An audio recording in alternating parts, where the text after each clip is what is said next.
You are. No charge. No. charge. We are recording. Either me or Said no Christina. All right, Christina I'd like was to wrong. open the Village Council Annual Retreat.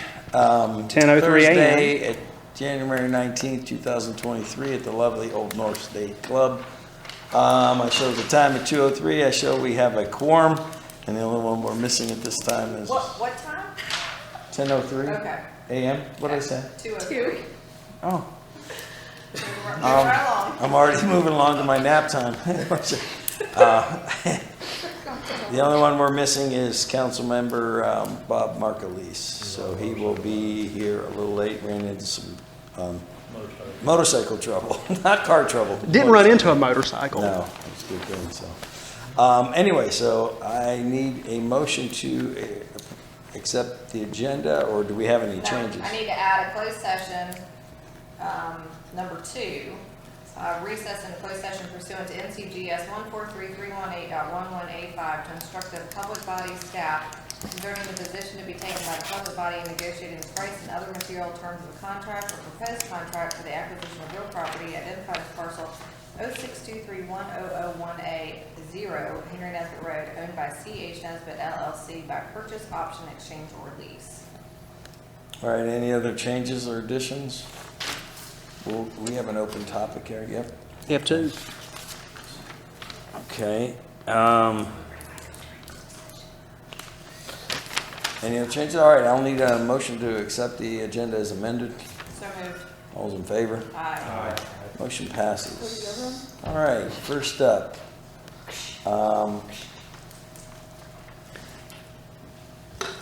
Christina. Items of discussion. Discussion of council mission and vision statements. That would be Christina. That's weird not having a PowerPoint. We're old fashioned. So we'll go ahead and open up our little packets of PowerPoints. And if you recall, we actually had a facilitator at one of our retreats about 2 years ago, and they actually helped us come up with our mission and vision statements. So just wanted to have the opportunity for you guys to look at these every year to see if there's anything you want to add, change, delete, and modify. And y'all haven't done that in the last couple of years, so just wanted to present it to y'all to see if you're still on board with these mission and vision statements. And it's also kind of a reminder of this every year, because we often look at it once a year and forget about it. So we strive to create a vibrant community with a high quality of life through transparent leadership, efficient governance, and responsive services. That's our mission statement, and from there we create a vision statement that says the Village of Marvin will be a welcoming and vibrant residential community with amenities that create community, offer recreation, and celebrate heritage. So I look at that and I say, well, are we doing that? You know, and I think quite frankly that we are, you know, very transparent, I believe. We try to, you know, think efficient. I think we're efficient, and I think we're responsive. So we're adhering to our mission statement. I don't know if there was anybody who wants to add anything to that. I think that's all I guess you could ask of government, right? Comments? Well, I think nothing says welcome like a gated community, but it's just like, you know. Well, He's so bitter. so Bitter. good point, but it is, you do have a choice, and I would say it's very difficult to, and I'm telling you, roads are going to be an issue. We're going to be eventually just like the state and say the less roads we have, the better, because of what we're responsible for. So if you want to go ahead and close your neighborhood off, it's a false sense of security, but I think it sends a message that we're snobbish and unwelcome. only if you're behind the gate. Well, I'm just saying. Lean that's- into the snob. Yeah. Yeah, well, that's just my opinion, so. My answer to that is, I don't think there's anyone here that lives behind a gate. No, but Dirt does. Well, I mean, one thing is private property, another thing is an entire community. That's the And retreat that's, schedule. you know, I will have a gate at some point, but it's the fence of my yard so that my animals stay in. But that's, you know, it's private, I'm talking about private property, I'm, you know, I'm referring to subdivisions Oh, I am too. that lock people out. I don't think there's anybody here that lives in a subdivision that is gated. So do you really think you're locked out of any gated community? It's, well, as we have talked about, it creates traffic snarls, people trying to get in through the gates, people backing up on the roads. It just, I don't feel like it doesn't seem welcoming. It seems like we're closing the rest of the world out. Every community is like, stay away from me. Well, I understand what you're saying, and don't disagree, but our task, our responsibility is to do just what it says. Transparent leadership, Yeah. have an effective and efficient governance, and responsible services. If someone comes in and purchases a piece of land, they can pull out and go to unincorporated Union County, or maybe that's what they are right now. We can't control that, but what we, in the framework of what we can control, I think we're following that. And I don't disagree with you, but there's going to be a subset of people that just want that, and we can't.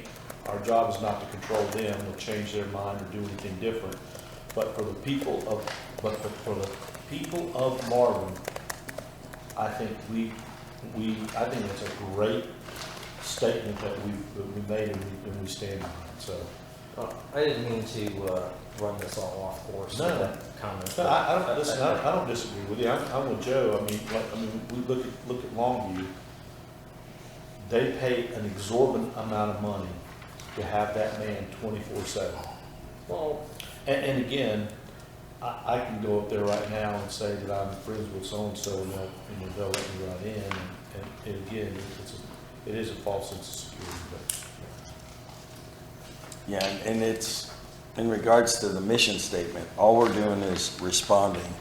Because if a whole community, which is unlikely going forward, like all of Firethorn or all of Marvin Creek, saying they're all going to get on the same page, because that's essentially what they have to do, the way I understand it, is they all have to be on board of getting a gate.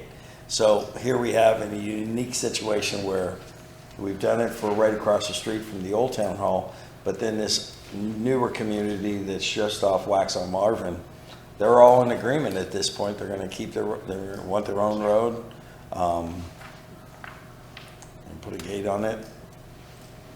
Is it going to be an issue? That's what they want. You know, eyes wide open. If you're going to buy that property in there, you're going to be behind the gate. You're going to own part of the road with the HOA. The biggest concern I have is us being caught as a town paying for, and we've done it before for neighborhoods where developers have failed to get their roads where they need to be before they were turned over to the state. I think it's in your neighborhood we did that. No, it was what it was. It was before you were there, and when Dave Bitter, I think, was president. But that was a builder that didn't do his job. Yeah, but he didn't do his job, but then we wanted to include that as part of all the towns, and then we went to the state, as the state told us we got to get it up to their standards, and that's where the town came in. That was years ago with another council that agreed to do that, but that's what my bigger concern is, that something were to happen in a community that did go gated, and then what happens? Do we have a fail-safe? If they wanted to come back in, they'd have to, I would assume, have to remove the gates if they wanted to come back into Marvin Roads under that umbrella. And again, we're getting off topic on that, but it's just from a welcoming sign, hey, we're letting the community Joe, do that's that. I gotta say, that's an easy one, because all we have to do is just go back to, you get 100% of people to agree to do that. That is never gonna happen. Right. It did happen now. It is happening in one of our neighborhoods, because they came to us and Well, wanted to I do know, it. Right. but you've got certain, there's how many in there? In terms of the mission and vision, is everybody good with what's stated here? Do y'all want to amend Yes. anything? Good. Okay. That's what I thought I initially asked. I'm messing with you, man. So flipping over Can to you the just sit next next to Joe so you can keep this rolling? It's rolling, trust me. It's just, Okay, vision statement, anyone got an issue with that? We are good. Christine's ready to move on to a year in review. Okay, We can move over to the next page, which is the year-end review. And we're, 6 months into the year, so it's not necessarily a year-end review, but we'll go over a couple of things that we've really touched on this year, which is the peak demand for traffic control at Marvin Newtown Road. We're actually moving forward to getting that roundabout completed, hopefully this year. So that's a really big accomplishment for us here today. It's been something that we've all been working on for several years now in previous boards as well. We've had a lot of action happening at Village Hall, landscape lighting, community room. I forgot to finish the rest of that, so the parenthetical is not closed there, but there's been a lot of stuff happening at Village Hall. We've had a lot of events this year with record attendance. This is something that we feel is going to continue to get stronger and continue to grow. We've seen a lot of record-breaking activities here lately. We've also had excellent financial stewardship. This is the first year that we've reached over 100% in unassigned fund balance. Y'all have not seen these numbers yet because you haven't been presented the audit, but you'll have some presentation points in just a second that Jill's going to go over where we've got 103% of unassigned fund balance. Last year, we did put back $430,000 into fund balance, and that goes to your management just spending frugally and then the decisions you guys make into creating budgets as well. So that's $400,000 that we budgeted to spend, but we didn't spend, and it goes back into fund balance. Our net position increased by $1.2 billion, and our net position historically has continued to increase by $1 million roughly every year. Maybe not quite $1 million, but it has historically increased substantially over the years. when you say net position, what are you referring to? So the net position will be our assets. I don't know why these slides. That was something that one of our former councilmen always just would hound on that, so. But we're gonna get into specifics Yes, on that, and- right? Yeah, we will. 6 Okay. months to go, but I actually meant to put that on the next slide. So we've also turned the page, there's a couple more things. Half a year into our new village hall. We've had a full year of solid waste services, so we've really seen the pros and cons with that.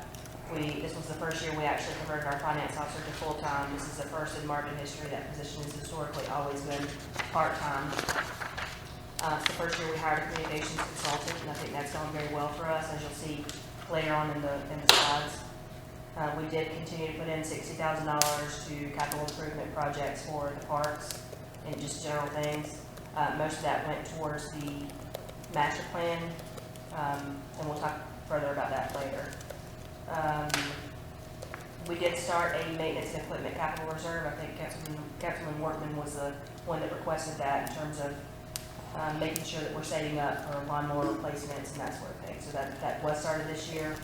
We did actually start the vehicle tag fee to help fund greenways. We'll hear a little bit more about that later on in the day. And we also did the branding and wayfinding master plan, which you've all seen, and you'll see a little bit more about that in just a few minutes. We did also receive our first development application to the Marvin Heritage District. Any questions on any of that? Yes. And we got any feedback from the vehicle tax? Yeah, we have a slide specifically on okay. that, so you'll have more information on that. Any other questions? And then as far as things that we may add on that, because I know there was talk about this, and we used to have it, but I don't know, we're still funding it, is for property, purchase of property. Property acquisition fund. Yeah. You'll hear about that in just a second. You do still have that. We are not putting funding Anything into in, that. I remember stopped funding it at some point. The way that it was written is that as long as there was ongoing capital projects, you didn't have to. But if that's something you guys want to start doing back, we can look at that. It would just take away funding that we would put into operations is what it would boil down to. So we'll get to that in just a little bit, because you'll see that number. I think it's around $364,000 that's currently sitting there. So we didn't use any of that for town hall, because that's really what it was earmarked for. I thought that back in the day is when we talked about putting money aside that they could. I'd have to go back and pull the ordinance of when it was created. I think it was created for parks. Parks? But I could be wrong. There was a separate capital project for Village Hall. We did tap into that. Okay. Which was initially about $1 million, and when we got our hands on it, it was 600,000 to 800,000. Okay. It makes sense, I believe, for parks, given the previous councils and their agendas. Any other questions? Again, going back to the first slide that I read in backwards order, we still have 6 months to go, so I mean, there's a lot of things that could potentially happen over the next 6 And months. we can't put, I mean, I'm just thinking for other purposes, but we can't put Marvin Day on there because we haven't had, that's not an issue in that year accomplishment. That's Oh, not yeah, okay. yeah, we didn't, I didn't even, yeah, that's a good point, I didn't even, you would think, as much time as we spent on that. No, I know, but it said 22 accomplishments. Yeah, that was the Marvin Day. Yeah.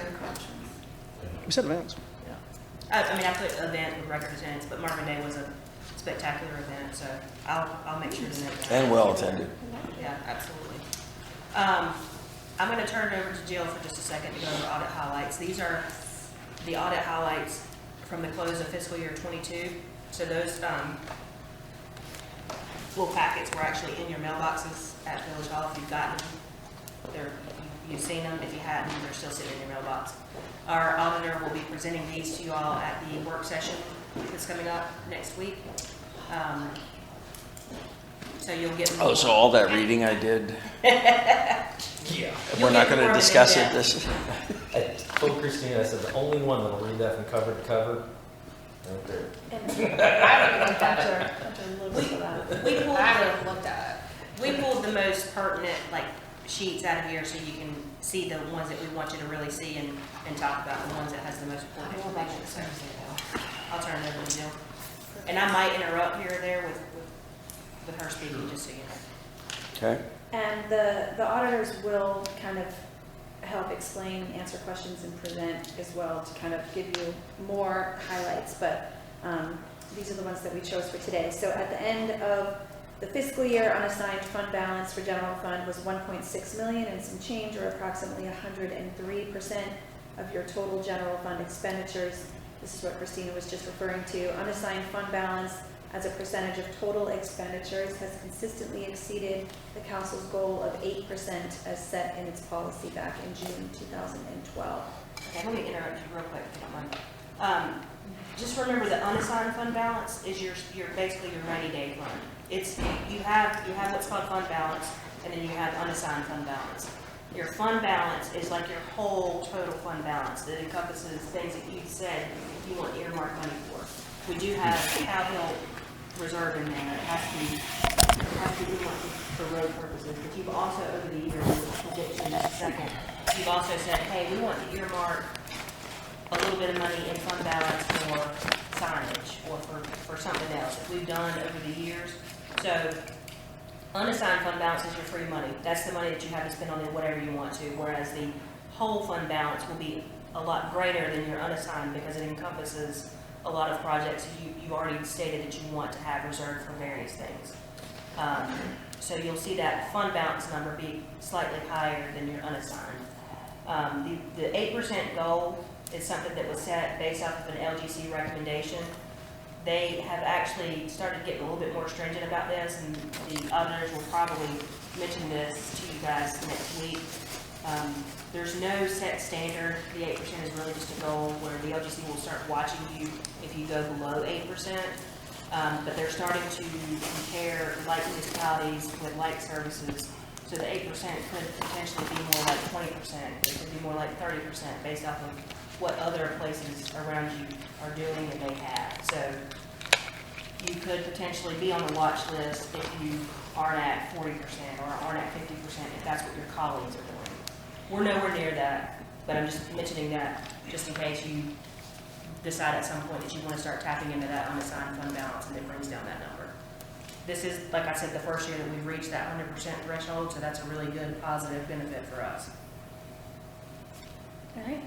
As of the close of the last fiscal year, the Village of Marvin's governmental funds reported combined ending fund balances of 2.9 million, almost 3. As of June 30th, 2022, the Village of Marvin had 1.1 million in fund balances that were either committed or assigned for particular projects such as capital, parks and rec, land, road improvements and loop projects. Any questions about that?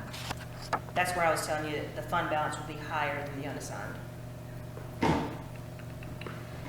The assets and deferred outflows of the Village of Marvin exceeded its liabilities and deferred inflows at the close of the fiscal year by 14 million, which is our net position. Those are gonna be your assets, your village hall, your park, the land, your easements, roads, all of that stuff. The Village of Marvin's total net position increased by 1.2 million. This was mostly due to the village receiving 731,000 in donated capital assets during the year ending June 30th, 2022. That is likely roads. I just want to take that down. It's getting serious. So in the fund balance, not the unassigned fund balance, but in the fund balance, these are your listing of funds that you have said that you wanted to commit to certain things. And also there's a section that's required by state statute. So this is where all that 2.9 that Jill mentioned sits. So if you want to take a second to absorb these numbers, I mean, this is where you asked about the land acquisition, and I was right, I remembered it right, it's 364. So just keep in mind when we have things that come up, this is where we could potentially front some of the down payment or some of the funding from these sources. I will say that this was at the close of the fiscal year, so it would have been as of June 30th, 2023. No, 22, sorry, 22. So that village hall, is it? No, it's not on here. Some of these may have changed slightly, but probably none of these. Roads potentially. But you'll hear a little bit later on in presentations from Austin about wayfinding branding, but you've got 10,000 sitting right there for signs where we can pull some of that. Some of this has to stay, like the reserve and the stabilization by state statute and the streets. Those are kind of untouchables, but anything else is fair game. Any questions on any of that? So the difference between road improvements and, what was the other road one? That road Streets. improvements has actually been closed out. So that road improvements no longer exists. No, that was a capital. That, I'm sorry. Yeah, I think that's been closed out, because we reverted to the restricted streets. Those numbers should be the same.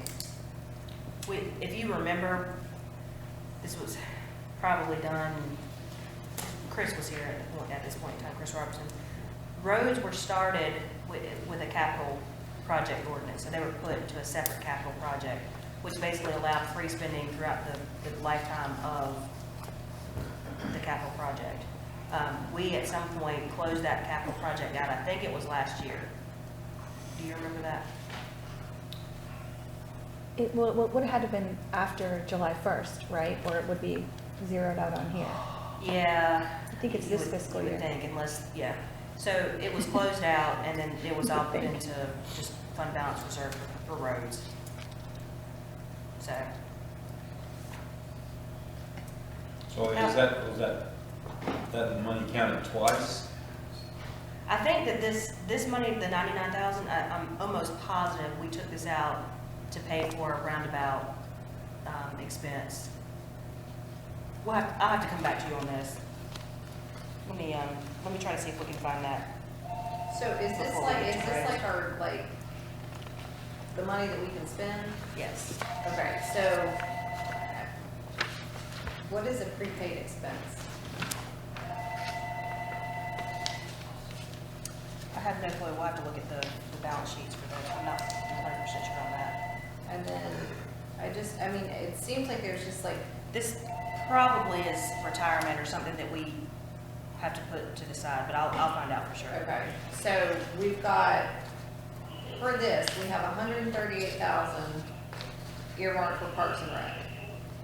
Yes, and that potentially has gone down because we may have spent that for some of the roads. Okay. I'm sorry, for some of the trails. Okay, so then capital projects fund, what is that? Let me pull the audit and look at that. I'm literally gonna ask almost like every single like line. Yes. Didn't we put some of the ARP funds into Parks and Rec too? Where's that ARP's reflected? the next one over.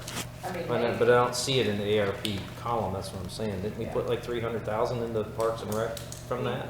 So we did, Yeah, for playground equipment. we have a separate presentation on that, but what we did with that was, if you remember, we put that back into loss of revenues, so it actually reverted back to general fund. We know that we've got it earmarked for certain things based off of a different spreadsheet, but we never actually, Spent it. Then put we it didn't in create a this. capital, yeah, we didn't reserve it like that. Okay, so I know what land acquisition is. Road improvements you think is gone. Yes, I'm positive that's going, Loop projects is the Greenway loop. yes, Capital asset replacement is what Andy's. yes. Okay. Future capital projects, just, I mean, I feel like that could be combined with something else. Yeah, I'd have to pull the ordinance when those were created to see what purpose they were. I get village signs, reserves, I don't know, like. That's statute. Okay, and then unassigned, so does that mean we have $1.6 million we get to spend? Yes, that's your rainy day fund. But if you start tapping into it to a point, based on what other communities are doing, we could raise a flag. What percentage are we at now? 103. And we should be at 8%. Well, you should be what other light municipalities are, which is, I mean, I'd say a safe number is probably 40, 50%. Okay, so we have, You've got plenty. But so isn't we've it, got $800,000 to play with then. so that said, but isn't there a point when this starts growing so much that we are obligated to cut taxes? Or, Jill. We haven't even gotten enough staff. I'm just, hired. I'm just saying, it's kind of like an HOA, that you can't be for profit, can't, you know, and we're sitting here accumulating these funds and we're not assigning them to We're in anything. no danger of that, Joe, because we still got a lot of things to pay for. I understand and I can appreciate that, but it's just, it's not really, if that's the case, it's not really unassigned, is it? No, I mean, It just hasn't been assigned yet. yes, that's it. It's unassigned yet. Yet to be assigned. Yeah. But there's a lot of things we need to talk about from a ongoing process, because, we've talked about this, anytime we get capital, let's look at the village hall, put a shovel to it, now it needs a budget, and so do any road or trail or anything like that, which would lead us probably down the path to potentially having to increase taxes. And I've always said, since we got into the road business, it's gonna be hard to be in the road business and take 30 miles of road and still be at 6 cents, I agree. in fairness. It's gonna cost. Because a penny, even raising it a penny doesn't really move the needle that much when it comes to how expensive roads are. But, On that, raising the taxes now, we had opinion things, some things out, what would you rather have? A penny this year and then skip a year and a penny, or have it all at one time? And I think it came back, they just soon have it all up front. If it's gonna be 2 cents, 3 cents, whatever, they'd rather just go ahead and do it instead of a little bit now, and 2 years, a little bit more. yeah. Well, the vehicle tax helps a little bit, Powellville helps a little That bit, survey, the taxes. but when it comes to, Talk about. I think what we would this expect year, is. Hold on, wait, One hold on. person, one Hold on, person. hold on. Go. A survey went out and said, would you rather have a penny this year, skip a year, and a penny, and then later on whatever, or have it all at one time? And I think it came back, as soon have it all the very first year, get it done. So that was a survey that you all did, it wasn't a survey? that- No, it's survey that went out to the whole neighborhood, all of Marvin. Was that in the 2019 survey? I have no idea. I think it was just went to us, Wayne. Yeah, that was. Well, it went out, I don't know how that was, because it went to my house, and my wife, she answers all the questions, because they didn't send it back in. You're giving her paperwork from the village? No. It come in, under my, I wasn't Interesting. with the village, and this is before I was ever. Can we pull Yeah. up, the survey and look at it? Yeah, I've got the questions from this slide, and I'll find the answers for you guys when I look at the audit, and spend some time digging into that, and I'll pull that survey and look for the tax increase. No, I'll do it this time, because I've got to pull this other stuff too. Any other questions on any of this? Nope. But I would like to really clean the, I mean, I'm not in there doing it, but this seems like there's a lot of little pots that we could maybe, Yeah. Well, I'm worried about that, Easier. road thing if it's counted twice in here. It's not kind of, this would be at the close of the fiscal year, so anything that was up to June of last year, this is what these numbers Okay. are. So any changes that have taken place since then are not included here. So when I say like the $99 or $99,000 is gone, I am 99.9% sure that money's gone. Nice. So, because we gave a payment towards the roundabout. yeah. It's been after the close of last fiscal year. Yeah, it would have been, Yes. so I'll look into that. The non-spendable, I'm pretty sure that's something related to retirement or something that we have to, that we But basically. it's like pull on. non-spendable, restricted, reserves, like, The stabilization by state statute, those are ones that you have to stabilize, you have to keep in your fund balance. but like, wouldn't that be the same thing as like your minimum? Yeah, it counts towards it. And the streets can only be spent on streets, so you can't spend it on anything else other than streets. Okay. And then all the committed stuff would be, there's some of this that are probably in the, capital for Derek's trails. So some of the numbers that are in here for parks, like it says loop, and then, So all this information in this one is up to date as of June 30th. yes. Okay, so we're in January, so these numbers are probably a lot different. Yes, Okay. yeah. All right. For the most part though, like the larger numbers, you'll see are pretty accurate, like the Okay. land acquisition, the village signs, the reserve, the unassigned, so yes. But I will say that we haven't, if I recall correctly, I don't think we've tapped into fund balance this year, period. If we have, it's very minimal, so that unassigned fund balance number is spot on. Okay. The next page goes into the capital reserves. So these are where the capital projects lie, and this may have a little bit of prior years. Road improvements.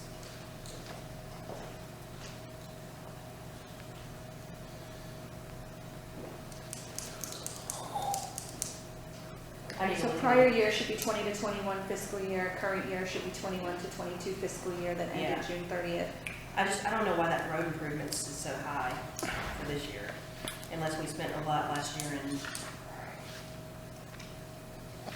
let me look into that one some more. We'll have to actually pull the, financial statements that they sent over for roads. But I'll show you this to say, Village Hall is sitting there, very high, but that number's pretty much obsolete now because all that's been spent. Farmers Market still has 25,000. And that Greenways Trails maintenance is probably spent now, because I think they're finishing up a trail right now. Moving over to financial highlights. This just shows you those assets. This is total assets. And the auditor can speak more to some of these questions too, because they actually use the financial sheets that the CPA comes up with and puts this information out. So these are current assets. Quick question, and I think I know the answer. It says cash or cash equivalent. What would be cash equivalent, and is that, you don't have anything? That's a question for the auditor. I have to ask them, but I'll see if I can find it in the audit financial statements. Christina, when we start doing our budget meetings, we'll have like all these up-to-date numbers. Yeah, we keep spreadsheets that have these numbers from any changes that have occurred from the audit, because what we do is we take these audited numbers, we plug them into a spreadsheet, anything that we pull from them throughout the year, we keep them up to date. The capital projects or fund balance reserve, like everything else, we don't, like the assets and stuff like that, we don't do anything with that throughout the year. I just wanna know how much money I can spend this year. Yeah, And when we I mean, say, right? I mean, that's, I mean. Yeah, and when we say due from other governments, is that federal and county? yes. That could also be Powellville as well. The 72,000, the Powell's 100 and something, right? Yeah. Yeah, but it could also be like, in between, like the payment for the first, like we get payments, it's probably not Powellville, because we get payments in February and October. Yeah. So it could be like one of the payments that we hadn't got yet, but more than likely it's probably state sales tax or something, because we get those in quarterly payments. So it's probably some of those taxes. Flipping over to the next page, this is how the dollars are divided. This is basically showing you how we spend the tax dollar. The 6 cents is how it's divided up. 39% goes to general government, 20% goes to solid waste, and then 10% public safety, 9% planning and zoning, 6% to transportation, which is roads, and then you've got the 14% in parks. So your general government is going to be where all the action happens. It's where finance, clerk, me, you, all of the major stuff is. I feel like this is gonna be such a stupid question, but solid waste services. That, we're talking about their 6 cent, Yes, but isn't it a separate line item? It's not, it doesn't come out of their taxes. this is how the budget is broken down, how the total revenue and expenditure that we have, that we budget in our annual budget is $2.3 million. This is how that 2.3 is broken down. Okay. So, yeah, you're right, that it's not part of their 6 cent, but it is part of the revenue that we receive, so. But that makes sense when you think about what you were paying for your waste service. It's a couple $100 a year, and what was your Marvin taxes? Was maybe slightly more than that. No, the taxes didn't go up. It's a separate line item on the tax bill. It's still, we still treat it as revenue, so like whatever, even, either you were gonna pay it as a tax, or you were gonna pay it as a fee. Right. So, it's 20% of our revenues. Okay. But this isn't like our 6 cents. No, 6 I cent probably divided didn't up. say that right, so, yes, Okay. it's part of the revenues. Any questions on any of that? I'm gonna turn it over to Austin to go over his communications. We'll take a little bit of time. Okay, so first, before I get started, has everyone written their lunch order, put it in the pan in front of me here? Because if not, you are going to miss out on lunch.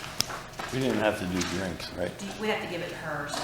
I know, I just want to make sure I have You everybody's. didn't want drinks. I asked Bob to text me his lunch order. He's not done it. He said he did. I hadn't got it. If someone wouldn't mind, He said I just got a text from him saying he's almost home and will be leaving around. can you text him 11:15. just to send it to you, and then you can send it to me? For some reason, his text never come through to my phone. Okay, so on to my presentation. So as you will see, my beautiful presentation is purple. Purple is very relaxing, and that is the purpose of this retreat, to be more relaxing. So I am going to provide you all with some relaxing good news.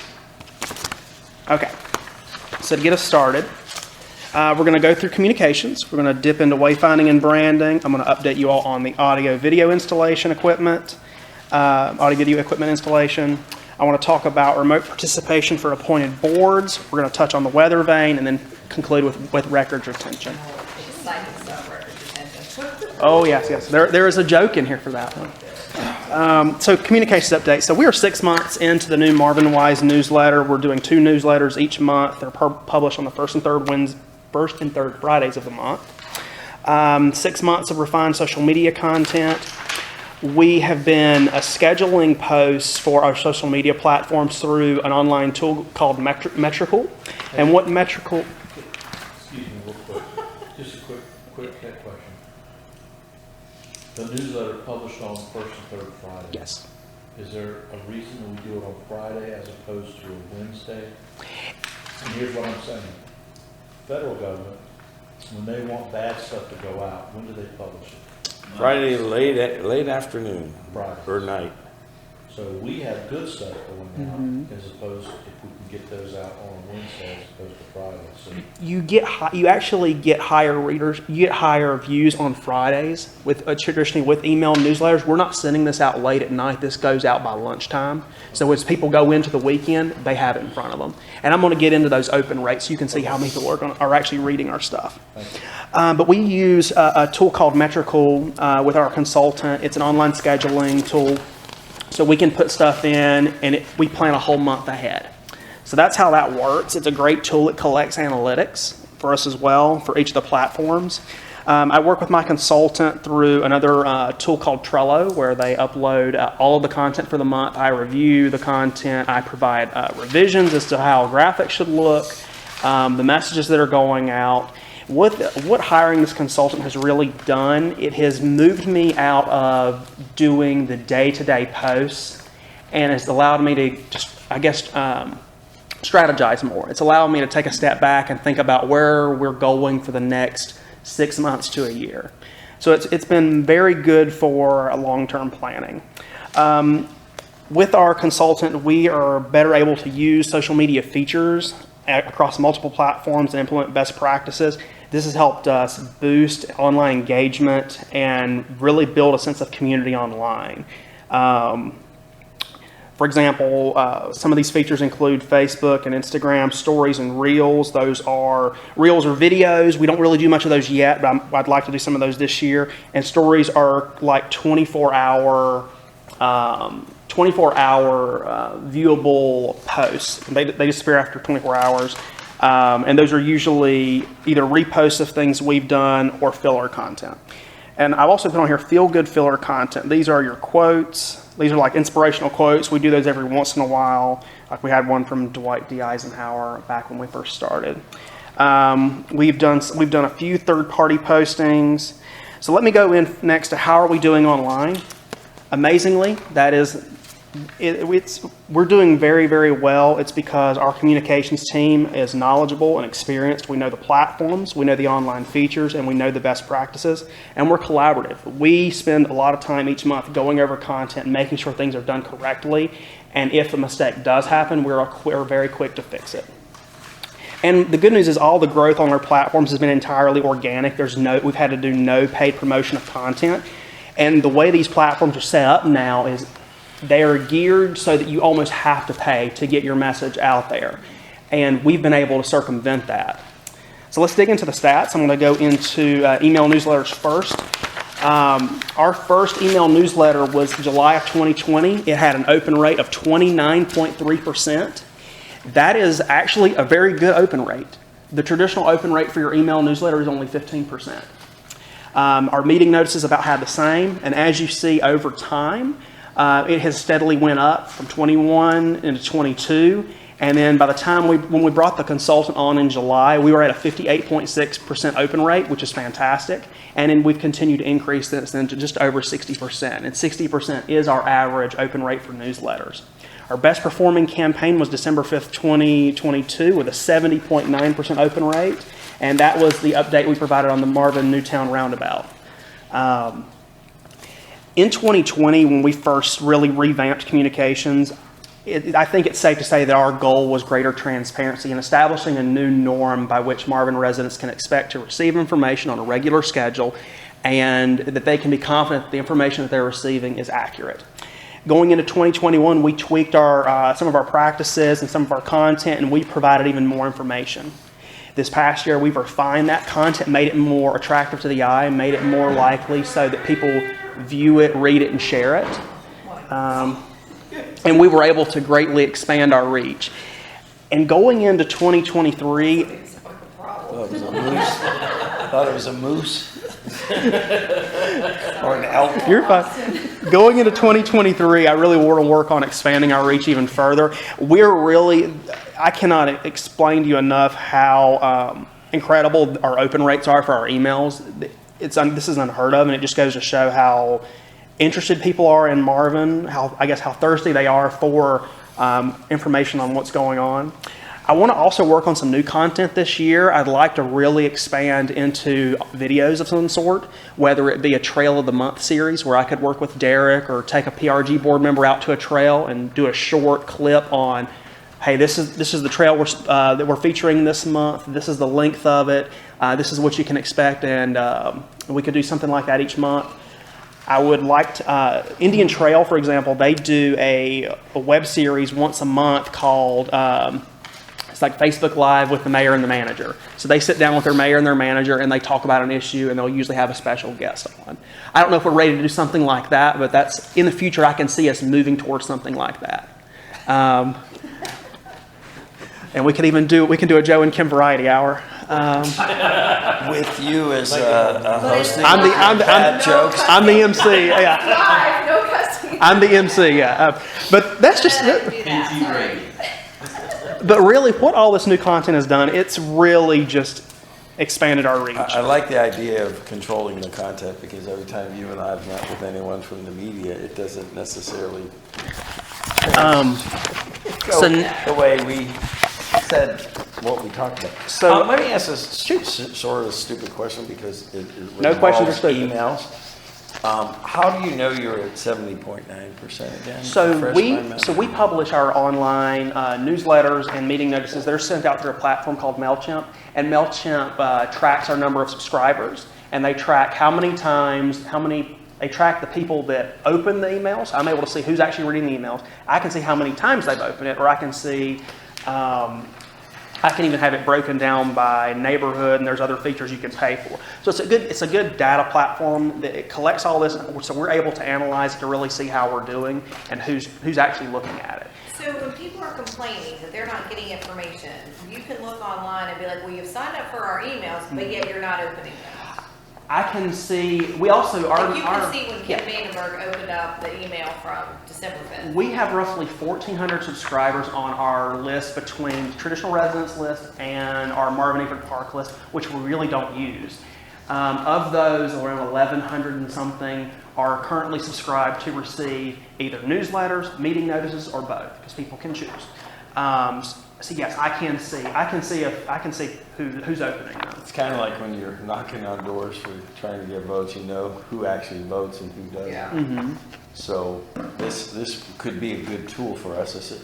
And you go back to them and say, well, let me look into that. You did sign up, correct? I can go find out, And sometimes, and I can see who on our residence list is very active, who actually is reading stuff, who's rarely opening things. And sometimes people just forget to update their email address with us, and they eventually figure it out, and they send it to me to update it, or they'll update it themselves. So But yeah, we do have those obviously, tools. and I don't know about the rest of you as council members, but that's probably the number one question I get these days is, what's going on with the roundabout? When's it coming in? When's it coming in? That is the number one question. It's not anything else. It's that roundabout. So it obviously is, it's kind of like,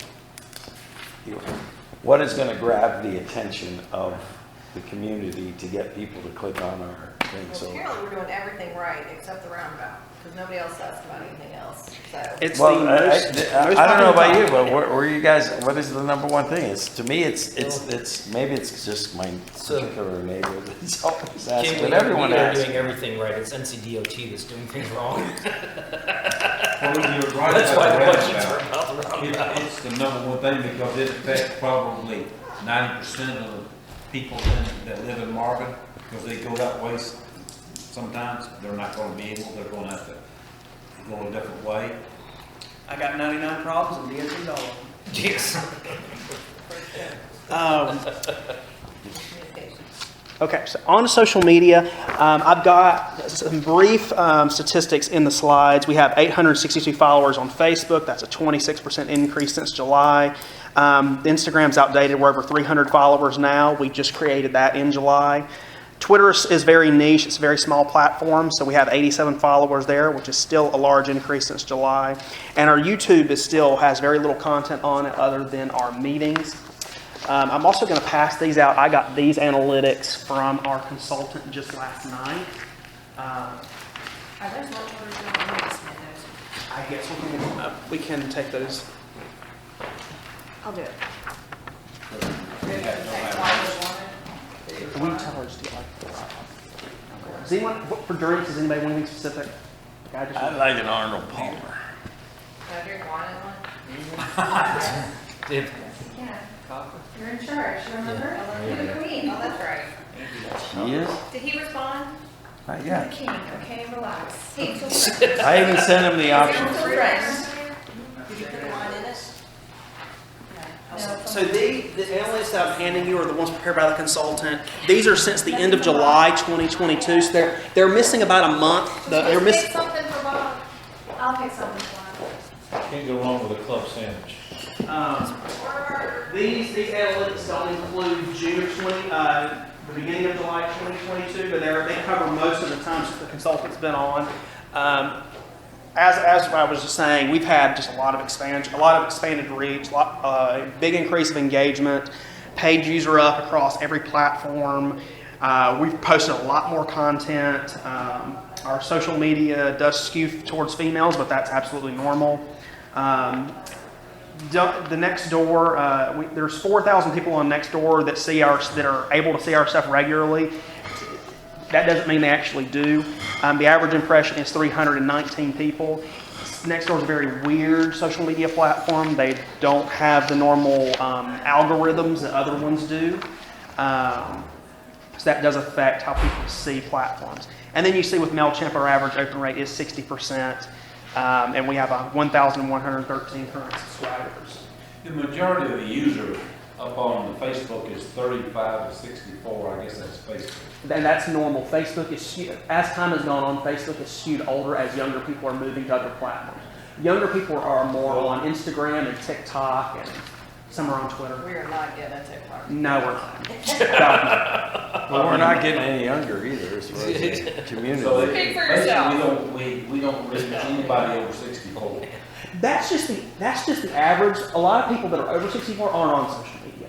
So you're not going to get them on there. If you're going to get them at all, you're going to get them through email. Well, I can tell you. He wants the wine barbecue. People that are over 70 that are on Facebook, because they use it to contact people, because they've moved somewhere else, and they use it to pass pictures and Just keep in mind, that's the majority. We still are hitting people of that age group. It's just not the main group. Does anybody have any questions about any of our social media platforms? Any platforms we're not currently on? I'd be happy to walk you through that. We are currently on Facebook, Instagram, Twitter, and Nextdoor, and we have our YouTube channel. We don't do Snapchat just because the nature of the platform is 24-hour content, and it's not recommended to do that for record retention purposes. We're not on TikTok. It's recommended that governments not be on TikTok for obvious reasons. It's a Chinese platform.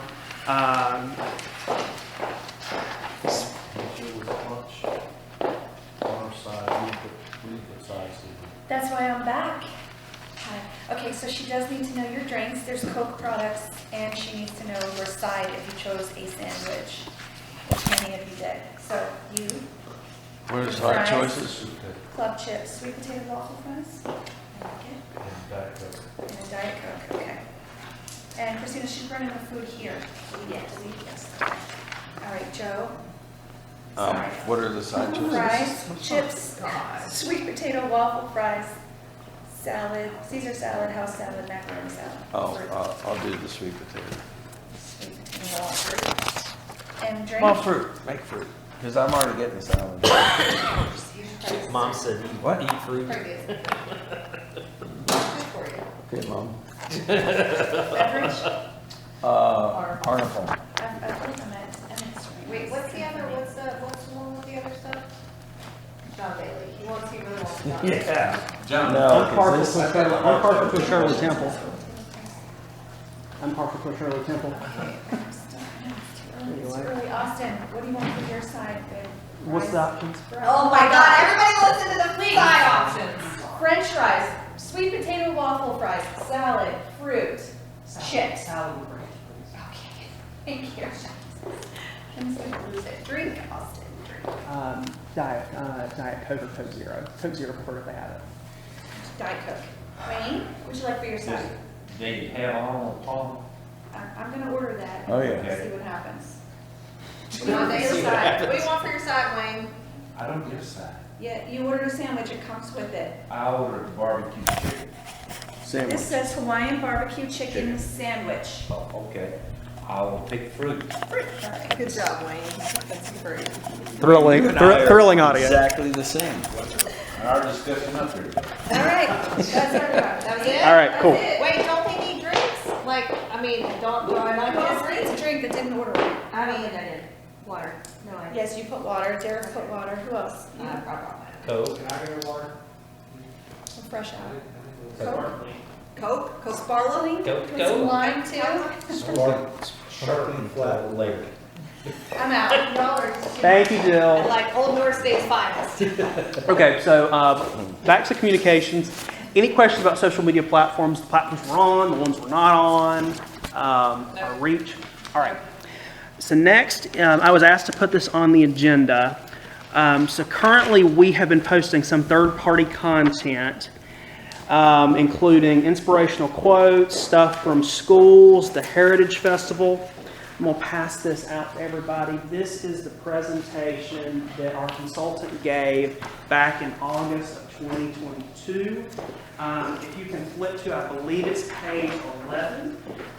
This is where we talked about publishing this sort of content, which is called third-party articles. It's toward the very, very back. Okay, so I asked Austin to put this on there.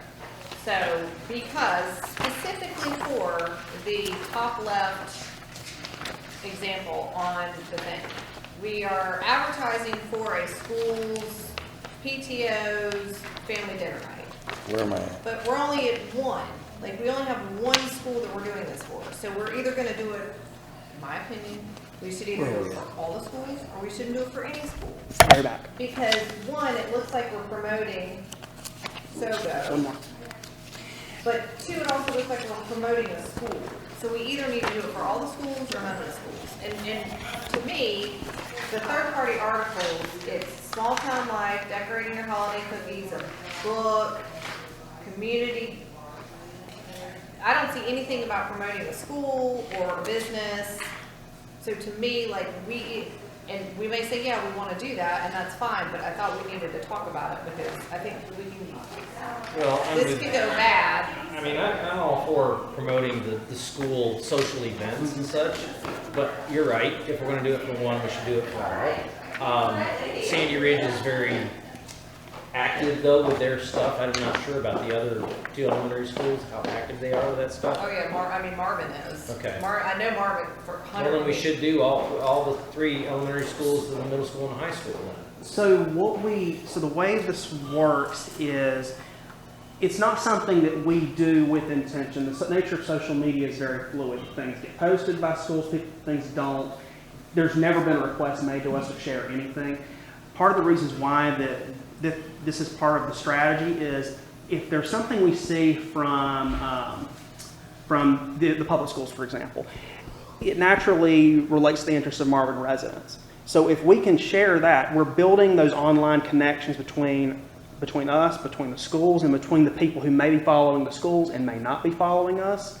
It's just a way to improve engagement and reach. Which I'm fine yeah. if we're coming from Union County Public Schools. It's an official notice. Mm-hmm. This one is coming from a particular school about a particular business. So it can look like we're supporting that business. We're like, oh yeah, we love this restaurant, you guys should go. Like, that's my point. Mm-hmm. I'm fine with the Dwight Eisenhower thing. There's the Heritage Festival. I'm fine with that one. It's a cooking thing. It's a teacher work day. It's when it goes specifically about like businesses or it looks like we are supporting somebody else. And I understand that they pulled it from somebody else's post. But that kind of stuff, either we need to say, yeah, we're fine with it. And if everybody's fine with it, then that's great. If we're not, then we shouldn't do it. But we need to have that discussion. I definitely understand about the business, about the idea of promoting something relating to a business. I definitely agree there. Those two were stories. Those disappear after 24 hours. They're temporary reposts. The other thing I was just going to say is... And I'm fine with third-party articles that are not...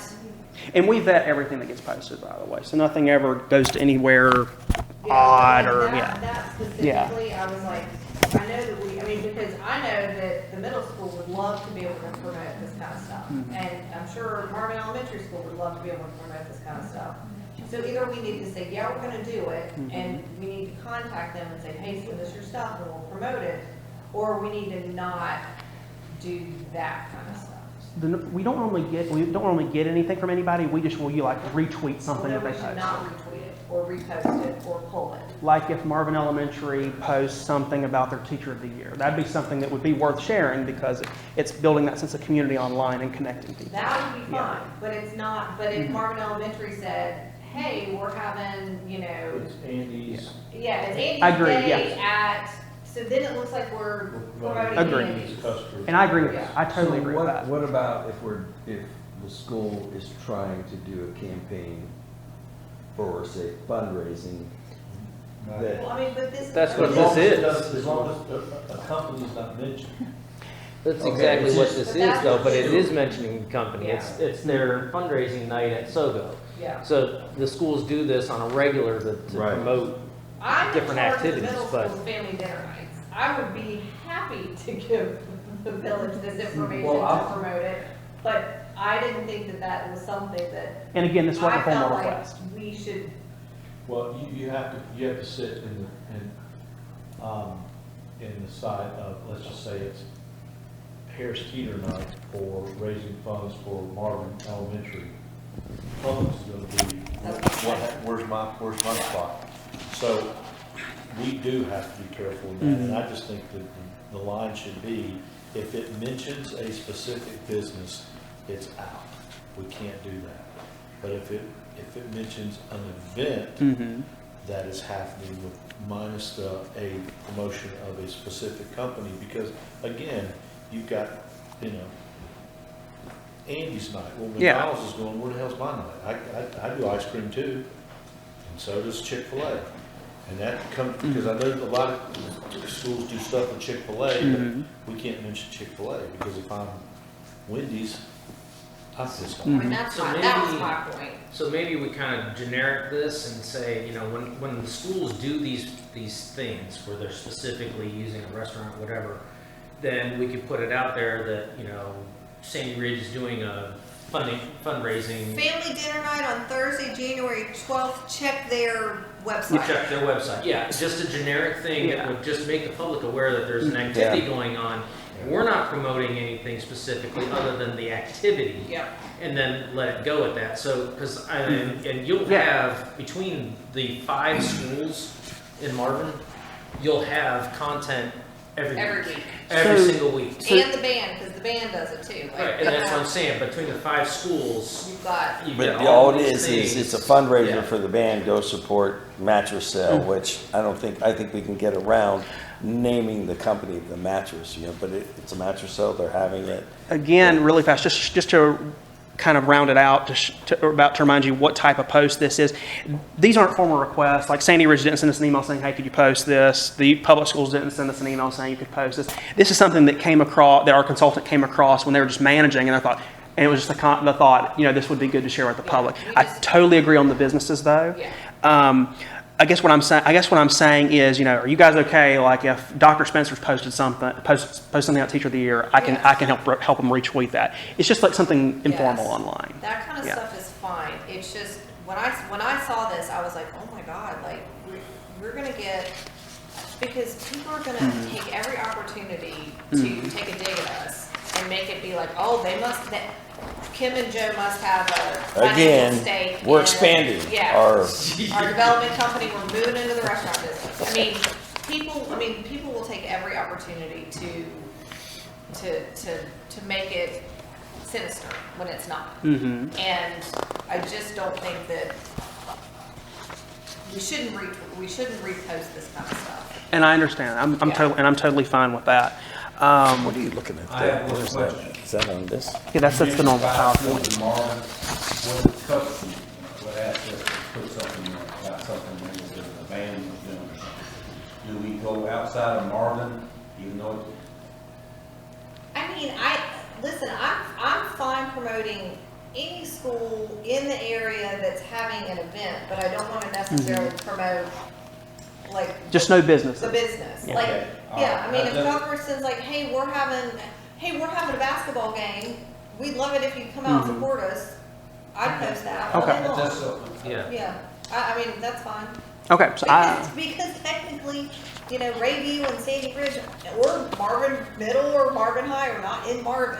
So, I mean, we Yeah. post their Marvin's stuff, the only one in Marvin Yeah. technically, but so, that's one Yeah. to make sure. yep, Okay. I mean, I'm fine with that. So I think I have my direction there, and it's definitely doable, definitely can work with that. Are you guys good to move on? Yep. Okay, so on to wayfinding and branding. So you guys are going to be seeing the full branding style guide very soon. The wayfinding and branding committee will be having a special meeting on Monday at 11 a.m. That notice will be sent out tomorrow. They're going to be reviewing the full style guide. They're going to provide the revisions, and then it'll be sent back to the vendor will take those, make those revisions, and then you guys will see it at the work session. So it'll be something I'll add before the meeting. All right, I got a question about wayfinding and branding. Really, it's just branding, not so much wayfinding. Okay, shoot. With all the social media stuff that we're doing and all of like the posts that our consultant is doing, once we have the full gamut of branding stuff, we're not being used in this weird, awkward, sometimes awkward looking people in like some of the posts. What do you mean? I don't know, they're like, they don't look like Marvin post. Are you talking about like ones that might say a meeting and there's a meeting that's just a crowd of people? Yes. So those are just generic stock photos. Okay, but like once we have our full-on branding, like we'll probably have something for a town hall meeting. Like we probably, won't we? Like, isn't that? It's something if checklist? it's something that if it's not already on their list, it's something they'll do for us. They've already told us that where if they hand it over to us and we're thinking, we really need a logo for that, that's something they'll do for us. Okay. So there's no issue there. So we should, so as we're rolling out this whole branding thing, are the colors, because that's another thing, like the colors are all over the board in some of these posts. And that's a bit by design because it catches people's eye on social media. It's good to have your brand on point, especially with like how your pages look. But when it comes to individual social media posts, you don't have to be quite as precise, just because different colors catch people's attention in different ways. So it's kind of like your branding creates your own image around how you want people to perceive you, but social media posts may use different colors in order to catch people's attention or to evoke a sort of emotion when they see a post. If that makes sense. Okay, So it's related, but it's a slightly different purpose. okay, well, yeah, okay. I don't know that I love that, but we'll see how it shakes out as we get some more of those branding taglines. And I'm gonna go into implementation in a minute to walk through that. With the wayfinding half, the committee will start discussing that at their March meeting, and they're going to discuss that in March and April. They're going to discuss that in February and March. My goal is to have that to you all for approval in April. That's a bit tentative. We may have to add on an extra meeting or two with wayfinding, depending on the vendor, but depending on how quickly the vendor is progressing with the work. This will be a capital project because the signs are very expensive. You will see that in the CIP. We're getting some rudimentary numbers now, but we really won't have anything final for a couple months. So we're just going to use the rudimentary numbers in the meantime. They're gonna give us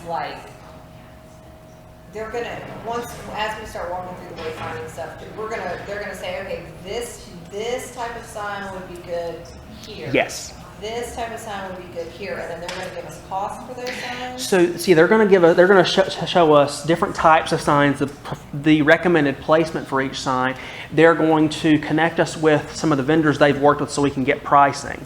And So we'll have a rough idea of Yeah. how much these are gonna cost. Yeah. So if we're like, oh, we really like this sign, but it's going to be very expensive just because these signs I think range anywhere from $5,000 to $12,000 a piece. yeah. And I think there's 20 signs or something like that. They're also going to provide us in the plan, in addition to all the design specs, they're going to talk about phasing if they think it's too much for us to take on at once. They may recommend year 1 and 2 you do these signs, years 2 and 3 you do these, and then there's some wiggle room that we can move around if we want to change it up. All right, cool. On implementation for the wayfinding and branding, for the branding, I'm going to try to move very quickly on website stuff and social media. I'm going to have to really pester my website guy to get it done, just because it's not just as simple as changing the colors of everything. So it is going to kind of be a website refresh. We may incur some additional costs there because I think we're not due for a website refresh for another couple of years, but we want to get everything consistent. So if that is an additional cost, I'll bring that back to you all as soon as I have it. But you're going to see the changes on social media pretty quick with the use of logos and stuff that we use in posts. You'll see it change with the newsletter. You're going to see other things move pretty quickly, like promotional materials and business cards. So you'll start seeing the new logos on event banners, on Name tags. yeah, things like that, and on business cards.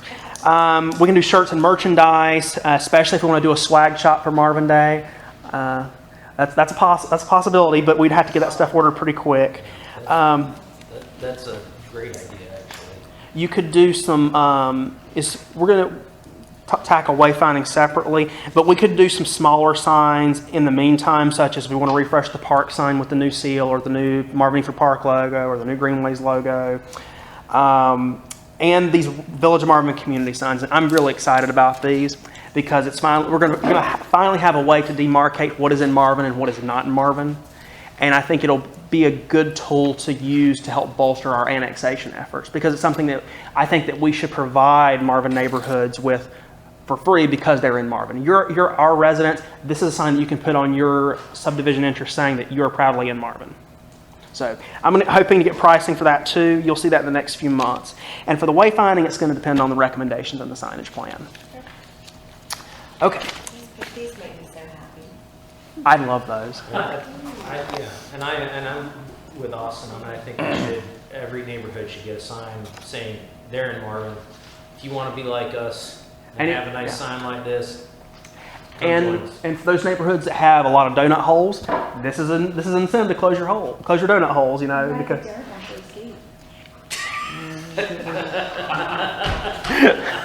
Yeah, he is technically a neighborhood, right? So on to the audio video equipment installation. That's going to continue on January 31st. It's going to last the remainder of that week. After the installation, the microphones, the speakers in the council chambers, the monitors, the roll-down screen, all that will be operational. The lobby TVs will be able to display content and change it out remotely via cloud access. For streaming of meetings, I might have to be able to repost the meetings on those screens. I might have to do some configurations with them afterwards, and it may be an add-on cost, but I've still got to get information on that. And then I will receive training after that, and I'm going to try to hold Jill and Hunter hostage so someone else knows how to work everything. What's left at that point, there is still one component that is back ordered and they keep delaying it.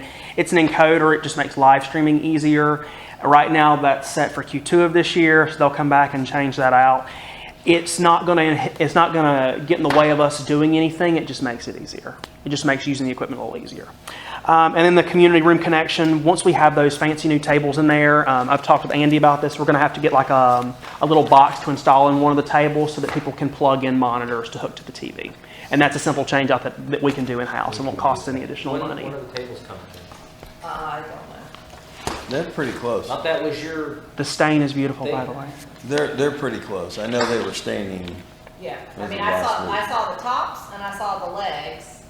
They're And he'll assemble them on property. they're gonna put them together because they're so. I got the wall painted and all that, so, yeah. So we don't have to move any tables. Get your floor vacuumed up too? Yeah, I did. He's done a very good job this week. So since we're talking audio visual, I think Christina mentioned something about the soundboards, which is probably part of that, is it not? Panels. So are you talking about in the AV room, what happened this past week? The Is that main what- room.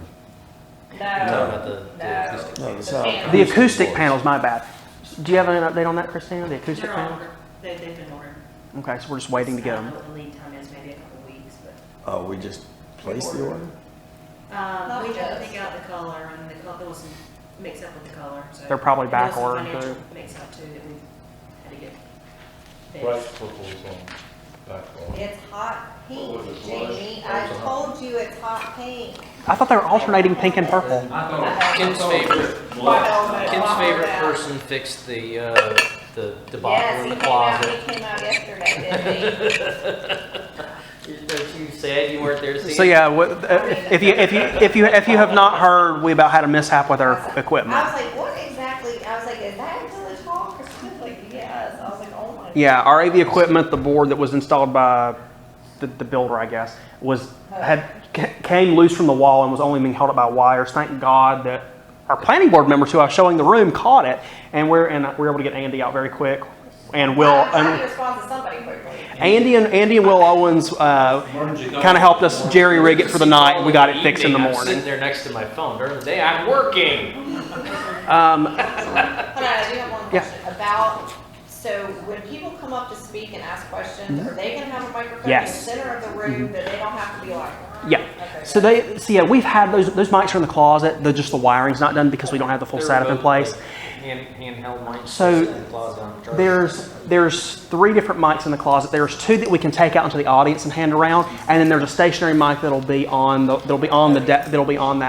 So the cameras we operate, there's no one you're not having to operate those. Yes. So there'll be a control panel at my seat. They wanted to put it at your seat, but I recommended them not do that. Oh my God, joke. With the little joystick?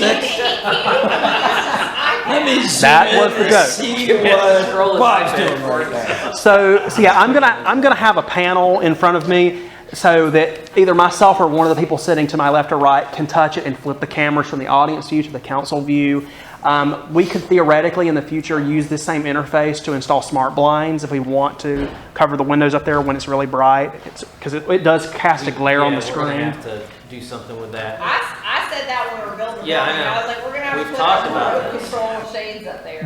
But that remote, Summertime, Indian the sun.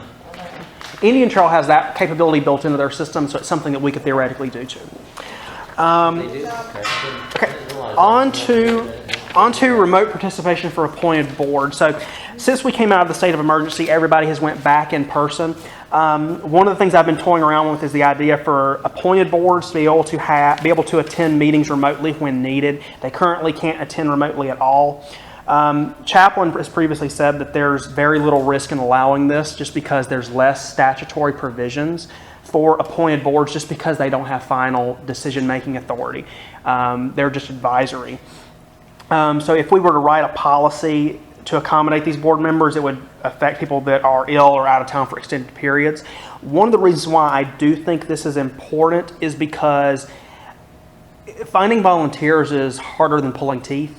And I definitely don't want to lose people who may have something come up. For example, we lost Kent Renner from the planning board just because he was going on an RV trip for 2 or 3 months across the country. So obviously he could no longer fill the requirements to be in person when the state of emergency expired. One of our current planning board members, Melinda Daniel, is currently considering being abroad for 9 months to do some sort of study. She's getting federal funding for it. She's been a great asset to the board, and I would prefer not to lose her.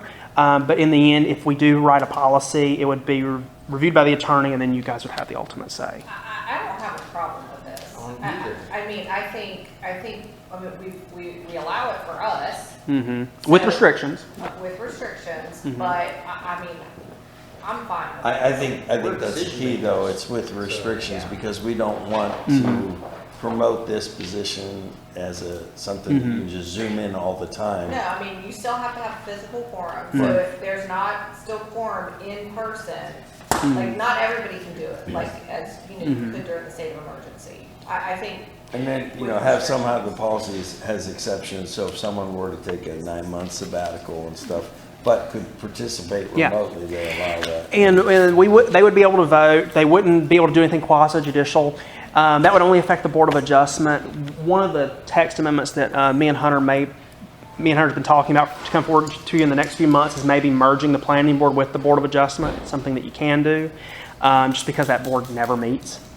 So that's something that we could bring before you all. And Other municipalities that already do that. A lot of them right? do, yeah. It's not anything out of the ordinary. you want to say anything? Yeah, when I was in Sawmills, it was kind of similar. No, I mean, keep on stopping. They were struggling to fill paperwork, so we did that kind of emergency. So that's something you could see coming down the line, and that's where you would see this come into place too. If, for example, you had a Board of Adjustment variance hearing, that is quasi-judicial, so anyone remote would not be able to vote on that. And for example, if Melinda was out for those 9 months, we would ask her to be the alternate. That way she'd never have to be in the position where she'd have to step out. Hey, Hunter, have we combined planning board and DRB? They've always been the same. Yeah, Okay. yeah. The DRB you're right now, I'll talk about briefly, one of my goals for this year. Okay. So this is, the DRB is just essentially a function of the planning board now. Okay. So that's that. But I'm fine with this, but I would like to restrict, I mean, almost the same restrictions that we have.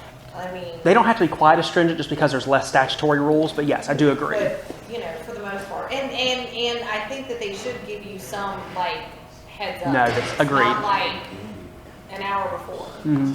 But I just thought, since this is going on with Melinda and it's coming down the line pretty quick, she's waiting to see if she has funding for it and see if she gets federal approval. I just want to go ahead and get this out there so we can start working on it. Okay, on to the Village Hall weather vane. I'm currently working with Bob Doster. He's out of Lancaster, South Carolina, on custom design based on the monogram from our branding package. He was recommended by our wayfinding and branding vendor. He does a lot of metal work and does very good quality of work. I put a little mock-up here. This is the last thing he sent me. I've just asked him, to add an arrow below the emblem so you can tell the way the wind is blowing. Pricing is in the works. It's going to depend on the final design. I don't expect it to be cheap because it's going to be a very large weather vane. I've been looking up proportions for how weather vanes are supposed to be roughly the same in width as your cupola, the base of it. So it's probably going to be a 3 feet wide weather vane. It's going to be giant because the building's giant. I like this. Mm-hmm. I like the way that this looks. Now, my next question is, who's going to install this? Andy. Me, Jill, and Jamie. Jamie and I will be in the parking lot looking up. I'm afraid it eliminates me. I don't know what I did with my pen. No, seriously. Kids the design eyes, so it Well, should be on the ground. if it's not Eddie, we'd have to just find another vendor to do it. Okay, Yeah. but does he have somebody that installs? I gotta figure he does. I mean, I don't know if he's ever really done weather vanes before. Oh, okay. So this he doesn't run a weather vane business. He's more of a metal art sculpture type of guy. Well, Heavy we need to. Huh? Heavy metal. Somebody that installs Yeah. signs. We'll need to Trucks, booms. put him in touch then with the person who is going to install it, and it can't be Andy because of what we already talked about. Yeah, But understood. my point is that he is going to have to coordinate with whoever we decide to. Crane. What? No, I mean, you can actually get ladders up there and probably do it. But my point is, he is, from an artist standpoint, is going to have to figure out how they do install weather vanes, Yeah. what's going to be required, so he makes the platform. Yeah, so, that's a good point. We need to find a person that's gonna install it and have those people talk. I'm gonna- You talking to? Send a text right now and ask if somebody knows somebody. Okay. That'll be good. I do, like I said. So you guys okay with this design with the arrow added? Okay. You guys like it? Where's the lights? Lights? What everybody see it as it goes around. I was about to say. So where is the arrow going? It would go above the directional letters, but below the emblem, so it'd be in between the two. Because you'd want the emblem and the arrow to turn with the wind. That'd be the goal. Yeah, because this always stays. That stays stable because it matches the direction. North, south, east, west isn't gonna change. Yeah. It just changes. Especially if you have Christina giving you direction. Oh. Did I say that? That was music Wow, there. did I say that? Oh, that was Austin was just following you, Jack. that was good. I like that. Oh, points, Joe. Okay. Lastly, records retention, and here's my stupid joke. Not those records. Oh, God. Not the good kind of records. Okay, so what's up with records retention? We have a lot of paper records. A lot of them are old and have not been gone through in years. Years of planning, finance, and tax records need review. I'm so grateful for when Julie was here because she went through all of our finance records for us, and me and her worked on that, and we got rid of 13 boxes worth of stuff. We need to go through finance again. Tax records has not been gone through in at least 10 years, probably. I don't know if permits have been gone through in a decade. We're working on that now with Mary, our girl we have at the front desk. We're going to be doing the planning records next. Going forward, I'd like to look for a technological solution so this doesn't build up. And if we were to get a software for this, the way it would work is that when you create a digital record, you go ahead and put like when it's due to be destroyed. So we would get notifications saying such and such records are up for destruction. And if we ever did a large destruction of records, you would see that be presented to you in a report in a council package saying that these were the records that were recently destroyed just for record keeping purposes. Can I have a suggestion? Shoot, You said you got 10, 20, 30 years of stuff. not quite that bad, but yeah, bad but not that bad. You could start off and say, well, we're gonna go back 10 years, and that's, but everything else is gonna keep what they're gonna have here, paper, and we're gonna store those. Or when we get a chance, we'll go back, but we'll go back and put this on, video or slide, Well, whatever. there's state law is complicated on records retention. Unfortunately, every single record has a different retention period depending on what it is. So if one box may have records in it that need to be held for 5 years, 10 years, or 2 years, if they weren't stored properly. The other thing is that some records have to be kept physical. Some records have to be kept physical. You can have digital, but you still have to keep physical. And there is regulations from the state on digitizing records. So if you want to digitize something and get rid of the physical, you either have to hold the physical until it expires anyway, or you have to have a policy in place that has to go through the Department of Natural and Cultural Resources. And we don't have that policy currently. And I'm in the early stages of looking into software and looking into that policy. It's going to be a lot of work. It might take me 6 months or longer to get something in place. But I just wanted to let you all know this is something that I'm working on, and you may see a budget request down the line for some additional software. Does it make sense to just, once we get the software, just start at that point digitizing and not trying to go back and? We would want to make sure we set practices going forward for any new records that are created, and then we would want to go back gradually. Yes. So like Wayne said, that would be the idea. I want to make sure that one example, this is called Laserfish, and it's what Laserfish. It's what Waxaw currently uses. Before I get any sort of software, I want to make sure it's user friendly and it's not going to create any sort of burden on staff where it takes 10 minutes just to create a digital record. So I'm going to put in the legwork for this. You won't hear about this again for a while, but I just wanted to let you know this is coming down the line. This is coming down the line.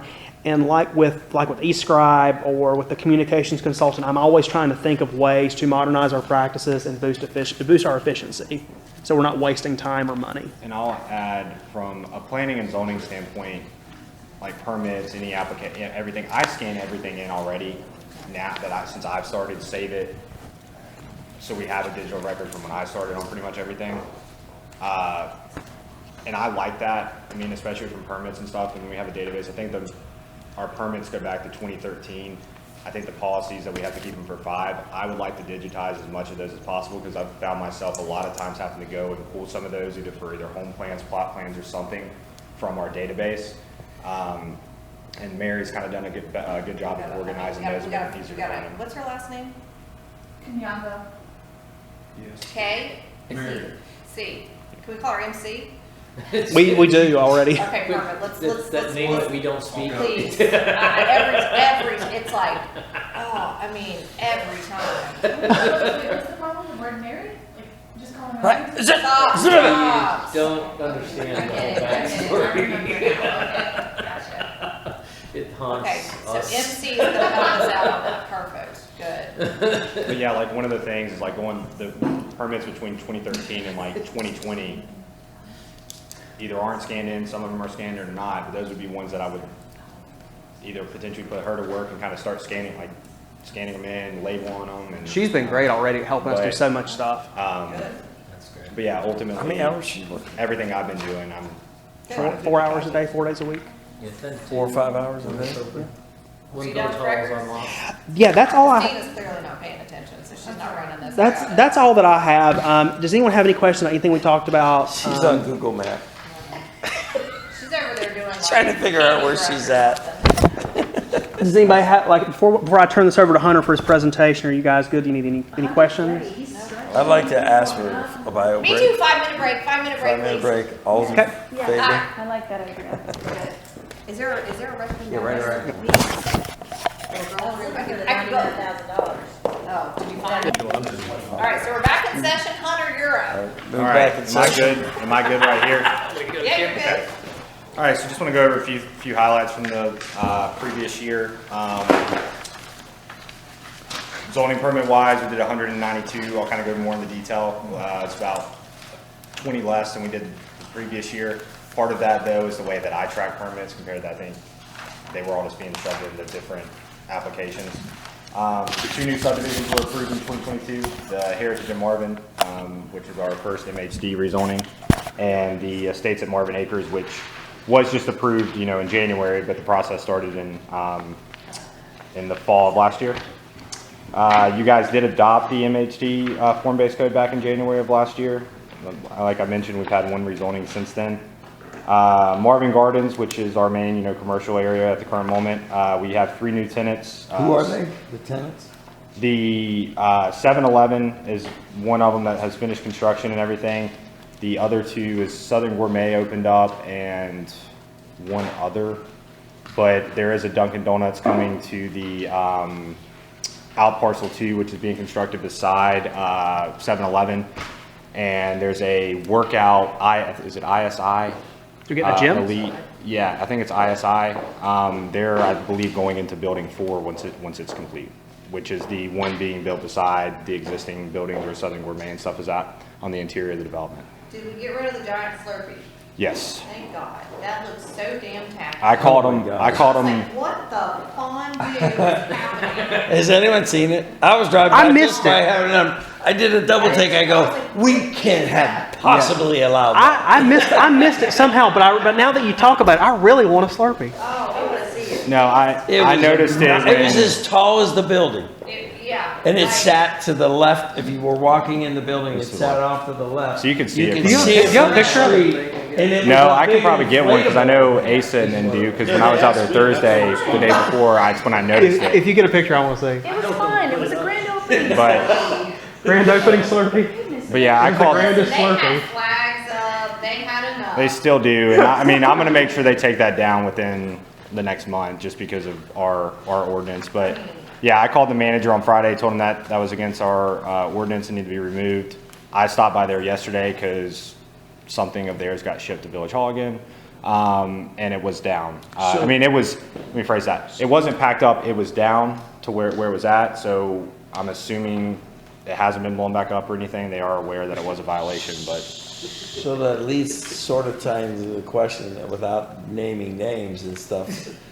But because we want to promote these businesses to do well, no, because you were talking about, you don't want to name specific names, like go participate at 7-Eleven, but we want those stores, we want that to be very successful, that commercial development. So encourage people to visit that to see what's available. I mean, as stores open up, check out the new stores that have opened and I think that's fine. Like it's telling but not you- Yeah. specifically say 7-Eleven is my point. I mean, people want to know that. I mean, we talk about it in meetings. I'm okay saying, hey, 7-Eleven is Is now now open open. in Marvin Gardens. Right. Period. End of story. That's it. It's Okay. open. Not, hey, go check it out. Not, hey, just Get you a big Slurpee. right. No, I mean, I just want, I'd love to promote the hell out of that because that was our first commercial. I think that's And fine. just like the Heritage District, we're gonna want to encourage people to go and visit and I do think that's this. fine, but I think that every tenant that's in there, they need to tell us when they do one, like when they are now open, so that we are at least being like, hey, the Southern Gourmet is now whatever So go Social House. in Marvin Gardens. That's what they changed their name to. I'm trying to be like, no, that's. But Trendy. But yeah, I mean, as more commercial, I mean, I know that we kind of talked about this in Austin's presentation. Like, a lot of municipalities will post on their Instagram website or whatever, just saying, "Hey, now open in Marvin," you know, just to promote, just a brief promote, like saying, "Hey, we have this, go check it out." But I mean, it's not like we're doing any specific marketing or anything. And Okay. but yeah. We had a total of 7 properties annexed in 2022, 5 of the villas at Marvin, and the 2 in Weddington Chase. Those 2 look like, or those 5 look like they're selling again.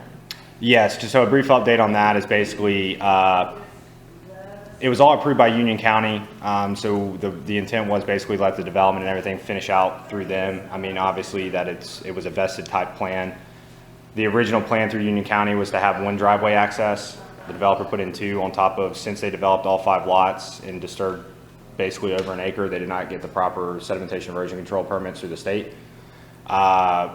At this time, but I think they're working back. Basically, I had a call with Lee Jensen, the planning director for Union County. I think it was earlier this week.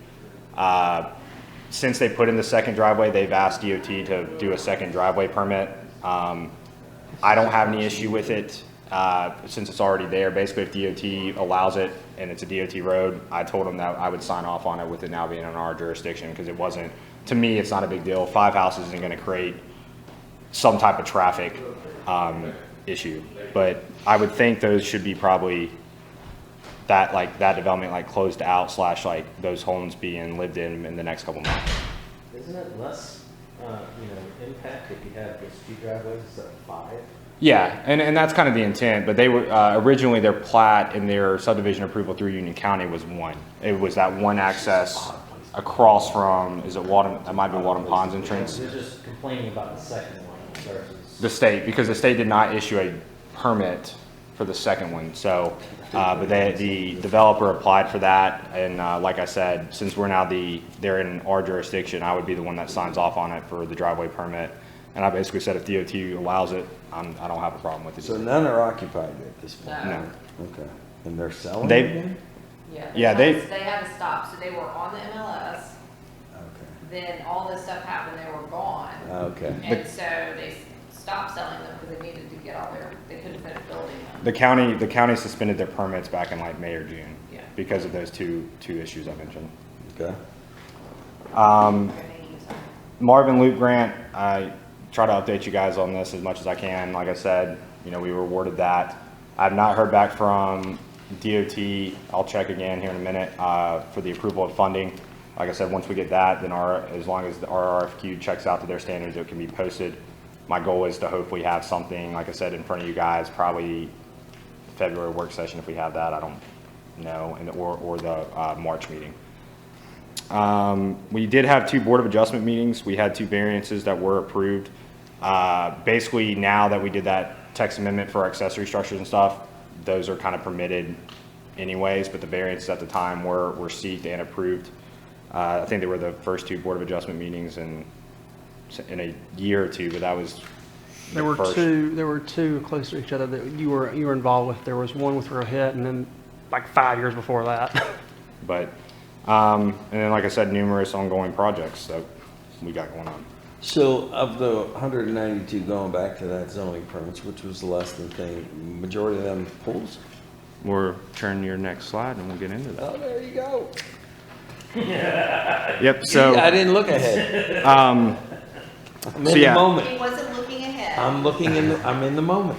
I'm staying on. As I mentioned, there was 192 zoning permits issued in 2022. That was a little down from the last 2 years, but like I said, I kind of break out zoning permits from subdivision applications and all this other stuff. They were all kind of combined into the permit database in previous. Out of that 192 breakdown, 31 were for new construction. 5 of those were in Belgrove, 2 homes in Broadmoor, 16 in the cottages, and 8 in other developments or just no subdivisions. 30 of those were upfits, renovations. 36 of those were additions.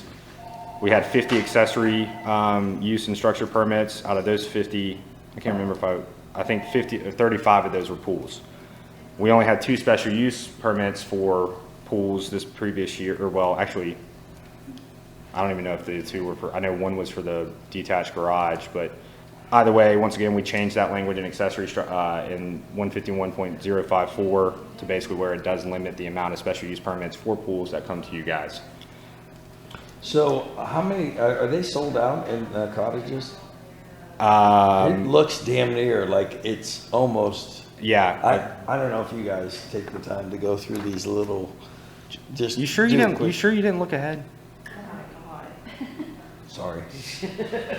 I'm just asking because my wife and I says, I just want to make a quick ride through. And there were so many people there. And it was like, wow, this was a great little It does look good, It but really looks nice. non-residential and commercial, 3 new construction, which that was the 7-Eleven, building 4 in Marvin Gardens and out parcel 2.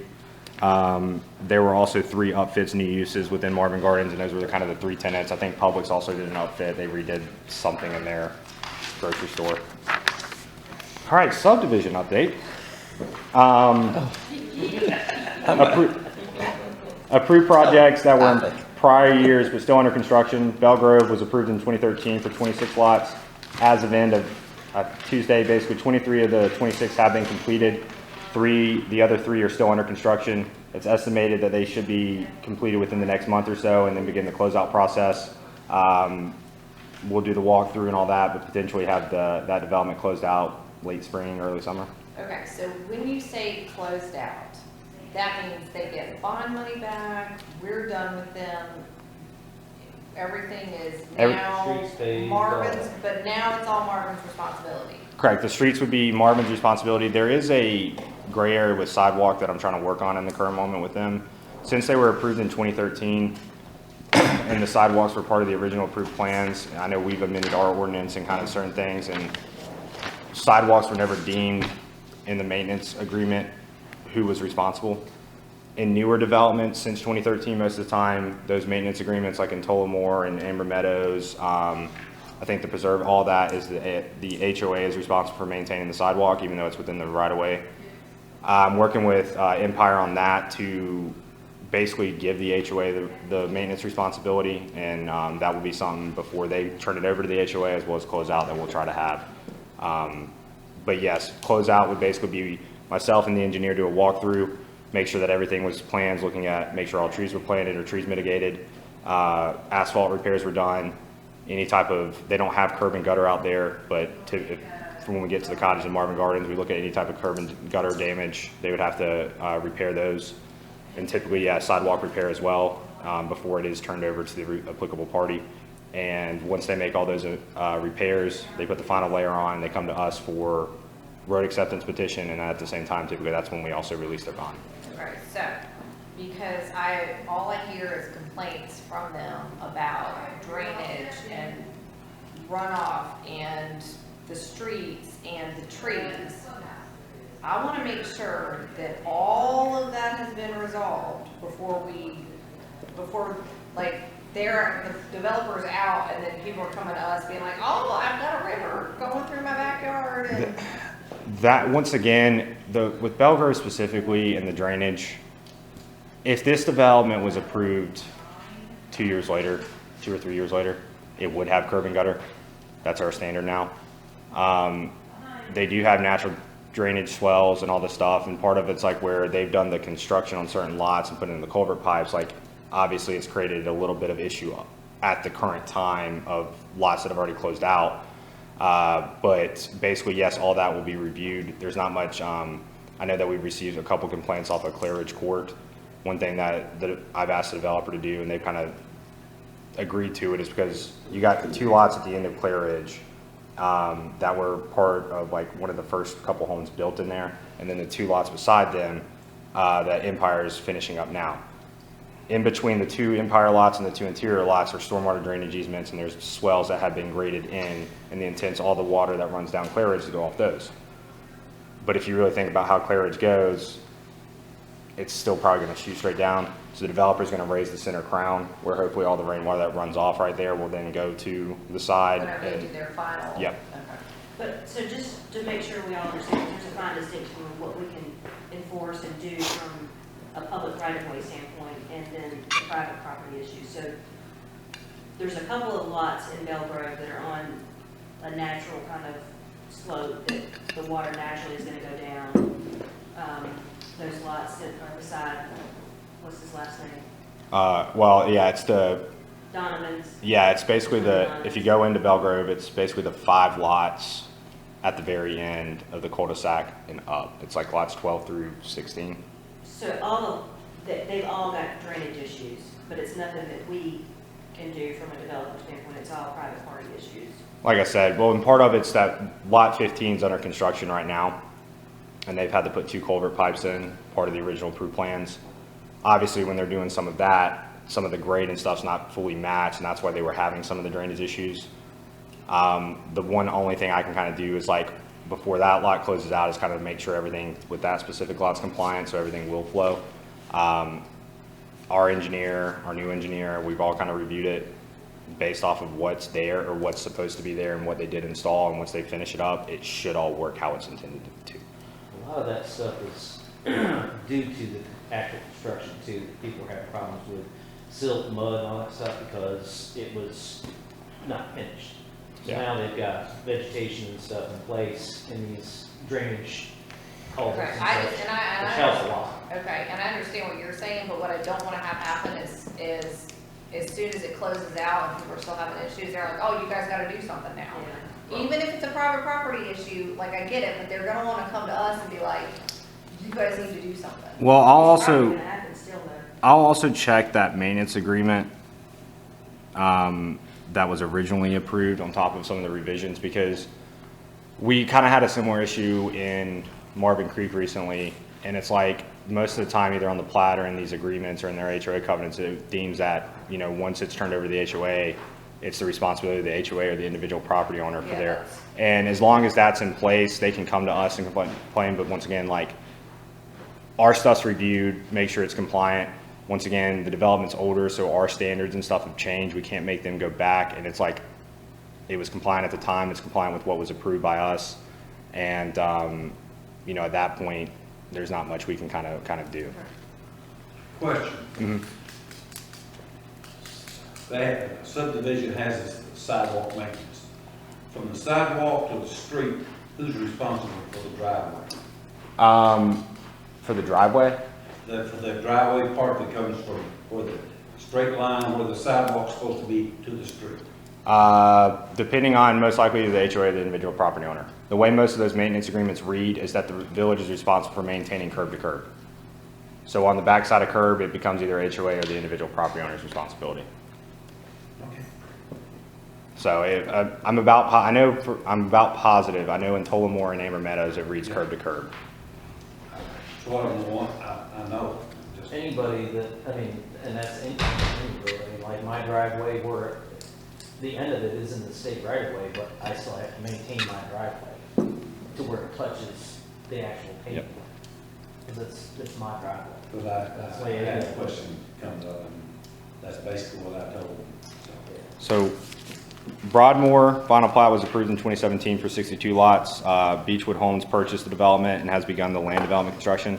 I did issue 2 zoning permits for basically their spec houses. It's like lot 68 or 62 and 61 right when you enter the development. The one thing that's interesting there is earlier this week that I know, so their pump station, all their sewer plans and stuff were originally approved by Union County. Beechwood did want to do some revisions, and at this time are not approved. And it's revisions that are all administratively approval, from my understanding. It doesn't have to go back to the county for some type of pump station approval. So I don't know how it does impact their timeline, because obviously, and I even put this on the specific permits, that those houses can't be either constructed and or obviously the CO until the infrastructure's in and tapped into. So I'll keep you guys updated on that as I learn more, but I did get that email on like Tuesday. So those 2 homes that are just broke ground with the concrete blocks, those are spec homes? Yeah, they'll be the spec homes and like their temporary They'll be offices. like their And- model houses. Yeah, and then they'll be sold at the end. Cottages in Marvin Gardens, 25 age-restricted lots. 20 of those homes have been completed and are occupied, and 5 are currently still under construction.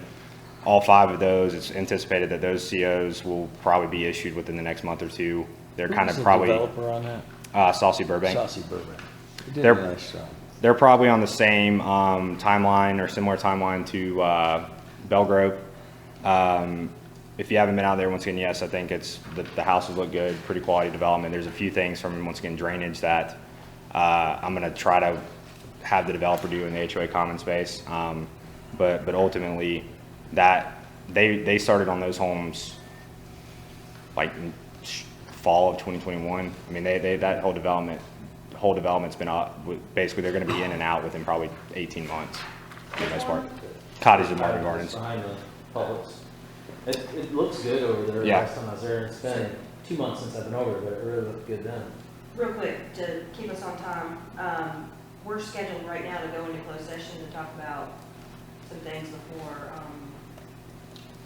Part F guy gets here, Nick, before he arrives, which should be anywhere between 12:30 and 1, so we can do a couple of things, either get Hunter to speed it up a little bit, we can pause right here, go into closed session. It's not Hunter's fault, we're asking all the questions. Well, I'm Why don't we put a pause in this at the subdivision, Do you want me to finish the subdivision? Yes, Update, finish and the then subdivision. we'll put a pause in it and go into closed session. Okay. 'Cause I don't wanna The rush last that. development that's underway is the estates at Marvin Branch. They've done land development, and I issued the 2 zoning permits for that yesterday, actually.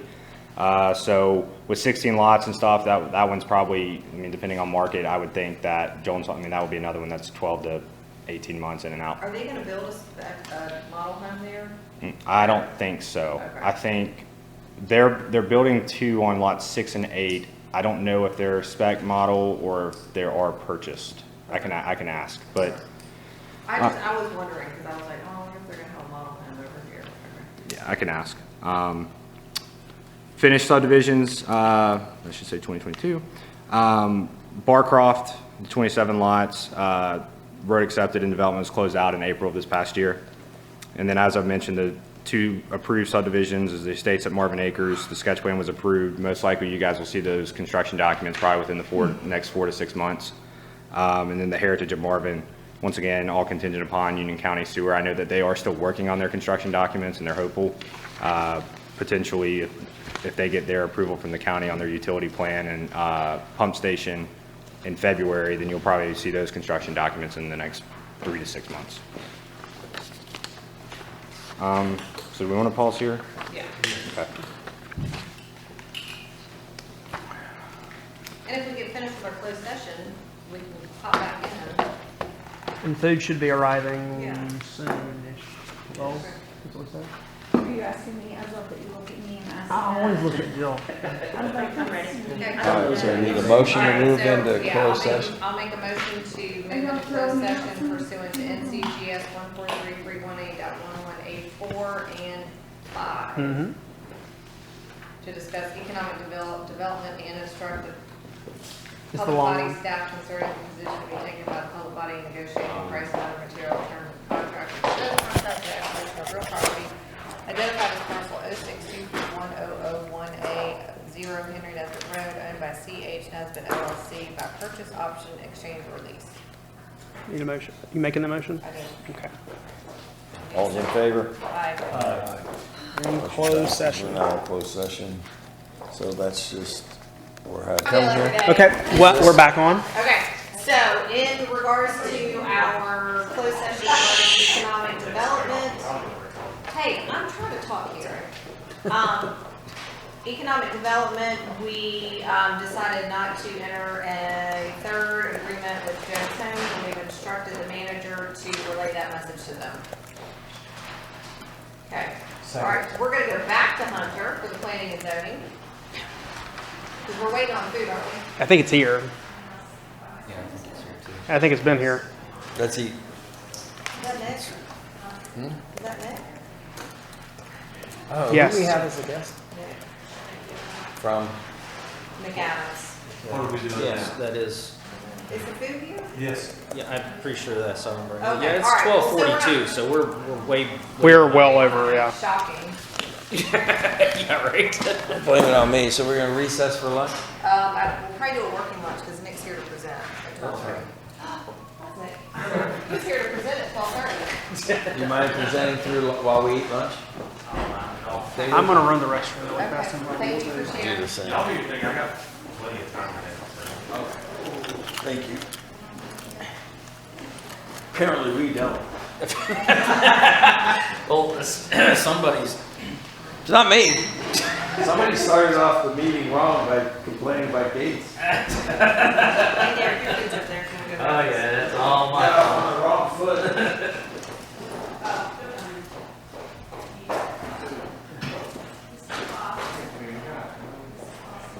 I guess I need to go get some more wood.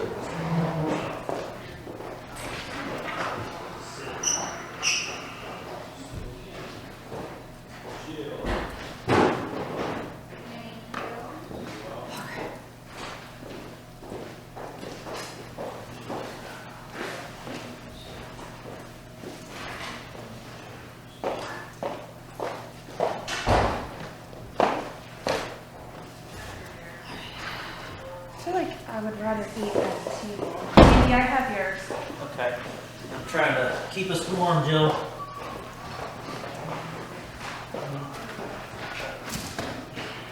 Yeah. Well, better late than never. That's right. How you doing?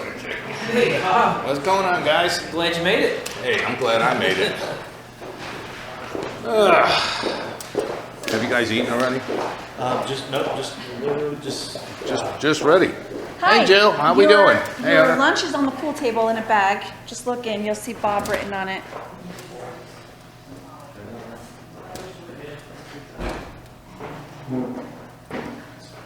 I'm cold. Now I'm cold. Dang it.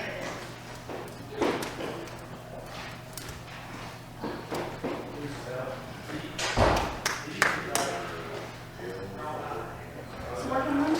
I'm done. Working lunch. Hello. Better late than never. Here I am. I keep taking your phone.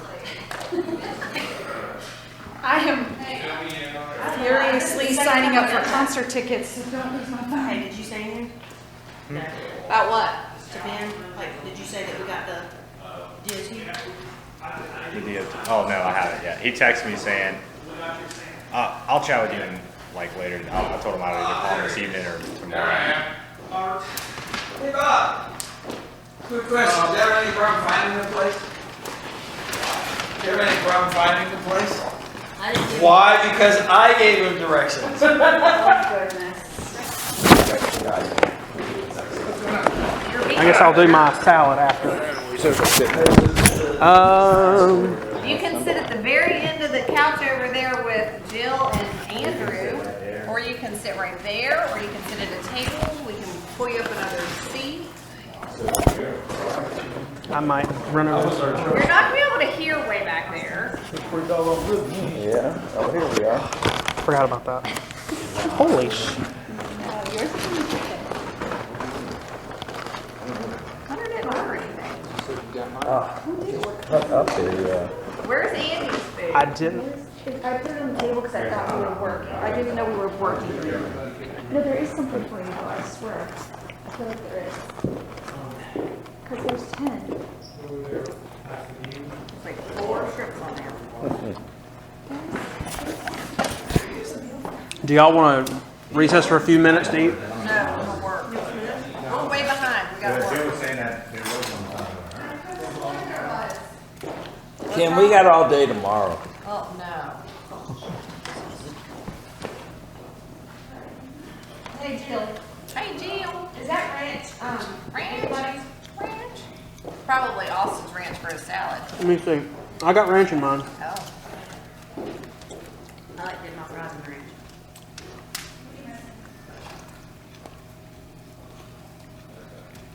I thought about getting fries, but I thought, nah, I need to get a salad.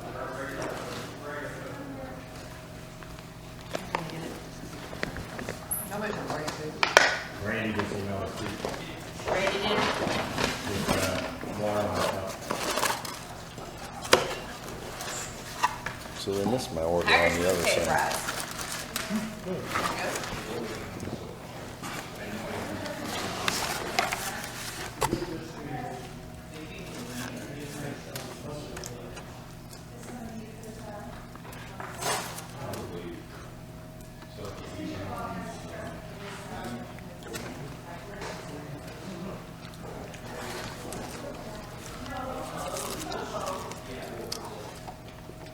We get drinks? You're back there at the bar. Hey, Bob, do you have salad dressing? Your Arnold Palmer's Do you have back salad there. dressing? Yeah. You do? Is there another one of those back there? I'm not from there. I'm not gonna eat all this. All right, who had the Arnold Palmer's? Can you I was did. one and Wayne was one? No. Where'd Wayne go? Did we lose Wayne? Thank you. Here's I'm gonna put this right. straw. We can put that on. I messed up, didn't get Andy's drink. What did you order, Andy? I mean, what'd you order to drink? Coca-Cola. That's your Arnold. Well, they weren't labeled diet or regular, so I don't know which was which. I grabbed one. We both had diet, so There was only two. There were three dark colored colas back there. Well, who grabbed a cola then? I grabbed one. Maybe I did get him one after. Bob, okay. Okay. Bob took it? Did you grab a Coke? Good God, No, he great. grabbed a sweet tea. Oh, we did? Are you sure it wasn't a sweet tea? I had a Diet Coke. Yep, you ordered a Diet Coke, you ordered a Diet Coke, Yeah, no, you I'm ordered pretty a sure regular I Coke. just screwed up, so it's fine. Well, it's fine. Well, here's the hoping this is actually that. Here, we can share this trash bag. That makes up for Coke. All right, we good? I'm trying. All right, Austin, is the recorder on? We've been on. People have been hearing us eat. I got thrown into it somehow. All right, Munch, slurp, slurp. so we got Nick from McAdams. Nick, everybody? Hi, Nick. Okay, good. Nick. All right, so was that good? And some big maps out. All this thing right here. Nick, I did not like your email yesterday. Uh-oh. I know. I'm honest. No. I'm not gonna tell you something you don't. I'll tell you something wrong. What bad information did he give you? He'll tell you. I'm gonna let him tell you. When I do high arching numbers, I get scared and I don't give a low number. Watch that water, Nick.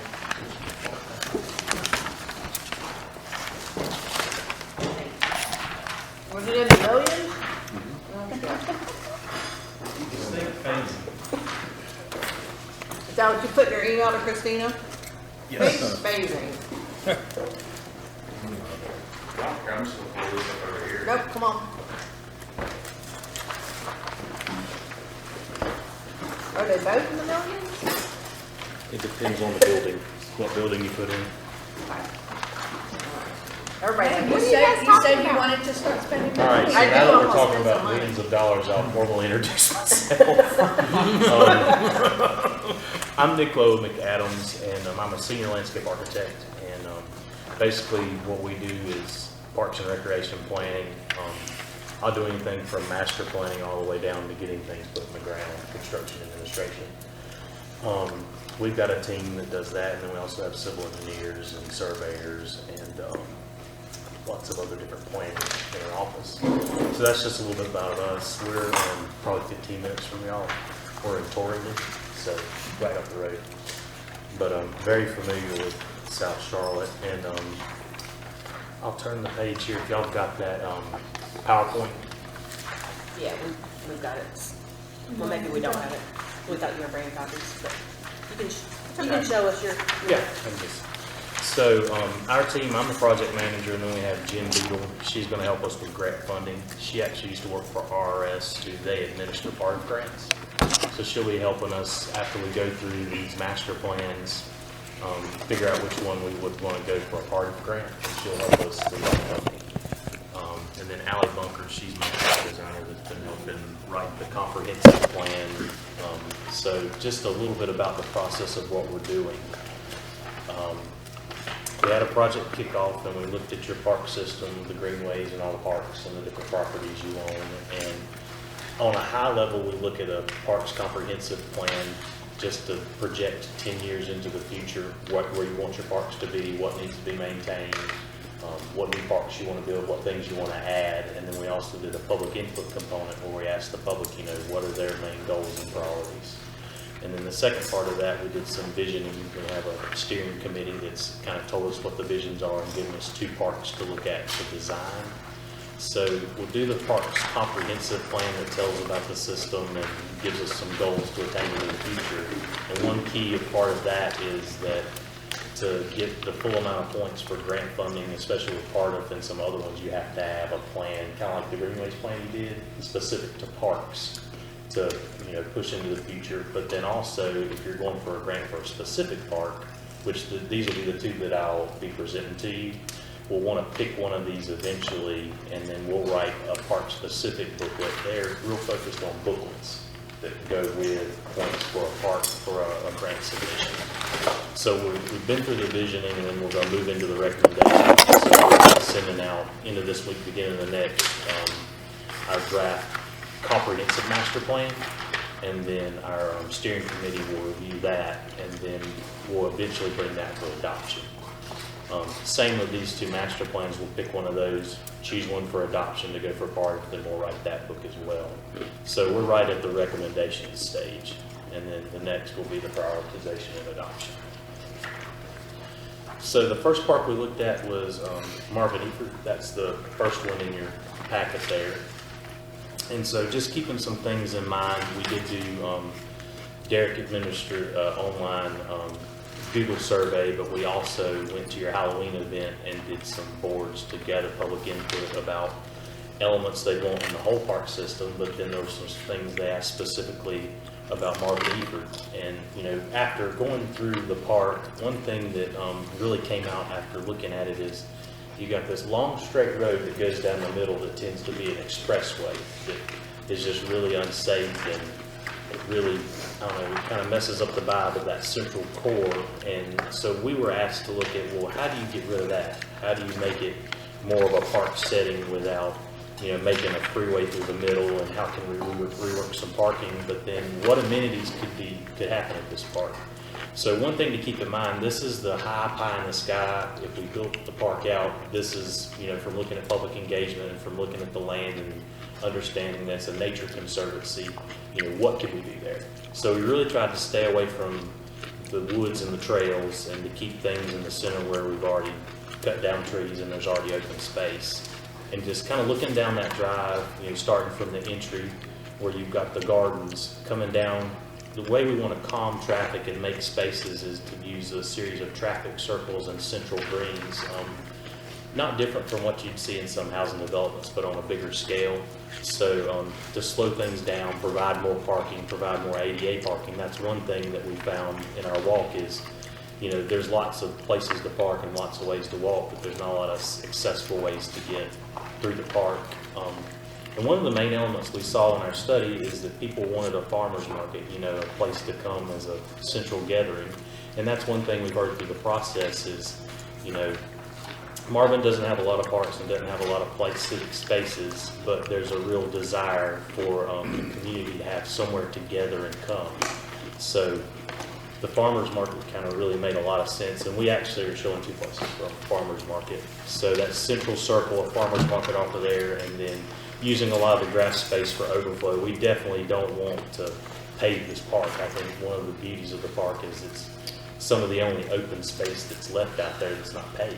So kind of coming on deeper into the park towards the barn and where the existing playground are, there's another large central green where we could see, you know, activities around that like volleyball, bocce ball, actually a nature center, so a place to bring kids and actually utilize this as a nature preserve to go out and see things and experience the lake. So a formal nature center down at the next central park area with parking around, but then that steps down into a set of trails. You've got this really great setting where an old house used to sit.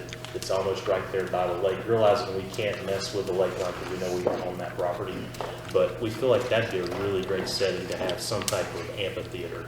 So, and that's the thing when we're looking at these, you know, you can go as cheap or as expensive as you want. You know, it's just the idea that this activity will fit there, and once you start to get what the vision can be, you can set back and figure out, well, this amount of money gets us this type of amphitheater structure. So we really see that this would be a good setting for that to happen. Can I And ask then, a quick go ahead. question? Yeah. I love the idea of an amphitheater, but my only concern with that would be the noise. And, you know, we have a neighborhood, right across, and it's traditionally has been a passive park because of not disturbing the peace. We try to keep our events to that kind of thing. So would that amphitheater drive the sound away from the water and more towards I don't know that you the would park? get away from it echoing across the water, because I live on a lake and sound travels. I can hear things happening at the steam plant. I live on Lake Norman, so there's no way it wouldn't travel, but we would face it back towards the park just because we want that as a backdrop. But that's a good point, that if you did an amphitheater, maybe it needs to be more centrally into the park, keeping the sound in mind. And kind of the way we were thinking is that hillside just works so well to bring you down, and then you can project out. But that's definitely a good comment to think about. But yes, sound would echo. And the reason we looked at amphitheater is through the public engagement event and then the online, there was actually, that was one of the highlight amenities that people wanted to see. Now, across the board, which everybody is on board with y'all's greenways plan, everybody wants greenways and trails. That was the top across when we were talking to people and then on the online survey, so. And that's one thing you'll see in our comprehensive plan is that in our action plan, we really want to focus on, yeah, let's tick these items off on that Greenway plan because it's got a lot of momentum with the public and that's something that they want. Any other questions on the conceptual plan? And we have some other images, you know, kind of showing what that placemaking would be, but the types of structures we build and the types of amenities we can really kind of look back at the village hall to try to, you know, make the place. So I'm trying to get, this is you drive all the way through this with your vehicle or you're parking back here? You can drive all the way through with your vehicle. And then the way we want to slow things down is around those two central circles and ovals would be parking. But we wouldn't let you get all the way back to that amphitheater. We'll bring you close enough for ADA access. But yeah, there'd be parking around. And then, So parking around here is what you're saying, yes, sir. right? And here, And there. a little bit here. yes. Do you want to tell them now, or do you want to wait till you do both? Bryce? So I do this all the time. So Damn, she's brutal.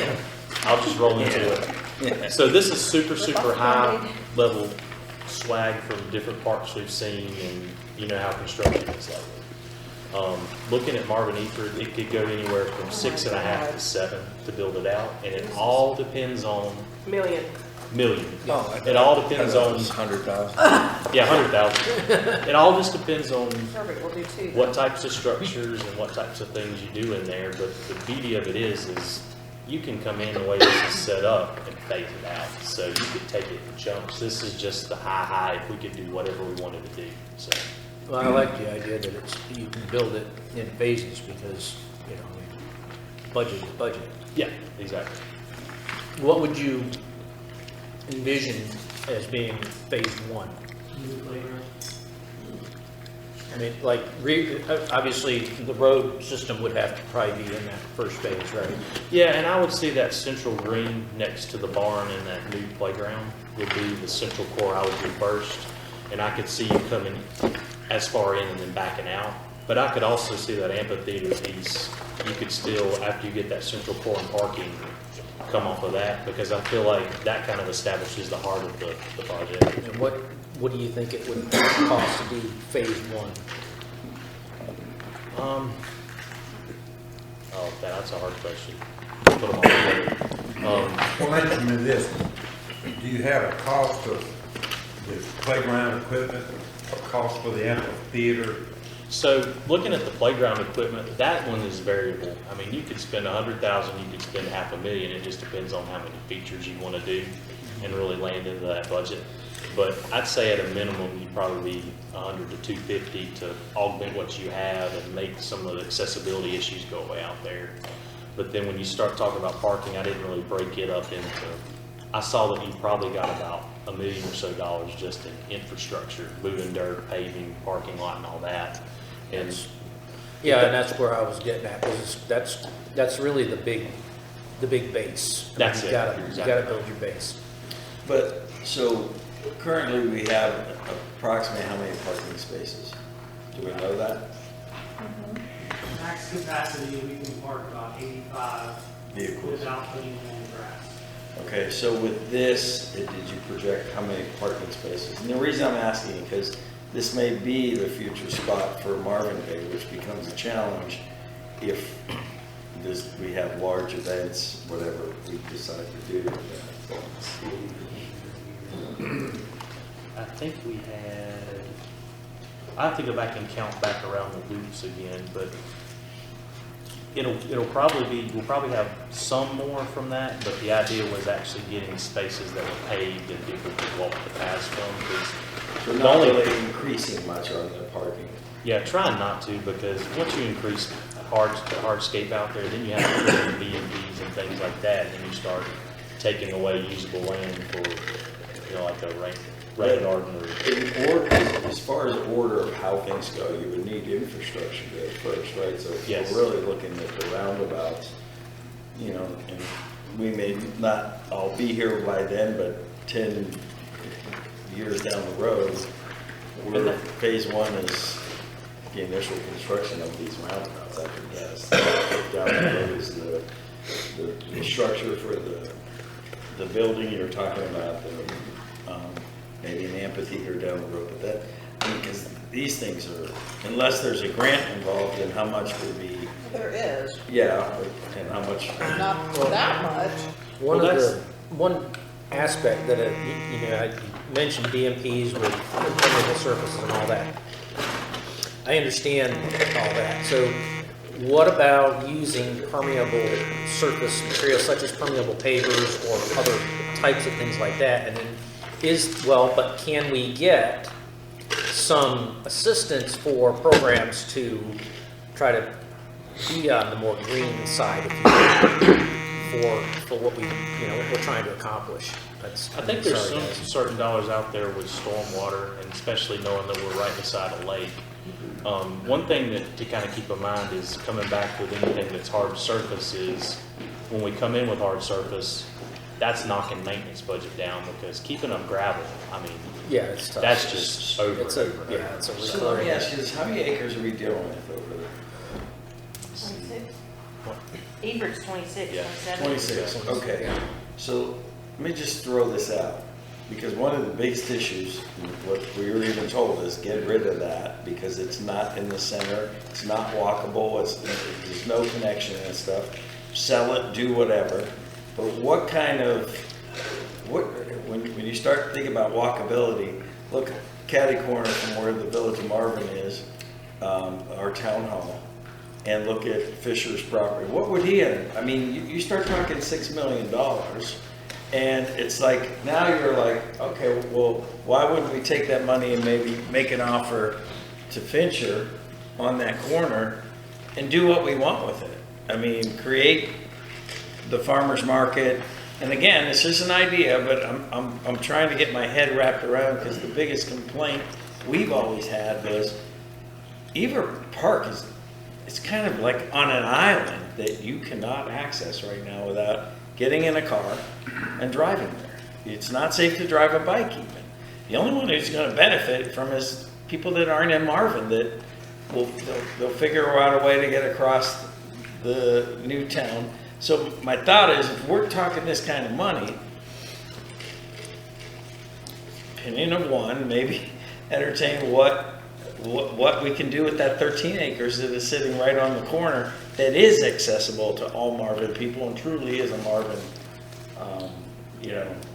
sort of gem. I know we've talked about what that could be as far as commercial, but you still could get a little bit of a mixed use commercial in that. I just don't know where Fincher would be, or for that matter, what he's even proposed. All right, well, let's talk about this presentation. I know, We'll talk about that later. I just throw it at a high level, that's all we're talking about now. And that's a lot of money. A lot of for real us to- estate.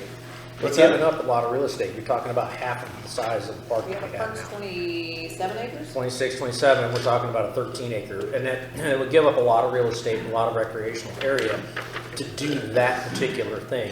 I don't know that we want to go backwards on it. Okay, so let's go to the next one, because there's two, so everybody's not like, let's see what our options are. And maybe, All right. So this is looking at Village Hall. So this is keeping in mind using the whole property, but then also, we totally understand the water issue that's going on there, and we've seen the videos and what's happening around Village Hall. So this plan, we would focus on doing a future civic space / farmer's market. And so the idea that kind of comes with this is, we've talked a lot about that, the Greenway or with our group, that the greenway needs to have places to go. So this would actually fit in as a place to stop to eventually see, if you see those dotted lines, have connections to the greenway for people to walk, but then come and park. And if you're looking at the site, this would kind of be elevated up above Village Hall. So unfortunately, it would take out, you know, most of the woods on that property just for the sole fact to have to level it out and park it. And you can see there's some retaining walls that would be involved with this one, but we see this as a multi-use space. So it could be a farmer's market during the day, but we'd see it as a open roll-up door area with some space that's conditioned if you wanted to have an event there, but also if you want to have, you know, a yoga class or some type of exercise class, there's a synthetic lawn adjacent. So you could come back and it'd be kind of like an elevated plane above Village Hall. But then looking at that front, we really want to look at the architecture to match, because this is going to kind of be an introduction to Marvin as well. So this could be a civic space slash farmer's market, or it could just be a farmer's market. It's all up to budget what you want to do. And we're seeing about a 4,000 square foot building there. So we really want it to be multi-use. And then you see adjacent to the front would be some type of BMP, perhaps a rain garden, to help mitigate a lot of that water coming across. But we'd see that as an aesthetic feature, not just a sand filter that's grass. Well, Something that's attractive. my biggest hang-up with that is that BMP takes out all of those heritage oaks that we've been trying so desperately to protect. 150 to 250-year-old trees that I'm not willing to give up for anything. And that's just me. And I know Kim's been down there and laid down in front of power trucks and everything else to keep them off the roots. Those trees are important to us. Okay. And should be important to everybody for, 250 years of growing there. So. And that was the thing, to make a farmer's market use work there. That's the amount of space it would take, and that's, we just wanted to show you how much space that would take. And that is a consideration, that if you do this, those wouldn't be there anymore. So. If we could figure out a different option for the BMP to make it work, then I like the overall plan. But my biggest hang up is those trees. I don't want to sacrifice those trees for. The trees are all like kind of from the mid retaining wall It's up on down top of through the the corner. blue. Yeah, the blue is the pond. Right, but through the blue to the left. Yeah, pretty much. They run right behind the power line, basically. But they're on that all, but side. they're not necessarily back. No, they're up. They're well, up front, right? there's a couple of them that go back. Like behind the 250-year-old oak, there's another large mature, I forget what it is back in there, that's another 100-some-odd-year-old tree. And then, of course, the ones that are up on the berm by the traffic circle, they're 150-year-old oak trees there, which we've done a lot to preserve those. So obviously you picked this size BMP because that's how big we need it to be? This is just like super high level. That's the thing, is I always start off big and very conservative. And that's something that I would want to do prior to doing anything on this site, is we have stormwater guys, they do that all the time. Have them figure out the exact size and what we can stay away from to catch all this water that's coming across there and mitigate what's happening. So that would be the next thing, is if we're interested here, do a study on what that has to be. Because this is very conceptual. Okay, because obviously, like, we're disturbing all of this land over here. Correct. So we're gonna have to have one. Yes. We do want to, and I don't know if this is included or if it's still over here, but we do want to include that little rectangle piece. We want to actually combine that with the main Village Hall property, so that when we're looking at total square footage. Yeah, that will help you with the square footage, yeah. That you won't have to have as much of a BMP. that half acre that would. at the Yeah, end of the traffic it'll circle. help, it's a separate lot, but it is Yeah. owned by us, so we could go back in the deed. Oh, and add it, recombining helps, whatever. Yeah. for sure. And Hunter can do that pretty easily, I would assume. So, and then you can obviously like make this smaller, but I like the options at the park. But for the amount of money that that's gonna take and for what we've gotten from the state, what we can match with the Part F grant, plus, maybe we're gonna need to put a little bit more to it, but I mean, doing something with this, the rest of the village hall space, like, I don't wanna, I mean, I like woods, I like trees, but I don't just want to leave it wooded and people not being, I mean, we need to utilize it. And unfortunately, because of the way that the land's laid out, we're gonna have to put in retaining walls, we're gonna have to do a BMP, and we're gonna have to add parking. Because if we do anything there, we're gonna have to add parking. Well, let me ask you on this, we talked about adding the half acre into the parcel. Can we not divide up that parcel, which would end up benefiting us on the BMP as well? You can only go one way, can't go the other. It's also based off of Okay, but if it's a separate parcel, then the disturbance area changes. Yeah, but you're gonna disturb most of that parcel. Go back to like the thing, bills at Martin, or the Martin bills, like that's what happened, like even though it was a minor subdivision and it was 5 acres and they individually pulled permits on them, they still disturbed over their minimum, or the amount, and should have had a subdivision version. And we're gonna disturb, even if we separate it, you're saying separate existing village hall with the other. The rest of the property and then. That new section, you're gonna disturb more than, And one thing in with that is the amount that we'd be disturbing over there. That would also, it helps us to have Village Hall for a larger size BMP as well to share land. So if we make it smaller, then you might have to start thinking about underground detention under the parking if we don't have enough area for the disturbance. So Okay. getting smaller sometimes hurts you when you start doing that. Yeah, I'm just You could asking. also add in that questions. one little parcel that we've got to the, Yeah, that's what they were saying. and then Austin had a good she clearly idea. wasn't listening to me at all. I literally just said that.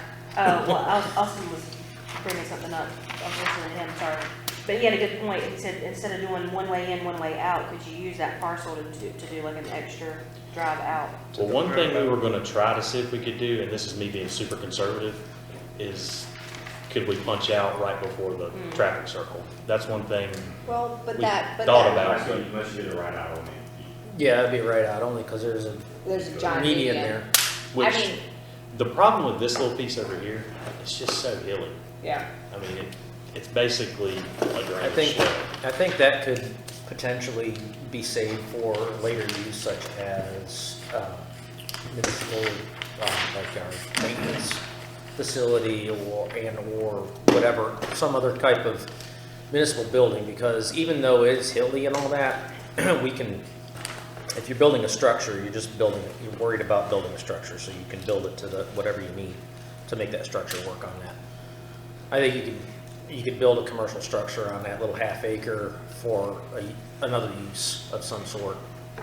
Yeah, I mean, police departments, facilities, maintenance, buildings, I mean, any kind of municipal building. You still want to think about long term with that though, because if the village owns it, we're gonna use it for a type of facility once again, like we would want to. We need a driveway there. Stormwater infrastructure that we're proposing.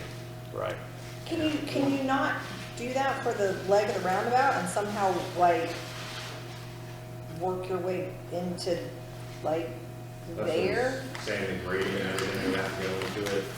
I mean, we're gonna if we want to use the property, we're gonna have to grade it. That's when we started talking about Village Hall as a whole.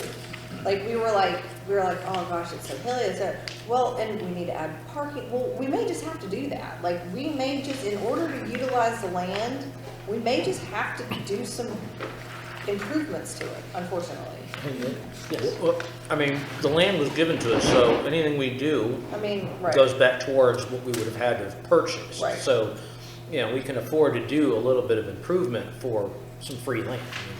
What's the, when you're saying it's hilly over here, we're looking for do like an amphitheater or pavilion, why wouldn't you just shorten this, cut it here, take this and put it on this side, put that on the back side, and then that way you've got to have a natural amphitheater down into, like if you're doing some kind of you got concerts or whatever, you got that, but then you got this over here. So just shorten up this piece. I don't know, I'm not, I mean, this site could be conducive to a small amphitheater. It's just the thing that kills us on here, any activity is gonna bring people and doing the parking.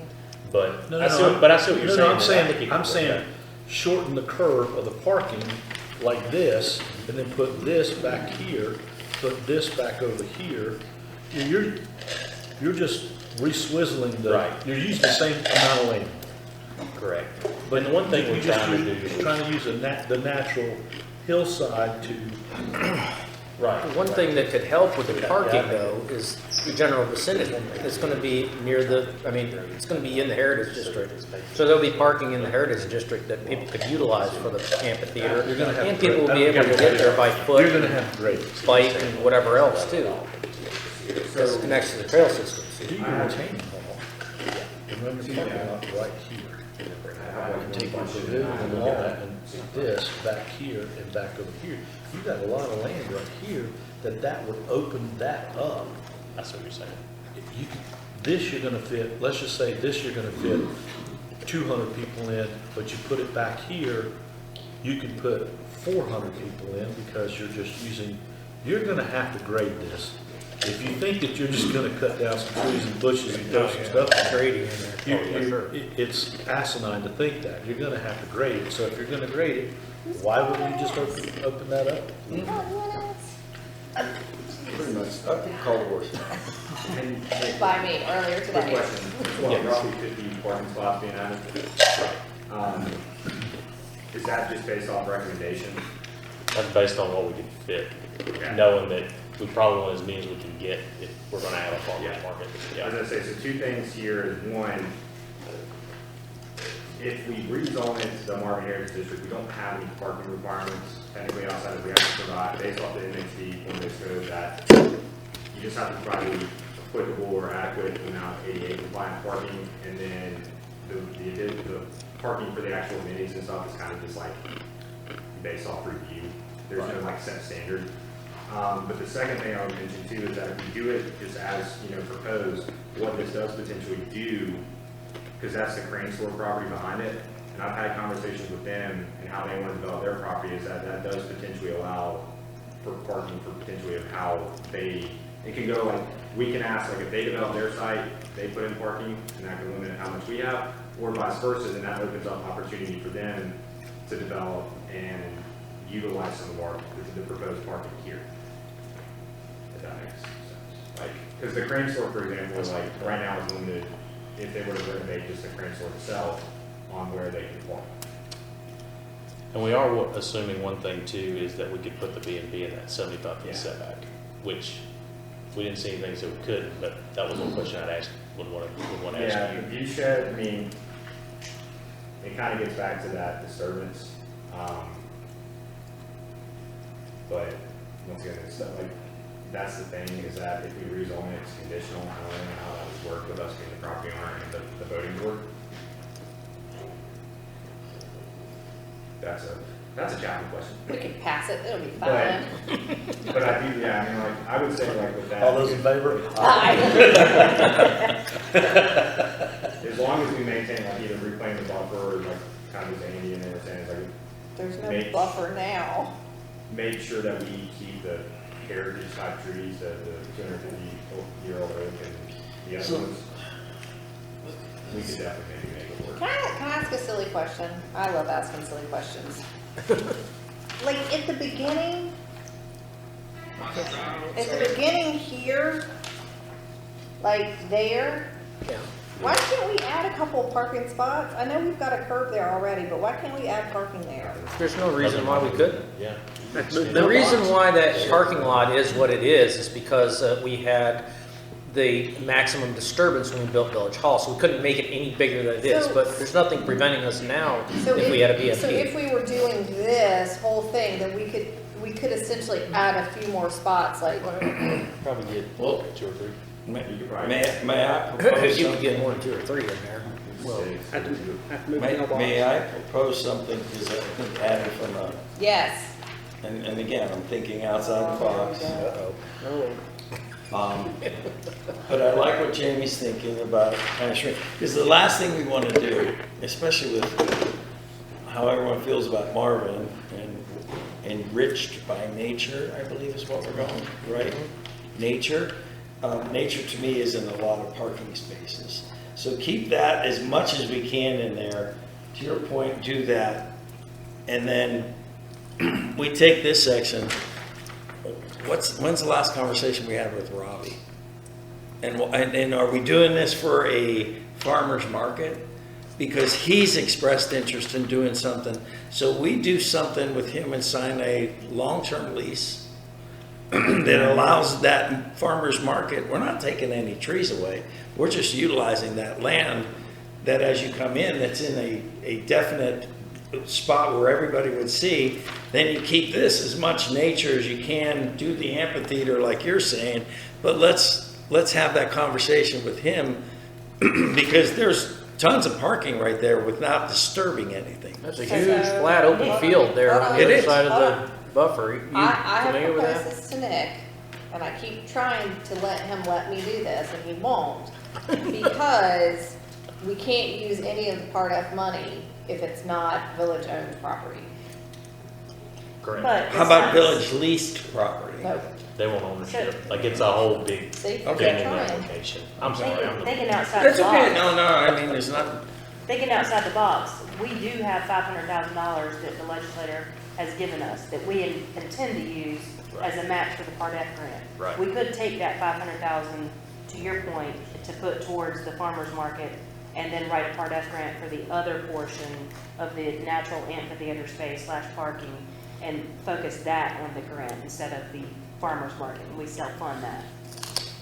on Robbie's property. Yeah. see, I don't think Robbie's ever gonna wanna sell No, that. no, she's just saying, we'll use that 500 that the legislator gave us, not use it to match up with Part F, and just take that 500 and say, hey, Robbie, we want to put a farmer's market here, we're gonna add some parking, and we're gonna give you, we'll build it, and we'll give you $5 a month. It's gonna take, we'll still have to come up with a match for the Part F grant, which we'll pull from. But does that $5 idea a month, sound like hanging out with something Sonny that we Russian? could, I mean, it starts with the conversation, right? Yeah. Obviously, we can't get the grant money. He's willing to do whatever we want there. He keeps saying, what do you guys want? How about the, I mean, he has said, how about the farmer's market? Well, that's what I'm just saying, because to put it back in here and to add all that parking, it's like, wow, why are we, with what we've Oh, there's proposed, a lot of keeping it. development in that, yes. Yeah, I mean, you're just taking away so much to put parking spaces in, and I But thought, if we want to utilize that property, if we're gonna, I mean, we need parking. I agree, but when you look at, to Andy's point, that big open field that's there, that to me is more conducive to put some parking spaces because it's I mean, it is needed because of what we're doing, and it's not really tearing down trees. Where you could go in through here, create an amphitheater, but create a lot of open space under those big trees that are already existing, and we're not cutting down any trees. Other thing that I'll mention too is Robbie's property is identified on the future land use map there, the district as commercial only. But in the same time, like from a planning standpoint, that's really kind of a high use kind of between residential and us. Like it would maybe make sense to utilize his property to best of our ability either as the existing residential and like for the civic open space park space. Nick, I'm sorry. You're that, I was just gonna mention. But he absolutely wants to do something, so he Yeah. will be open to having conversations about this. Nick, in order for you to move forward with what you need to do, it sounds like we may have an opportunity somewhere else to do a farmer's market, but is there a way for you to recreate your site map and leave a space for that as if we don't get to an agreement with the third party?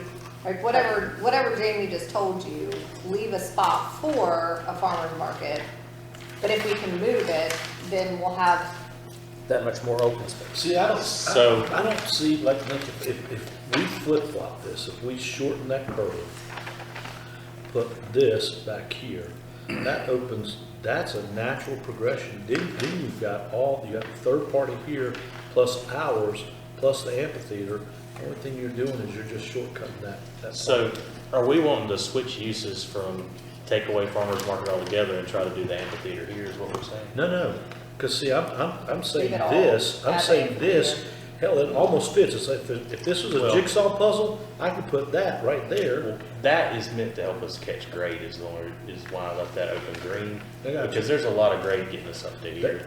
So I was just seeing that as open lawn or future expansion. But if we're talking like amphitheater for like events and singing or no? Yeah. I'll have to look at it on that site to see, because the only thing that gives me pause about an amphitheater here, which I guess you could park people on their property if you wanted to, that's gonna be definitely a high use event. I mean, we could look and see. The thing is though, is walkability to this. Bike ride. Yeah, there's a lot of walkability. This is perfect. The other for what thing, we I don't want know to use it. if we made any traction on this, but that church, the gravel parking from across from the church, we talked about doing a kind of a joint, Let for them parking charge. there. Let them charge for parking. Yeah, but I mean, there would It's a be, donation to the church. but as the Heritage District develops, there's gonna be a lot of opportunity for parking within the Heritage District at these businesses and such, which is walking distance from the amphitheater. So we're gonna automatically create a lot of extra parking as it builds out, just by proximity. So For the that's, short term, we may not need as much, for the long term, we may not need as much parking. Right. What is, versus what we need like right now. yeah, So so, look at it with those trees in mind, I mean, because if growing we're pains. truly saving trees, I'm staying probably 10 feet away from them, Yeah. just not touching roots or anything. And so the more it goes this way, I just want to make sure that the amphitheater space that we leave, which the amphitheater, it slopes down that way, we probably want to be in this corner and this Okay. up here. But I want to make sure, how many people do you think would come? 1,000, 500, 1,500? I don't think you. We can't get 5 people to come. I just want to make sure you have space. So, you get a great concert series going. yeah, but you're not singing, Joe. That's going to be close. Yeah. Well, imagine Jamie I just gets want on the to make sure I circuit. give you Everybody. space so that it'll be. Yeah, I'm just trying, again, I think what you've got here is great. Two things I'm just looking at, if we're sitting here thinking, well, we're not gonna grade any of this stuff, I think it's crazy not to think that. But while we're grading, let's look at different options on how we can do that. Because I do think if you have, that farmer's market, we've been talking about that for a long time. That's huge success for everyone in the community. But having that pavilion and having events on Friday nights and or Saturday nights where people come together, we want where the people of Marvin don't have to leave Marvin. We can And that walk was, there, that's especially really when the they'll do biggest concert drive out front. behind the Heritage District as a whole is community gathering place, get people to come together and congregate in one place. So this, having an amphitheater there just really makes sense. Having the farmer's market there makes a boatload of sense.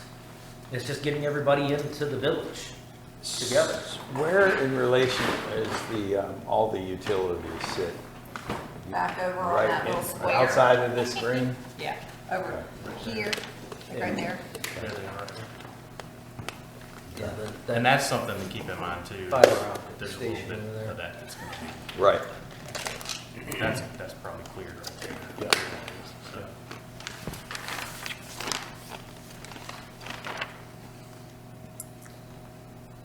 So since we're thinking outside the box, I want to throw something out too. Oh, good, I love ideas, they're So free. They're free. Ideas. this isn't exactly the spot for town hall, and this isn't, may or may not be the spot for amphitheater. I want to test it. Is the property you own over next to Publix, is that a better one to develop for a small amphitheater or playground or something like that?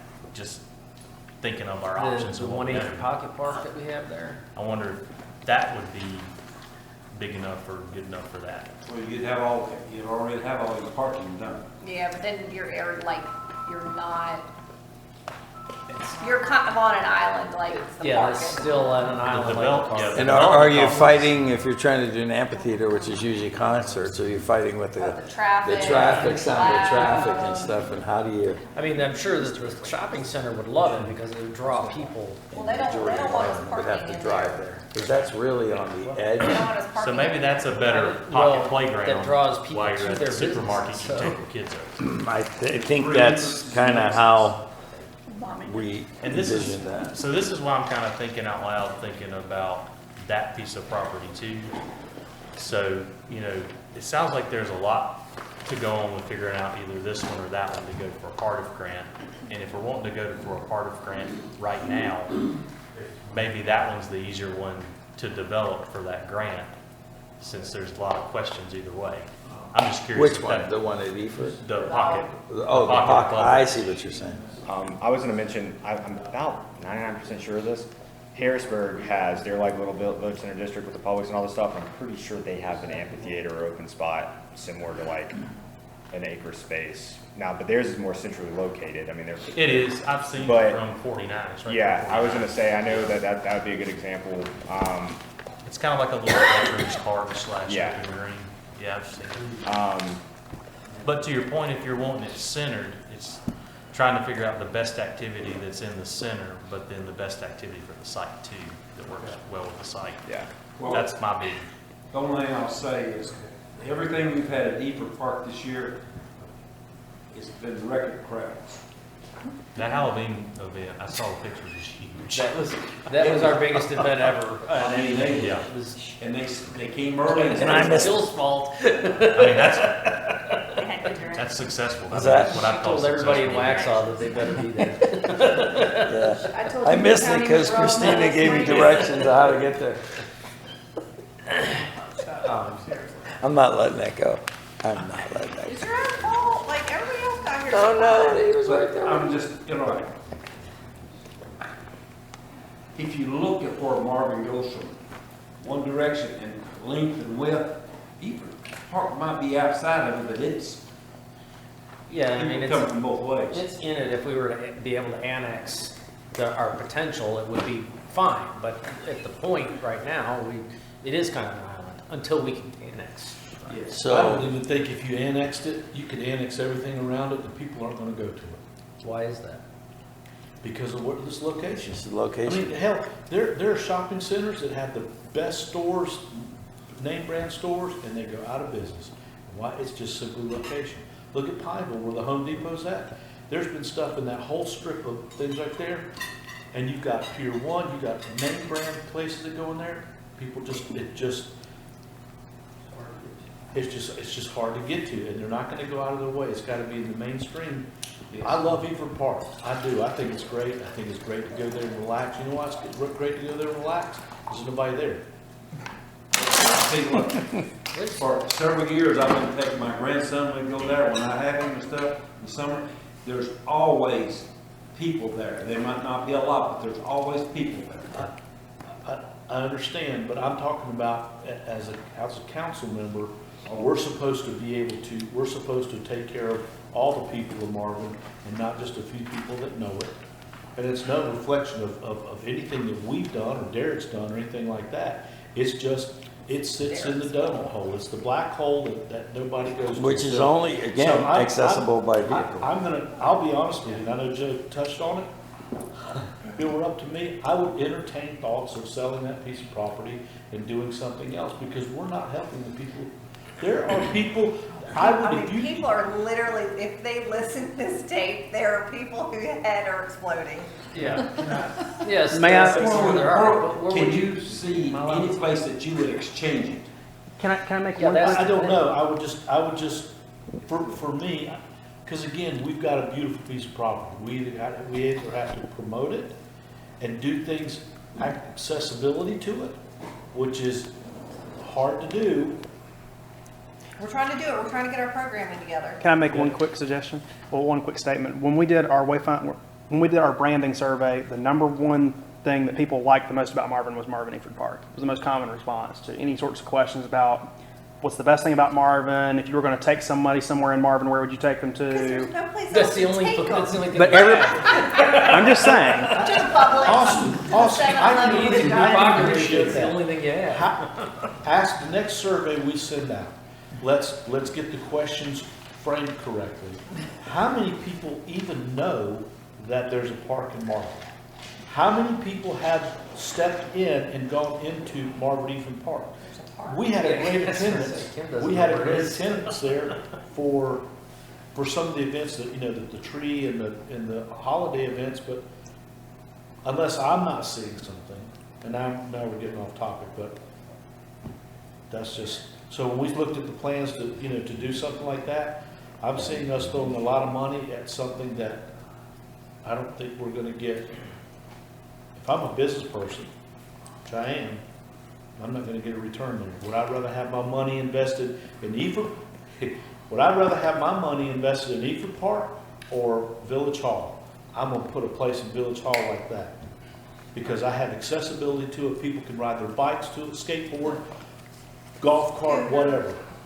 I'm not gonna disagree with you, Jamie. I'm trying to figure out where we're gonna get all the things that we want in the Heritage District or thereabouts. Because we can't fit everything into what we have, or even what's available, even if we sold Marvin Ephraim Park tomorrow. There's not enough place. There's not enough land up there to fulfill the needs of our population. So we have to kind of work with what we have, number one, and I don't see an option where we don't end up eventually developing both.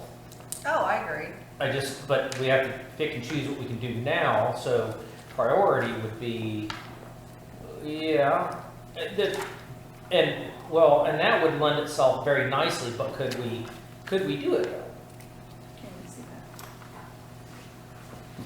Could we, but is that a realistic thing? Because if I had a pocket full of money and said I could do anything I wanted to, that would be my number one option, because I wanted to do what, I had the same idea as Joe, right across from the old Village Hall. Because I was right in there with you on that, just horse trading with the two properties when. Well, I got shot down by council right away just because it meant selling. It meant selling Ephraim Park in exchange for what's across the street from the old Village Hall. Yeah. Right now, which had a lake on it. It had There's 3 lakes. 30-some acres, had a lake, but it required, and they just, so many people were so invested in it with their time or whatever. But again, the accessibility, show me how we have access to ride a bike that in the next 10, 15 years to Ephraim Park. You don't. You're not getting there by a bike. There are properties between Ephraim Park and the main part of, that will never come into Marvin. So the question I asked earlier, are we really gaining any parking spaces where that becomes an event? Because if we have Ephraim Park as the Marvin Day location, we're not really getting much more people there in exchange for what? I'd rather, I mean, you could see eventually 3 separate park areas in the village of Marvin. One, the little pocket park over by Publix. Ephraim Park sits as it is, that takes care of probably, I would argue, more non-Marvin residents than Marvin residents because of its location. And then you have a location or place, whether it's a long-term lease with Robbie for a farmer's market, but then that park space that we're talking about here. So you have 3 locations essentially, or other potential areas that may be on the market that because we are running out of land quickly. So, well, back to what this discussion is all about. Do we want to focus on Village Hall or Garden Park for Adams? Benefit? This is the whole point. Is like, where do we want to focus our attention? And for me, Village Hall would be the one that I would focus on. But I definitely, you know, my stance on it Bring it is up. save my trees. Yeah, so Other quick than that, straw, you know, see what based we on do. what we discussed, we went around Find the a better room activity. on a better straw activity poll. for that. Yeah. Where would you like to see focus, Eford Park or Village Hall? Just a straw poll. I like to see. Don't say both and, that's not the answer. This No, his is yes, and no.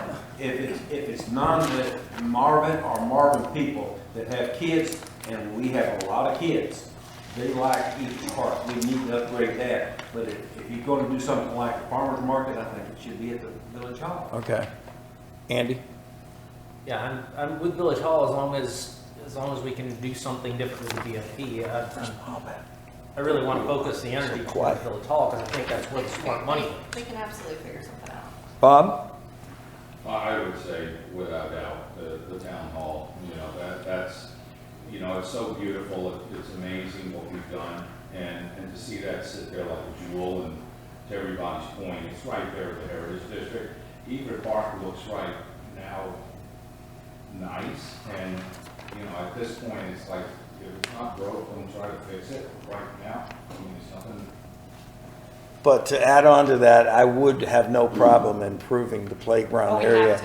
And that, Yeah. yes, so that doesn't change, it's just that, because as I was looking at your first proposal over there, I'm like, how does that affect the money we just spent on the Frisbee golf and stuff? Is that Oh, getting in which the way? I even asked that question and it doesn't at all. Okay, Well, and great, that's the thing too. even See, if your it's all- steering committee's thought of all these things. yeah. And we could but- also. Are you gonna finish Talk your about straw having poll? another survey. I didn't, I'm done with surveys, I'm making it all up on my own. Finish your straw poll. I was doing a straw poll, No, we're not doing another straw poll right Okay, now. well then, so we're still in the straw poll mode, Yeah. one sec. Oh, Village Hall for sure. Okay, go ahead. All right, so. I don't have a vote. Village Hall with, I think Jamie and I had a meeting with some people, and they brought in books of parks and everything from Chicago and Milwaukee and all this other place. Every one that they brought in, that we brought their attention, was given to the municipalities. The people gave them money, they gave them land. maybe, okay, all right. Yeah, naming Why rights why gets don't you we a long just, way. somewhere along the line, tell people that have land and stuff, I'm not talking just right here, anywhere within Marvin, that we have interest, possibly, would like to look at what they have to offer and things, we might be able to buy it, we might be able to trade Eford Park if it's as big or bigger. Yeah. 1-800 cars for parks for Marvin. 1-800 parks for Marvin. Donate your park today. There's people that can. Now, I agree. You're getting to where what's his name donated a bunch of land. Where's our stoker? I'm working on it. You're fine. I was engaged in my job for a minute. I'm all for upgrading the playground equipment for the kids and stuff like that. I'm not saying that. But when we're looking at, you're looking at two major projects here, where you're bringing in heavy equipment. I don't want to bring in heavy equipment in Eford Park. I'd rather I'm do it. 100% opposed to that. That's where we're gonna get the biggest. That's where we're gonna get the most bang for our buck. Right. Yep, because of accessibility from truly Marvin residents. And I think, You really did take it. and that has always been my, why is this out here? I'm gonna give you It's mine. great once you get to it, but you're limited. How can the kids get to it? That's my- The only way they can get to it is grandpa takes them to the Eford Park. Right, yeah. Grandpa doesn't have to take them there. Well, I will tell you, when we had open house at Marvin, when we first opened house, the people, when I was there, every other person was outside of Marvin. They came out to look at it. And that's fine. I mean, it's, you know, But I mean, you talk about Marvin attracts people from Marvin and from Waxhaw, from all around. yeah, I just think from where we spend our time and focus, I think is the consensus. It's gonna be Village Hall and how, but I think as we're doing that, we're also having that conversation with Robbie, Yeah, for because why sure. wouldn't we, when Yeah. he's willing to, Well, and I mean, Eford Park is functional, it is usable, we need to upgrade the playground, but it is, and it's lovely. And you know, So if we want to, down the road, do some improvements on it, we can. We have a very nice idea of some things that we can do. Yeah. But we need to do, like, we've got to put some attention on Village Hall property. I think their ideas with the roadway, breaking Yeah, up the I roadway a like little it a bit, lot. helps us with that super highway.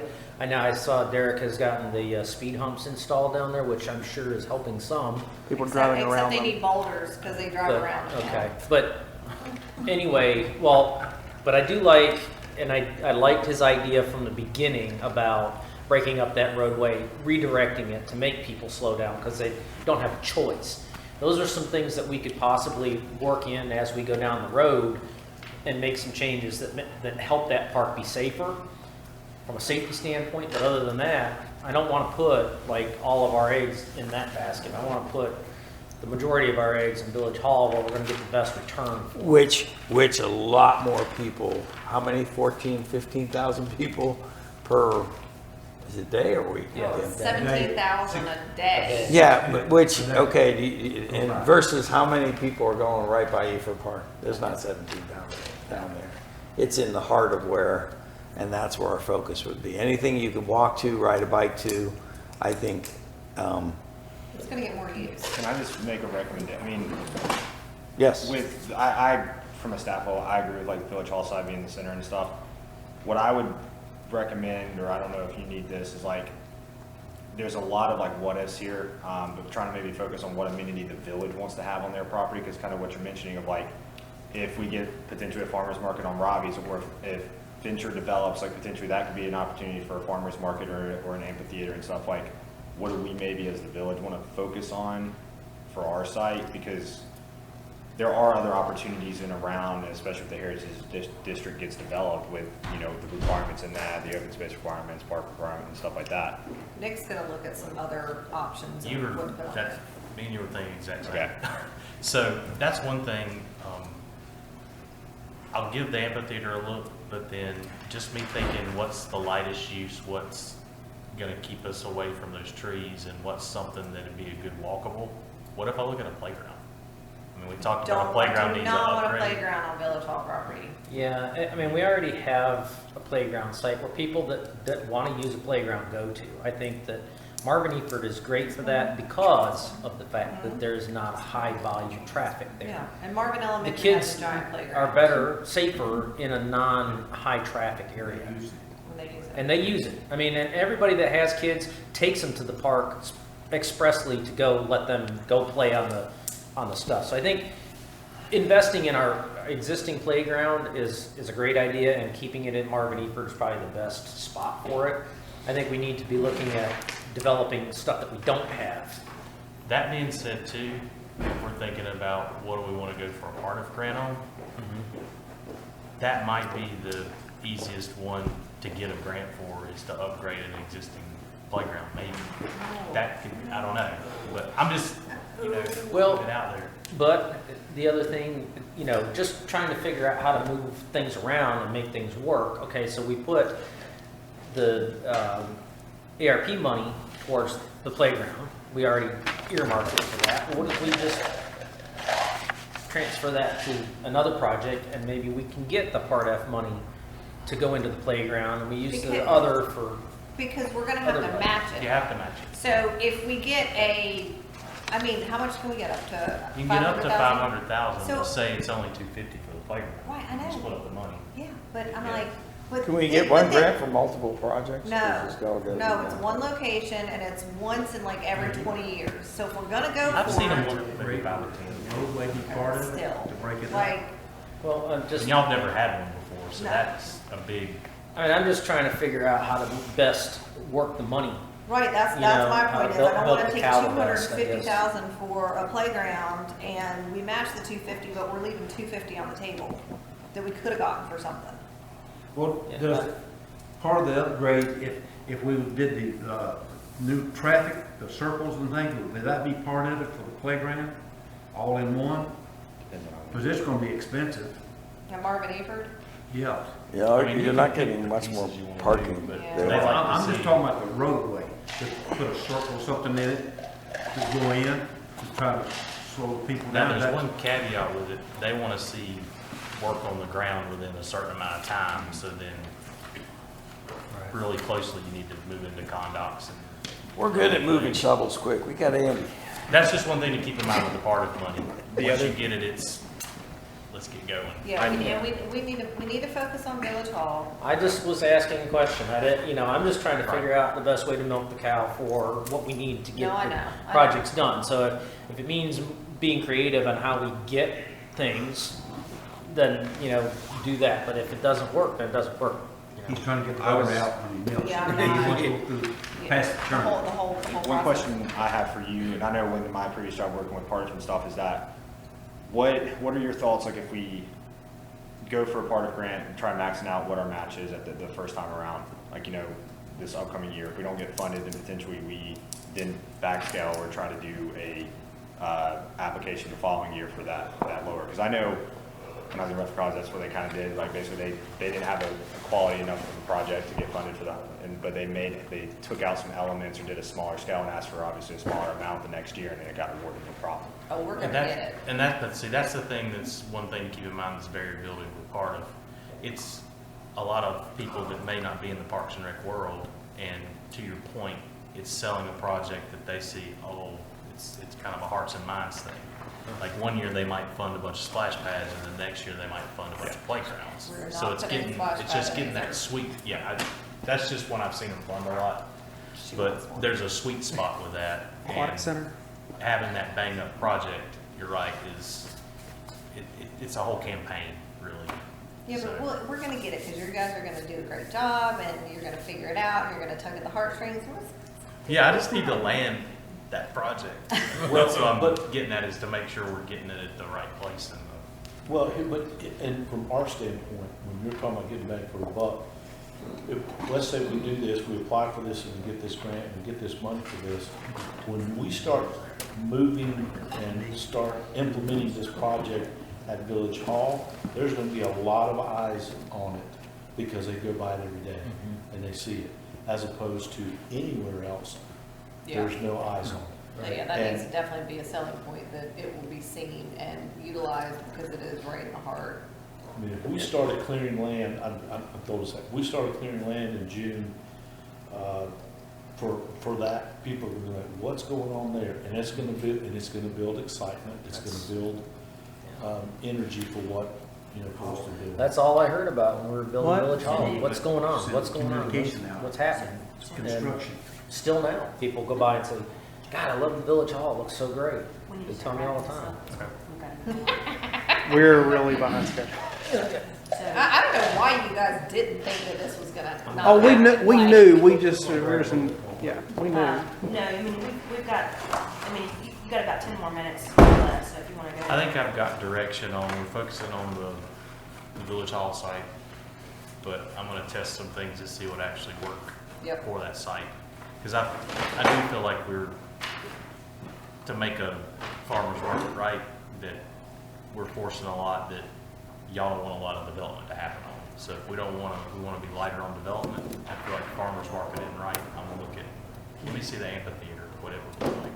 Because there's other, Can you still chase park money for the park? We can do that if you focus your efforts on the hall. I think so, because I need to look into that too, though, to make sure that they consider that part of it as a park. And let me look into that some more as well, because I'm almost feeling like we're kind of going around in different ways with how we do part of grant. If we don't land, that we may not have enough time to do this cycle. It may be better to get our planning done and do next cycle, just knowing how it's kind of variable. But the thing is this cycle or next cycle, the money's gonna be there either way, and it just depends on what y'all's match, where you wanna park it, if you can take it over from budget year to budget year. That would be the big question. No, that's gonna be a problem, because we're gonna That's a have to problem? spend that, yeah. Okay. That money from the state, we have to spend. By If you wanna- 2024. About what? By June of 2024. Okay, so you couldn't save it for, well, It'd be real close. you could even, well, I'm just trying to, I would much I'll rather take it go off. for it this year. I don't wanna, we have a council that is moving and we've got an election this year, so we Doing need it. to, Oh, I gotcha. yeah, so we need to keep this train on the tracks. We all still think we'll be here. It could get I derailed. mean, yeah, but still, But that's the thing, is once we land on one, we gotta roll quick, because it's not a lot of time we will, to put in the type of one I wanna put in that's correct. we will. So, just next time. This was the good next though, good round. brainstorming, good ideas. Lots to think about. See, it's like herding cats, I told you. Back to the drawing board. No, this was productive and good. Could we invite Ravi over at the work session, just a fireside chat? I think it would be better to Town do hall? it smaller with Hunter and not all of us as we're, Yeah, that's fine. I got some other things I just wanna run by you. Yeah. So I'll either shoot you an email or give you a call like tomorrow or Monday. Okay. You're welcome to stay if you want. Yeah. or, you know. Run It's us gonna out. take me a while to get back home, so. But thank you for the invite, it's a pleasant view. Yeah, it is. Y'all gave me the good seat. Yeah, the sun's even trying to come out. Well, thank y'all, I really appreciate the Thanks for the discussion, time, and y'all's appreciate it. Yeah, support. thanks. No, So, thank you. Thank you. We're looking forward to the next final. What are we on to next? We're gonna go back to Hunter. Still Hunter on the block? Just kidding. I got time, but I got it. Yeah, you're good. The rest of it won't take much longer. Really, we could have probably finished Whatever it you by want to grabbing play. food and Hunter's just- I had a feeling, yeah. Yeah, like, I was gonna say, I was like, this won't take much longer, but we did have to get into closed session, so.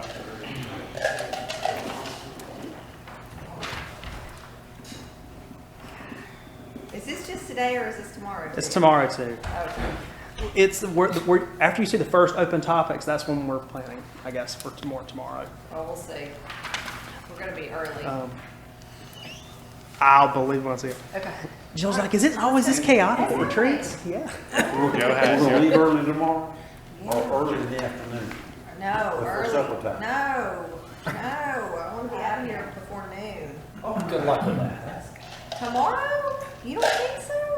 We have a lot to discuss. It's very Well, open-ended let's go. tomorrow. What are we waiting for? We're waiting for, Joe and Joe and. well, there's Bob's Bob. here? Joe. I swear, Bob, when you were describing it, it almost sounded like a fuse. What? We have a working dinner. Oh, come over there. Hold on. Yeah, with Vince in the background going. So, Working dinner with wine. I mean, we get a lot accomplished. I like Unless I'm your, drinking here in a minute, so we're gonna go chop chop. Let's go. Wait, is it really already 2:00? yes, it We is. gotta go. Come on. Hey. Kim, I like your idea. Who would be our best ambassador to start that? Bob? Yeah, for sure. That is such a good idea. Why didn't we think of this, like, I 5 years ago? have said this multiple times in the past. well, I mean, he's got water, Yes, he's got accessibility. yes. If the heritage community goes in, the link there with the way that property lays out, Not yet. Did you start the going amenities through that and they're you're like, proposing. I said, the only thing, it's even the same thing with Fincher, it's like, the only thing that you guys are Jill took my order. juggling with It's all is the taking same away size. what potential Well, no, commercial it's could not be even there. just the same But it's size. also, Look. it's like, what, Okay, Except, so you know, then, mine's probably like so then we say, $15 on Sheen and hers is probably $15,000. the idea that we develop something there, all in its place, right? He's still in. well, my thought too is Change that where things are. I know. Union County's having this issue with infrastructure, and as Tim and I get more information on his connectivity and how much it will cost him slash, This is better, this is. that was my thought too, is like, hell, if the county's gonna basically kill the Heritage District based off their whole infrastructure issues, then Finch would probably be great. My only thing in Tim's property is there's no interest, and it's playground. If there was any way that was gonna fit it, Let them go out there and build I'm just it. saying where Oh man, my forks when I was a kid were so good. would have been perfect. Oh, There's yeah. 3 bodies of water. Oh, I agree. And that would have been perfect. I had a little There was no metal way, fork. and that was when I was running for council before. My And forks were I had amazing. conversations with the, Hey, the farm, the it's 2 strawberry o'clock. farm, whatever the hell it was. Because they were gonna buy Let's them go.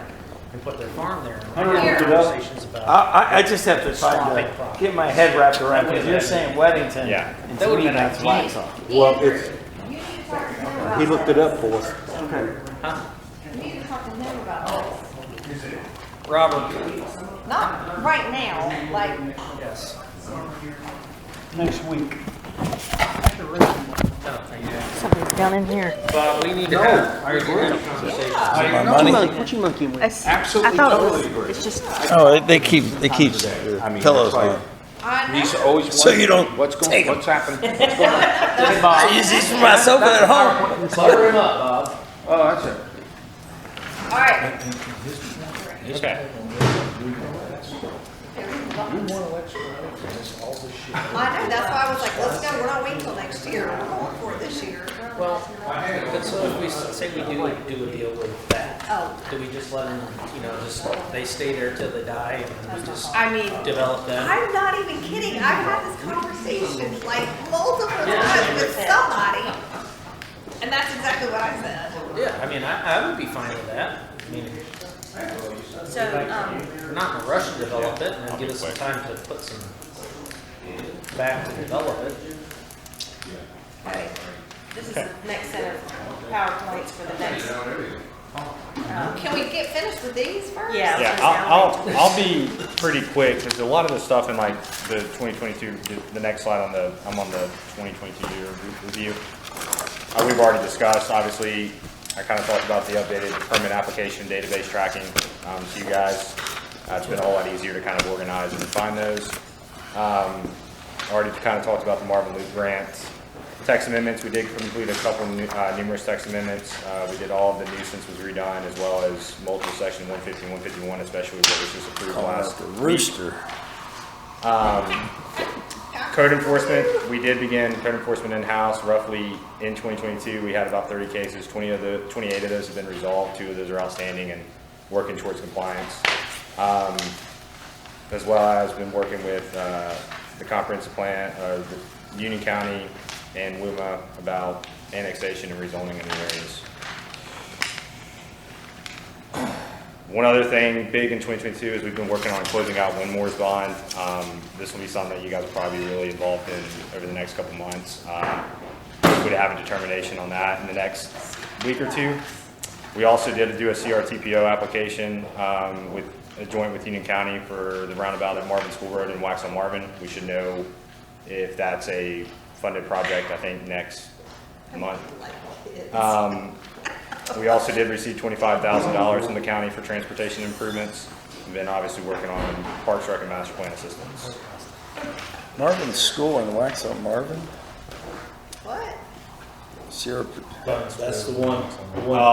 That was the wrong one. It's Bonds Grove and. Okay, this is. That threw me for a loop when I read that. Yeah, so this That's my is, bad. Marvin School and It's Waxhaw Marvin and Bonds Grove. Bond School, okay, Yeah, the one that we're working with. all right. MHD update, I mean, once again, we had one rezoning approved. Hopefully, we'll see what happens with Union County on that, with their utility plan, and, hopefully then if that gets approved, that does kind of spur other development. I will say I have had conversations with Fincher. I actually have a meeting with Scott White next week, and I've had conversations with people at the Crane store, so. Hold on, can I pull it back up really quick? We were looking into sewer stuff for Fincher. Have we found out any information to tell him? No, I talked to Tim earlier this week. I mean, like I said, with everything going on at the county right now, I've even reached out to Crystal on multiple different things. Sometimes she hasn't gotten back to me. So, Because I mean, I still think we can go straight across the But road into my- PDS. I plan to have a meeting with Tim, maybe his engineer, and hopefully the county, just to get some direction on Okay, good. potential connections and have that set up in the next week or 2. Okay, good, because that's where we left off with him. Yeah. Okay. It's just with the holidays and once again, everything that's I just- happened there. Just wanted to know where we were. So, I do, once again, all of this is really kind of contingent upon on the county with their infrastructure. But potentially anticipate 2 to 3 applications in 2023. It might be also recommended that we go ahead and rezone the Village Hall property to the Marvin Heritage District, especially if we go through with part of site plans, whatever. It all ties in with Marvin Loop and potentially work on completing a strategic plan or looking at doing a master plan, just for marketing purposes and trying to get all that identified. Can we, since you're setting up meetings with some of the property owners, can you set up one with Robbie and we'll sit, I wanna sit in with that one for the next couple of weeks. Preferably sooner than later. I would like to. Okay. Okay, Jamie wants to go, hey, you're gone, like you're serious, like, No, first week of February. No, You're in Vegas then.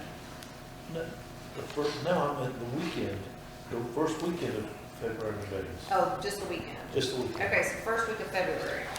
Yeah, I'll reach out to him next week.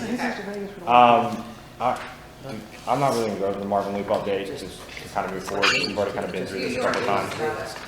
All right. Yeah, and looking out in the this coming year, Hunter's talking. Marvin Gardens, basically outbuildings, building 4 will be complete and should be filled with tenants. Out parcel 2 will also be complete and will have the Dunkin' Donuts. I will say that I have had conversations with developers of a potential restaurant coming to out parcel 3. Can't really give them more details at the time until they close on the property. Is it the one you told me about? Maybe. I hope it is. Subdivisions in Marvin, closing out and road acceptance of Belgrove and Cottages and Marvin Gardens.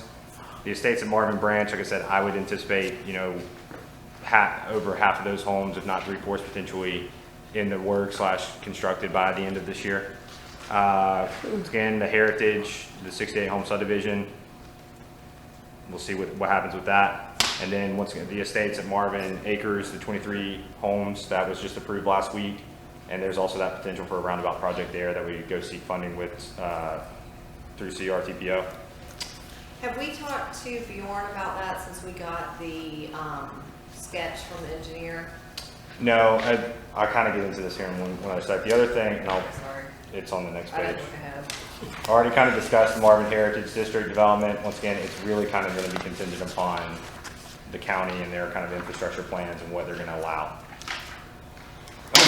Furthermore, the start of the Marvin Loop grant project, phase 1, continuous ordinance revisions and updates, working still through the reorganization done by Kendon Keys, ongoing updates that recommended by staff. I already kind of presented some of these initial miscellaneous changes to the planning board. My goal is, like, you guys might see a text amendment in March. I'm going to try getting as much together in one where we're not just having public hearings each month or something for text amendments. I'm going to try structuring it out where we adopt all at once and kind of just do miscellaneous or whole sections. That also does include rewriting our tree chapter. I'm working with Keith on that. That in turn will work on our landscape and buffering, which is 42 pages and very confusing.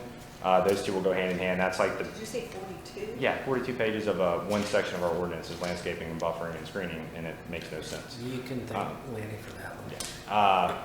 So the tree in that section are kind of a big project that will be potentially done March, April. Miscellaneous, like I said, will be kind of ongoing.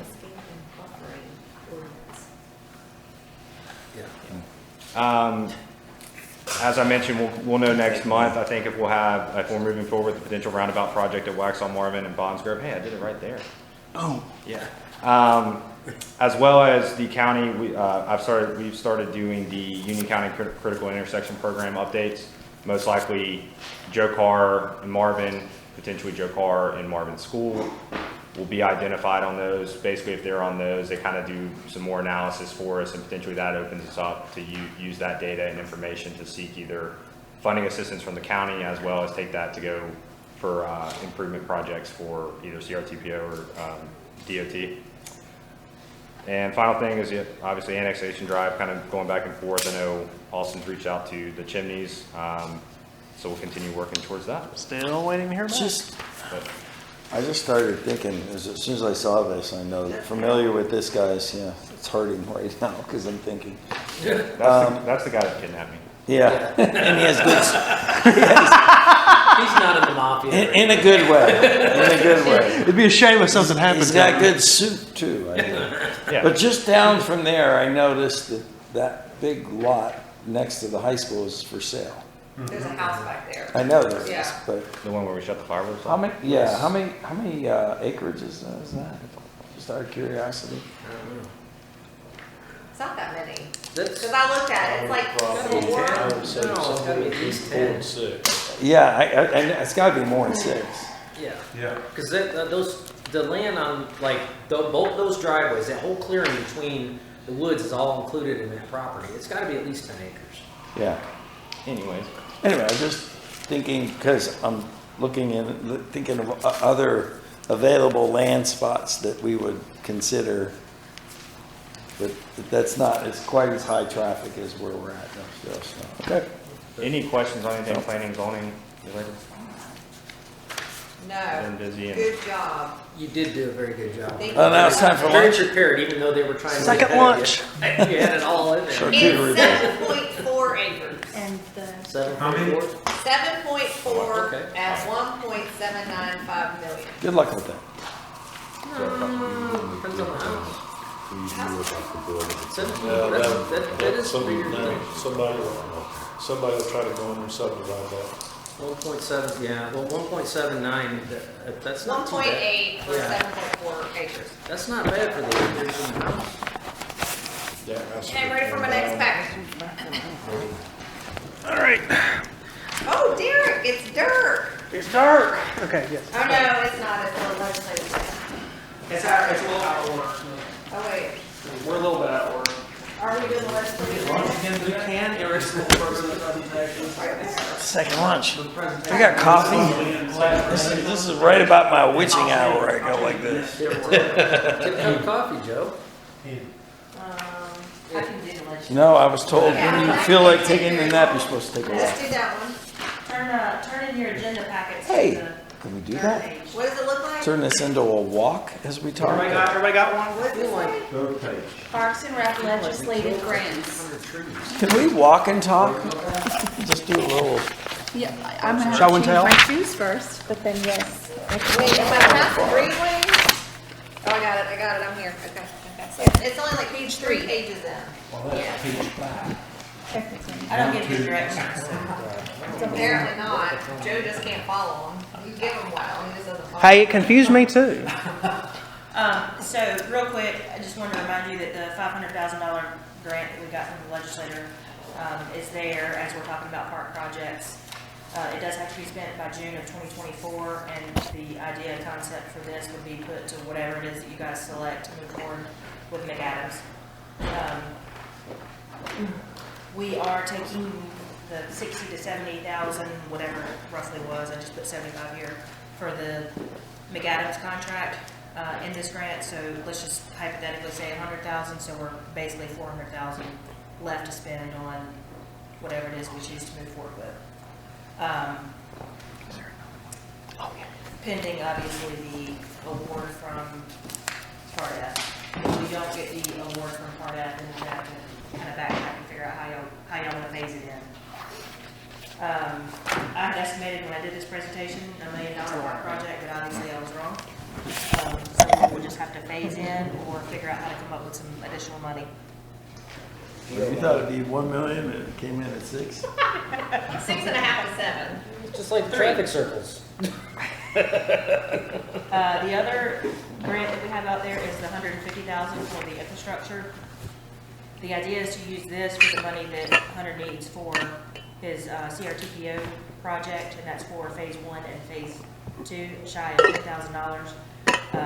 So I have sent an email over to the contract guy for the legislative grants, just to make sure there's no issues with us matching a federal grant with these funds. Sometimes there's issues with matching, so just want to make sure there's not, and if there's not, then we'll use that 150 to give the Hunter to pay for the. Have we given them the 98,000 yet? We have not. Do we anticipate when we're gonna be giving that to them? It's all reimbursement, so once we get the approval for funding, in the RFQ, like basically, once we start spending dollars, we submit either quarterly or something like that, like receipts, like basically, so if we do a contract with the engineer, depending, like, however we structure that, it's like either like, maybe it's like payments or something like that, like, every time we pay them, we submit, and they would reimburse us 60%. And then we would reimburse ourselves Yeah. Well, we from would the pay, 150? no, so basically, like, we paid, They would just give us the lump sum 150 and we would just use that for the I got payment. it. Okay. Which we've got. You have We've it? already got the one We fifty. already have it. Oh, we yeah. have, Yeah. okay. We would use the money, so it's a reimbursement grant. It's a 60/40 reimbursement grant that he's talking about, 2 different grants. We have to pay 100% of that grant, and then we're reimbursed. So that grant was 60%, right. 1.7 million. Yeah. So we have to front 1.7 million, but it's gonna be done in segments. Yep. And so we'll front, the first segment might be 300,000. We'll front 300,000, we'll get reimbursed 150. Yep.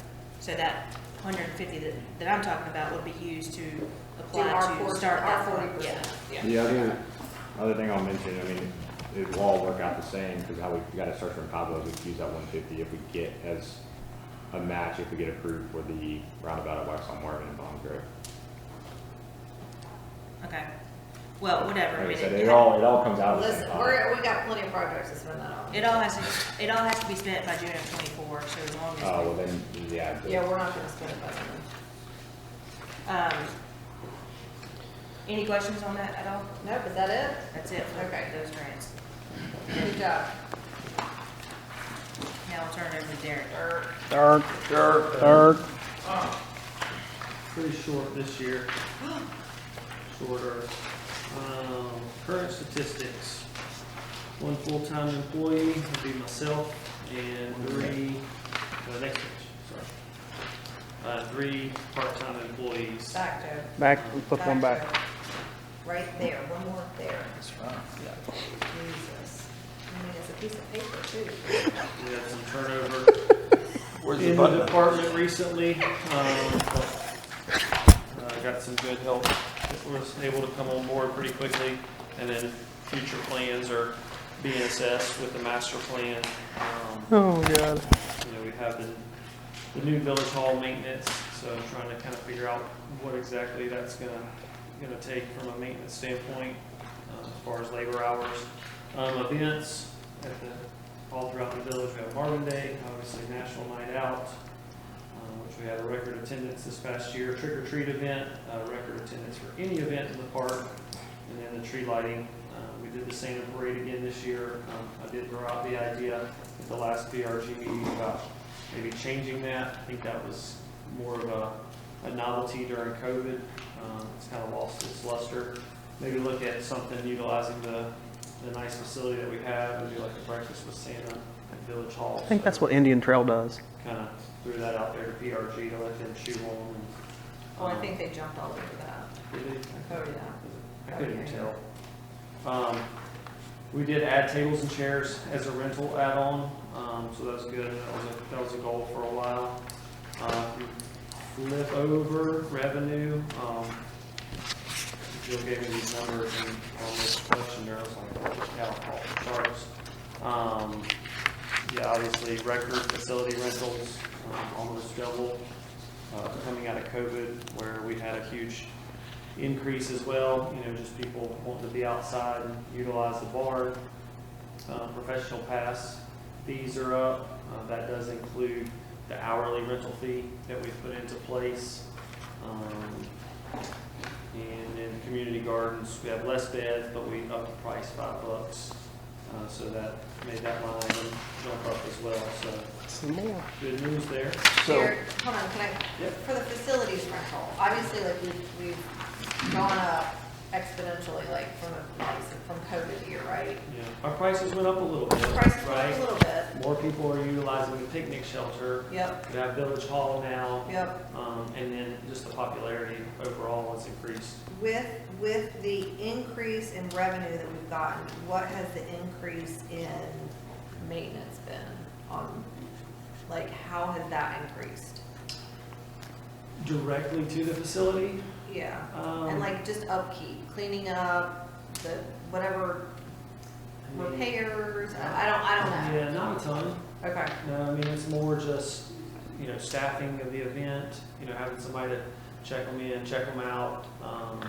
It might be more trash maintenance, collection of a large amount of trash for a certain party, but, I mean, it's not like So we're things definitely. are getting broke more and then we're having to, that's not Okay, so we're happening. definitely making money. Like, we're definitely have increased and we're not spending it on something else because we've increased it. Right. Okay. Well, I mean, we're always spending it. Do we ever consider renting I out mean- the Always whole spending it. park for an event to someone? I don't know if anybody's asked, but I'd be happy to if somebody The wants the it. only, are we still allowing, are we allowing weddings at the barn? But if they wanted to, I mean, I don't know what it is. No, I just had an inquiry from a friend and I said, checking for parking, you tell me to get 85 cars, that's almost 200 people. No, it's not a public, it's a public pri- park. It's a private park. It's We public. own it. It's not like it's owned by the, It's a public park, it's owned by the But you can still close it down. municipality. yeah, I mean, but the municipality owns it. We can look into it. Just like every other public park, the city or town or county or state or country owns it, somebody owns it, but To answer Derek's question, or your question, whoever question it was about the maintenance, I think it's hard to answer that question without actually looking at financially how much he's spent over the last several years as things have gone up. I do know that his salary line items have increased slightly. So in terms of when you say maintenance has an increase, if you're talking about the number of staff that it's taken or the hours that it's taken to go back and clean it, I would say the answer is probably yes. Maybe not substantial, but But are we even? We're never Are we making- losing money? We're never making money. Parks, you're never gonna make money. But I it's mean, just like- not a revenue generator, it's not. It's a dollar for dollar, like, she's asking dollar for dollar, for every dollar we get in, are we spending a dollar to get it fixed? And I would, No, we're losing money, I mean, heck, so we're losing money for It's every not a dollar that salary. for every dollar we gain in revenue, if you look back to revenue numbers, for every dollar we gain in revenue number, are we spending that much, dollar for dollar, or more than a dollar? On to- those events, not like Right. not like your salary, Yeah. but like your salary for the time that you spent on that event. so we rent the barn for 8 hours and make $800. Yeah. Are we spending that on Do staff? you have $800 that you're outputting to pay No. for staff, to pay for No, probably less- cleanup, to pay Probably less for? than 10% of that. It's less than dollar. Okay. Okay. Yeah. it's less than Okay, 10%. so that's good. It's We're getting a profit. 90% Yeah, return on yeah, I our mean, money. I know we're never gonna, I know we're I'm not sorry, making yeah. money, but I'm saying like, we're not losing money. on Event it. specific, we're profitable. Okay, good. Because Good. we're gonna pay, the Rentals. maintenance Yes. of the facility is, it's a given, that's part of, that's what the taxpayers pay for. It's cost. Whatever we make on top of that, Yeah, that's- less yeah. the actual, That's what I'm trying to figure yeah, out. that's always, Yeah. that's all good. yeah, and I'm looking at budget numbers from 2020 to what we've got today, and they've increased, but it's not substantial. Salaries, for example, have increased 30,000 since 2020. So not And much. they would have done that regardless of if Right. Yeah, the and then rentals went up, so we're making some money on some of these facilities. operations have gone up maybe $1,000, so Okay. not much. Okay. All right. Yep. And these numbers aren't really reflective of anything past June of '22, so it really doesn't, it truly encompass Village Hall rentals at all. Okay. Because this was the close of fiscal year '22, so the numbers for this year aren't even in here. Yeah, we might have had a few, but they're not. I was gonna say that, I don't think the Yeah. Village Hall went up. Village Hall opened like around May, April, May. Yeah. April, it was the last We week of need April, Rentals to start till what, June or July? Yeah. something like that. It was a couple months before we started rentals. Some of the projects that we're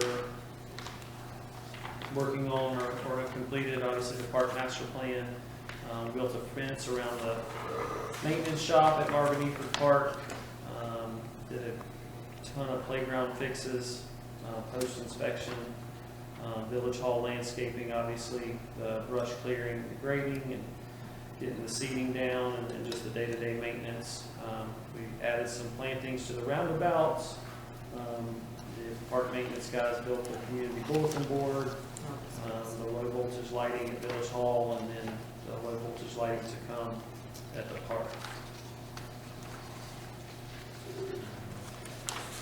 Do we, I guess we skip over the legislative grants page? On that note, I guess at this point, do you want to move forward with the landscape lighting at the park since we just decided we're going to put our energies in the Village Hall?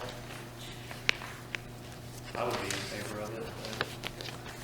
Okay. I mean, I think since we're not gonna like change anything in the next foreseeable future, then I say yes. Because that was why we were holding off, it's just Yeah. because we weren't sure where we were going to focus Yes. McAdams. So, all right, then we'll get something scheduled to get that in since we have all the stuff. Derek, have you added on to the garage down there? Have I added on to it? No. No, Did we give you money to do that? you did, and it, And it's kind of the same thing. We were waiting to see what, so I think we actually have a So conversation. I would say, It's on there. did you already put the fence up? Yeah, Did you put it right beside the building? yep. well, we put it on the back, That's where the addition's supposed to go, was on that end.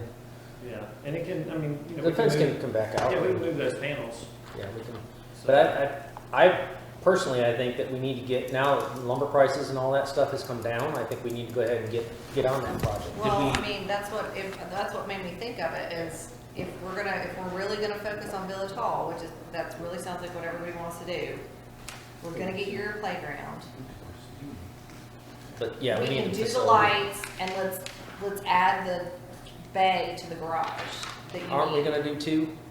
Didn't we decide However to do two? many we told him we would give Because, him. yeah, I thought we decided on two because it's cheap, it's more bang for the buck to do two at once than one, and then 2 years from now, we Okay, well, decide we then need let's do another one. two. If that's what we told him, whatever Derek said he needed, when we I said can bring you yes. back proposals for both, and, you know, we can look at it and No, decide. I don't really know wanna that look we at it need again. to. I want- So Well, we but actually right have now, this- but Spend the money, you're gonna lose it. Hey guys, we have this as an agenda item specifically for itself tomorrow, so if Okay. y'all want to just kind of hold this conversation, All right, it's that's- fine. You didn't look ahead. That's why I didn't ask that question. Nice save, Joe.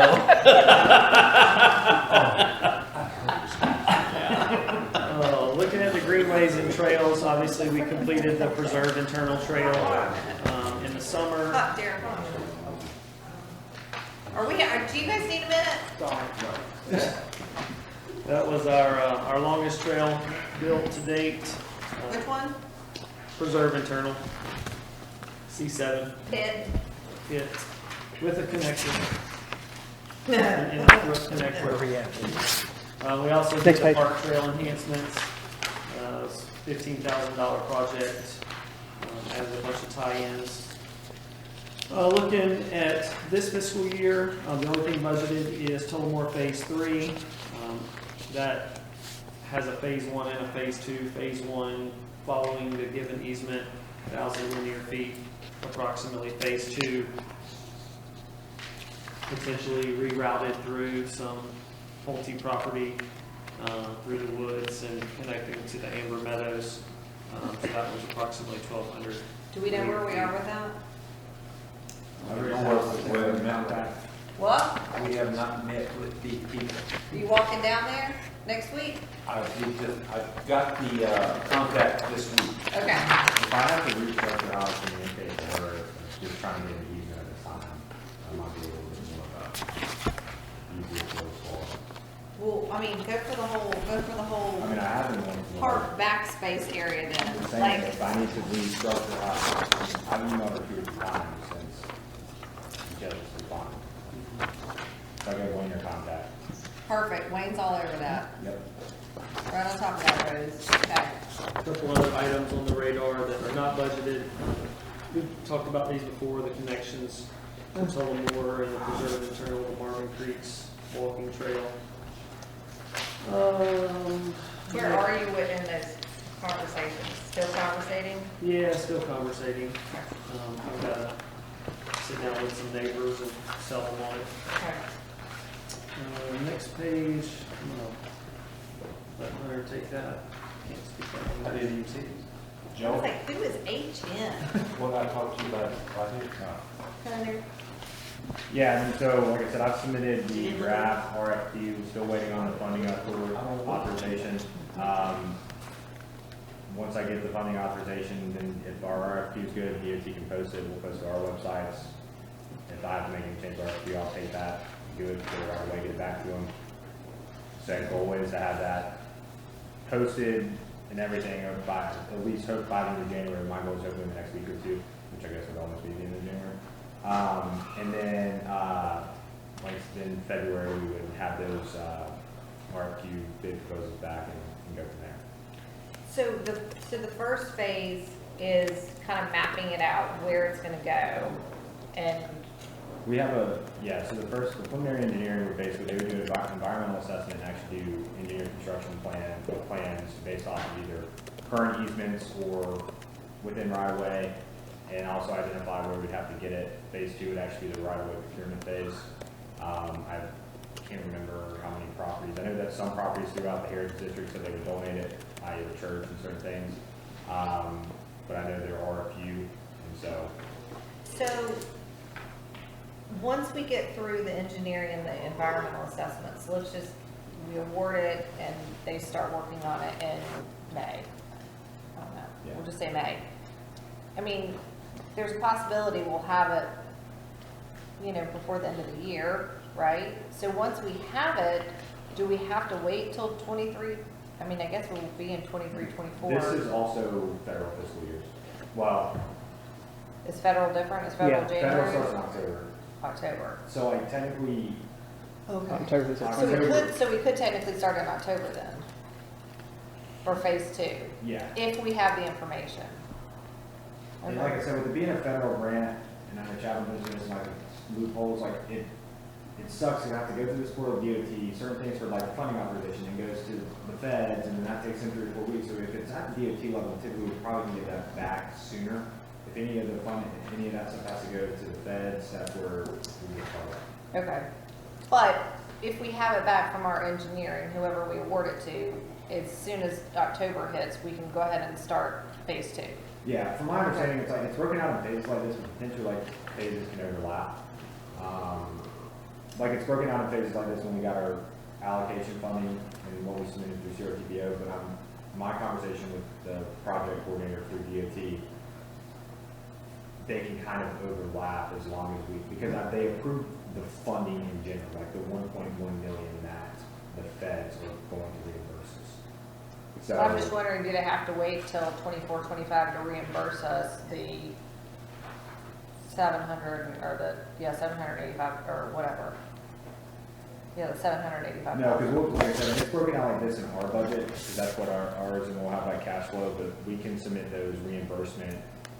But do we have to wait till 24, 25 to get reimbursed for the phase 3? Or if we have all of the right-of-ways get procured by the first quarter of We can start. 24, can we start the If construction? we have, yes, if we have the funds If we have the funds. and the cash flow, either through fund balance or where submitted, then yes. For mine, As soon because as it's like, Jill's it's, heads are gonna fly off their head. it's, Okay, I'm just trying to figure out how it will work. That's what that unassigned fund balance is for, See? cash flow. Cash flow. yeah, because like I said, my understanding is that the whole 1.1 million that we're gonna get reimbursed is what this whole funding approval for the Fed is. So Okay, like, but we once that's but we don't approved- have to wait. Correct. Okay, got it. Okay.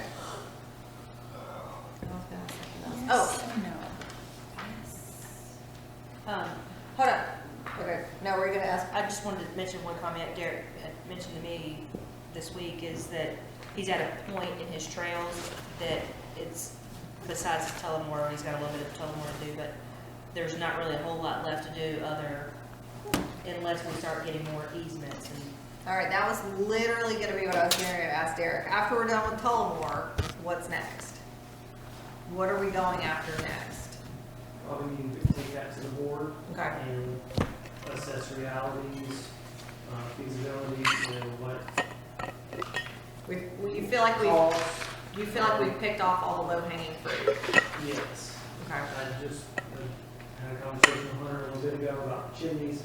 Because it's starting to come up on the radar. Do you remember, is that an actual easement that we have? Yes. Yeah. Yeah, we have an actual easement. They actually started pre-building and then, of course, it wasn't done to code, so they had to Because of put the it in bridges, it. right? Yeah. Yeah, so that's. Oh. So you go after that for sure, especially if y'all What about, talking about a piece of land here on our. what about Waxhaw Marvin connector? They're building Broadmoor, all that, but. We have an and easement then through Broadmoor, and we have an Tim easement through Fincher Gaines. is gonna, obviously gonna be developing, so we've gotta get that section there, Mr. Zimmer.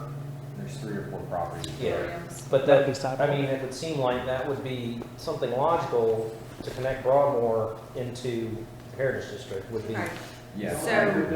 so can we put that on probably, oh yeah, we have 2 weeks, we have a week and a half before PRG. Can we put that on the Parks Rec and Greenway February agenda? And let's really start diving into that, because I feel like we haven't, the board hasn't really looked at that. And I know, I mean, I think we just talked about it too at the last board meeting, like we haven't really talked about. You had me add a trails. standing item to it. Yeah, Yeah. so, Hunter, along so that that'll be good. area, the only place that So we Derek, if really you wanna have look a at that problem, before we the don't meeting, have any You can kind of right be like, of way okay, to run into issues if it were- is on if it were Tim me, Fincher's like- property, right, where the road edge is right against the end of the DOT right away. okay. Yeah, I mean, we'd have to get an easement on 10, which I don't think we, I mean, more if Yeah. he develops heritage, that we would have to put sidewalk over there. Right, but that's the only place where we would have a potential You problem doing Marvin Day with next?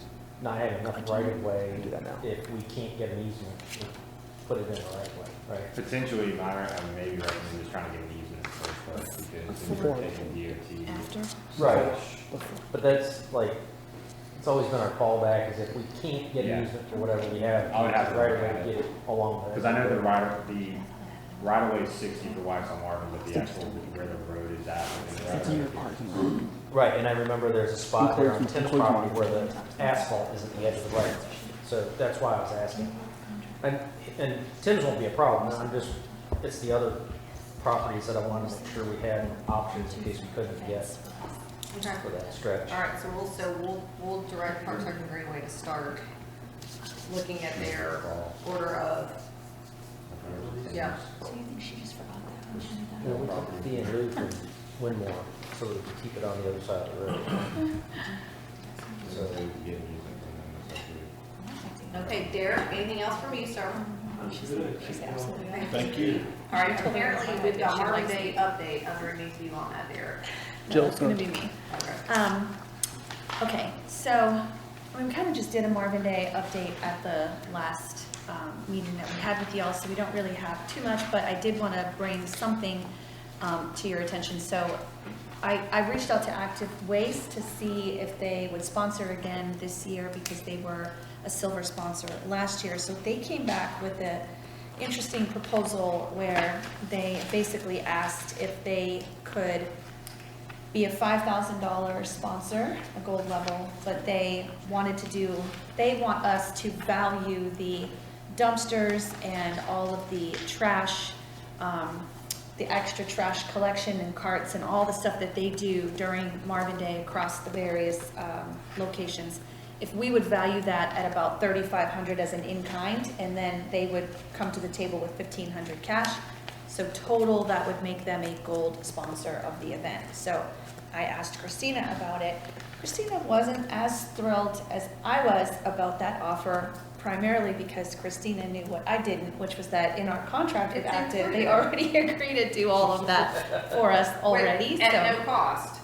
well, I'm sure it's part Yes. of our cost. Well, in our yeah, but I contract, mean, it's not an additional cost of $3,500. Correct. So I wrote her back and said, well, we're gonna take this to council. And she said, well, I really hope council is amenable to it, because this is the arrangement that we have with this festival and this, and it's very expensive. And I just said, okay, well, we'll take it to them. So I'm trying to pull it up now, but I'm 99.9% sure it's in the contract. They did it last year for us at no cost, because it's in the contract, no additional cost, because it's in the contract. But I do have another idea. What they're just saying is that let us assign it as $3,500 so they can get the ring off. Another I think they want the gold That's status. a lot. They want the gold status and not giving us anything for the $3,500. Yeah. Because it's already in our Yeah, we contract. already paid for it. They just want us to pay for it again. Did we already? I thought she just said we No, did. it's in our contract that they do all that stuff for It's us. not letting me get in the remote PC for some reason. I'm for sure it's in there. Another idea. Austin, can you pull up the solid waste contract? I can, it's in the actual RFP, not the contract, it's in the RFP, which is an attachment to the agreement. Why does he look confused? Because I literally know what you're saying, but he looks very confused. He may be That's sleeping not, with that's his not a eyes searchable open. PDF, so I'd have to go through reading like pages. If you can pull it up, I He can go was right to sleeping it. with What's his eyes your- open. So the other idea is, I know that John Glada, I think is his name, he's the owner of the Glada. company, has one of those little Mercedes RVs, like the little nice ones. We do need something for the band group to be able to like stay in, like when they're not just sitting there. So we're gonna have to look at either getting a tent and trying to wrap it around the contract that we have with the artist. Says that we have to provide changing rooms and an area for them to hang out and sit and chill. I'll take care of that. Okay. Are you talking about that big Wait a old minute. RV he has that he Yeah. should keep down? I got it. I was gonna say, we I could got see if that. he would be willing to drop that off like that morning and Jamie's Christina. got that. I got Where's that. the RFP? What, Yeah. can you be a little bit more specific for me? I I'll just, get an RV. okay. I'll get an RV that's got air conditioning. Oh, wait, and I think that might have been out. It'll be there for the band people to go into and change and have air conditioning and Have do that. snacks. Charcuterie Bring you a board. snack. If they want to put snacks and stuff in there, they can. I'll fill it with snacks. It's okay. yeah, we'll have to So, do that, so, yeah. okay.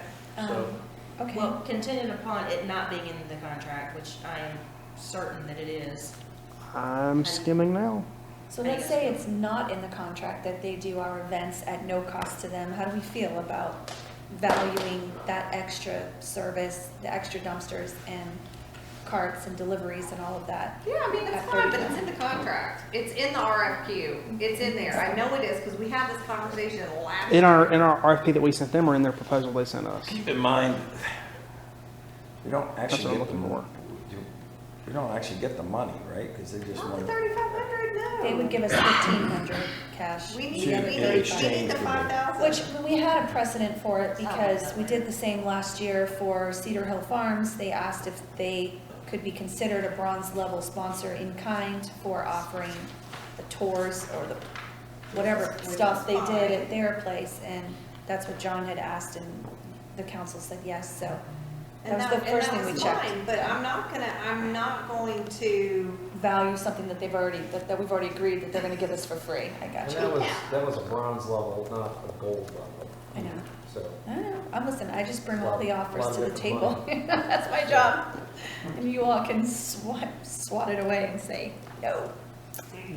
Get out of here with that. I'm insulted. I mean, I kind of am, especially if it's in the contract. I told you about that. All right, well, Stop if it. it's in the contract. The next I told you said that comes out of your mouth, me and you, most Come of on. me. Come on. So if it's in the contract, I'll go back and tell them the answers. The one that we sent them. Oh, I was looking at the wrong document. Okay, well, look at the right one then. This is an instant Okay, other here. than that, did everybody in this room get my email about sponsorships with the spreadsheets attached and the links and the Joe- flyer Joe and didn't all the open stuff his. that everyone If it needs? was sent Yes. in an email, I Okay, could, not a single one of you sent me any reply, so I just want to make sure. I know. you're Actually, on I it. didn't. I know you're on it. I haven't. No, I just want to make sure it didn't like Did anybody else disappear. reply to you about getting a full-time job besides me? Yes. Oh, dang. I mean, yeah, that's good, I'm about it. I didn't reply on email, I replied in person. Yes. Well, that works, I just hadn't seen her. So I sent her an email. So, I made a special point to Go in go and see to her. her and tell her. Oh, that was nice. So, On 1 week, I haven't been in the village hall. I've got to talk about Active a little bit more, so if y'all are waiting on Austin to find it. It's gonna be a few minutes. All right, so seriously, we gotta buckle down on sponsorships for Marvin Yes, Day. we Jill's do. gonna start stressing out, I'm gonna start stressing out. I have people that sponsored last year that are ignoring me hard, and it's irritating me. and I'll tell you why. You guys earmarked 20,000 in the budget for Marvin Day. If you take just Got it. the stage, the artists, and the Twister. fireworks alone, you're already pretty much almost at 20,000, and we've done nothing else. So obviously, we have other expenses like shuttle buses and Twister. deputies and Mr. Marvel and face painters. You know, we've got expenses, and so it's hard for us to continue moving forward with spending money without the sponsorships, because then we're technically spending money that we didn't budget. So we need the sponsorships. It's a big part of this event. So yes, Bob. Okay. So I will be gone from February 1st to March 1st. No, I'm sorry. That's just not allowed. It's just the way it is. I'm kidding. But I plan to hoof it next week, and plant all the seeds, and I can certainly call, you know, from where I'm at, but, I might use your help possibly to push them along if they have questions, or who we write the check to, that sort of thing. So- We've tried to make it as easy as possible for potential sponsors this year and for yourself. If you are going to be virtually asking people to sponsor, there is a form online that has all of the details. They can submit the form online, they can pay online, they can do everything online. Good. So that they don't have to make a visit or mail something. They're certainly welcome to, and some of them are. But yes, I mean, feel free to send anyone to me and I will give them the information that they need. But anyone who's even has a slight technical ability will love the fact that it's all online this year. Thank you. Like, we gotta be calling, hoofing. all the time. Joe? I know. I'm looking at the email right now. That the one that you got a week ago? I Yeah. love that. Thanks, So, Joe. I'm just confirming I got it. That's great. Thanks. I'm still so. I have the You're answer. hoofing it, you got it on Friday? I have the answer from the Active Waste. Hey, Man. what's the answer? Thursday? Services provided at no additional charge. Town, Village of Marvin facilities, Village Hall, if Marvin for Park, special events. To be included, Marvin special events, one spring movie night, one Marvin Day celebration, one Easter egg hunt, one holiday tree lighting, one national night out day. We get one of each. Oh, well, they were not at the tree lighting. They were not a part of that. So there's your answer. It's already included in the contract. Hey, They were Jill, not at the trick or treat event. handle that, I will handle that. handle it. Heather's my girl. She loves me. I like Heather. I'm sorry. I do. She actually, just so you know, Questions so much. I'm sorry. I like her. Just so you know, she had nothing but wonderful things to say about all of us in Marvin Day, and she was very impressed with the entire event. Just so you know. I just pass it on. Listen, passing it on. I live for Kim's reactions. Oh my God. Listen, she was not loving us when Christina and I sat down in Christina's old office and had Oh, to. I remember. It was like this. Kumbaya. I hid that day. What are we on to? I sat there like. We're on to wish I joint was venture, Wayne, and then we'll come back to solid waste after the next one. Yeah, she said. I'm 110. Oh my God. Lord have mercy. You're up, Wayne. Joseph, this is what I talked to you about before, Yes, sir. and I spoke to Austin, he said I should, he would take care of it, which he I did. take care of everything. But, whatever that is. Uma. Yes. Wuma He thinks Yuma. that would be Puma. that you and Andy and possibly me should go over and talk to him about it. Come to our meeting. Thursday, 26th. next That's Thursday. after our You're allowed, and we don't have a quorum. You want to come and present it to? You still need a, property ID on where it is? I do. I know where it is. I know where it is. Doesn't help me. I can show you. I can show you, Joe Joe. can't get there if you know where it is. He didn't Yeah, pay the and if landmark. Christina knows where it is, I'm definitely not. I can't let it go. I can't let it go.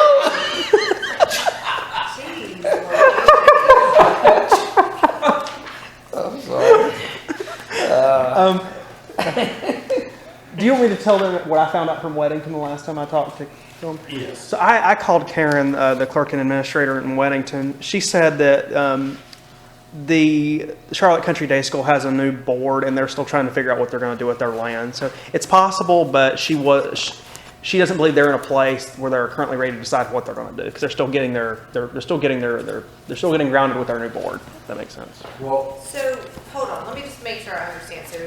So somebody donated all that property on, is it Smoky on Biscuit. Providence Road? Yeah. Smoky biscuit. Okay, but it's on Providence Road, just south of the farm stand, right? Mhm. On the left when we're going into Well, town. It's multiple. All the way to Crane Road or Okay, someplace. so it's all that. So they donated it to Charlotte Country Day. 328. But Charlotte Country Day doesn't know what they're doing with it yet. Not yet. So most of the parcels are in Weddington, I believe. Like there might be one disjointed one that's not, but it's pretty much all in Weddington. Okay. So what's Okay, Weddington's incentive So, to it's across the street from Marvin. work with us on that if most of No, it's it's in not. there? It's not Because we're nice people and we ask I nicely. mean, but like, It's So Now, who are, I do know somebody, It's across the road from Marvin. it's not, that's not right. It's behind that property. I'll pull it up on this map to hold show on, you. so you want us to team up with Weddington and go to Charlotte Country Day and say, hey, we would like to put a park in here? yes. So, I mean, the short and sweet of it. Okay. Yes. We could use it for athletic. All right, I'm gonna Yeah, come around. athletic fields. I'm gonna come people around. will So drive to that's athletic that's the fields without parcel problem. here. But we'd have. We're we down- have to that's have Where's it Ray- in- where's Ray? Weddington already has. Ray Road But is there's- that's Crane there's Road. Right issues there. Crane, that's what I meant. Crane Road runs over And there. it is- Doesn't it's just packed. Okay. That's true. And we Okay. don't have really, anything to do with that. That would be a good joint effort because that's So maybe, so Wesley Chapel and you Weddington that have said that. that Charlotte Country Day has, That, are you talking about Optimus? Did you say Smoky Biscuit? What? Did you say Smoky Biscuit? Yes. He's the one that donated. Yes. to Charlotte and his Country wife. Day. Huh? He and his wife, his family property. So Wayne, are you thinking that we'll go to Weddington and say, hey, Weddington, let's go to Charlotte Country Day, and then we're gonna go to Charlotte Country Day and say, hey, we'd love to put in some ball fields, if you'll give us the land, we'll put in the infrastructure? We could do that. Okay. I went and talked to this, good friend of mine, who's an attorney. His wife has been a school teacher at Providence Day 40 years. They have a lot of good friends, and everybody I knew there is gone, okay? But he said he still had contacts there on the board and stuff, and I would not mind going him to introduce me or us or whatever, but it's something that we're gonna have to work out with Weddington before we go to them.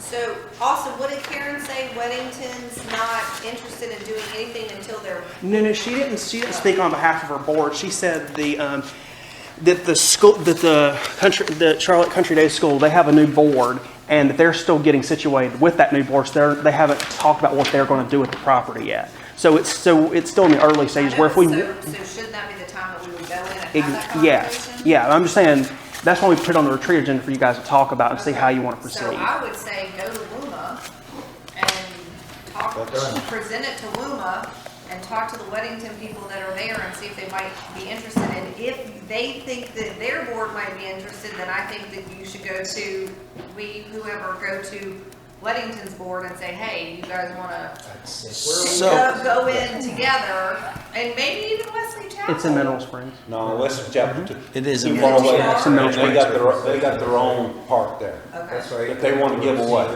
Response, in the email. It's either up or down. Okay. Still haven't All right, still haven't got so the Indian Trail then we area. can collectively go with us and Weddington to. Or take a committee or somebody go along. You don't want that. Okay.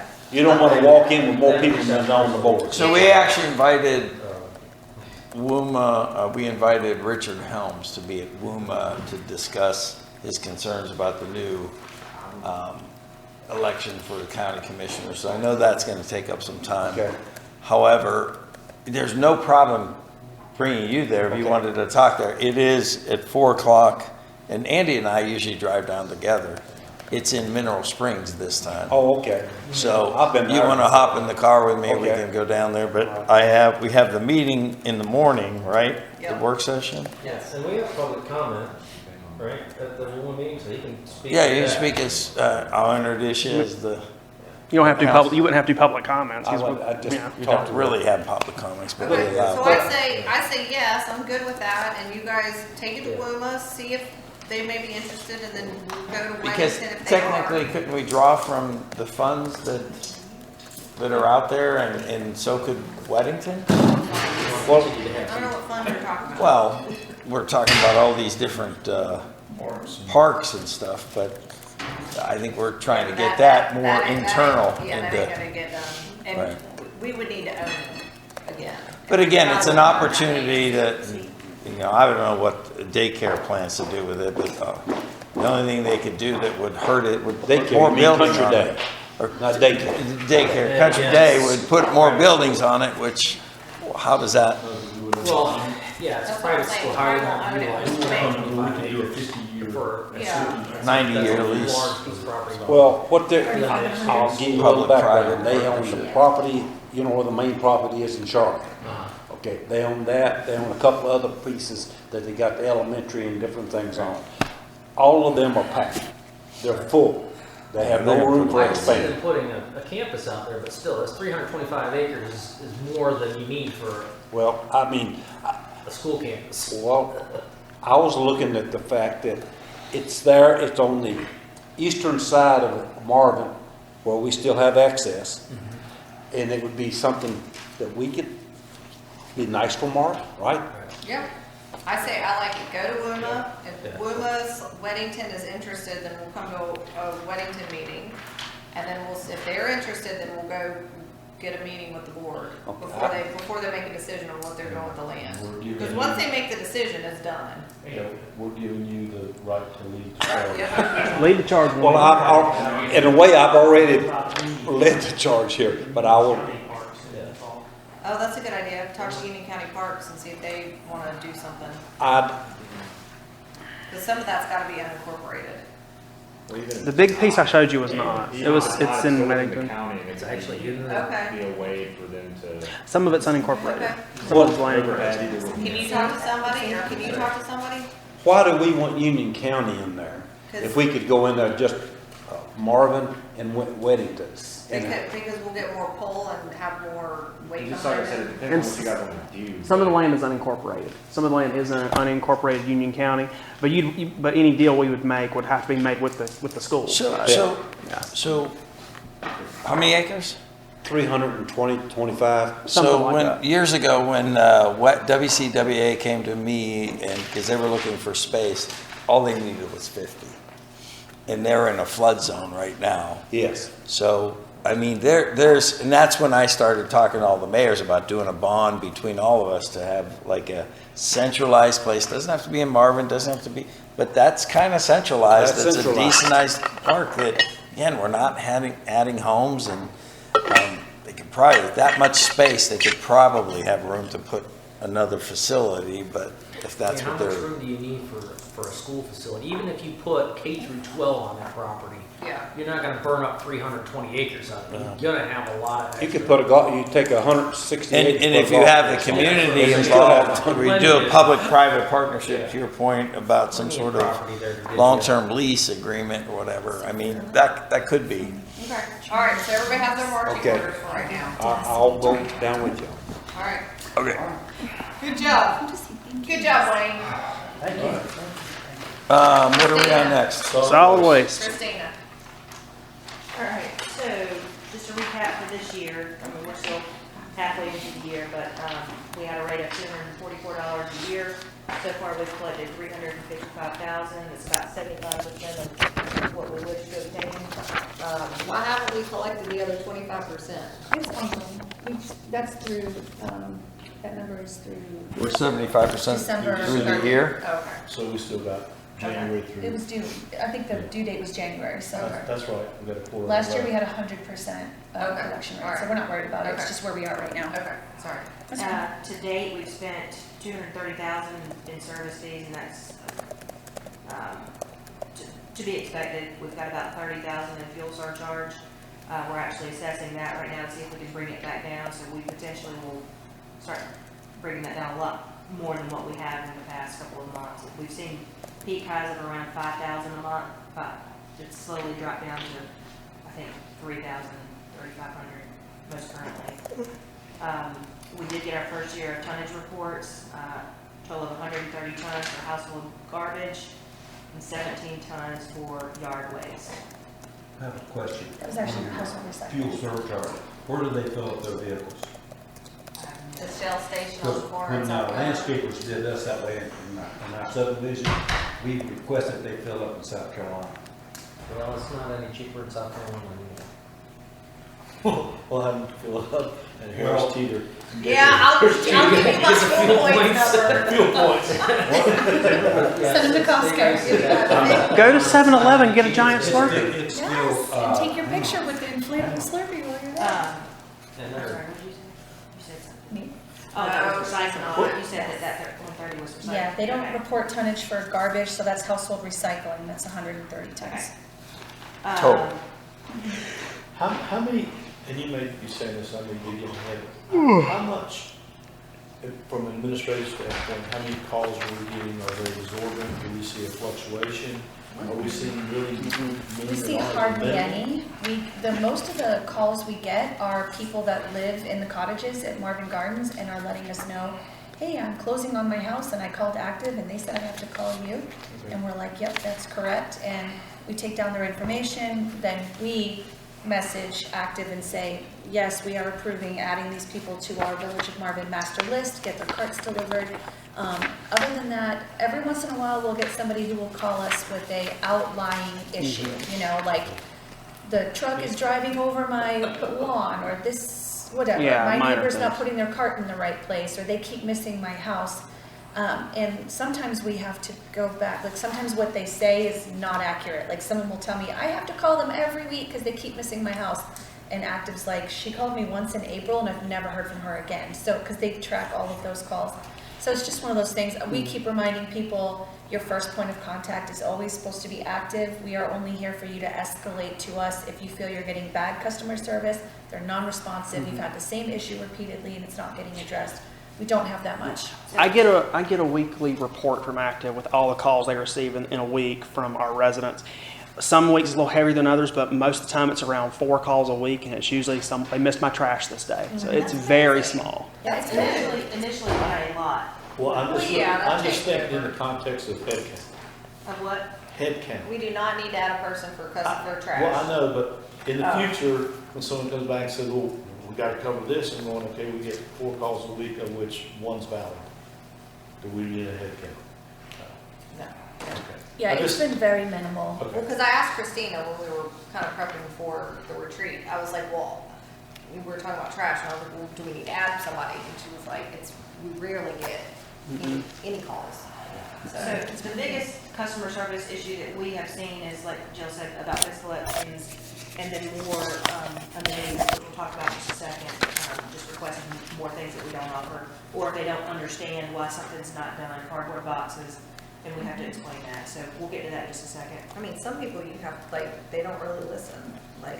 they I don't- thought they- cardboard was included. They don't like what you If tell it's them. in your container, but flattened cardboard on the curb is not collectible by Or- our But contract. if it's in my container, Yes. okay, then. Yeah, but it has to be in the container. It can't be on the flat part with the But lid the lid can be closed. sticking up, right? Yep. With stuff Well, coming technically, no.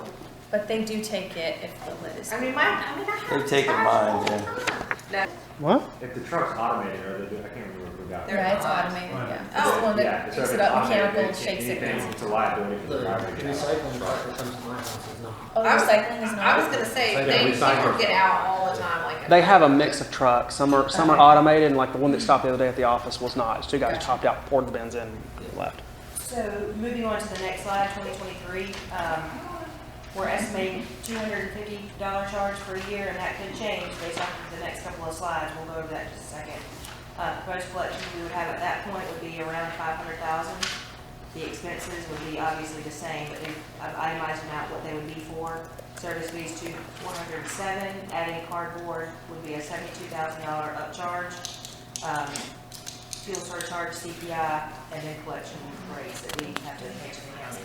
So if you flip over to the next page, desired services that we have heard, the biggest screens being glass recycling, which it seems to be 1 or 2 people, and that's it. It's more than Same that. 2 people? Yeah, It's that's more fine. than 2 people. Same 5 people? I mean, it's the one that I hear the most I mean, personally. is it less than 5? I would say between phone calls and emails is 5 to 10 people roughly. Okay. A week No, total? No. I mean, I'd have to go back and look. It's So the biggest thing that we're hearing is, like we've mentioned, the cardboard that won't fit in your box, like you've ordered a bunch of Amazon boxes. And you can't take the time to break them down and squish them flat and stick them in your recycle bin? Or Yeah. it's too much. Well, you can start selling box knives, and you have them delivered, in cardboard. I think the issue is like large boxes for furniture. And sell them in the swag shop. That's what I think the issue is much larger cardboard for like furniture. That's one of the calls that I've had. We're gonna have a new program called Call Andy. You know, just get out- Andy will do it. Andy will do it. Well, he won't respond. 1-800-CALL Andy.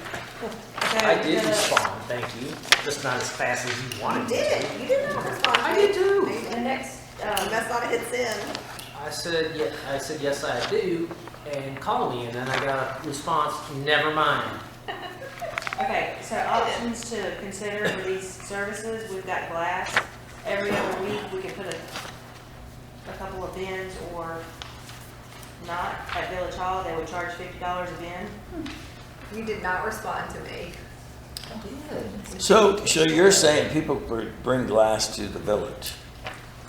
Or Yes, they could because do right now they subscription have to service. drive it to a glass collection Yeah. How much recycling is facility that in gonna Monroe. cost? $50 a bin.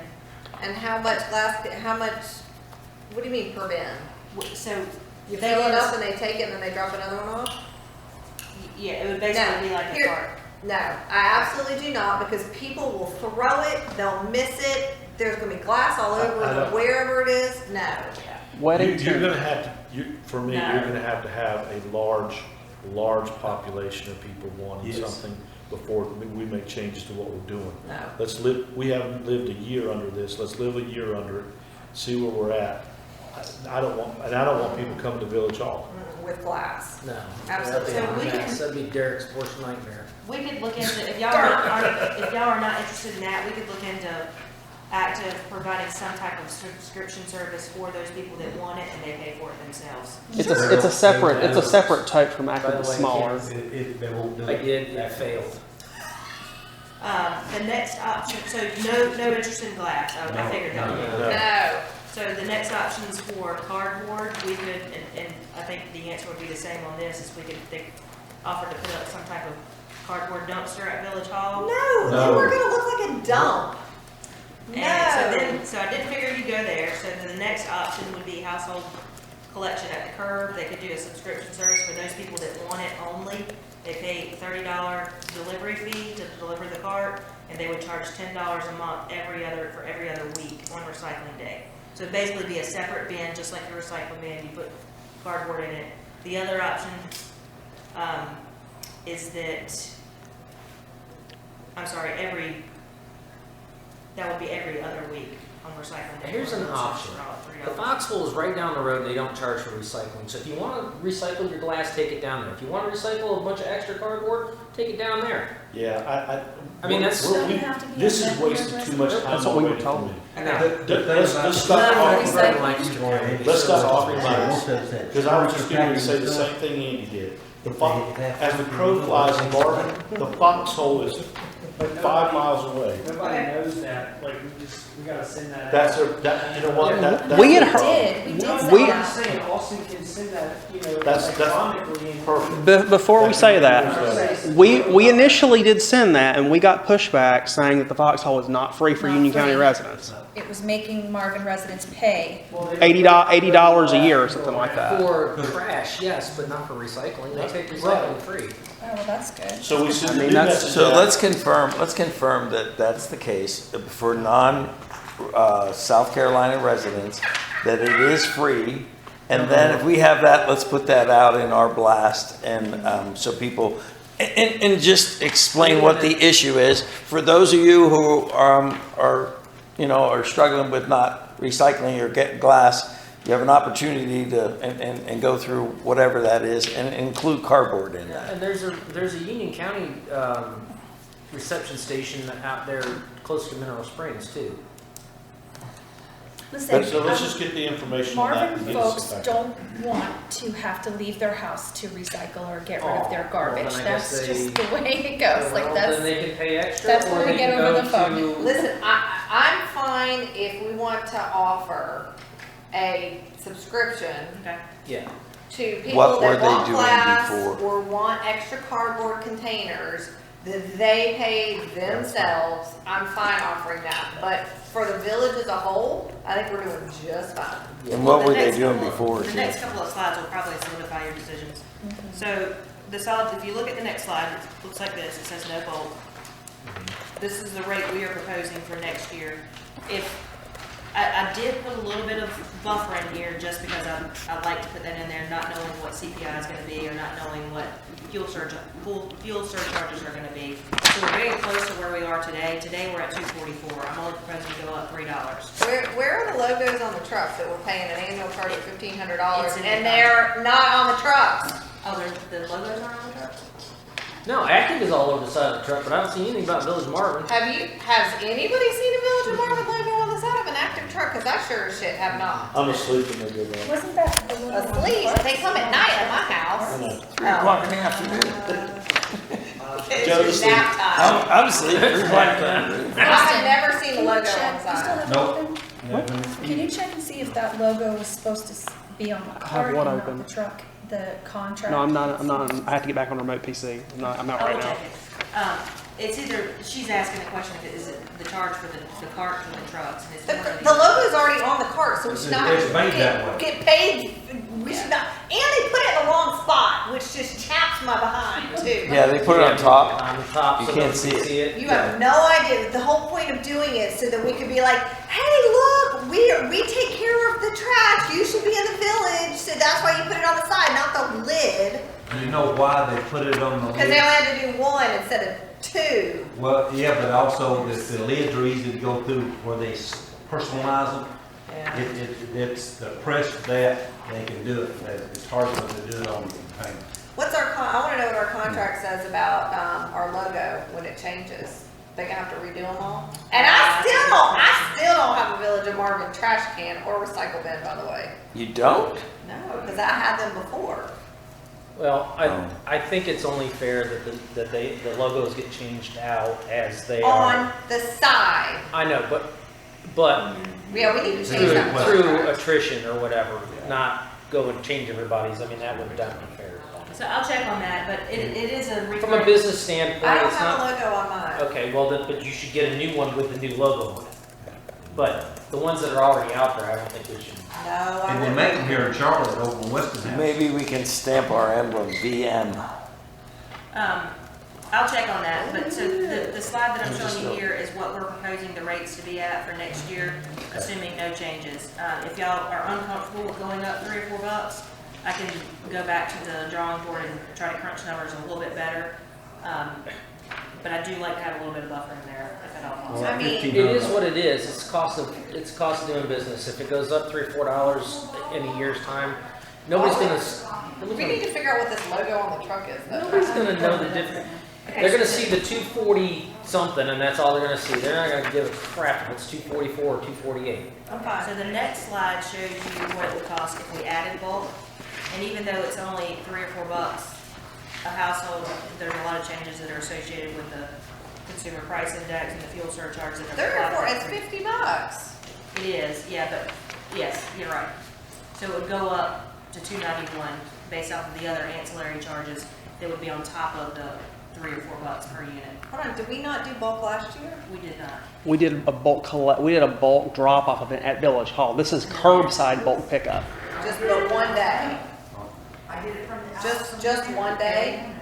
Yes, that was where people could bring all their stuff. That's essentially No, $50. Added bulk is just one day, or it's any time I want to put shit out that doesn't fit in my trash can. Yeah, that's Well, different. no. Okay. So when we bid the project initially, bulk was considered all the extra stuff, mattresses, dressers, cardboard, any of that stuff. That's what bulk is defined as. That initial quote, I actually emailed her on this because they were charging us the same exact amount just for cardboard that they were for bulk initially. I want to say it was $3 or $4 for bulk, so that was everything, mattresses, boxes, this piece of table right here. They would charge $4 per unit. Today, I asked for just cardboard, and they gave me the same exact price. And so when I questioned her more about it, she's basically, costs have gone up, so we have to stick to the $3 per unit. So that $3 that you're seeing for added bulk is just cardboard. It's nothing else, just cardboard. What? That's what we said. I did find it is $1,500 a year to have logos on the trucks. Okay. I want a picture of a flipping truck that has our logo on it. Well, So back in the fight those charges, if they haven't been doing it. Beaming over. Well, I'll stop on Monday morning at 7 o'clock, or Tuesday morning at 7 o'clock, I'll be with you Yeah, we'll get outside. that done. Well, and if they're on there already, why are we paying it every year? It's what was in the contract of how we agreed to do it. That's So. They talked out as advertising. Okay, I do not understand added bulk. For us to add the every other week option that they will come through and pick up cardboard. Laying on the side of the street. Yes. Oh, no. Right. Okay, no. Okay, So- I don't even need to see that slide, no. Okay, so if you added cardboard collection, like we were talking about, it would be $291. If you're not, flip the page back over, we're talking about $248. Yeah, that's Yes. fine. But give the residents the option to pay a subscription. Yes. Yeah. Separate. Okay. If you're too bougie to go to the dump, then you get to pay for it. I Or if don't, you have that many things, or bring it to me and I'll burn it in my fire pit. if, you know, even to get furniture, I mean, if they have furniture delivered, they'll unpack it and they'll take it back for them. Same thing with mattresses and appliances, they take the stuff out. Anybody need a bathroom break while Yes. some people are getting coffee? Yes, I do. Let's do that. I emailed her about that charcuterie board because I don't know where they are. Oh, yeah, it's 3 o'clock. Oh. Motion for a 5-minute bio break. Yeah. It's already- It's 1 o'clock. All those in favor? All's in favor for 5-minute bio break? Aye. She said aye You have five to times. vote on a potty break? Christina is back here. Unanimous. Oh, they already brought it? Yeah, right here. Oh, now Did you hear? You're good. Okay, Christina, capital improvements. Okay. So, Austin, do you need the recorder over here? I'll move it a little closer. You speak up just a little bit. That's fine. the capital improvement total slide that you see here, typically what we've done in the past for all these retreats, staff has worked to do the retreats with the capital improvement plan already done. So by the time that we usually get to this point, staff has worked to complete the capital improvement request, so you will see all of that, and we'll just kind of pitch our ideas to you all and let you know what it is that we're putting in, and then we will amend anything in our work sessions. However, we're gonna try to do something a little differently this year, and I'm gonna see how it works. So the numbers that you see here are the numbers that are approved today, and there's no changes being presented to what you're seeing. So this is nothing new that you haven't seen before. So the number for 22-23 is $1,078,000. Most of that was attributable to Village Hall. And then the next year, you see those carrying on out. The next page shows you kind of a breakdown of what those itemized costs are. And what you will see in this capital improvement plan this year that we will present in February, there's not going to be a whole lot of changes to what you see here, other than we're going to take out that village center district of $450,000, and we're going to add in a master plan for about $50,000 there. And we can discuss all these at a separate time and date, but just letting you know kind of what we're proposing, and see if y'all want to add anything else. So nothing really will be deleted from any of the 23-24 other than that village center district, and obviously the Greenways capital master plan, that's a whole different story in and of itself. Farmers Market and Amphitheater will be removed because that no longer is necessary based off of what you saw today. Any questions on any of that? Yeah, I don't know why it's not necessary. Because it would be encompassed in whatever the total McAdams proposal would be.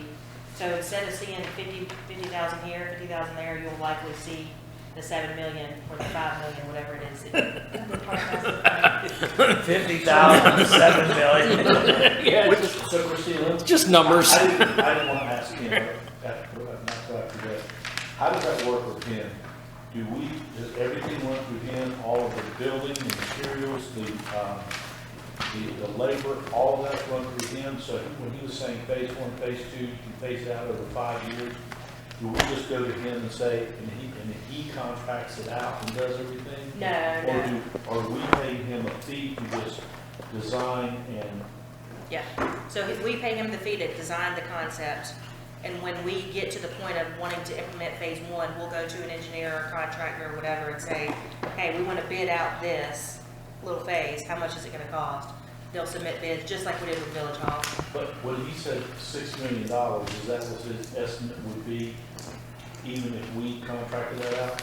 Yeah. That's his estimate, but he is just a landscape architect, so I'm not sure. It's just like when we got the master plan for the trails. I mean, they're $20 million, but as you have seen, Derek was able to get a lot of those $100,000 trails built for $20,000, so he's just kind of throwing a dart at the wall. But I do think that he also said, I just do from start to finish too. Right. Like he said he even goes to the point where he's putting stuff He in the said ground. that his messages there, and I didn't want to, I just figured I'd ask first, rather than Yeah, asking him I and putting mean, him on the spot. I think, from what I understand, that they can. Yeah, it would be additional implement, service. But, Yeah. but, yes, yes, we would have to pay for it, but I think we would still have to go out for the bid process, Yes. so if they wanted to bid for it, they could.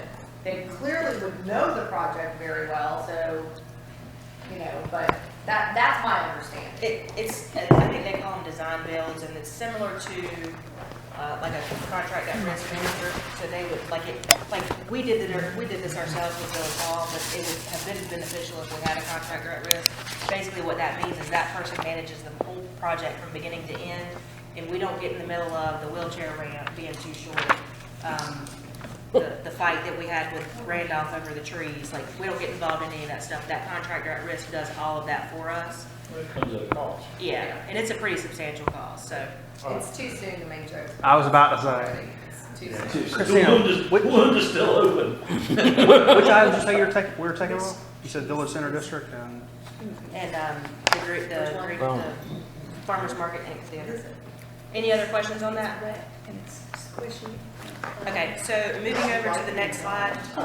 Like I just mentioned, not many changes are going to be in the next CIP that you see, other than whatever is decided in the McAdams proposal. Village Hall storage, if, we don't have that encompassed in whatever McAdams proposes. Which I did not see that anywhere on the Village Hall property. And we have definitely talked to him about that. Derek, can you shoot him a note and just make sure that he is adding some sort of, he had it on the side of the one building, didn't he? I thought that we had agreed to go back to getting that prefab building, and then if we needed to move it, we could just move it. No, we said we were gonna wait. Not that I We said we were gonna wait. Yeah, that's what we got. The storage building. But I do think he said we could add storage I thought on one end of this we building. went back to But Derek, getting just it. make sure that he's got some storage on there for you. would. When he brings back. So we'll add in that McAdams proposal, whatever that is. We'll add in the Village Hall storage if Marvin Eford Park is the one that's selected, which is probably not. We'll also add in the playground replacement, which we have in there now. We just want to, instead of doing it in 5 years, we want to go ahead and get it done. No, if, we need to do it now. ASAP, Yeah. Yeah. So we'll go ahead and add that in for next year. And then wanted to mention What do you mean next year? next fiscal year, In June. Can we not do it now? the playground. We gave him the money last retreat. I mean, we can. We gave him $300,000. Get her done, last Derek. retreat. He didn't spend it? Do y'all want him to go ahead and go through with the playground replacement? I kind of think, listen, we're putting in the lights, we're adding on the garage, he might as well Go do the ahead and playground. get her Okay, we'll done. go ahead and bring your quotes. Because the only thing that I think that we would change at Marvin Eford Park would be the road layout, possibly put in, a traffic circle or something to mitigate traffic. But that's But not that gonna would not change affect lighting, any of the other stuff, so the garage. I say the let's get it playground. done. Extra bays that he was Well, able to- I'm gonna say this as a blanket statement. We've got a short period of time to get stuff done, because and I made it earlier, we're one election away from this coming to a screeching halt. Yeah, we could Because be. one or two people wanna go, you know what? No, I don't wanna do this, I don't wanna do that, and it's gonna be, so. What we can be aggressive with, even financially now, you're saying what? You'll need 4. Because Yeah. if there's 3-3 split, Understand. You'll need 4. I But you're still, But right now, we've got the wind at our back, Mhm. and as soon as you I just agree. have any kind of headwind, it can. Yeah, so, Well, so we have until, well, we have a year. It slows down the process. Yeah. Essentially, we have a year because the next person doesn't take office until Because- January, Listen, No, this- because, of course, December. December, I took- December, whatever, because but you gotta remember, it only takes one. Yeah. I'm gonna disagree with Joe, it only takes one, because that one, we know the hell that One person. one person can do to congregate people, and the Yeah. squeaky wheel gets the oil. Right. And they'll fabricate things, they'll make up things, they'll manipulate information to get what they want, and it will just make it. yeah, it will be an uphill battle to try to go against, even though it is just one person. Yeah, they can garner support from the public and make it difficult for the rest of us. I agree with you, and I think that So- you're right. We need Go to get your move as much playground. forward as we can. Go get your playground. But I want a really cool playground. so you want to I slide. don't want a dumb, dull, boring playground. It needs lasers. Yeah, these lasers. I can add some LED lights to it. Can we have a 5-minute discussion about this? Yeah. Yeah. Because. I mean, this is we- capital project. right, so, surfacing, like, do we want to put in drainage? Do we want to put in soft surfacing? Do you want it to be wood? Do you want it to be metal? I mean, you want me to bring you back all kinds of options? Because I can go get a $60,000 playground that's humongous. But the second Did you- you put in drainage and soft surface, I mean, we're tripling the Yeah, price. well, I mean, did you get, I mean, the improvements that you did to the base out there, are they adequate? No. Okay, No, that's, it was a big Band-Aid. okay, I'm so, tired, let me just put this out there, I'm tired of doing Band-Aids. From here on out, Okay. we're gonna start literally fixing shit. okay, well, here's the other question. Okay, since that didn't work out well, number one, is the site for the playground optimal? Here's the bathrooms. And the reason why I ask this is because if we're gonna have to rebuild the base, the whole playground, everything, it doesn't have to necessarily be there. So we wanna think about this. I agree. Is that the perfect place for it, or do we wanna put it somewhere else? Well, I think that's why I bring in experts to tell us. Yeah, You know, that was my original conversation with Nick 3 years ago. what did he put on the What- plan? Well, He we for that? need to he think left about the it. playground where it was. Yeah. When you He didn't think move about it. it, listen, Well- listen, when you think about it, when it comes to having to change your kids and they have to go to the bathroom and stuff, that is the ideal No, location. I know, and I'm not talking about moving it from near the bathrooms, but you have two other options in that area. You have where the big tree fell, Yep. Yeah, right, on the other side of the sidewalk, and you have the little field next to it. So and that was what I was getting at too, Is Joe. there a is there's- second tree that's Nick there? hasn't really been instructed to dissect that piece of property and say, what can we do as far as maximizing the playground? He was just looking at the park. as a Yeah. whole. Right. So Isn't there a second from my, tree there? Hold That on, could fall. hold on. There's two others.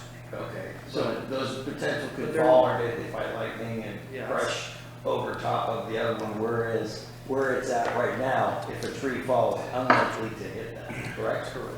okay, That's what yeah. I would look at it.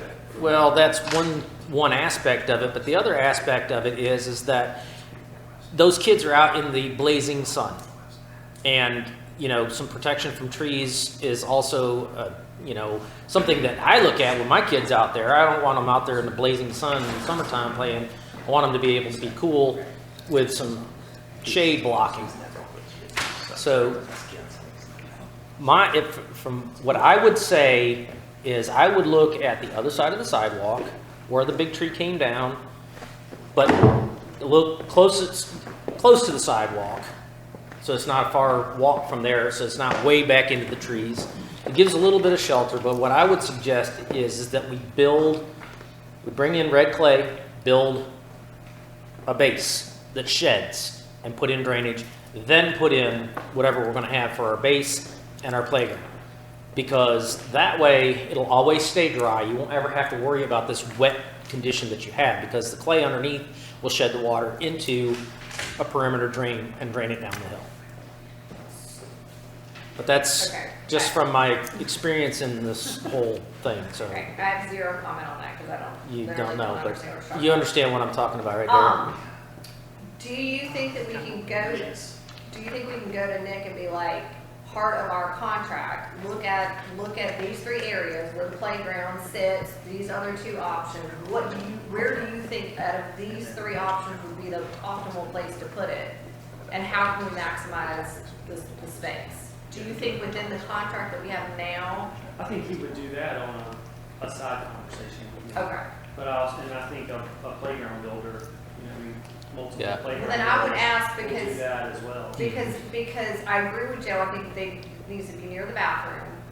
And he didn't really move it when he was looking at the grand scheme of the park. Good point. He left it by the barn, like he didn't really, it wasn't like he was like. Knowing we were I getting agree. new stuff. Right, knowing that we were gonna get a new playground. So I would ask him, and then when you were talking about, you said artificial something, would soft surface go on top of red clay? Yes, so what I'm proposing is just doing just like a ball field, right? You're gonna build a base with drainage, and then you put whatever on top. So whether you use AstroTurf, real turf, or in this case, soft surface, it's gonna drain. You're gonna have it's gonna be a dry surface underneath it every time. So, I mean, for me, I would think that the soft surface would be better for the kids than falling down on mulch and whatever. Yeah, a soft surface will stay put. The mulch gets moved. I think it's in, just beyond Calvary on 551. I believe that the surface is like, I want to say rubber. Shards. Yeah, I love them. Yeah. Hard rubber, and when you fall. Rubber mulch or I had rubber mulch in my mulch. house Yeah. when we used to have a place that, not for me, for Jason. I'll get some. I mean, I probably fell too, but I meant like. Anyway, so I think you got to turn the light before the year ends. Get that. Staying away from wood. But to your point about material, I don't want to be painting it every 5 years. Always We green, need, always no, dry. we need Well, that's because there's fake drainage. wood. There you go. Which is, they have it now in plastic. Yeah, like, They can play on there. It's gonna, it's Like a trash. possible beginning, but in the but in end, the end, maintaining we're not it never rebuilding it and deteriorates. then tearing it down. What? I'm smiling at. Nothing, just an idea. And Okay, we'll say it. It's free. No, it's. And the you other just have to get- advantage I was gonna of say, moving it- We could let people start recycling their glass. So I'll Take take that. glass shards. And then clean it up, have it then I said, put use recycled material for the. The kids don't play on that much. Or they certainly don't fall, they learn not to fall. Well, I was saying actually use it to make it that Make recycled kids grow up material. tough. If that kid's from Marvin, he's tough. He's great. His playground had We have glass all over it. a metal slide. So Derek, does that help you? And direct So I would say, bring us. It's only 840 degrees in the summertime on a slide. Soft surface, fake wood, talk to Nick, and I want a cool playground. with a big clown head. When You know, the you other- spend that? The other advantage of moving it to the other side of the sidewalk is that the current playground can still be in use while it's Gave under it to him last construction. this fiscal year. I gave it to him last fiscal year. You So I know, did so we're really not want this disabling done. it. Yeah. Sometimes you just gotta shut things down. Yeah. How do you feel about that, Joe? Well, I mean, the money's You there. seem a little anxious. I'm more. I'm afraid you're gonna like take off. No, She's I'm more running, anxious. little for it. engine's The running. money's there. I'm just sitting here like, okay, you want this done in the next. I gave it to him last retreat at the country, the other country club we were at. Derek's like, really, you're gonna give me, actually, I think I gave you $350.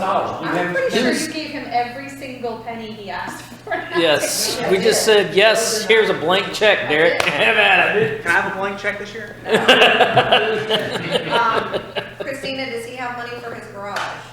Yeah, so if y'all wanna go ahead and move item for tomorrow up, number 9, Yeah. we can go ahead and talk about this. That's the third bay, which I think is what you're considering the garage, is that Yes. correct? Okay. Keep telling me it's coming up. So we had money in the budget for the CIP park projects. For some reason, the third bay or fourth bay, whatever it was, got shorted a couple $1,000s. I think we had put $60,000 in there, which was just shy of the entire cost of what the bay was for whatever reason. So I say all that to say, we took that money out that was in park projects to take it out of the legislative grant, so that money still sits there. There's roughly $50,000-$60,000 that's still sitting in Derek's park projects operation budget. We could use that money to spend on his third or fourth bay. We should be able to get it done for 60,000. My God, I just Do you need for 2 bays? priced a garage addition on a house, 16 by 25, and we got it at 25,000. Complete, done. Probably. So you said those funds are still available? So we should be able to get those bays on there for 60 grand easy. What were we talking about last week, though, that we might have to take that one or possibly use it? And then So I The should 53. pedestrian crosswalk, Hunter stuff. Oh, 53 Derek's left? giving money for Yeah, because Hunter? it was the picnic stuff, the picnic. things. Hey! I have So- 53,000 in that. Okay, so 53,000. That's The enough to do ADA it. sidewalk, the public sidewalk, because we don't have, that wasn't budgeted either. And that quote came in at around 29,000, How I believe.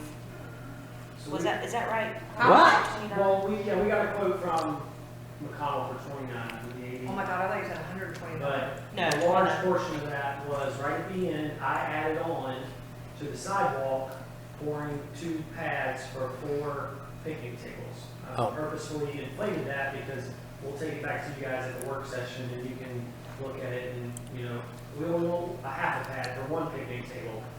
But it just provides an ADA picnic table access. 30 grand for a sidewalk and 4 picnic slabs just seems like a lot of Well, money. now you gotta do the curb cut, you gotta change the painting. I'm in the wrong business, I'm gonna start And doing. the thermoclass, I believe the thermoclass was in there as well. All right, well, we'll keep adding stuff, so that makes it Oh, Yeah, yeah, so well, realistic, but still. So we can use, do you need See how much he makes an hour. I was just clarifying, I'm trying to understand. So the funds allocated for that third bay were used for ADA? Is that what you were saying? No. Okay, I was confused.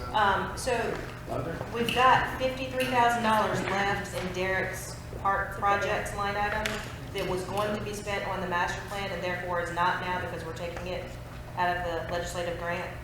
So if y'all want Derek to proceed with his playground quotes and getting quotes for the third or fourth bay, we can pull that third or fourth bay project out of the money that we're not spending on the master plan now. Yeah, we can definitely get it built under 50,000. Yes, Derek, Under do what? that. Under 50,000. 50, Under 50. yeah. Okay, I thought you said 100. No, because like I said, I just quoted a job for an addition to a house on, it's 15 by 25 for $25,000, complete, the whole job. And I'm making good money on it. So I know that we can get these 2 bays added on for probably 35 or 40. Derek, don't look at 1, look at doing 2. Yes. Because you're gonna need the space, it'll be cheaper to do 2 than it will to be 1, and then go back and add on later. Absolutely. So we'll come back at the work session to talk about the ADA stuff and we'll figure out where we're gonna get that money from. Okay. All right, so Derek, you have your marching orders Well, we- and your money, The leftovers for that. again. That's not like you got it twice. There we Well, y'all stop building. If we can't do it for properties. 35. I know. Any questions on any of that? You guys good? Okay. The other Wait, item. hold on, are we done with the Parks and Rec third bay? You good with that?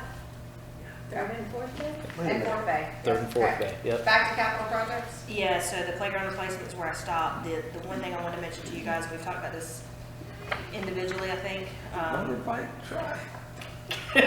What? You in a Harley? For trial patrol. That's probably means, so supposed to be trail patrol. So I don't know if y'all want to talk about getting a motorbike for the trails. Yeah, he has to wear a separate jacket and a funny helmet. So I mean, he identifies as a Marvin Patrol. We had some Funny pushback helmet. from- Yeah, just to like. From the community at an HOA meeting, I want to say maybe an email or 2 where they were concerned about trail safety and how, I'm vaguely remembering this, with how they think that someone came off of a trail and broke into a house. So Yes, it was in Innisbrook. So It they was wanted my to know- neighborhood. they wanted to know what we You were doing people. to monitor trail safety, and we're really not doing anything, which is nothing different than what Derek has done. Every other community is not doing. right? That's right. Derek did an assessment with his colleagues, and he found that we're doing basically what everyone else is doing. Which is Does, nothing. does Charlotte do bicycle patrols on any No. of their greenways? You know, because they had so many rapes and armed robberies and things. So I was just you're- curious if they were you're doing, you know, proposing mountain bike a- patrol. A motorbike just so they can cover more ground quickly. Yeah. They could narrow down into. Or are we different- talking like a quad, or are we talking No, about? it's literally a dirt Like bike. a dirt Yeah, bike. dirt bike. I no. Village dirt bike. You see some Village of Marvin, which they wouldn't know he's a Village of Marvin unless he has a funny hat and a jacket that says Village of Marvin. They see a motorcycle on the trail. Oh, yeah. Kids are going, Oh. motorcycles on the trails, and they're gonna tear up that trail Yeah. in like that. I could Now- see a mountain bike, possibly an officer on a mountain bike, Have but you not. seen our officers on a mountain bike? A lot of Maybe people. you I could put a see quad Ed before I and could you see put some Tommy, but decals- I'm still. just saying. You put decals on a quad and stuff like that where you can. Well, no, they have them for like 20 grand. Yeah, I was gonna say quad was an option. It was like 20,000. I know. Because they have to be a special one. Because they have to have like a jail on it, A jail. Jesus. right? Just have a light on it, that's it. Doesn't have to have anything else. A jail. Wayfinding. Just put a dog kennel on the back of it. Moving on, wayfinding. And ask Derek, do you put up a sign, no motorized vehicle? Yeah. Because, and I used to go down and catch them down there and ask them what they were doing there. And just about every time there was somebody reviewing the trail, they was gonna do a quote on it, and they'd get, well, your people, they said they had to look at the trails and stuff and do quotes and the condition and stuff. Well, one thing I is think your doing. question was who was riding it? Yeah, I mean, Yeah. do they have any motorcycle endorsements? Tommy does. And Tommy they have does. Special training. I'm They just would asking. have to go if they don't. Tommy has a Tommy has- motorcycle endorsement. He's been riding for years. Who? Tommy. Okay. Yeah. So is there any interest in that or no? It sounds like that. Okay, so Wayfinding signage? wayfinding signage. Moving on. Yes, we We'll have have that. a wayfinding signage quote in your CIP, so that'll be something that we add in. Aside from that, there's no other changes unless we gather something from your exercise tomorrow in terms of your capital projects and priorities. But aside from that, there's no real changes that you'll see from us. Anything else? Okay, well, we can move on to roads. Yay! Christina and Jill. So I'll go over these next couple of slides. I literally just got our revised numbers for our pavement preservation on Friday, so, or whatever day Friday was, Wednesday. So you'll see the numbers that we're expecting, and then those are the revised numbers based off of the new estimates. Just slightly increased. We were supposed to do some roads this year, which encompass the ones that you see for 22, 23. If you remember, we pushed that back until this survey was done, and this is all fog seal. This is not anything more than fog seal, crack sealing, fog sealing. So, $40,000 increase this year. or was it 149 and then it went to 109? It was 109 and went to 149. They've already done the Greenway. Yes, they did do the Greenway, yes. That's a lot of money. How often do you do your fog now once more? Say that again? How often do you do this fog seal stuff you're doing? Well, they have it every 2 years. Every two, it's a different. No, every 4 2 years. Yeah, but how many years between? It's, well, I don't know, to answer your question, it's more than 8 years, but you'll have a presentation on this, and the actual individual will be there. I don't at the understand. work session. They I don't understand why. They finally did the last layer in 18. Okay. That's fairly quick. I don't understand why fiscal year 24, 25, there's a $3,000 increase, I get it. 28, 29, there's a $4,000. But why is 26, 27 a $30,000 increase? Yeah, I can't answer specific questions on this.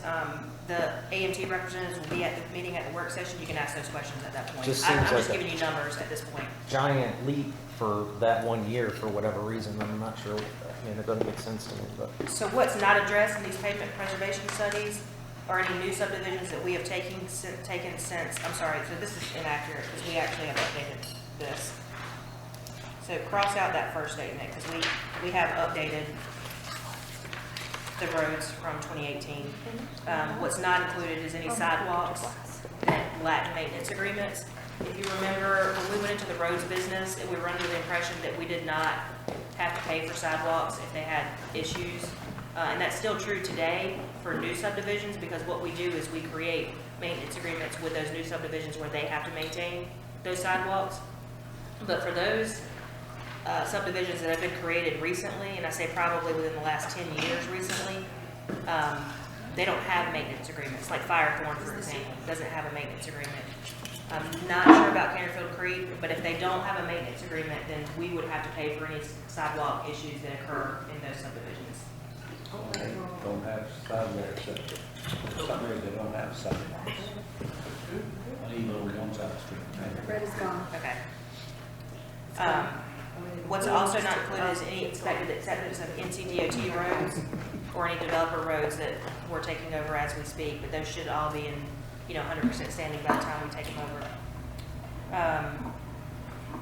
And you will see, like I've mentioned here, revisions to the pavement preservation schedule at the work session. Going over to the next slide, this is a synopsis of the roads that we have acquired in the last several years. So in 2017, we had less than 2 miles, and that was primarily very small portions of Marvin Creek and Canterfield. Since 2017, we've actually grown to have approximately 17 miles now. Your POW bill allocations are based off of 75% population, 25% roads, like your mileage. So we're not really going to see a lot more growth because it's primarily driven by population. Flipping over to the next slide, you'll see how the allocations have changed over the years. Very, very subtle increases over the years. You will see a slight decrease from 21 to 22. I have no idea how this happens, but our census actually projected a population decrease. We have no idea how that happened. We actually tried to fight it, but that's the reason. Powell bill projections? Say again? Yeah, Powell no, bill no revenues. For revenue? Yeah. Population decrease and we're adding. Yeah, it was very more. slight. It was less than 1%, but that's why you see the decrease. I mean, it's only really $100, but still, it's just like, Yeah. how is it possible We have that no our idea. population decreased? Have they been to Marvin lately? So you will see a slight increase as our population, as we build more homes and our population increases, but it's going to be very, very small. And the mileage really doesn't mean much. So moving over to POW bill projections, if you can see this sheet, this is that sheet that we keep going back to every couple of months. And this is a moving target. Like this is not going to be a consistent, and we're constantly changing it and evolving. There's a couple of updates which we will mention in vehicle tax. I'll probably just go ahead and flip over to that and then come back to this POW bill projection. Let's skip over this for right now and let's go over vehicle tax real quick. So you want to do this or? Sure. Okay. All right, vehicle tax. So we all remember the purpose of it and why you all approved it, I think this time last year, right, at the last retreat. We implemented a $25 fee per vehicle that is housed in Marvin. Just a reminder, municipalities can use $5 of that money for any lawful purpose, but the rest of it has to be used to maintain roads, greenways, yes, too, etc. So we, the estimate we were given about the total vehicles in Marvin was almost 5,700. We had projected dollars to come in based on that, but when we had a conversation with the county, it doesn't quite work the first year the way that we maybe had thought. So I guess we just assumed like anybody whose registration was going to come due from June when we implemented it until whatever would get the fee, but the bills are actually created well in advance of that. So there are some people whose registration probably renewed after June when we passed this that their bill had already been sort of created, so they're not gonna get it. So the first year, it's a little bit wonky. You don't get as much of the revenue as you might have anticipated. Is that correct? Yeah, So by second year, you'll see it start to rise up to the level that it should be. to put it in example context, if 3 people sitting here today have a July, August, and September renewal date, you 3 likely would not pay the tax the first year because your bills were cut in July. So they would have billed you in July, they would have billed you in July, and they would have billed you in July or prior to July. So you wouldn't have seen it on your bill the first year. Now, the people that were maybe October, November, it would have been printed So in my August. January, which I just had 2 cars come in for January, February, they should be on. They should be on there, yeah. Okay. I haven't even looked, I just. So we have received revenue, but it's only shy of $10,000, which is what kind of caused a red flag for us to go back and revisit this. That doesn't move like you see over here, your taxes go down when you're paying your registration for, it goes down because of the value of the car. That's not gonna happen, it's. No, it's Flat $25. fee. So I still think it should be $30. So, with that being said, should we extend our sunset by a year to get the impact that we were looking for? Because we did it at 2 years, right? So if we're way behind the 8 ball the first year, that really Well, defeats the so purpose. you go back, it's a good question, but you go back to your July, August, and September people, and you 3 would, at the very end of the cycle, at the end of if it sunsets in 25, then you guys will still pay your taxes after the sunset has already done, because the bill would have been printed before it sunsets.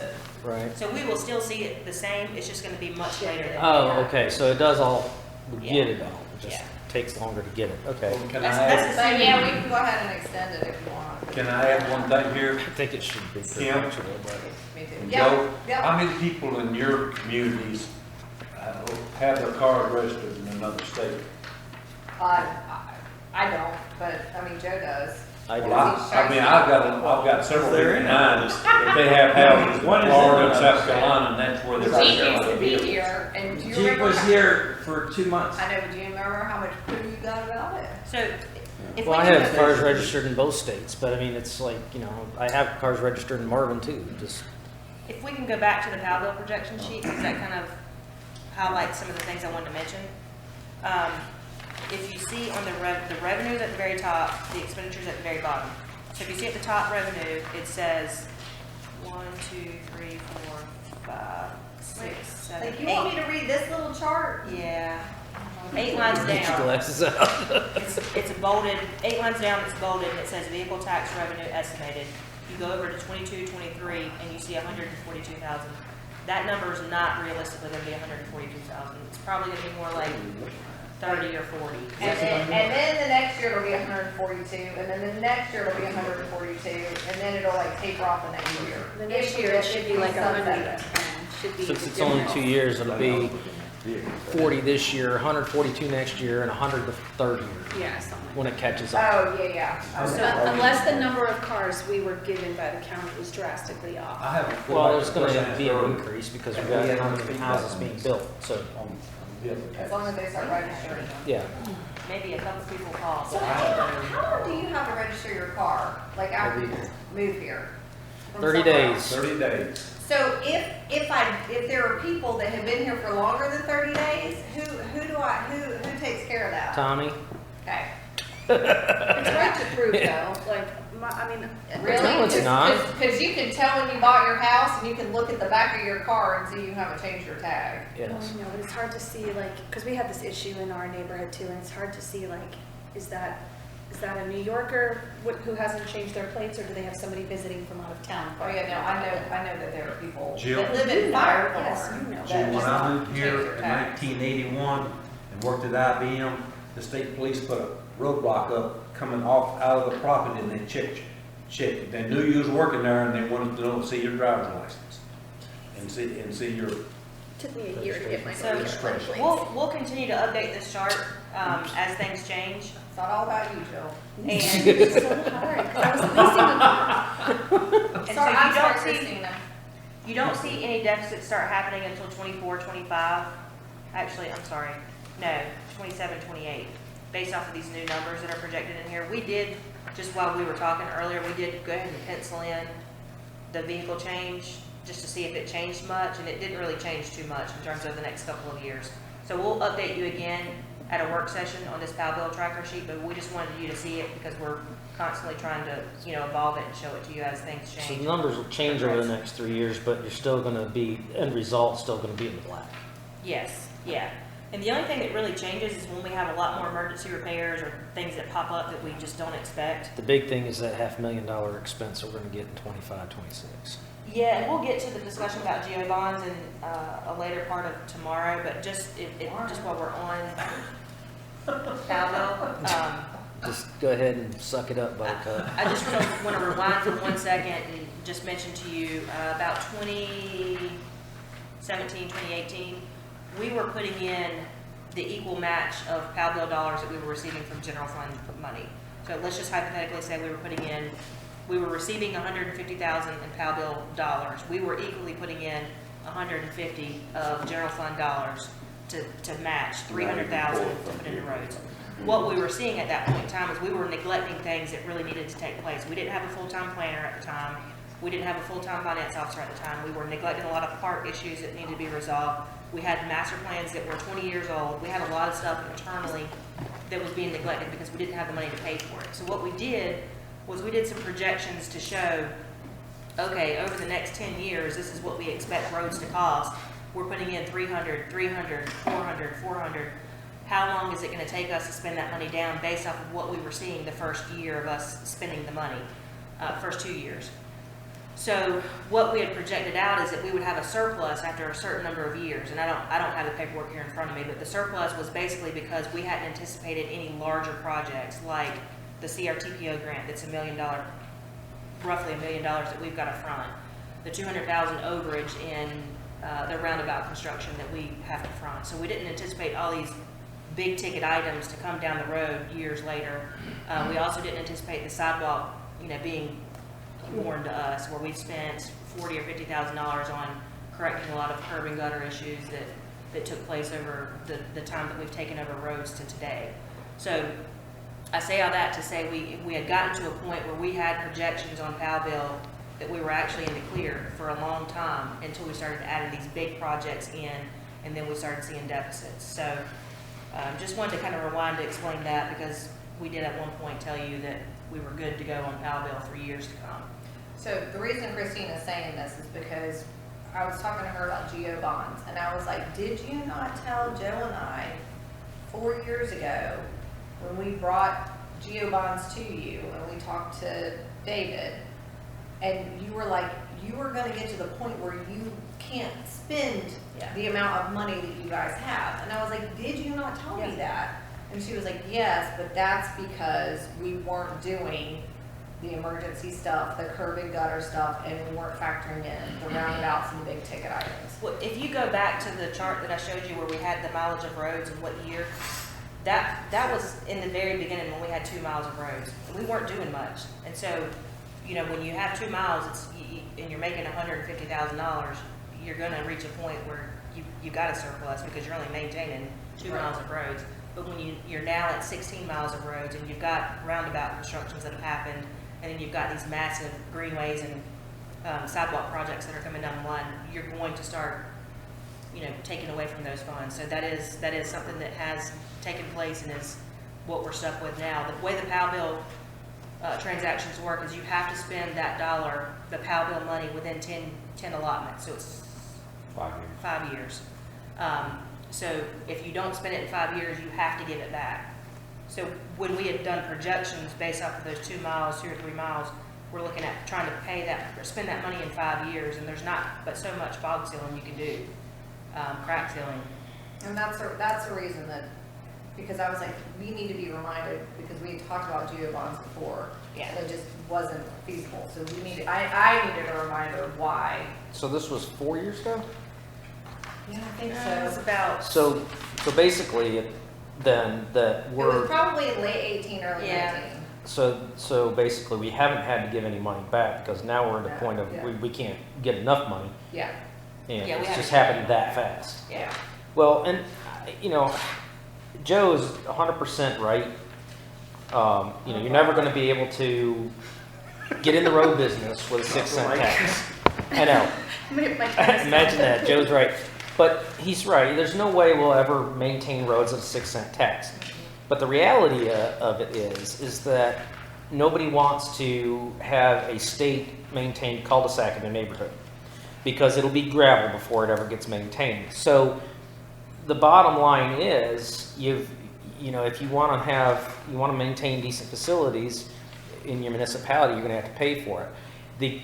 The good news is that we do have some supplement coming from the state in the form of Powell bill. We don't have to fund it all ourselves out of our tax base, but it's a reality that we're going to have to embrace.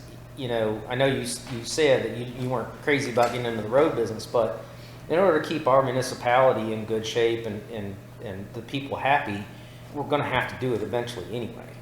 But there's an important point you just said at the very end, keep people happy. Mm-hmm. And the most important thing, going back to our mission statement, and the thing is we need to communicate the schedule that's going out there, because if I fog seal your road, I'm bitching and complaining, when the hell are you going to do mine? Well, you never do mine. You ain't done mine in 30 years. Right. Well, you just put the development in 2 years ago. Right. By the way, and oh, by the way, if you'll look at the schedule, This is because when it's you're been publicly put out there, so everybody, what they need to do is this schedule needs to be presented to everybody out there what the plan is, because as soon as we're doing something to one, Mm-hmm. the other one's going to think that we never do anything for them, and it's all political, and we never touch them. So we do, every time that we've adopted one, we have put it out to the community and let them know. It stays on our website so people know that it's there, and anytime someone calls or asks, we refer them back to that schedule. I did not tell them that it was pushed down the road when it was pushed down the road, just because we were going through this new study, and I wanted to make sure that the news that we got out there was positive and that it had some positive tones and implications to it. So we will definitely get it out once it's adopted, which is going to be proposed at the work session next week. And once that takes place, I'll push it out and let everyone know where their neighborhood stands. So I will say, to that point, the last year, it kind of bit us in the tail when we did communicate, because what had happened was DOT and AMT worked out some type of agreement, gentleman's handshake agreement. Nothing was done in writing, where they basically agreed that if we will contribute 20% or whatever it was, we will agree to do X, Y, and Z in 25, 27, 29. And so we, in turn, I say we, AMT in turn, kind of checked them off on those schedules, and that's what we got out to the community. And in fact, that didn't take place. So what we've done now, and you'll see that at your work session, what we've done now is, instead of isolating it for a certain year for DOT roads, it's just straight down the line of the cost, and just DOT will do it when they do it. But So- we do ours. Which again is why we need to do the bonds. So the one thing I wanted to just add in here is that one of the things we can do, and which I've seen Charlotte do, when they go in and they repave a neighborhood, they put out signs that say scheduled street maintenance as they're doing it. So people are, when they drive by and see it done, it's plain to see that it's scheduled maintenance. So when they're repaving your neighborhood, you know that you're on a schedule, that it's slated to be done at certain intervals and all this, and we can do People this. aren't smart enough to read the words on there that it's Hey, scheduled. 98% of Marvin residents are college educated. I think they can read the signs. To your point though, we do that with education to the HOA. Okay. So the HOA will in turn get that information out. Yeah. Just simple stuff like that though. It just shows that what we're doing is what it's scheduled. It's not just we're doing it in your neighborhood because you're my buddy or whatever. It's Joe's neighborhood. yeah. It's scheduled It's all stuff. Joe and Jamie's So, neighborhoods and Bob's. I'm thinking out loud here and trying not to get the residents excited or upset, but I know what we did in Firethorn when we had a situation with Lancaster County is we went to Lancaster County when the roads weren't being done in South Carolina, and we asked them to do our roads. I said, yeah, get in line with everyone else. I said, you don't understand, we want to participate, which moved us up to, like if that, and then I think about, okay, well, some neighborhoods don't get much traffic. They don't have as much wear and tear, whereas another neighborhood may be using Amazon trucks every day in and out and delivery trucks and stuff. I mean, you know, Most of my is there clients. fairness there? Is one road, we find ourselves redoing one road or neighborhood more than another? Is that come into play when we look at this? No, you mean like the pavement preservation thing? Whatever it Or is. just I mean, resurfacing you know, I just know that, I mean, Listen, your neighborhood's if you're not- frustrated no, with the we state got level, it, you're we got gonna it. eventually be frustrated with Marvin, to your point. Of course. Things are gonna be ready and stuff, and it's like, how do you accommodate that other than? You have a schedule, you stay on it. And communicate. He was talking about Charlotte. Charlotte came in, perfectly good street. It was scheduled to be that year. They put them up, reground them, and resurfaced them.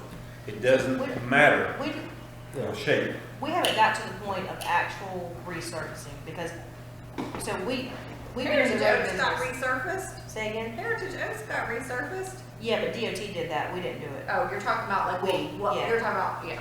So we just got into the road business 7 years ago. I mean, really got into it. We were into it, but, you know, less than a mile. So hypothetically, 5 years ago, we got into the road business, hardcore serious. We've not got to the point where the roads, Didn't vote. we've not got to the point where our roads have needed resurfacing. So we've been doing preventative maintenance this whole time. Our schedule that AMT puts forward to us is preventative maintenance. It is not a resurfacing schedule. So the useful life of roads is anywhere from 20 to 50 years, based or 30 years probably, based off of the lifespan of the substrate. So in 10 years from now, we will have to revisit the way that we do things and put a resurfacing plan in place, because we're just doing preventative right now. These things, Well, and projections, And that's, it's gonna take money, which we need to start planning, yeah, and we need to start planning for, I'll be throwing. because we have 10 years to amass that amount of money, and by then, it's gonna be twice as much as it is now. So, yeah, you're right. I mean, either we start planning, or when we get to that point, we have to start doing the worst first approach. So it's just however you guys want to start planning for that, or I not. think, Nah. I think Let's worse just first talk about is it always later the way on. to go. I don't, like, to Wayne's point, I have seen the city of Charlotte regrind, grind up a perfectly good street with no potholes in it and resurface it because it's on the schedule. We don't have money, we don't roll like Charlotte. Yeah. So, Man, imagine if we did. oh yeah. But, I mean, I think that the responsible approach is that we hit those roads when they hit a certain percentage, or, grading percent, that they need to be resurfaced at that point before they get to a neglected status. Well, the whole, and these are all really good discussion points and questions for AMT Yeah. next week. But what we're doing now, we hope preserves the useful life of the roads for years to come. Absolutely. And a lot of people, a lot of organizations don't do what we're doing in terms of preventative. They're spending all their cowbell dollars on worst first resurfacing. So they have no funds to put into the preservation of what's there. So hopefully it's not a discussion 10 years out. It's not a discussion 20 years out, because we're doing what we should be doing now. So, Right. and I don't know if this would, I I have mean, one more question. If we have a policy that we don't take over roads till all the construction is complete, and there are existing developments or neighborhoods that have, and I don't know if we have this or not, empty lots that haven't been built on, would we take over that road? Is there, in our policy, would we Yes. take over that road? Yes, basically with the developer, when they're ready, all lots don't necessarily have to be sold or constructed. Most of the time, I've seen it in certain areas where they'll do it maybe when they're at 80–90%. Our luxury is that most of our developments have been pretty much built out. Yeah, but I'm saying is if we have a situation where we don't, and the only reason I ask that, you're gonna have a lot of trucks going in and out, construction, that can tear up your roads pretty damn quick. But we will take the road, maybe put in a policy, we take the road over when it's 100% built out, 100%. Not Well, 99. That isn't gonna work, I'm though, asking. because you can have a vacant lot that could sit for 20 years before somebody decides to build on it, and the road doesn't ever get taken over. Fire corner, are there not? I don't think so anymore. I On mean, the South Carolina side? We don't take care of South Carolina. but I'm saying, but in Firethorn. I mean, I think that, and I believe that there are some instances where people will buy 2 lots and purposely not build on the second one for the space. Yeah. So you can't, I don't think you can do that. I think when the builder's completely done, because you're always going to have, you know, prime example, I go to add a garage to somebody's house that they just decided they wanted to add more to it. I'm going to be construction traffic in that neighborhood. There's no getting around it. I want a pool. I got to have concrete trucks. You I look got to at have. Providence Estates, they are, Yeah. have torn up the roads, that brand new road from construction at our friend's house. I mean, but you're just going to have that. I mean, that's just part of, that's just life. People are going to add and stuff. And, or even, you know, you have a house burned down, you got to replace it. You know, that happens. It just happens. Mixer truck. All right, I agree. Okay, moving on. Yeah, okay, now.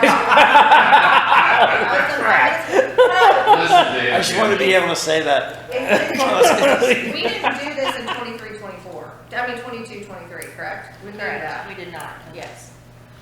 That's how it's listed on the pavement preservation, so it'll change, but yes, that is correct. All right, moving on. So that summarizes everything for roads. Any other questions or comments on roads? Okay. Kim said no, so no. Moving into the ARPA funds. That's you, Jill. So I'll Come on, go Jill. to the first quick slide. It just goes over, I'll just give you a quick synopsis. Back in 1920, we received $1 million in COVID funds. The very initial interim rule that came out said you could spend it on certain things, mostly infrastructure related. As of last year around this time, they came back and said, hey guys, we're going to give every local government a $10 million deduction for loss of revenue. So you could claim loss of revenues up to $10 million for any of the ARPA funding that you. Whether you have it or not, you can claim it. No. Up to That sounds like whatever it is our that current you- government. Yeah, $9 million, fun to play with. up to whatever you received. So basically, it allowed you to have it allowed less strings tied to the money. So what we did was the money that we had not spent or encumbered at that point in time when that final rule came out, is we moved it all to loss of revenue because it was less strings tied to that money. Free money. So Don't get him started on the free money. So Oh, yeah, please don't say that. we took it out, put it in loss of revenue so that we didn't have to do, all the tracking and stuff that they were asking. So I say all that to get to part of that loss of revenue had to be spent on governmental services, which is defined here in these little bullet points. You saw this last year. So what we did was flip over to the next page and then we'll turn it over to Jill. All right. So here's what we did. We took the 1.077 million that we received and we allocated it following the guidelines that we were given. So the most important thing that we want you all to understand is that, I'm going to skip to the bottom a little bit, there's only $30,000 left of this money that we have not already allocated somewhere else. I would prefer, I don't know what your preference is, that we not rush to spend that just in case we maybe go over in any of those categories. It's nice to have a little buffer, but we did put in there for you what we spent that money on, just so you have a refresher. We have spent 710,000 of it already. There's roundabout payments, law enforcement, the COVID premium pay, AV for the new Village Hall, technology costs that we were able to cover the first few years of, water sewer connection fees, and then the access control is the security doors and all the key fobs and all the good stuff at VH. Pain in the ass. Oh, we get our money back on that. Have more wine. Damn, she knows how to handle you, doesn't she? All right, encumbered to date, we still have 150,000 that's gonna pay for the next couple of years of some of our most expensive software. And Stop you right there for a Yes, second. yes. What I want you to recognize there in the encumbered portion is there are payments that we are paying right now today for eScribe, which is the agenda. My saving grace. Tyler Technologies, I think that's it. But those are the very expensive annual service fees.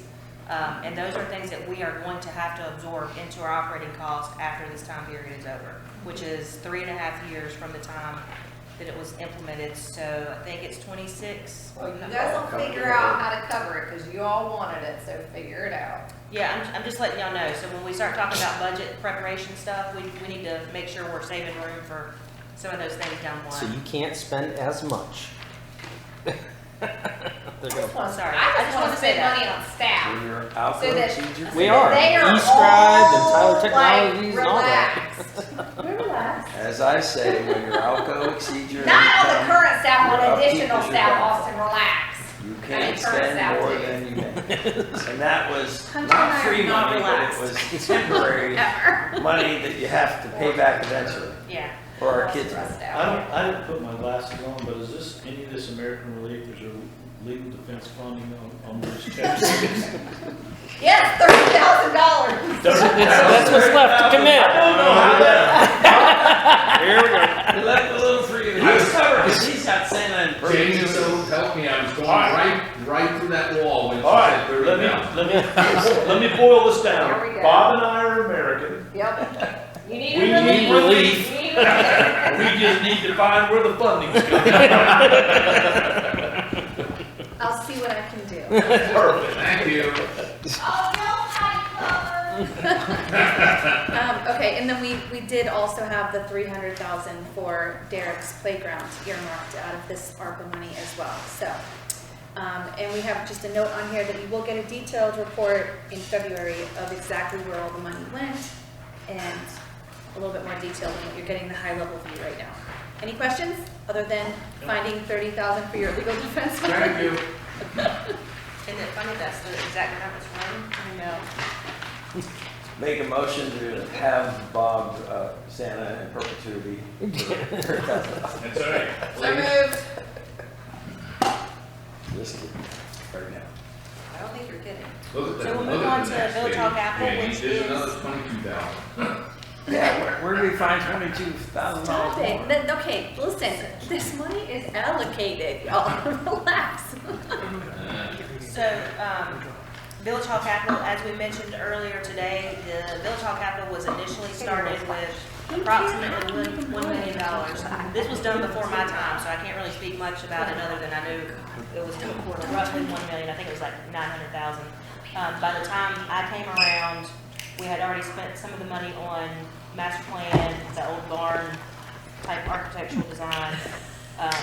So at that point, we decided to, I say y'all, we decided to redo the plans, the architectural plans, engineering plans, so all that was renewed. I think at that point, there was about $800,000 left to put into the construction. We went out for bids. We obviously received those bids and used what we had left in cash to offset the loan that we received for Village Hall. We did have a little bit of fluff left over based off of knowing that we had, little things that come up, furniture, that sort of stuff. So here we are today with what we've spent and what's left, and I'll let Jill talk about what we've spent and what's remaining, because she can give you the bad news. All right, so we have approximately 22,000 remaining of everything that was allocated. Should go into the line fund. Kidding. What we have finished is office furniture and decor. We had quite a fun day installing all that stuff in the office. Still need to Landscaping. get lamps in the back. We do, they were broken. Can I get a new lamp for my office, Mike? No, go away. Landscaping improvements, tree removal, flagpole installation, pavers, lighting, bulletin board, Have the lots of papers been fun ordered? stuff. Yes, it's all paid for. I was just waiting for a break in the monsoon I mean, it to, hasn't rained in days. really. It rained yesterday and today. It didn't rain yesterday. It did at my place. It was at night. Hey, It rained yesterday when I was yeah. at work. Plus Shannon's Sun's sister's always broke shining. at the moment. That's right. Over my house, where you guys Just are. sunshine, right? Anyhow. Okay, projects that are still underway is the water paid irrigation for, project, just the waiting on me to acoustic install. panels, the community room, the furniture, all that stuff, and audio visual is still underway. So Christina has a note here saying, not much more please, because 22,000 is all we have, and again, we like to have a little buffer, just in case, and Andy keeps texting me, asking me to order stuff for Village Hall. Kidding. I Motion do- sensor, I do just know say one, people but The It's only like thing, and if 80 it bucks. hasn't already been ordered, is a significant big sign that would go behind our desks Uh-huh. that says Village of Marvin, because we haven't figured, but we just decided on the logo, correct? Yeah. We have So- that drop screen though. I know you have the drop screen, but the drop screen is typically up all the time. So when you have it, because it's kind of, it looks stately and it looks like. We should wait till we get all the acoustic panels up. I That agree, is gonna I take agree, some- but we should think about something like that as far as, Seal. because I think, you know. Like a wall decal or something Yes. that hangs on, so put it right on the wall. Well, Yeah. if Or you look have at, it well, if painted you on look the at most municipalities in large cities, that their village hall or town hall, seal. whatever, Yes. there's a huge seal in the back behind Right. there. Days. And, Yeah. and I don't think we've ordered that, Do you have something we to should say? talk about I it, do. correct? And honestly, Austin we has should be something to putting say a, about we it. should be putting a sound panel behind that. It should just be the seal and the rest of the room. I don't know where the panels are going. You have to ask the boss lady about that. Once we have the final branding style guide, we'll have a high quality vector image to use for any sort of fabrication for a seal. If you guys wanted to put one up in the Yeah, I know. chamber. And Be we all haven't that really, expensive. we haven't got the number from the artist yet for the. Yeah, so it'd be a high quality image. Weather Yeah. vane either, right? Nah. We haven't Weather gotten vane. his number yet, right? Weather vane. Weather vane's still Weather. outstanding, yeah. So that has not been included. That could easily take half of that. Oh, It yeah. could- Oh, I yeah. don't know. Are you aware of that? It could be $3,000 or $4,000. I don't know how much it Christina, you need costs. to go see, No, but I think we should have That might- some seal, I so saw when that you walk all in that over room. there. You know what, it's- Mr. Mayor, that's up to you all about how much you're Don't you comfortable agree? spending on a weather vane. Do you want to spend? It's not gonna be that No, much. it's just because of the size, I get it, and I wouldn't be It's gonna be surprised metal, if it's gonna be plan on 5,000, you'll be happily surprised if it comes in at 3. yeah, but you're Jill, gonna have to, I you're just also gonna need have to plan about on installation. $400 costs, to which complete is gonna everything be a that lot. because I still have to. On top of the I'm sensors. sorry, you can I just said. have Yeah, copies? because the reason why I say this, because we ordered all the pavers, but we haven't got the gravel that goes in there, it's ancillary The stuff. sand stuff. I've got to put the light in the bulletin board, just small stuff. So as long as we keep that about that much, I can complete all of everything I got going on. That's all I have, and I think some of the rooms could use some photos, pictures, maybe history type pictures. You could do them on loan. Who's three? Huh? What did you say? Like Some of the history of rooms could Marvin. use- Oh, I thought he said his Photos. three. I was like, No, no. who is his? And My 3 kids. yes, yes, but I want to get the tables in. We don't have chairs for the tables yet.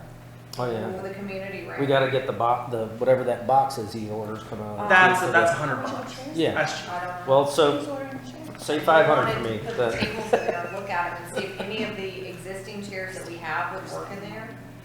We've already spent your 22,000. Yeah, Well, yeah, so y'all saw the money that we've got in other various capital I mean, that was projects. $1.6 million. Hey, we've got unassigned fund balance. And just Treasure notes. to throw it out there, Derek's working on quotes for all the plantings, so that's gonna be a big chunk of Do we have, Dirk? while we're talking about money in Village Hall, do we have an ongoing maintenance budget for Village Hall?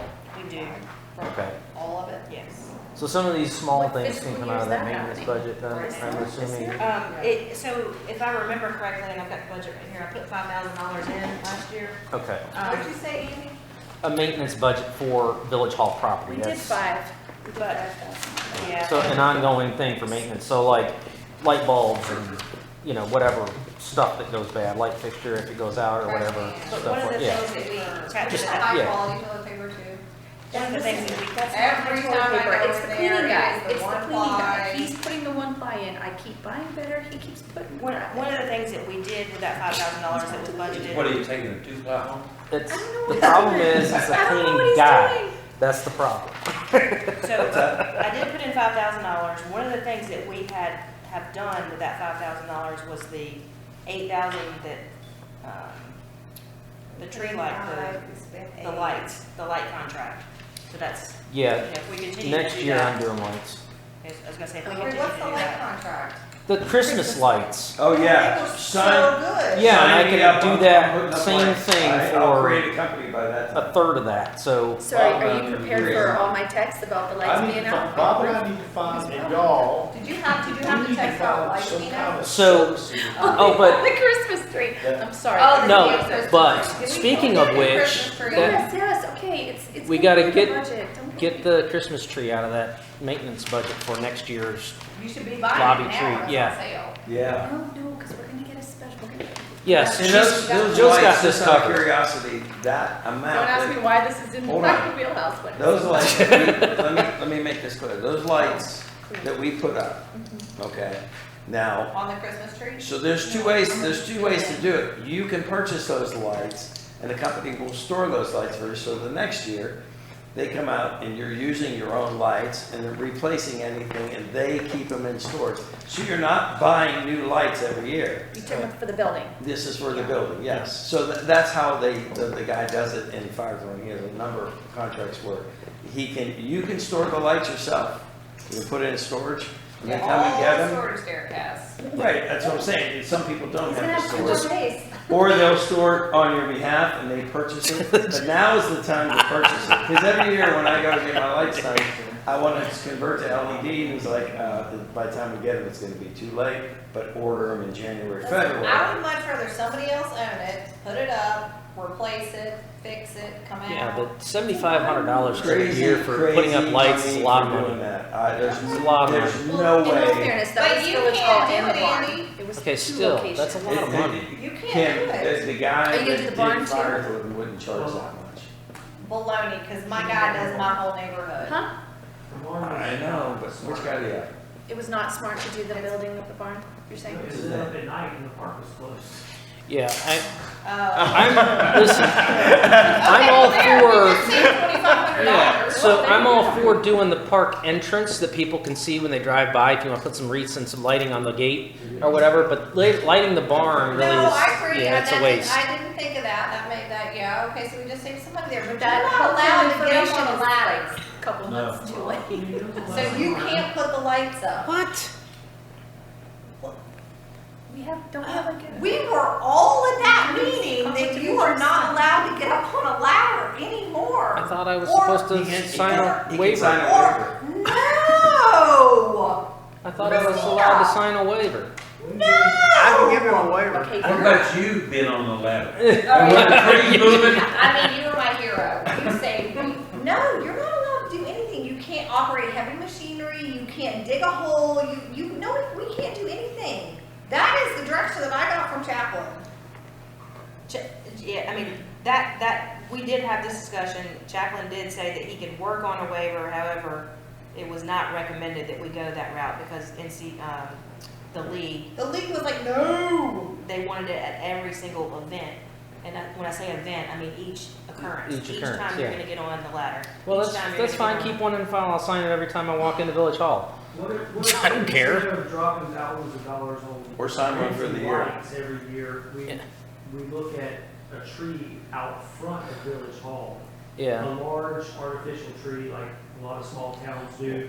I mean, we can own it for, Well, $3,000-$4,000 and light it up, and Watch it get stolen. we're Well- not renting building With lights. fly. The thing about it is too, is like a lot of other municipalities, even the tiny little town of Mineral Springs puts their people put out lights on their, on 75 as they drive by on the poles. They put out Christmas decorations. So Andy. can we not do it in-house with our people? We don't have, well, there's your people. I know, but what I'm saying, it's Yeah. more than just Derek. People. But if we have a facilities maintenance crew, which we've been talking about, is that not something that we can get done once a year? Is put up Christmas decorations? Yeah, that's what they typically do. Even Hemby Bridge puts up decorations. They just leave them up all I year. know the Okay. workaround. Well, we're not I know quite the that workaround. redneck. I know the workaround. But I know the workaround. We have a crew, this time of year, when like Christmas time, we come to here, you're a short-term employee and you become like a substitute employee and it's under that umbrella that you're working. yeah. I know there's a name for Conflict it. of interest. No, there isn't. Really? If not all the council. Rick Becker's the If he mayor doesn't and vote- the if he finance doesn't officer. vote and everybody else votes and they Full-time pass employee it, for their town. He can do it, and he can say, I'm gonna charge the village $10 for my services, because he's donating. He wants you to fall off the ladder and die. So does my wife, but hey. Stop This is all recorded, by the way. Into existence. No, but Your words my have power. point is, there's workarounds on all of these things. I agree, it's kind of silly, because if they're doing it down in Mineral Springs, not to say that's right or wrong, but some of this stuff is pretty simple stuff that they're saying we can't do. When you're dealing with low voltage lighting, quite frankly, that is essentially what it is. Yeah, it's line voltage, but So, Look, I mean, but it's- to answer your question in terms of facilities maintenance, yes, that is, we could definitely do that. That's what I would recommend if that's what we're gonna. yeah, I Yeah, think you that's do gonna be a Christmas cheaper alternative temporary than hires. hiring out a And it's contractor. under that umbrella. Christmas You're gonna- temporary okay, umbrella. so we don't hire you for the Christmas season. Well, you could do that too. I mean, you could put it under the minor company. So, I'll do it I for- like, Derek, I like the tree on the corner, but I've been saying that since we built Village Hall, but I also want Village Hall lit up. Well, we tried that, but it died. I would not do So, a fake it's- tree. I would it's do gonna a have to get real tree replaced.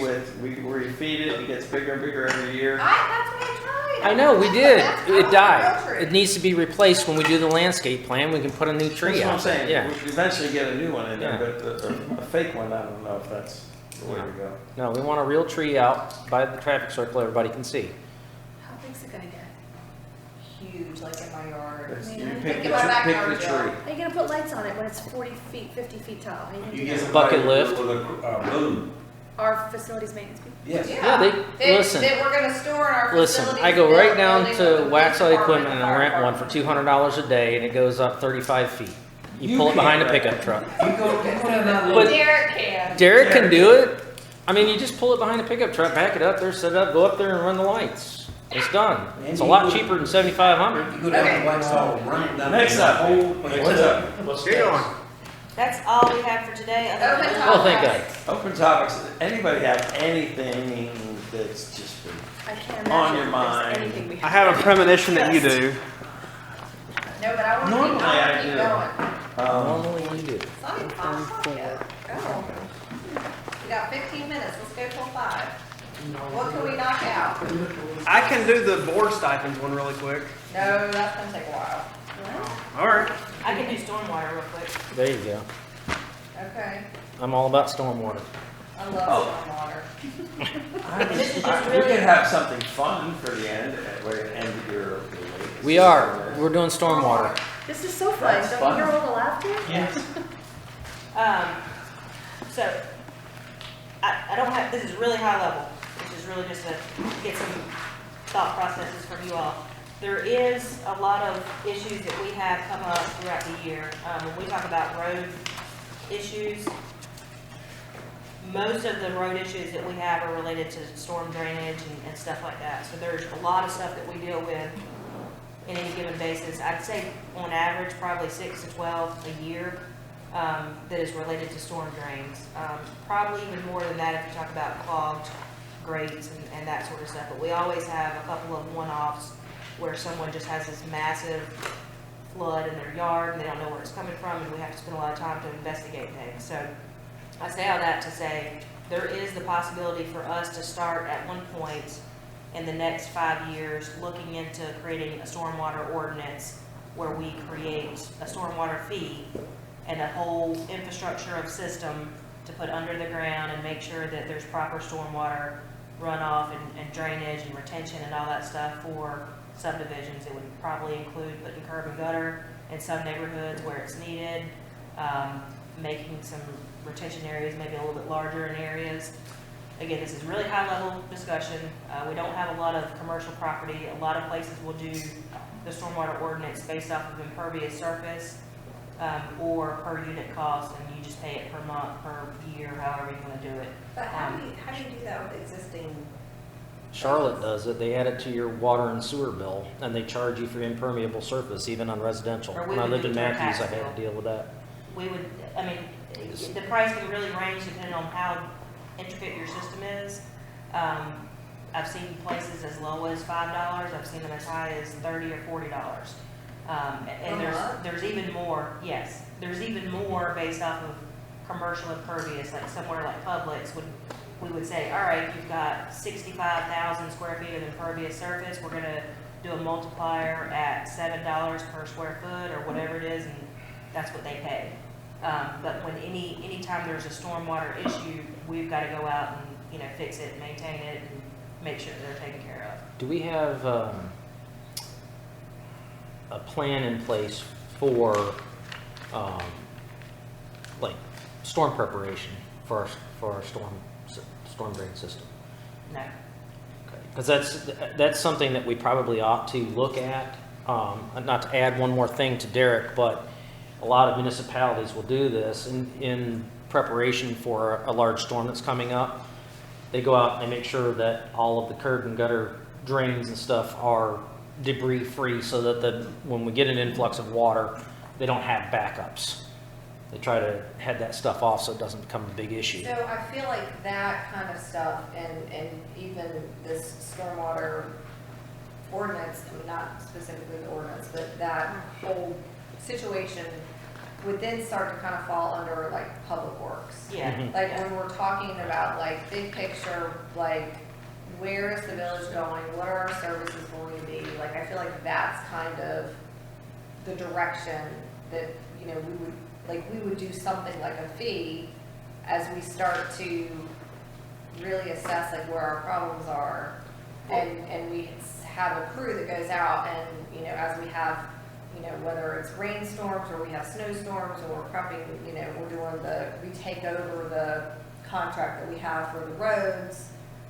We have, you know, trees that are down, I mean, those types of things. I kind of feel like that would kind of fall underneath, because you Yeah, said that's 5 absolutely. years down the road, Yeah. like, And currently, to speak to your point, yes, it's a great idea. Currently, do we have the staff to do that? No, unfortunately. But if this is somewhere that you guys just conceptually are thinking thought process, let's start looking at in the next, you know, 3 to 5 years, it is some things that we could start researching and putting into place so that we can bring back to you all at a later date and just kind of further discuss. yeah, I mean, if we're going down the public services, public works road, Right. then I absolutely think that makes sense. I think what you just said in terms of cleaning, you know, things out, that makes sense. Having that, all those plans in place and then having the staff then to do it. Because really, I think that overall, I think that we need to have storm preparedness plan, and that includes a lot of things. Yeah. We need to come up with a Hot, cold. but- comprehensive list of things, because we are in hurricane country. And we get ice storms and everything from time to time. So we do need to, if we're going to have roads and we're going to have all this stuff, we have to have some kind of plan in place. And I got one thing, I know you want to say something, so that goes back to when I talk about growing pains and how we've grown so fast in terms of roads. It's definitely something that we have neglected because we literally gone from 1 mile to 17 miles overnight. Yeah. And we haven't caught up with the growth. Right. So yes, I agree, but I think, One thing to address, because you said, you know, thank goodness there isn't a situation, there is, to Andy's point, go back over old news, and Joe can back me up on this. But before I moved into my property, that all of Innisbrook's stormwater comes straight right in the center of my property.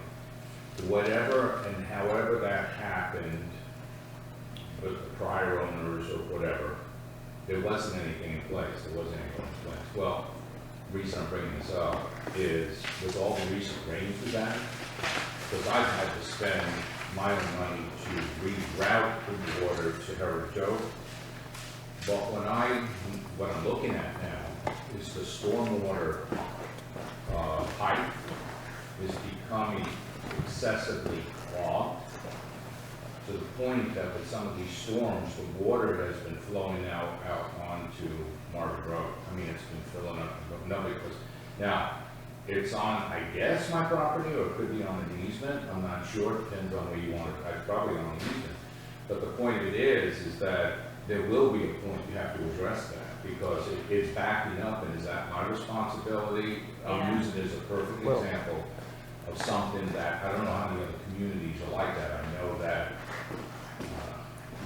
I don't know how it affects, but the property down on Joe Parr Road, you know, right across from Marvin Estates, that gets flooded. you know. Do we own your street?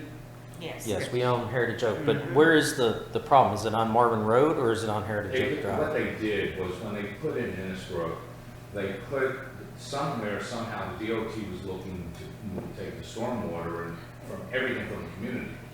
So all the water that comes down to the storm drain is at the corner of the entrance of the subdivision, is being routed under Marvin Road, going straight into the center of what would be my property.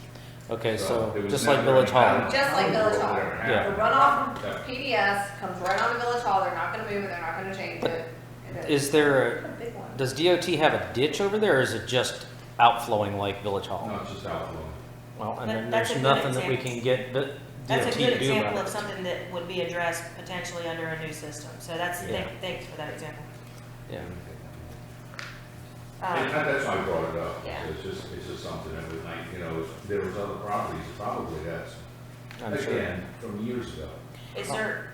Is there any, I guess, opposition to continue to explore this? I do know it's not a requirement. There are certain population densities where, once you reach those densities, the state will actually come in and mandate that you have a stormwater system. We're at the point where I don't think we would ever reach that density because our zoning standards are so strict in terms of development and the green space that we require. So I don't think we'll ever reach the point of state mandate. The only thing that I'll add to that though is if we think about annexation, Yes, how that that's a could good point. potentially impact the density. Because Yeah, our but development density, yes, is low. But most of the places we're looking at are not overly dense. No, most of them are, I mean, At least half an acre. half an acre or better, Yeah. yeah. But So- what did you call it, a stormwater, what did you just say? Stormwater fee? Stormwater program? Yeah, what would our program be? Well, I mean, It besides would be a collecting money. stormwater program. Huh? It would be a stormwater So program. maintenance Well, what's the and program? construction of Oh, stormwater. so we would initially first have to go in and hire an engineer to tell us where all of our current infrastructure is, like where all the retention areas underground are. And then we would have to maintain that? Like, we would just voluntarily take it over and say, okay, we'll start Well, maintaining it? it's ours now Well, anyway. Some we of already it's maintain it. ours. No, not all of it. Yeah, I was about to say, not all of it. No, because like in ours, it comes out into a pond, retention pond, Yeah. and we're responsible for that. But anything under the ground is ours to maintain Yeah. now. So piping to get it to Yeah. that, But and all the curb and gutter inlets and all that stuff to take it to that retention Yes. pond. We is wouldn't, ours. we wouldn't have anything to do with the inspection of those BMPs, that's still at a state level, but it would be our responsibility to maintain what's under the ground that gets it to that. on village maintained roads. Yes. Yes. So Not There- DOT. any You get a nice stormwater stuff in my remote control neighborhood currently. vehicle going down, cameras and everything. That's all NCDOT or your HOA, depending on where it is. But if it's in the state right of way, it's all their responsibility. Yeah, okay. Not that they really do all that great of a job of maintaining that, So but you're saying, okay, so you're saying that we would have to have somebody come in, assess everything, Yes. tell us where our failings are, where we're Yes. fine in, and then we start charging people? So essentially, in short, yes. But you would start doing the charging before you did all that, more than likely, because what would take place, do you remember about 4 or 5 months ago when we approved the AMT contract, I had presented to you all? Yeah, and I something said, that I shut don't down? care, I don't wanna hear about it until That- we have a problem. That's essentially what it is. Yeah. I mean, and that's fair, because that's what we're doing I now. did. I said, I don't wanna spend the extra $30,000 on, or whatever it was, to tell me what the problems are that I'm not gonna fix. We're not talking about doing it tomorrow, we're not talking about doing it next year, it's just something. But if I would've known that I can charge a fee to then go do the study, to then find out what the problems are to fix, then I might have said, okay, go ahead and do well, it. the other thing is about that though, is if we do find out the problems, when we go for the GO bond, we can include that in that bond and get it all fixed before it becomes a problem. Because it's a lot easier to fix something that nobody knows about before it starts spewing water and brick and concrete into somebody's living room. So we'll do a little bit more exploration if there's a consensus. Yeah. It sounds like there kind of is, unless Yeah. there's somebody completely opposed. No, I'm good with that. Okay. So not asking for any action again this year. It's going to be something that we kind of put on the back burner and do as we get time. But just wanted to see if temperature check on you guys as far as how you felt about it. It'd be nice to know how many communities you have a potential problem in. Yeah, and there's also a group that we have, the former planner and I had attended. There's a stormwater Well, didn't we get money for some We did, stormwater study? yeah. Have we gotten a study? Well, there's two things. There's a study for a certain intersection, and I can't remember what it was. It was when Rohit was here. I'll have to go back and look at that. So that's the only thing I could cross off that took exactly 15 What minutes. about, what about but- Tom Shore medians? I have, what? I'm What? gonna defer that to, We got a minute. What? Can we get it done in a time minute? short medians. I told you we talked about it here. Can we do it in a minute? Yeah. Shush, let And him then I talk. need a minute. You got a minute. Just to throw something out there for you guys to think about for tomorrow morning, Oh. before we start the day. Something fun? Yoga? No, No. but something fun. Which Breakfast? is my family. It's good. Oh, I know what you're gonna say. I bet I'll say it before you say it. How many people here drive up and down Tom Short between Marvin Creek and Ray Road? Me? Okay. Once in a blue Do- moon. Tom Short? Okay. What would you like, what is not there that you would like to see? There is- Grass. What? Grass. A gate. No way in hell. A gate. I like that. Wait, where? In In the median, but which median? There's like 4. All of them. the last All along two. there? The one closest to the swim and. The one closest to Andy's, swim is the little bitty one that's about the size of that And couch only has that belongs in the anthills. county. And only Nobody's has gonna touch it. anthills. There's two other big It ones. has fire ant hills Are you- all over. Are you wanting to re-landscape that? Is that what you're asking? No, I'm not. I was asked by my subdivision and another one up there, Great Myrtles. because there's a rumor going around that y'all want to do this, that, or the other, and I love rumors.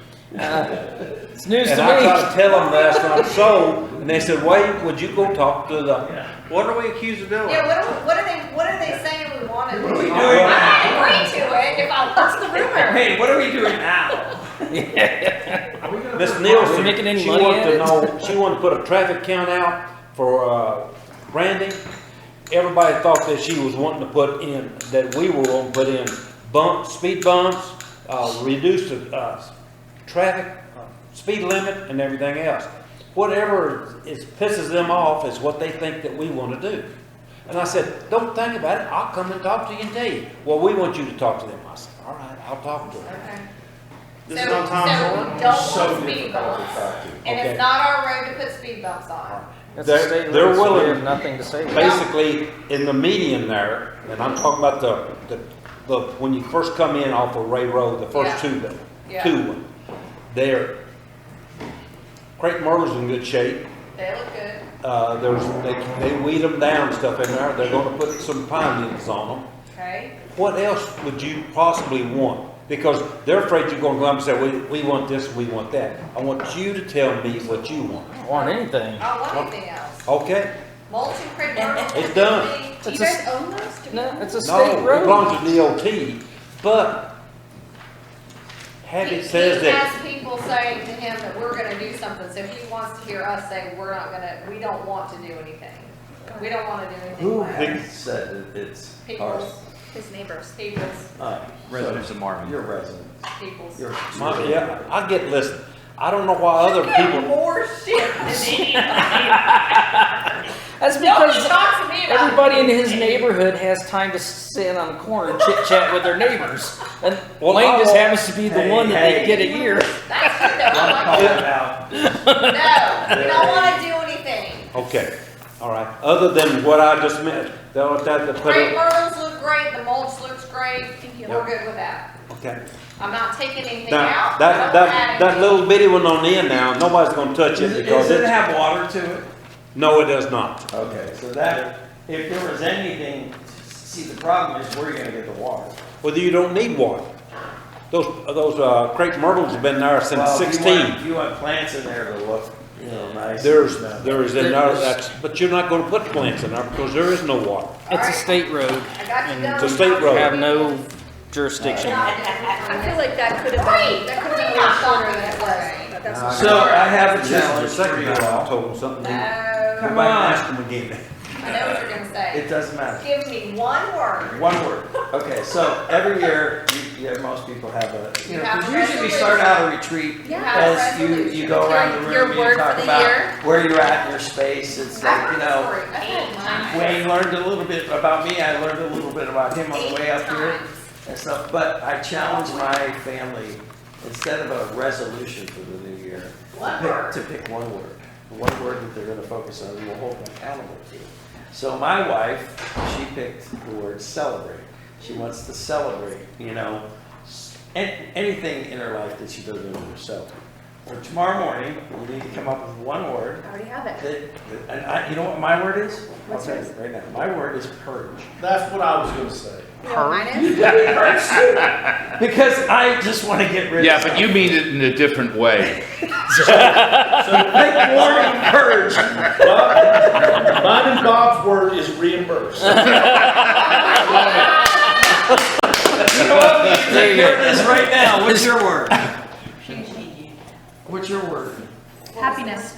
Happiness.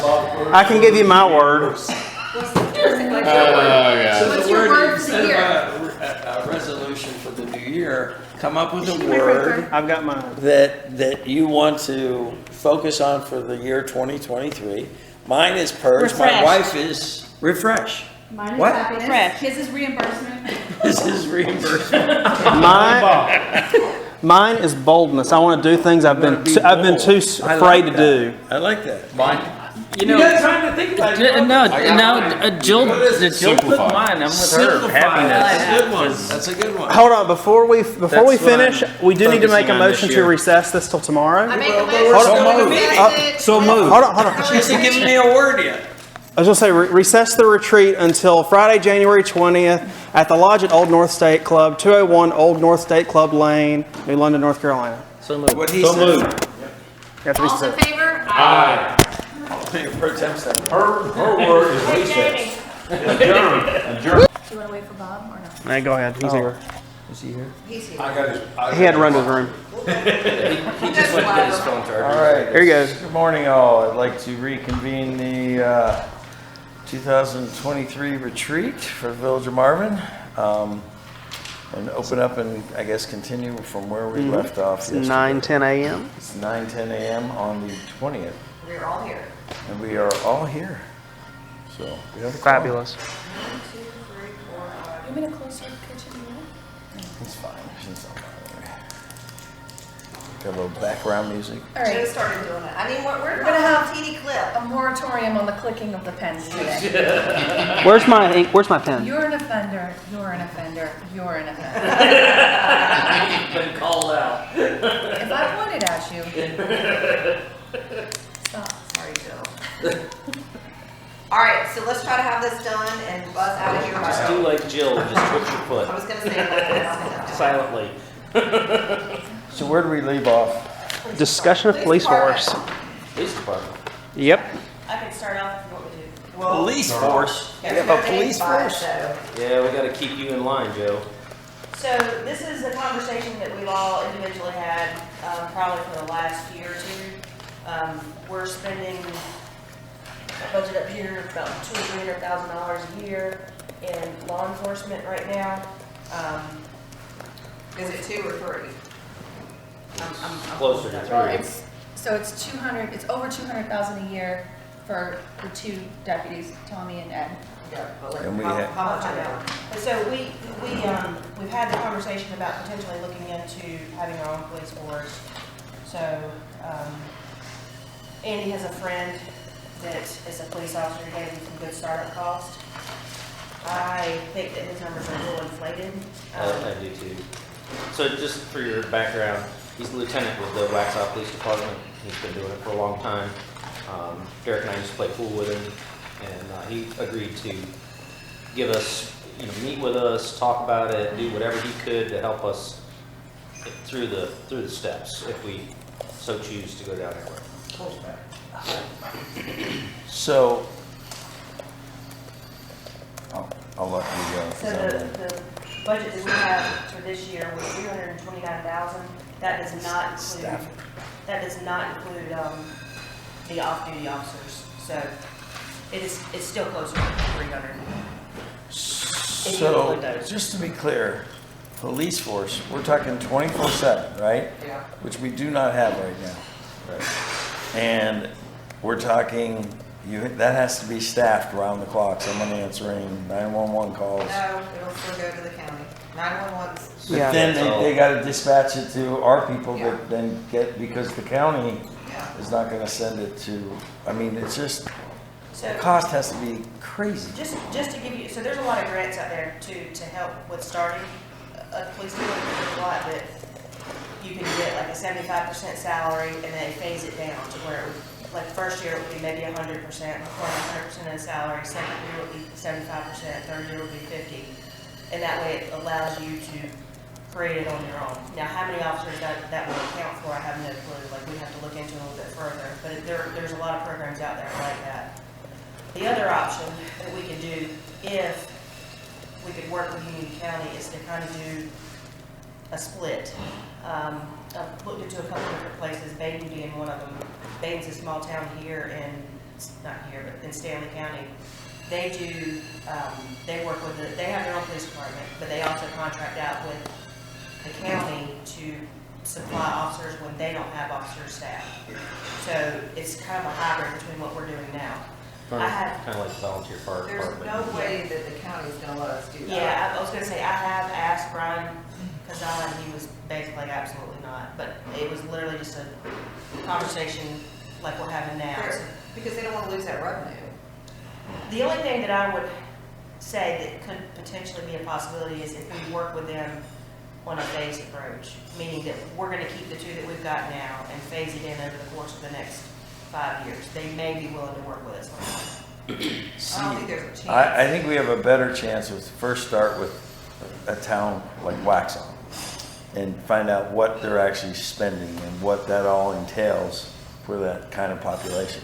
I'd be more inclined to work with someone like Weddington and combine municipalities that would share a centralized location that you have officers for all that, but I don't think Waxhaw could fund that too, because our argument has always been, I think you remember this, is we have no negotiation power when you're dealing with the county, and that was the Oh, impetus so to, annoying. that was the impetus to get our own, department to, but I just don't think it's feasible. I mean, I have no idea, but I'm thinking you gotta have that's another full-time person that's there around the clock, by the way, because 24 hours is 24 hours. It's not a 9-hour workday. It's Who's- not, but what we're covering right now is half that with 2 officers. Does it Getting have 12. to be 24/7? It doesn't have to be. We don't have to do that. Well, I mean, we right don't have it now, so. with 2 officers, we're getting 12 hours, 7 days. With them split up the way they do it, the way they rotate out. So the coverage could be there with 24/7 with 4 officers, theoretically. But there are other factors that go into this. You have to have command staff, because you gotta have a police chief. You gotta have somebody to work for. Then you've gotta have at least enough officers to be able to cover it. The minimum, what did he say? 10? 12. 12? Yeah. We could physically do it with 8. But 8 it what? would be, and still have 24/7 I coverage. always thought it was 7. I always thought 7 was the number for 24/7 coverage. From what we looked at, because Christina and I both looked at this, I don't think we could get by with 7. We could do it with 8. We could do probably 5 or 7, 5, 6, 7, somewhere around there. Okay, if so- anyone did, during the day. And like what we are have their salaries Now, but there would per be, person, per, police officers Not are even in that 100,000. It's not what we're 40, paying. no, I know 40 to that. 50,000. Well, so Dex estimated 120 per officer, but that was including the benefits and the, Vacation. yeah. Well, I mean, that's what you're Or- looking at, Yeah. right? No, that's not equipped. That's not including equipment? No. There's no way that But number's right. 'Cause There is no way that number's right. I agree with you, and so does Christina. I think that there's some other things. I've been doing some research on this here and there, and I don't, he's looking at it from Waxhaw's perspective. And Waxhaw has a pretty good sized police department. Yeah. They have And a big budget. 35 officers or something like At that. I mean, they have 38 a cents. lot. Yeah. So, and I've spoken to Waxhaw's town manager about this to kind of go ahead and jumpstart the process and figure out, what it takes. He actually was a part of, he used to be the town manager of Mills River, and they did a study for this exact thing 10 years ago. And in this study, it basically highlights how you need to phase it in, how many officers you need, how much it's gonna cost per year, what the whole process of beginning to end is gonna look like.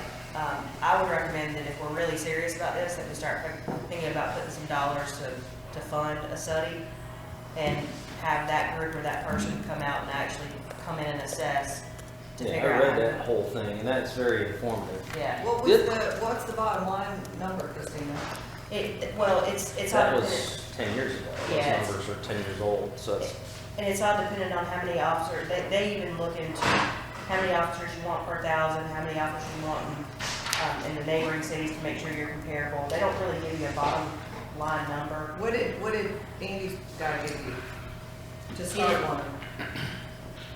No one gave a bottom line number, they just said 12 officers at 120,000 per and year. they were That's more in our budget. saying, that to replacing vehicles every 5 years, this, and that. Not big enough. The one thing that we have to consider, Right, because how much are we paying per officer now? About 110, 120. yeah, it's 220, right, Joe? 229? Yeah, it actually, it went up a tiny bit from what we had budgeted, so what we have budgeted is actually a few $1,000s shy, but it's still around the same number, it's gonna be a little bit.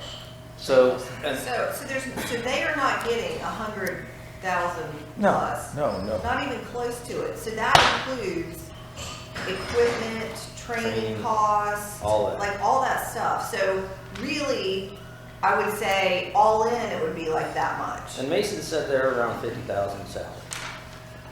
So that's comparable to what we're talking about. My whole thing is I'm looking at this now for a plan in the future. The Heritage District, when it is completed, is going to have a tax overlay, which could help a lot with funding of this particular thing. And truthfully, I think that's when we're really going to need more policing, is when we have the Heritage District in place. There's going to be a lot of activity there. There's going to be commercial. There's going to be people, and that's where we're going to have a little bit more security, if you will, in the village. I mean, guys are doing a pretty good job now, but they can't be everywhere, and it's difficult when you just have one officer at a time covering the whole village. We do have excellent response time when you're called. Yeah, well, they don't have. If far they're to on go. duty, if our guys are on duty. That's I just the think issue. at 6,000 some people, that just doesn't warrant an actual, unfortunately, the easiest way to go is through the county. Until we get 10,000 or more, I'm not seeing the need for a full. I don't think Christina says right now, but I think we're trying to do the big picture planning. Let's bring it up to WUMA and see if there's interest in, because I would be more inclined to share it with a neighboring town before I did. Or find out, what I does mean, that look like? and I don't even know if we can have this conversation, but Waxhaw's Union County. Why not employ their police force, and they already have it in place? I feel like Christina's asked them. I say that again? Have you talked to Waxhaw about like, Using their police force and it being part, and just having a few cars that say Marvin, or? We talked about that a long time ago. Yeah. This was probably 3 or 4 years ago. I can bring it up with Ron Pappas and. I just passed that down to Captain Wortman. There are numbers in that report. It looks like 700,000 was estimated for 18-19. 700 grand? Yes. That's our, that's half our budget. But the For first the year, total department, that was 2018, 2019 budget, so that's 3 years ago. We're still probably, was that 20% shy? so Of really, today's just cost? say $1 million. Yeah, $1 million a year. that was 3 years into their project. Yeah.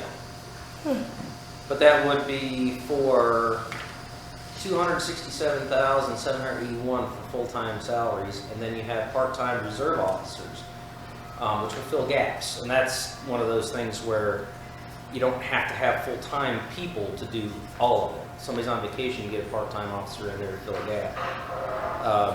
And then there, you know, FICA, retirement, 401k, all that stuff, and then your operating costs, which is all of your equipment, fuel, everything, and then your facility is even in that. So 4 vehicles, building, cameras, all that stuff, all adds up to $750,000. And where are we gonna house them?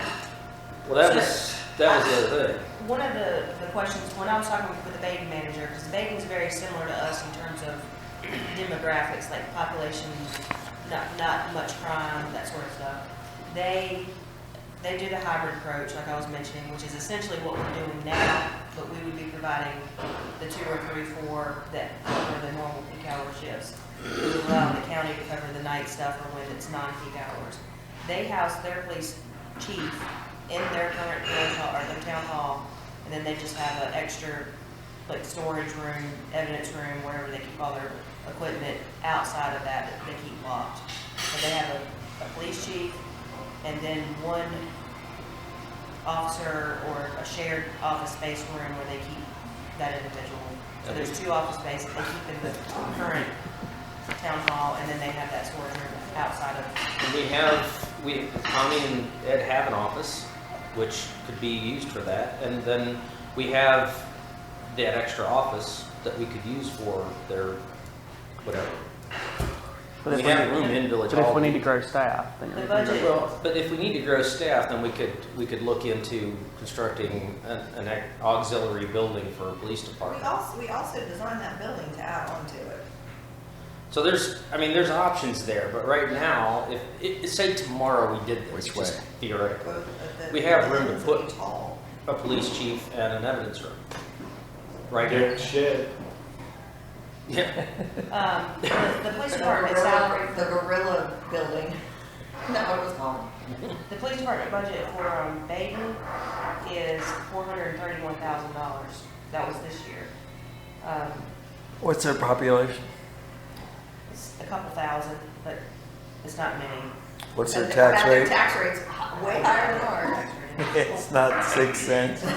But that's the other thing, though, and this is where reality kicks in for our citizens. It's like we're growing, we're an affluent community, and we have the means to pay for, as a community, we have the means to pay for the services.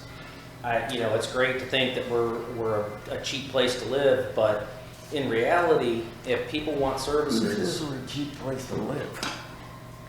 well, Who said I mean, that? tax wise. Oh.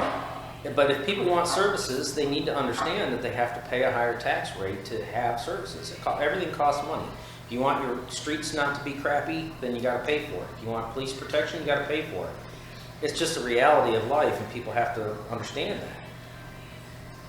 I mean, so I think in theory, I would love to do this because it really bugs me how much we're paying Union County, how much, extra that we're paying them, and we have zero say over anything that has to do with the officers, basically. Like, Right. we have no say. Not where you go, not what you patrol, not when you do it, your schedule, nothing. Right. But, we certainly can't do it on the tax rate we're at right now. I would be interested to find out some more grant information, like what's available, how that would work. And is that annually or one time? I've always known them to have them. I mean, they do it, every place that I've ever worked at, they always use them in some way, shape, or form when they're adding new officers, so. I'm looking at right now, where would you put them? Yeah, we could rent Old Village Hall again. Well, like I said, we have Tommy and Ed's Solves your office problem with women's. for the chief. We would just have to make one of those offices into their evidence room or equipment room, where we have that storage closet now could be that. We could move that stuff to the next office. They would be across the hall from each other. Why don't, and that'd be it. if y'all wanna explore this some more, I can do some research, and we can also make some appointments at some of these smaller places like Dayton that are doing kind of the same thing that we're trying to do, and, you know, have one or two of you go out and meet with those folks and see how it works for them. The other thing I thought about was that little half acre that we have at the end of the traffic circle. I also thought about that half acre could be a dual purpose building with the police department and the public works department in the same building on that half acre. It wouldn't have to be a gigantic building, but it could be enough that could take care of our needs for those two purposes in the same building. So you're going to talk about it at WUMA and go visit some other towns. Yeah, I would Good. be interested in you doing some additional research. But I don't know if I'm ready to set money aside for A study. I'm funding not a either. study. No, Okay. I'm not either. I think it's just, But I would like to get some more information Okay. and find out some grant information. Well, if everybody's interested in getting more information, I can set up a meeting with Dex. And he'll be glad to talk to us and take us through the whole thing about the whole police department, how it's structured, and what he feels like is absolutely needed, and then what would be more options. And we can go and talk to these other municipalities and see how they're doing theirs. Hey, that's a good idea. Get a whole bunch of information together. Yeah. Doesn't cost anything to talk to people. Yep. talking's free. Ideas are free. Bacon is 45 cents, by the way. Oh. Let's do that. They I'm are- just kidding, jokes. They're all jokes, everybody. There are also 2,000 people. Exactly. What was the municipality? I remember talking to a guy when we were getting into the road business, and That was Bacon? Where we it's a went? small town, and he's like, Bisco. yeah, we got a backhoe for that. I go, you got a backhoe in your town? You're only 2,000 people. They were high. Tax rate was 58 cents. Well, Their budget's the same, their population is like 2,000, 2,500, but they have a really high rate too. I mean, Bisco. I think it's absolutely, I think I'm with Andy, like, we live in a community that people can afford some more towards services. And I think it's absolutely ridiculous that, like, when you moved to Marvin, did you look up and what the tax rate was? Yes. Oh, no, because he was looking to go lower. I'm sitting here on retirement income along with him. He and I'm was, sitting they were here looking to go going, lower, and there was, Yeah. that makes sense. Okay, but. Because you might as well live in Mecklenburg if you're in Waxhaw. No, Tax-wise. the municipality down there, what their tax rate was. The thing I look at, Everybody but Wayne. no, the thing I look at is for example, I'm just concerned about the money. I mean, I'm still having a hangover about the roads and how we're gonna afford all that. And I'm stuck there. And Tommy shows me at the 7-Eleven when we're gassing up about 5 days ago. He shows me his new cruiser, and I'm sitting there going, damn, I mean, it is state-of-the-art, electronic. I'm sitting there, if we do this, you talk about equipment, like how much We're is paying that for it thing? now. Huh? Like, we're already paying for it. You're already Yeah. paying for Like, it. we bought Tommy's, like, we did, I mean, that was from the money that we give. Yeah, but if we start our own, we have to buy our own.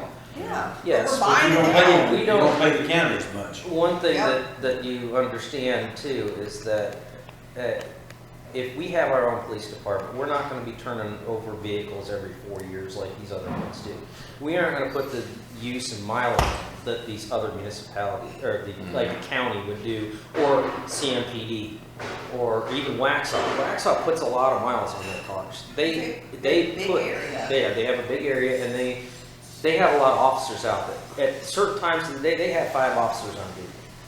And the least that they have on is 2, and that's in the middle of the night.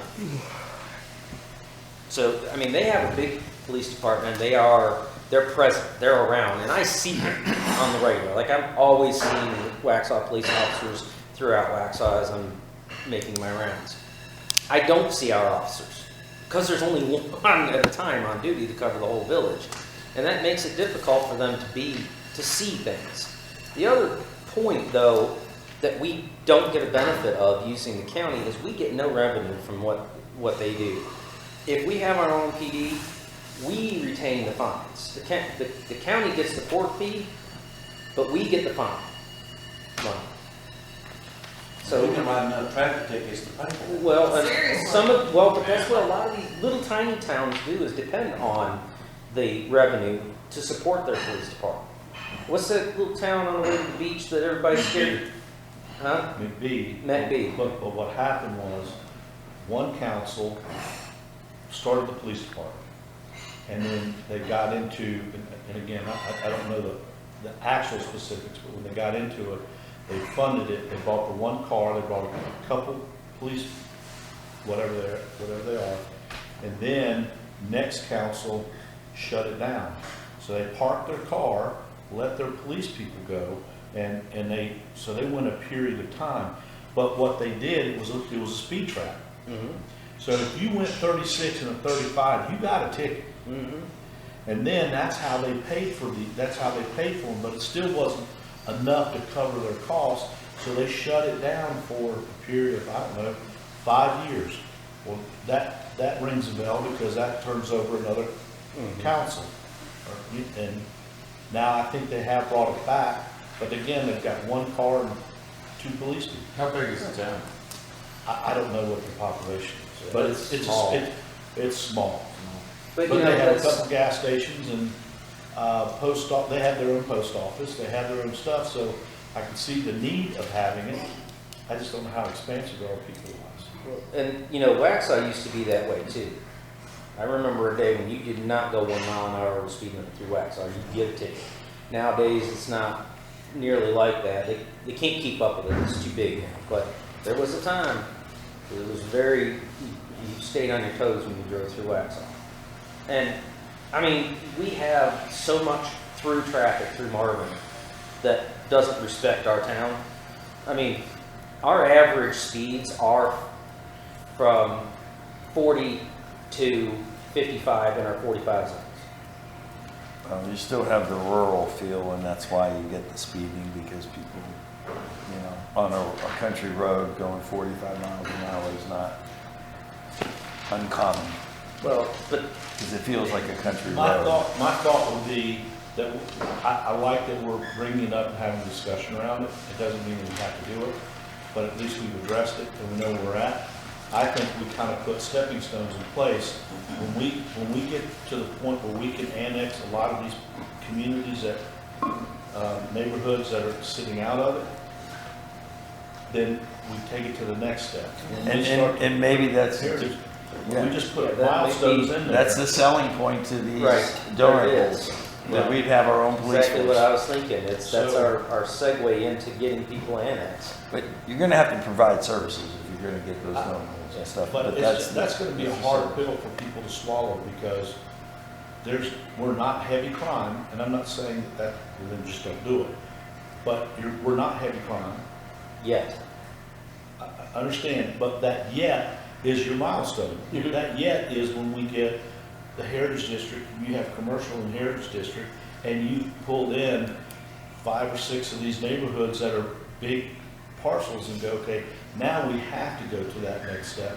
And we can substantiate, because we have a stronger tax base, and we don't have to go up as much because we have a stronger tax base. So if I were to put a business plan around it, that's what I would do. My business plan would be that we're not ready for it, but we put all the wheels in motion. We've gotten the information. We know what day one we can. And the county, as you know, will tell you that you need to get ahead of it, because as you No, build, they're always like, oh, you need another officer. you need another Oh, you officer need and another. stuff. But we're planning for it, to your point, but Yeah. we're not necessarily pulling the trigger. Kind of the plan works. We'll just put our milestones in place. Right. If we get to a head count of, when we get to 8,500, population of 8,500, that's stepping stone number one, when we start to really start to engage. And when we get any kind of commercial into the Heritage District. That's when we go- crime starts. Right, and then we go to the next step, and then, but again, we'll already have the stronger tax base to do it. Yeah. But you talk about neighborhoods with crime, Hunter Oaks would probably jump at the offer if you had it on the list, because they have a lot of problems there. And They most- do. They're right up there on Ray Road, and they have all always stuff going on up there. I mean, that they, Always. Hunter Oaks is But always on next I would door always about stuff going argue, on. I'm just Kids playing, acting fools. I'm just playing Car the break-ins, business all side kinds of of this. stuff. The business side says, I can't go do something for this neighborhood and at the expense of all the other neighborhoods. So I don't disagree with Hunter Oaks. I know that they've got a lot of stuff going on over there, but from a business case standpoint, but I mean, what you said, you know, if you've got a police department, it would make you, the people Entice want people. to be annexed. yeah. Yeah, they would annex into Marvin, and they are right on our cusp right there. Yeah. So in the, looking at the time and stuff, I think we all have sort of marching orders, and I'll talk to WUMA, and you can do some of the research, and if you want to bring your guy in at a work session or something, we can arrange for that, but in the interest of time, let's move this along. How do you like that, Ken? They're, Wow, I'm impressed. That's his New Year's resolution. That's his word, brevity. Expedient. That's his word, expedient. Chop, chop. So moving on, discussion of parks and recreation, Third Bay. No, We did that We already. did that yesterday. Is that wait? Derek's under that under construction. Oh, Derek's already under construction, okay, thank you. I thought I might have taken my nap then. Discussion of Public Works Service Department. So this kind of speaks to the same kind of philosophy here. Again, you've heard it 15 times, we've grown immensely over the years in terms of roads and maintenance facilities, greenways, a lot of things that we're doing, we've had a lot of growth. We are getting to the point where someone else needs to take over roads in terms of the management of it, because it's a lot of administrative work moving forward. Also, we're spending, a lot of money, as you've seen in the pavement preservation, on contract labor for repairs. You saw those numbers on the Powell tracker where we've estimated the number of emergency repairs. All of that stuff that we get, we call in to AMT. They go out and investigate it. They come back and they say, here's what we recommend you do. Then we turn around and hire a consultant to go out and actually do the work. Come back, the engineer has to approve the amounts and the work that was done, and we turn around and process the payments. There's a lot of moving parts that goes along with these things. There's a lot of calls that we get in the field in any given week. It could be anywhere from, like I said, stormwater issues that are related to roads. It could be a clogged drain. It could be numerous things. Trees down on trails. Trees down. So we're getting to the point where we really need to start looking at starting our own public services / public works department, whatever we want to call it. So What would fall under that? Like, obviously, Streets. roads, storm, water, parks? So streets would definitely be under there, anything and everything related to streets. Solid waste, handling the solid waste contract would be under there. Fielding any of those complaints that we get on a daily, which are not many, handling any contractual communications, obligations that we have. There are ongoing things that we have to have in any given year. Meetings about CPI increases, meetings about fuel surcharges, and monitoring those as they come in, checking the bills off of the number of households that we have. When we have houses that are built, somebody has to follow that person, that home, to make sure they pay, because there's always a gap in the tax assessment and the services that are rendered. So just managing that process from beginning to end. Could a police department be under Public Works? Yes. Eventually, right? I would see a police department has their own. Yeah, probably their own separate. entity. But But I can see greenways, loops, solid waste, parks, stormwater, roads and streets. Yeah. So I can see a need for it as we're growing, but where are we gonna put them?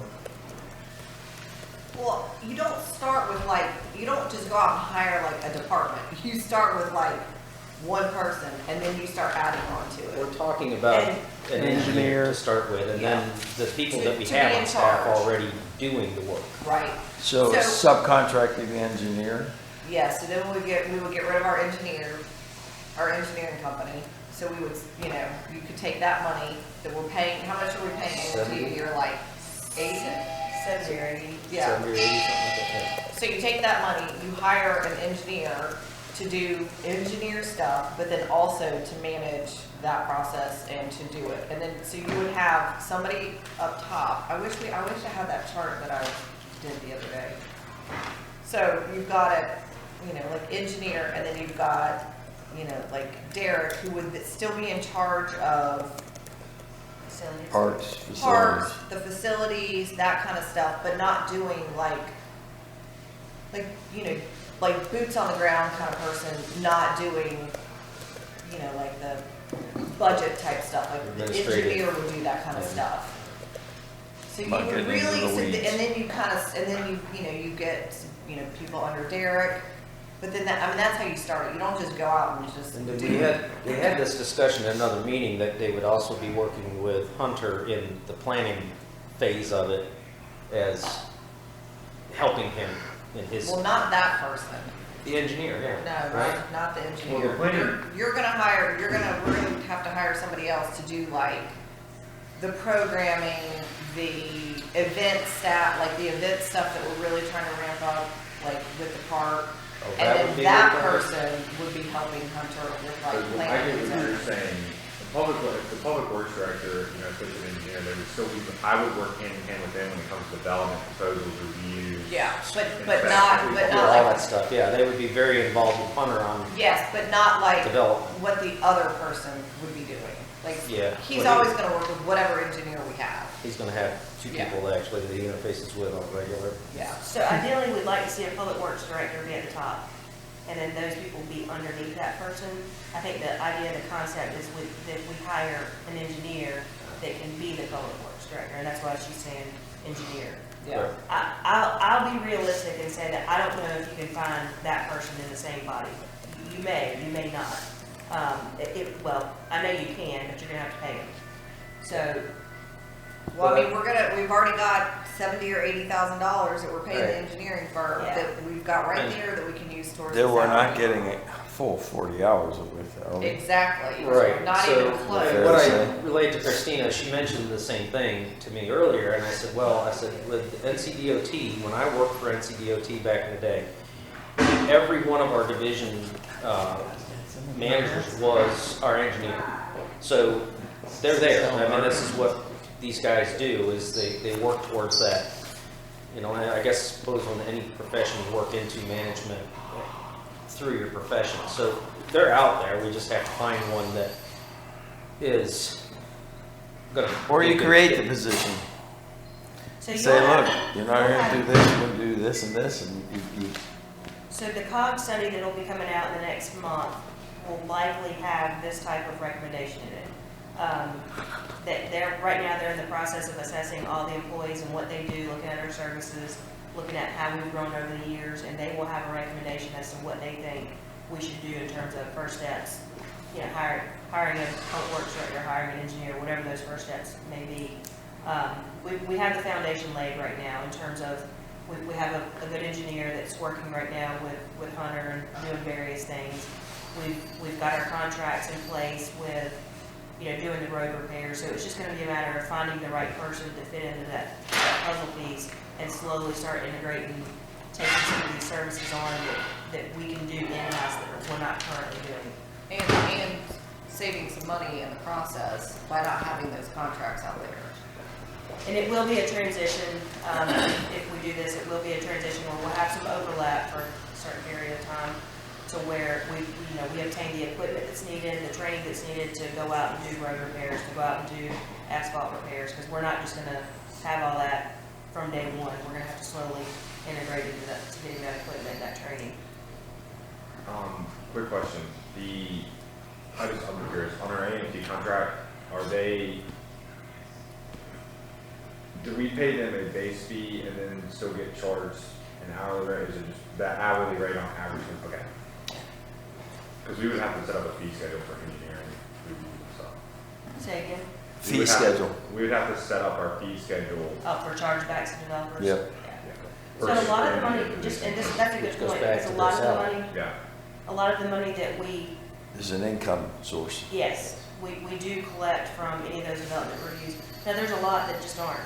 We've got those stormwater issues that we've mentioned where they have to go out and look at stuff and make sure it's not something that we've done or, not that we've done, but that's a fault of ours related to roads. So they will do that and bill it back to us. So if you got sort of a thumbs up, let's start looking into that, how would you approach it? What would you start interviewing for a position? I mean, what?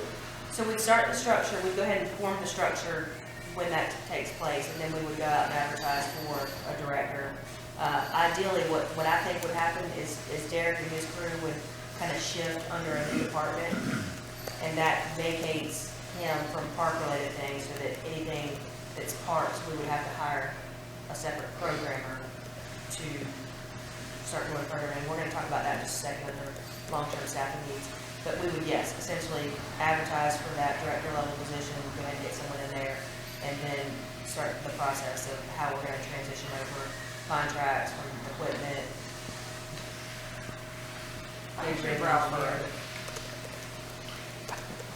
So, Thank you.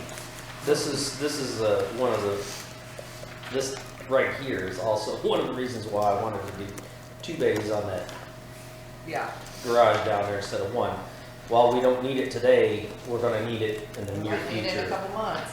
And, you know, the other thing is about that is that with the bays down there, I'd like to see our truck being put in one of those bays and, you know, so that it's garaged instead of sitting out in the parking lot. I think that makes more sense to have it secured inside of the garage. So we, Councilmember Wortman and I went over to Bisco, who actually has a public works department, very similar to what we think we would have. Where'd you go? Bisco. Bisco. It's out on the other side of Alabama. South of where I'm from. So their total budget was around $200,000 or $300,000 per year. It's 215, but they also have a buildings and ground budget, which is separate to that. This is under the same umbrella. So they were roughly $200,000 or $300,000 just for that department. But the part of that is though, is they have water and sewer services, and their public works department handles all of that as well. So they do a little bit more, well, quite a bit more than we would just in that aspect. That's not, they have a separate budget for that, which I didn't include that Okay. yet. But they do all the mowing for like everything in town and their own facilities. They do street sweeping as well. The only thing they don't do is their own paving, right? They don't, they do the minor repairs like we would.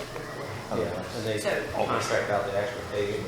When we're saying all these things, I just want to be realistic and diligent and that our budget is not going to grow a lot in terms of tax growth. We're not talking, you know, $50,000, $60,000, $70,000 growth per year. We're talking, you know, $20,000 per year. That's where I disagree. I was just sharing with him. I said, this is all like, it's coming and we're gonna need it and stuff. And how you, in my view, opinion of one, how you approach this is we start really attacking these donut holes and saying, look, we need this. We can't have this unless you're a part of our community. And you give them the numbers. We work out the numbers and say, your community alone would bring $100,000 to our budget. That would provide for a full-time police force, whatever. Do the numbers.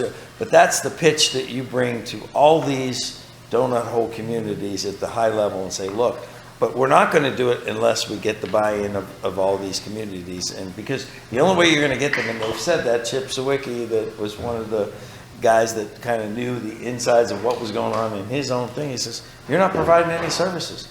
We started with garbage. We're showing the community that we can do this, but how you get without raising taxes, it's right there. Why not put it back into the community you live in? Yeah, no, it's a great idea, and unfortunately, until we get to that point and where we see that happening, I can only advise you on what's there today now, not on what we can expect in the future. So I don't know if you all want to hire a marketing firm or someone that can help go through that process of annexation?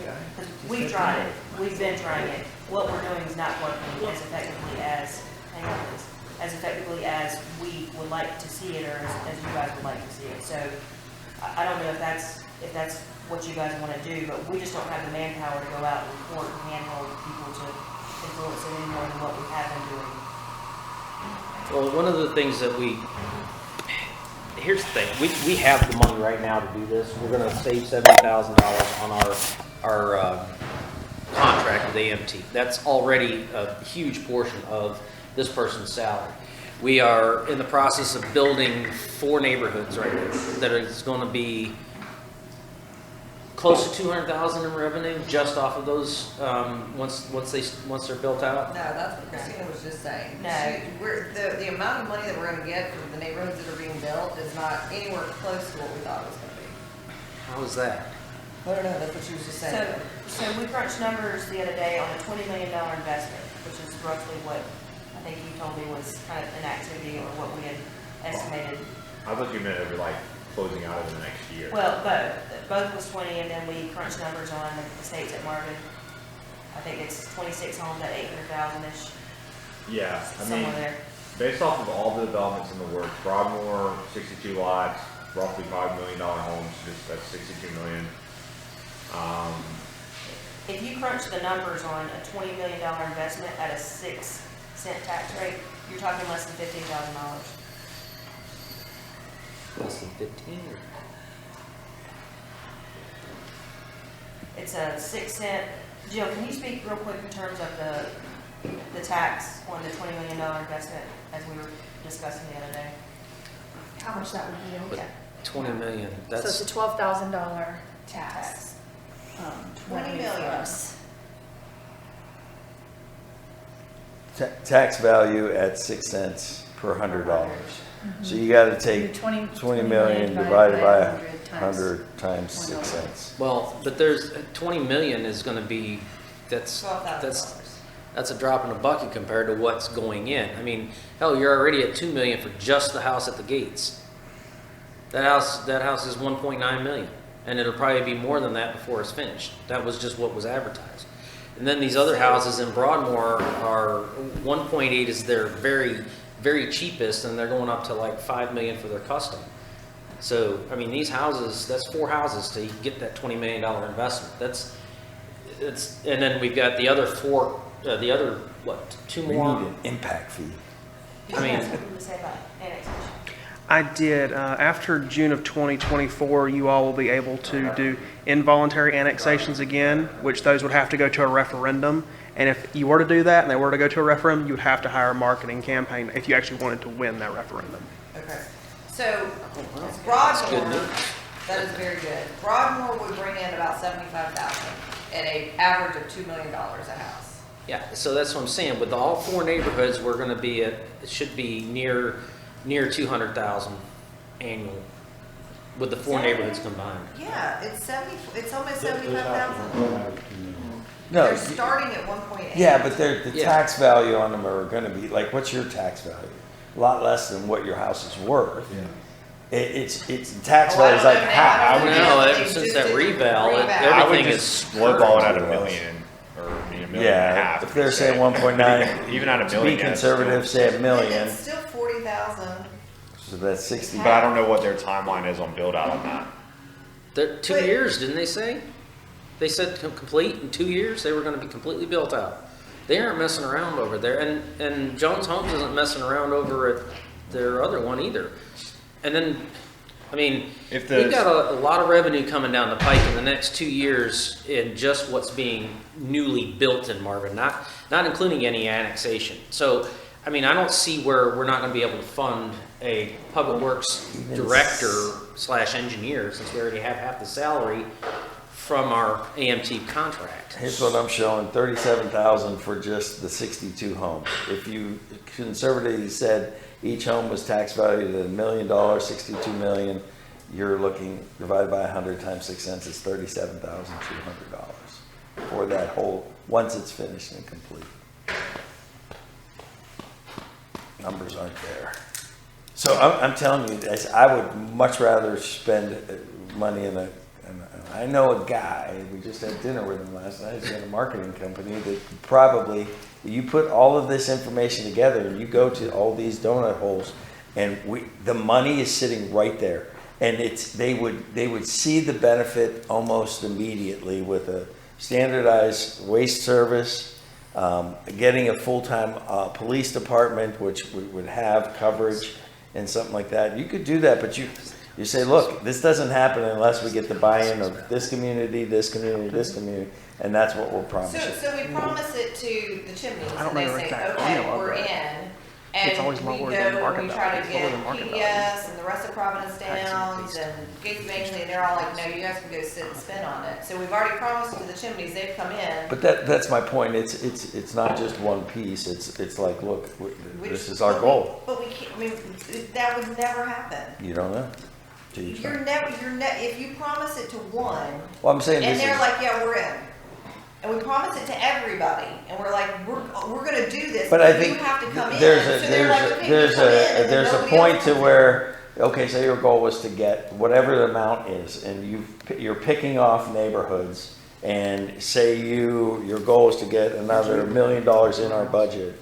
That's going to be, out of all the neighborhoods that are donut holes, it may be 50% of the neighbors. We get 50% of the neighborhoods, we're I pulling know, in. but say we only get certain 30%, and they've already come in, Well, and we promise it to them, and that's then we're like, the oh, risk. sorry. we That's the promised risk it you to take, and that's the sales pitch you got to give them because Do you got to. y'all want to move up the discussion on taxes to go and finish this conversation? Do you want to keep on public works and then we'll come back?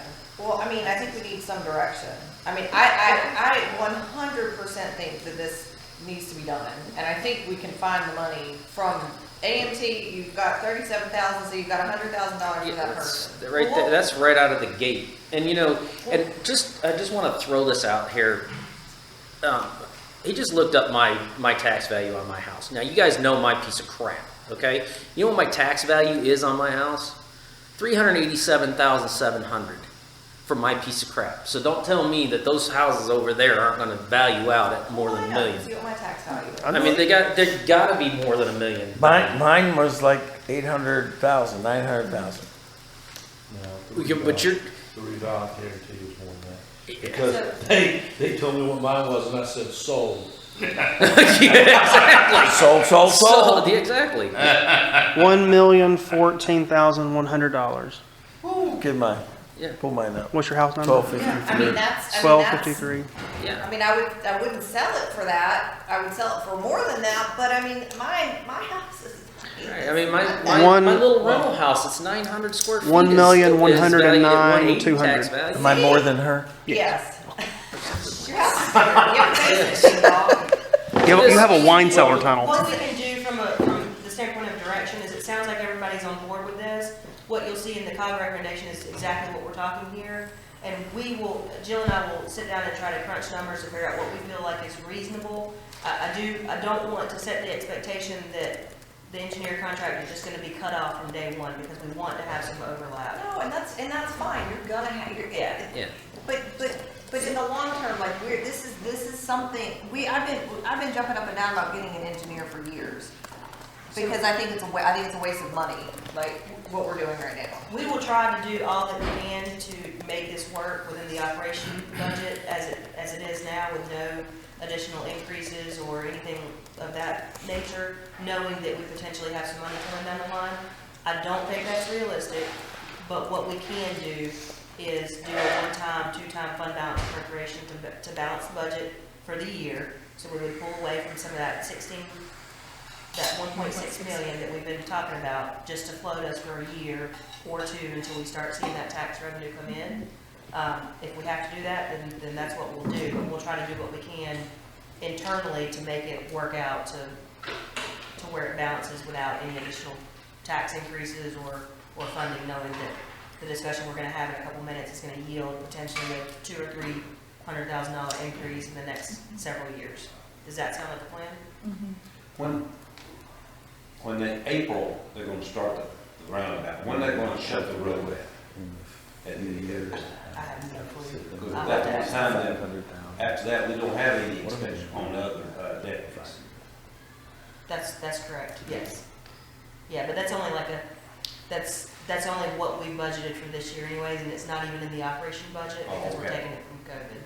So that really has no impact on We it. pulled that. That's a good idea. Yeah, we pulled that because we knew that was not going to be a perpetual expense, so. The other thing to keep in mind too is, similar to what we were talking about yesterday with the vehicle tag fees, there is a strange delay in how long it will take to start seeing the tax revenue from these properties that close. It has to do with if they don't close on their house by 12/31, then potentially they're not getting a tax bill It's always in arrears, yeah. like when Yeah. they should be. So But it they- can take over a year to start seeing revenue from a home depending on when they close. So They then you start- supplement it from the fund balance Yeah. until you start getting it and then you replace it. But one thing I found out when I did my addition on my house is the county starts assessing once you dry in at a lesser rate than what they do for the CO. So they start collecting money on that house as soon as it has a roof and walls on it and windows. But if it's not 100% complete by January 1st, Then you then don't it's a get the whole full, other year yeah. before we see that. to get the full Yeah. tax value. But So, they and do, they may purposely do that. yeah. So we'll look into it. We'll also get Allison to go ahead and start looking into marketing firms to go ahead and plan. Let Jamie talk to Vince about it. Yeah, I'm fine with that. I mean, just be like, listen, this is what we're There- going to do. Is this something you can help us with? Who would you Direct us recommend to. Talking If there's- to? I will. Yeah. If there's one thing that we could use to entice people to come in and fill in the donut hole, I would think it would be more on that public works department as opposed to the police department. Because we've already got a budget for it in our thing now. And all these communities go, no, we don't need it, we don't need it. Okay, well, your roads are gonna be needed. You're gonna need help with all this other stuff. You have no representation. Representation is gonna come in the form of being a part of Marvin, and we have our own dedicated public works person. So that, if you're gonna do if you build it, they will come, that to me, because they already know they got a share. They're not selling them. But they won't get the benefit of the roads if they're gated, which some of these bigger communities that have a lot are gated. But again, we're not trying to sell them on anything but of the fact that, of the services that we provide. Yeah, but So, we're not going to take care of the gated roads. understand, but we have a public works, someone that's dedicated to the village of Marvin, that they come in, that takes care, that has representation for them. And the other thing is too, is that gives them options. If they decide that they are tired of taking care of their roads and they want to get rid of that gate and let us take it over, then we have a public works department to take care of that. I mean, it's just it gives them options. And communities like Chimneys, which is a very large community with a lot of tax revenue, A lot of roads. No gates. they have no gates. And they never will because the school is attached to that property. So they have to have open access on that road. So they'll never be able to be gated. That would be huge for them, and I think we're already kind of dangling the worm for them. So that would be a big thing for them, I would think. They definitely seem more interested than other neighborhoods because they're willing to talk to us, which is a good sign.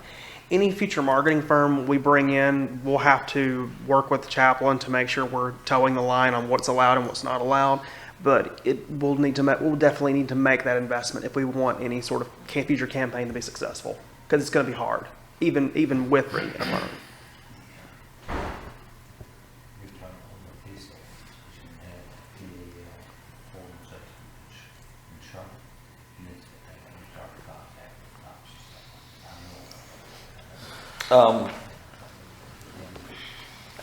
All right, so I'm not sold on it until I think we get, I got it. We don't get We get anything. anything for it. And back to the personnel, because I know we're gonna talk about personnel. As I will roll as into we're- that up next. As we're describing that, I see that first person coming in the public works space, someone who's maybe retired, knows everybody in the world, has connections everywhere, knows the stuff like the back of his hand, his or her hand. Bring that person in and let them run it, put a budget around it, let them manage that budget. They present what their needs are as they see, because they have the experience in it, but, you know, working 40 hours for them is nothing. They've probably been with an engineering firm for 30 years, retired, and now they have someone like that who has the expertise, and then let them put someone below them that they can mentor to come up when they decide to leave, and they're not going to cost you an arm and a leg. That's exactly how they recommended doing the police department, how to get a chief to start building the department underneath him, is to get somebody to come in and build that chief. Retired police Yep. chief comes in and goes, shit, I've done this 5 times in a row. Yep. But that's it, and when you can't put it in a job description, but when you're recruiting those people to come in, that's who you're looking for. You can keep it open for 6 months, but then you work it back from there. Let them hand them their budget and go, listen, you're gonna have to come up with a budget based on these number of people and how many days you need to I was just telling Christina, there was a active in the retirement police organization in Charlotte, and I know some of those people. One of them, that I had a client that owned a security company, and he died, and his wife was looking for somebody. She went there and got somebody to run that, to do the budget, to meet people. He had 20-some years in Charlotte Police Department. So they are people out there like that willing to do it. Absolutely. All right, well, in the interest of time, once again, Ken, I'm being kicked now by Austin. What do we want to move to? Well, long-term staffing's next. The audit, okay, because someone did said score something hard. about taxes or whatever. Long-term staffing and salary needs. So as I've mentioned, the COG study will be out February. I don't think you're going to hear anything differently than what I've said all along. I think they're going to recommend a Public Works Director, moving facilities under the Public Works Division, or department as its own division. The hiring of a programmer that is going to be separate from planning and separate from planning and separate from any other thing. It's basically going to start our own Parks and Recreation department, and having that programmer be the one that's in that, kind of running it, doing events, doing the programming that we have primarily for events, and anything related to parks, barn rentals, potentially facility rentals, village hall rentals, that kind of thing. I think that you'll see a recommendation in there to go ahead and get Hunter a separate person under him doing planning assistant type activities. Aside from that, I don't know what else they're going to recommend, but I know those are the bigger ticket items, which goes back to my initial statement 2 topics ago, is that our budget is pretty much consistent right now today, and it will be for the next couple of years until we start seeing that tax revenue come in. So in terms of long-term staffing, I did go ahead and pull numbers for what the average league reports are for a Parks and Recreation Director, which is not somewhere we would initially be from day one. Their recommendation is going to be to hire a programmer, let that programmer do its thing from events, and then come back and hire a director to manage that whole department. A director is $75,000, and that's just base salary. It's not including any benefits. A programmer is going to be around $45,000. A Public Works Director is going to be around $90,000, and then an engineer is going to be around $85,000. So we should be able to get an engineer/director, probably the 120 range, I would think, if those two are like 80 and 90,000, to be able to be a dual role. I think that, another thing that we have to consider is that our programmer is going to actually be a revenue source as well from the programs that they build. So that'll be an offset on that salary. Maybe enough to cover the benefits out that come on top of the actual salary, hopefully, if they're doing a good job. We're already seeing just our facilities we're getting $17,000 this past year on just that, without a programmer actually working our facilities. So I think that there's a potential there to see double that number with a program coming back in. And it's not, again, it's not gonna be like the first year, you're gonna see a slow transition, just as you did on the revenues for the barn rentals. You see them went from, 8,000 in income to 18,000, so you'll see a natural increase as we go along with that. Yeah. I wanted to throw those numbers out to you guys, because realistically, when we talk about budgets, we're talking about picking one of these, essentially. If the expectation is for no tax increase, no fund balance, none of that stuff, we could essentially pick one of these, and that's it. So what we will do from a finance standpoint is we'll sit down and crunch to see what makes more sense, and see where we can kind of pull and choose and go. I think that the initial recommendation is to hire that programmer at the $45,000, and then move into hiring the engineer / public works director. I think that makes sense. Number one, based on, recruitment, because I think you're going to find the programmer's going to be easier to find than that kind of niche position for the public works director / engineer. But then we also have hunter needs as well. So, Do you not, I thought we talked about the programmer helping Hunter. We've talked about that, and we've talked about it with COG, and they just don't think that it makes sense. We can try it and see what happens. We don't think that an event programmer is gonna be the same as what Hunter needs. Okay, so then where are we with the front desk? We would keep that the same. What do you mean? Keep a part-time person there just doing reception type, answering phones, doing, mail runs, miscellaneous administrative assistant. so let me ask you this. If we were to, say, up that position from 20 hours a week to 30 hours a week, What position?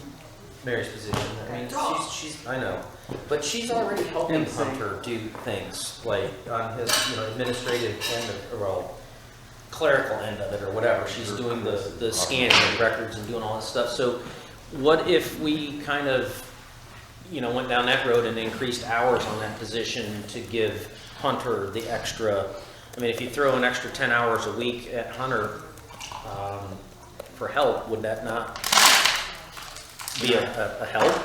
Ideally, where I need assistance is it can be like twofold. One would be day-to-day stuff, phone calls, questions, permits. I have to be the one that signs off on the permit because I'm the sworn zoning administrator or whatever. But still, it's it does take time to print those out, review them, make sure they're compliant. And I mean, Jill was kind of helping me with a little bit with that. But then I still have to go back and check them.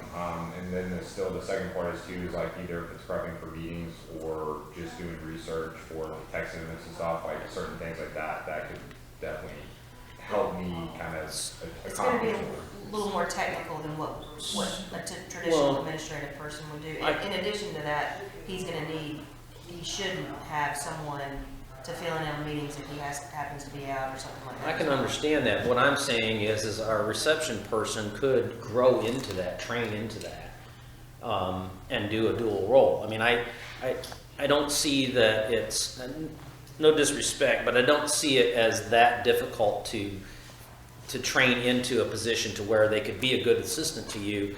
And maybe that comes with an eventual promotion to full-time or a little more money or whatever once they get that training, once they're, of that value. Well, I mean, I just don't know that, I don't know that we have, enough work for a full-time Right, that's why I say 30 planning hours. assistant. Because again, we're almost completely built out. I know we've got things that are still coming up, but I just don't know that long-term, that we have enough work for an additional 40-hour person. That's why I'm saying combine the roles with the reception, because she's already doing a lot of stuff like that. And basically she's there to, it seems like perfect, because if people are coming in for something to do with planning, they need to fill out the application and do all that, answer the phone and all that stuff. She's already in that position. That's what she does, is answer the phone and greet people as they come in. So it seems like that would be a a natural role for her to be able to just roll that over into her daily activities, give her a little bit more hours and you know, extend her hours for the day so she gets more work done and has more public exposure. So COG is gonna come back from an HR standpoint. What they're gonna say is if you're gonna have a dual role for the receptionist, that should be more in the programmer that does the programs and stuff. Because if they have, the minute you hire someone that falls under him, that's a succession, there needs to be a succession plan for him. So that person needs to have gone to school to be what he does. So in the event that he gets hit by the bus, they step right in and do that. They have the expertise. Listen, that's an HR discussion. Maybe something that doesn't involve a car Everyone crash. has to have some kind of succession plan, and that's what COG's going to say with him. So if you are going to play a dual role, the dual role should be the receptionist doing the program stuff, because they can do that as they're doing the other stuff and saying, okay, I'm responsible My for wife has the succession. National Night Out, I'm responsible for all the activities that go along with it, along with the reception role. And then when we reach a point where, like you were saying, don't have enough, but when we do get enough, then you hire that junior level person, entry level person that has the training and background he has. So in the event that, okay, he can upstart them, get them going, and then if, you know, we all can never expect that we're going to be here forever, to include Hunter. And Hunter, when someone says, hey Hunter, we're going to pay you $250,000 a year to come, guess what Hunter's going to say? Bye. Peace out. So then He'll still call. then we still have, we now have someone in that succession plan that moves in, and I guarantee you that's what COG's going to say. I mean, Kurt, do you think, I mean, do you have enough work for 40 hours? Like an Do additional? I? No, not you, for an additional 40 hours. It's hard to answer that question. I mean, I personally, Yes and no. personally, yes, I think I can. I think because there's other things that I would like to achieve, or like for us to try to reach. Like if it's even like, you know, I'm not big into GIS and mapping. I mean, even if it's having somebody that has some GIS and mapping more of a technical skill set, where then I can have them make better maps for us, or better data tracking and stuff like that. Like there's positions out there that can fall into the planning department that can be utilized in multi ways. Even if we hire somebody that's transportation planning focused, having stuff like that. Like if there's ways to kind of definitely that we can expand to make sure those 40 hours are there, on top of still helping me with the kind of the long-term planning, or vice versa, the day-to-day stuff. So what would a planning technician's salary be? I can tell you in just a second, I'll pull it up. I think it's like. I mean, why are you not in here like, you know, over there getting coffee? The other thing to keep in mind too is even though Mary currently is assisting. You got to put $1 in the jar every time you say the M word. MC. Poor girl. She's also doing, like, so the decision we've made in finance is not to have two people doing finance. In Parks and Rec right now, Derek doesn't have an assistant either. So she's not just assisting him, she's doing some clerical work for me, filing, scanning of bills and things like that. She's doing some clerical work for Derek, following up with people that need things mailed to them, or So she's got plenty of work for her 20 hours. But to your point as well, she's her natural backup, so, or she will be at some point. So I don't want to take away her to not have that succession plan in place for this position.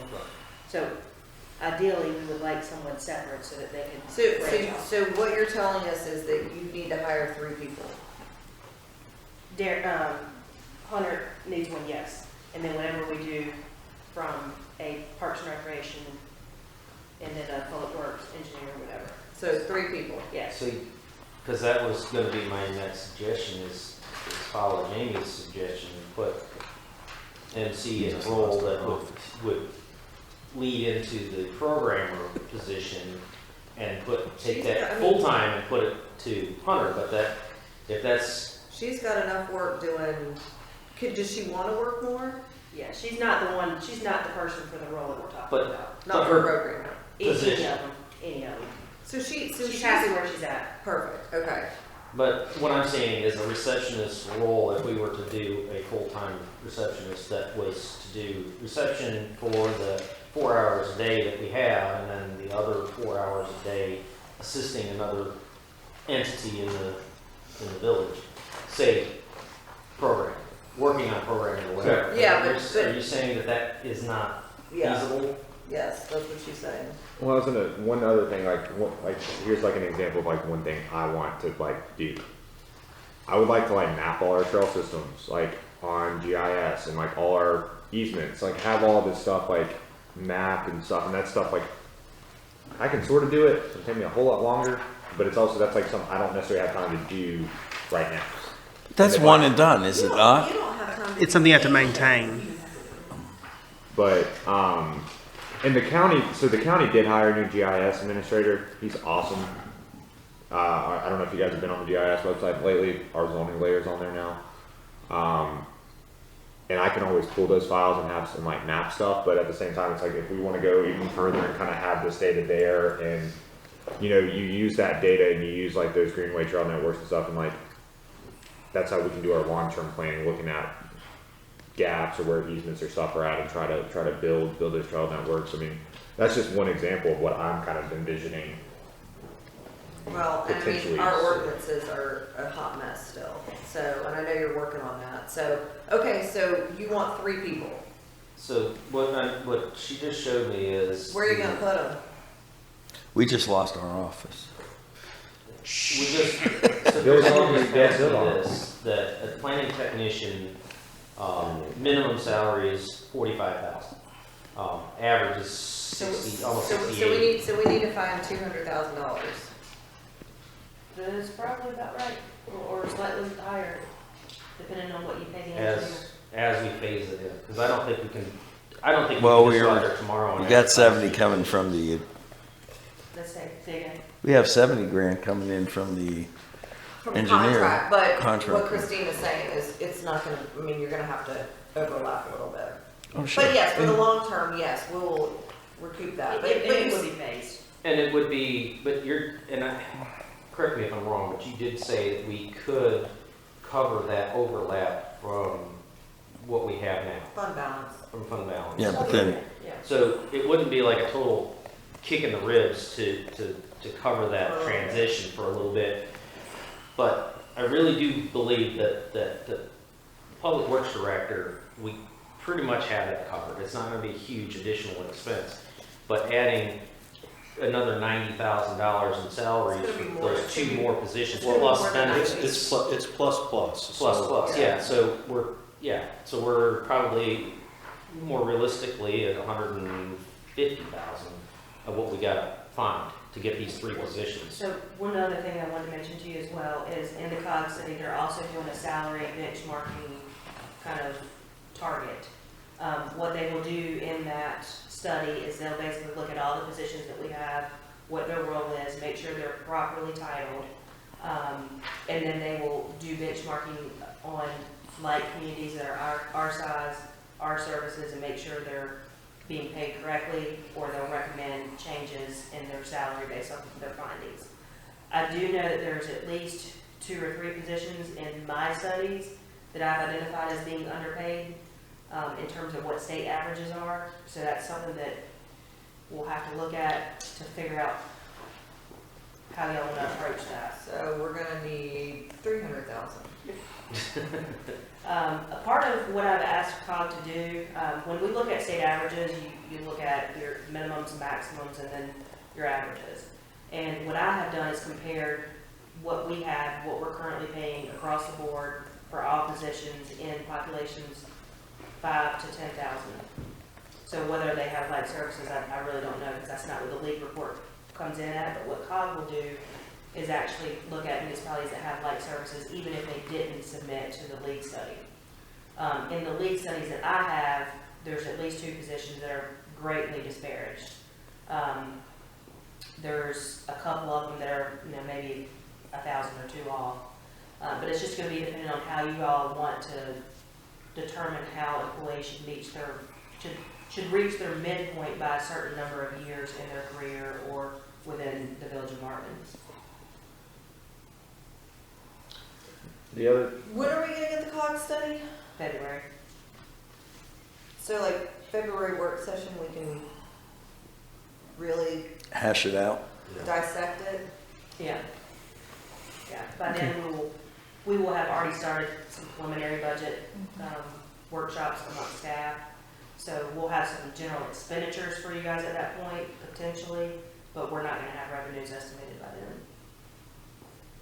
Well, but can you and Joe look at Yes. numbers and figure out where we can pull shit from Mm-hmm. We will. for that meeting? And come to us with a plan that says, okay, we can do this until this happens, and we can do this until this happens, but you're gonna need to do this. That was in the fire. Am I Stoke that recording? baby. No, not yet. I got mine. Yes, that's exactly. Yes, you can do that? Yes, Okay. So, but what I'm hearing is you want 3 people. yes. Where are you going to put them? So we had planned on staff being in that office that got converted into a records room because of the conversion of the room. The archive room into the community room. So, that was also a room that we had planned for future growth if we needed it. So we're gonna have to go back and assess how we're gonna do some things. We might have to have a couple of people sharing offices. Yeah, I was at gonna some say, point. yeah. I mean, Hunter's got that whole extra office. He can put his planner assistant in there. In the cold closet. In the Keep freezing locked. cold. Is it cold? oh yeah. Really? The closets don't circulate well. Christina's is too, her little closet. During the summer, I leave it open for nice air conditioning, I mean, like, to keep it on nice cold, and there in the winter, I keep that door shut. Well, I mean, I think council could sacrifice our office. Well, and- there's only 2 offices. Of course, where ours is Yeah. gone, Yeah, but there's still only 2 offices that are open. well, Unless you were to make some sort of, Wait, are there 3 over there? There's technically 3, yeah, that storage room, But we that have to could, figure that out. storage. Oh, yeah, figure out yeah. Okay, I'm storage, thinking, we could do something with storage. well, so storage and then where, and then our office, and then Julie. Derek's old Potentially though, if office. you do a public works director, they would probably. Where's have an Derek office at? like That's He's our in office. James' old office. Well, There's our also office the- is Derek's old office. Yeah. There's also that other so that, I conference still room see where we only have 2. staff meetings No, I have 2 sometimes. offices. That if you Yeah, absolutely, There's 3. You could there's 3 transform into offices. another reception area, And but Derek's. if you needed to, And then- Oh, you yeah. could put a And couple then desks ours. in there and that could be. Where's Derek's- ours? Good Yeah, for, that like, could a be- planning ours and is zoning. way That actually Then could you've got possibly work for Julie's an assistant old planner office because they're. across that was my the hall. original suggestion. Yeah. See public There's coming 3. in and out, or they can do that kind of legwork, dealing with the public where he doesn't have to. That's what We we're are saying. back Put in a the plan, conference but room. You hire somebody. Closed session room. That's our Other office. front staff there. Yeah. Put a plan, put like training. Is what it is. Yeah. And then the front point of contact and then. Especially if you get Yeah, and then somebody you're right to around go the corner, that makes total sense for that. But I mean, listen, So you keep your storage where it is. I can Yeah. just go to Yeah. I need to get that, I need to get shelves for the. I just plans. like to bounce back and go to, you know, if I need to ask something or I mean, something. shoot, me, Derek, and Julie shared a tiny office at Town Hall. I think we can figure it out. I did my stint in that office as an intern. I think that other opposite of reception could be planning and zoning easily. I don't think that that's 100% needed for meetings. We can meet back in where we have our closed session. We'll have a table in the community room too, won't we? Yeah. There's 2 huge ones. Yes, I Five. mean, somebody can Figure it out. set up in there. They could We make, got they time. could make that an office. Yeah. You could actually, well, I was gonna say you could split that room in half, but probably not with those tables anymore. So I don't know how, you know, when we talk about the disparaged salary line items, like, I don't know, we're obviously not gonna look at it and say, oh gosh, we're $20,000 off from this person and $40,000 off from this person. Let's go ahead and give them that. We need to adjust it, but I don't know how you guys want to adjust it off of put a pot of money in there and say, figure out, like, percentage it out based off of Well, the why disparaged don't, amount. why don't you, when you get the study back, why don't you look at it and give us, Is that something we talk about in closed session? and give us some suggestions? Yeah. And is it in closed session? It's all open. It is all open, open yeah. session. Yes, we can do that. But I mean, come to us with like, don't be like, okay, what do you, how you guys wanna do it? Be like, we're gonna increase this position over the Yeah. next 2 years by whatever. Yeah, give us some options. I Yeah, can do that. Okay. and make sure it works with the budget. Okay. I was gonna say, well, I just want, so like council members, I know we're talking about money, hiring 3 people, like, I also feel like if we do have an engineer in house or somebody that, like, our new engineer has definitely helped me a lot and kind of taken some off my plate, like, yes, I would like to have somebody under me, and there's definitely ways I could utilize, but I also don't want you guys to have to try, I want to prioritize, in my opinion, yes, public works or engineer, and then if I'm second, great, if you find it great, but I think we can, I don't want you guys to have to like, if you want to, go for it, but I'm saying like, depending on how we all do the shakeup, as long as, if the engineer's like the first priority, I think we should definitely let that truck work out, see how that could potentially help me with my workload and certain things I got going on. So you're saying phase in public works director, then we could look at. Yeah. When you say phase in, what do you mean? No, public works director would come in and then phase in his planning technician, because See how much work that person's taking off Hunter to see how much To he build actually the needs. planning factory. Right, because he said that the engineer is helping him, it will help him already, so having that person already takes load off of him. The other thing I thought was inspections.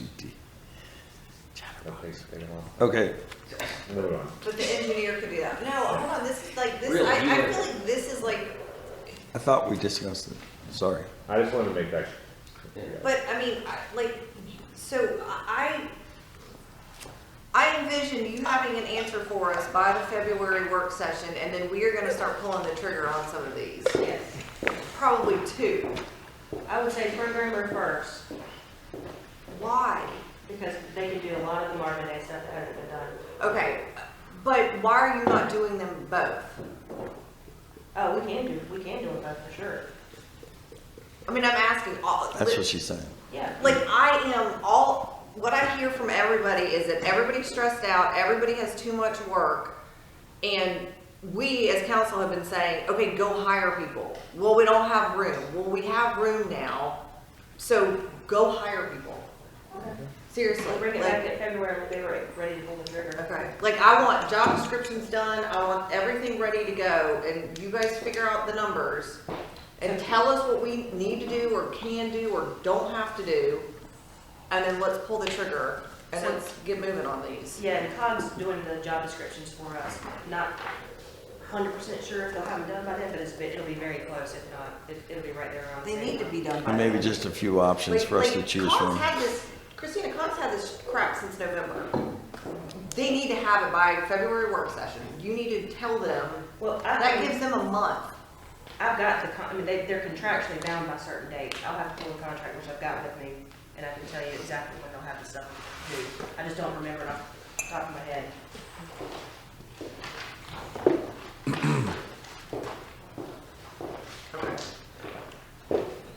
So the salary study will be back February 28th. The, Can you not see if they can have it done the 23rd? It's 4 days early. I will. I don't know if that would give us time to review it Couple and weeks. present to them. They're supposed to have it back before then, we've already talked about it. Because I've Yes, already we'll have the covered full it. style guide. So hopefully she will, Draft version but on contractually she Monday. has until the 28th. Um, She should have it. Final maybe at the Okay. work session or maybe. I mean, at the because work seriously, session. like, I wanna Just come get moving on this stuff. Like, I agree, the programmer is gonna be able to help, like, take off so much Marvin Day stuff from Jill, but it's like, if we don't pull that trigger, we're not gonna get them hired by June. You know, one thought that I had, Oh, there we go. well, I was just thinking, because, you know, my brain works different than other people, but you know, we talked about the layout for Village Hall with McAdams yesterday, and we're talking about having space and all this stuff for staff as we grow. I believe, Kim, you mentioned that the building was designed for adding, so I just I wanted. thought the same thing. I was like, we Right. need to make sure that whatever we're putting Yeah, doesn't yeah. impede us doing that. Right, that's something that we need to be thinking about as we move on, is like expansion of Village Hall, so that we don't step on our own feet. I thought about that too, and I was gonna, So just throwing that out there, that we It's- just need to make sure that McAdams is aware of that with the Yes. design, that we need a little bit of expansion room as they design it. I also don't know where the hell they're gonna put the damn generator. Well, you've got a room right now, unless someone tells me something different, you've got a huge room right now that is not being used. And listen, before I want to put a nail into anything, you've got people that we do have people that can work in queues. They don't have to be in a room that closes the door.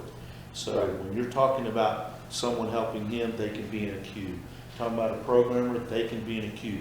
You've got a room, you've got a corner right there that you could put 5 people in. Easy. Well, I agree with that 100%. I'm just thinking about long-term, if McAdams is going to design our village hall campus or whatever, I got it. we want to make sure that we have room for expansion of the building because that was the way it was designed for future expansion.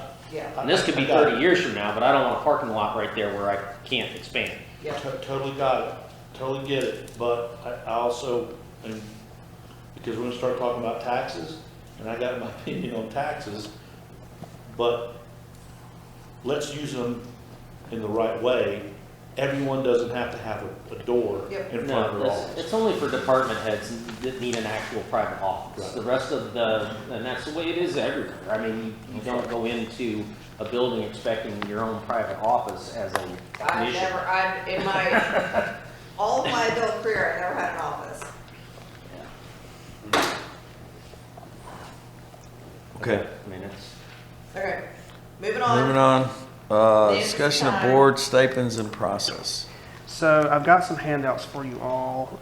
Take my timestamp really quick. 10:38.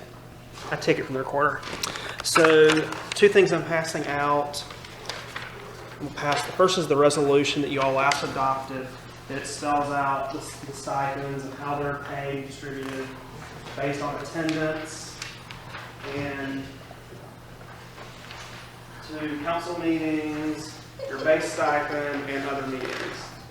Second thing I'm passing out is the spreadsheet by which we currently track all this. It is. I can't even believe you made you guys do this. Oh, look at this. I know. I've seen it on the computer when you guys are trying to figure it out.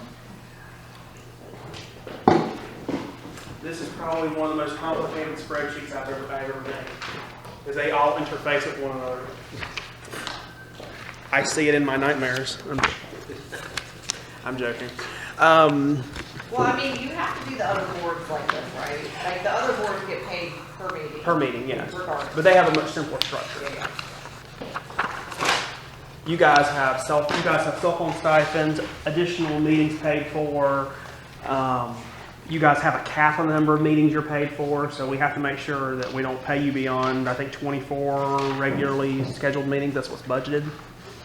So yeah, the first. I want to get paid whatever this says every time I have a meeting, and I have a lot. All the liaisons I'm for, and committees We'll I'm give on. you the council office, and you can have your own office. So on the spreadsheet, the first page is the cover page that just shows how many meetings you've been paid for and what counts as other meetings currently. You want me to pass this around? Yeah, I just gave you one. The rest of the packet is just month to month for this fiscal year, so you can see how we've been paying you for each month.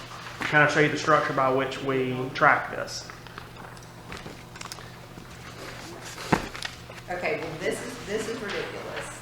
Like, we're all showing up, we don't need to have this anymore. We need to make this easier on you guys. Like, this is ridiculous. Wasn't there a clause put in though that, to circumvent people taking advantage, like after a certain amount of meetings? Yes. There's Yes. disciplinary action, so this is We even. can leave that in there, but we don't need to Right, do it by getting paid. that's what I'm saying, that protects us in the future from somebody misusing the position and the stipend and all that. Not misusing, not using. Not showing up. Yeah, not showing up and getting paid, in other words. But Yeah, it's number 5 just needs to stay in. Just number 5. Well, I mean, number one needs to, you gotta, we can't do this to you guys anymore, this is stupid. I mean, it was done for a reason. It was. And it was done for a smart reason, but, and if we need to go back to it, don't lose this. 'Cause It's a resolution. It's kept permanently.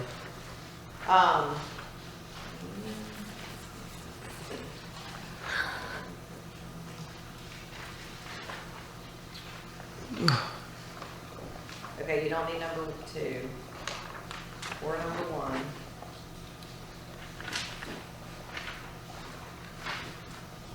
And you don't need number 3 for that same You don't reason. need number three. I think 4 and 5 can stand. Well, but if we're not paying, we're not gonna get paid for each meeting. Mm-hmm. So you can't, number 4 can go. 5 can stay. We might have to change the wording on 5 since we're not paying for meetings individually.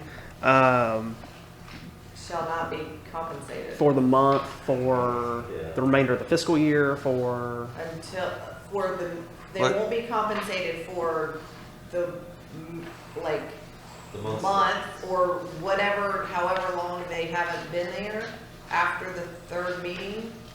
They just won't be compensated. it won't be compensated. Okay, we'll work out the language. Yeah. But we don't need to do this, you guys. And there's a number 6 on the back. We're not gonna do Yeah, this. I mean, Yeah, okay, yeah. it requires us to also let him know that we're going to a meeting, or we're not gonna be at a meeting, so that goes away. But I never tell them when but. I know, I tell him when I remember, it's just like, it is a pain in the ass to. Well, it's a pain for you Yeah, guys, that's it's a the pain track. for us, it's a pain for them. It's extra This time is for him. ridiculous. This spreadsheet, Well- trying to keep up with this is. It was done at It a was- time, and we've corrected that, especially with the next election. We'll have 6 people. Unlikely that it will happen where it's so small that you have people protesting in the sense that they just don't show up. And if they don't show up, we can't get business done. Now, if it happens, we really have a problem. If we have that 3 people go out or holdouts, 3 council members. I mean, I can see 2, I can see, but you get 3, you got a problem with the town. Yeah. Yeah, I think it takes a lot of coercion to get that many people out and Right. to disrupt business, so. And again, just for the record, for anyone who's listening, it's really about, we could still hold meetings, we just couldn't do anything financially if we only had 2 council members and a mayor. So that's the And that's reason what it for the, was. yep, It was like that for a very long time, right. until, Don't say it. no, I was gonna say until. Oh, I thought you were gonna say a name.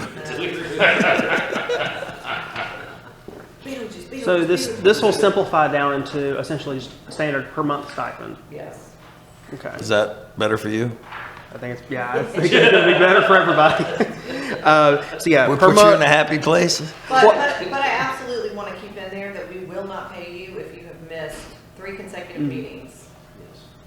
Oh, yeah, there's gotta be some sort of, you Yeah, know. because I'm not And, gonna do that so again. what I'm concerned about is the other meetings, like CRTPO, does that, you know, well, if I go or don't go, does it matter? But I still wanna, we still need coverage at these meetings. Oh, yeah, We of need course. to make sure we get to these meetings and Should we stuff. have something though that kind of reflects number 4? Like if you're missing more than 3 meetings in a calendar year, not necessarily consecutively, but I mean, if you're just being, Yeah, you gotta have something, because if I come to every other meeting, yeah. I'm not missing 3 in a row. So But I've only come 6 meetings out of 12. Right. Somewhere along the way, if I miss my 3, after that, I don't get, So maybe the wording comes in there, Yeah. something at the discretion of the majority of council. If a council member is missing too many meetings, that can be brought up Too to many. be. We've got to have enough. Yeah, Okay, so how is it structured for the 2 advisory boards? Because they have a clause in there on yes, that they too. do.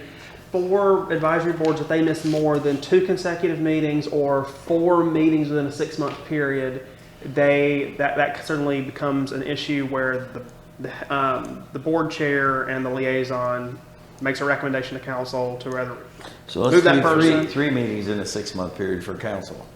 You More than 2 consecutive or 3 meetings. You could also just do 3 meetings within a fiscal year unexcused, so 3 unexcused absences. So if someone knows they're going to be gone for surgery, you could vote to excuse that absence, for example. Right, that's extenuating circumstances. We're talking about your responsible. Yeah, Mhm. you've got to have a reason.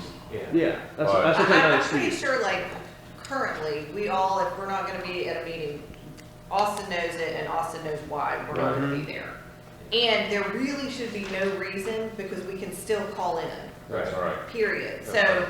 unless you have had surgery, or you're dying, or you're super sick and whatever, and you just can't be there, then, you know, but for the most part, everybody ought to be able to be at a meeting. Yes, I mean, Yeah, that's the yeah, responsibility. go get to stay home, get on the phone, but you Right, can still but, attend the so meeting. it's Technically, work unexcused sessions are no regularly- reason. they're regularly scheduled, so it covers everything. within, and I mean, it should be, Yeah.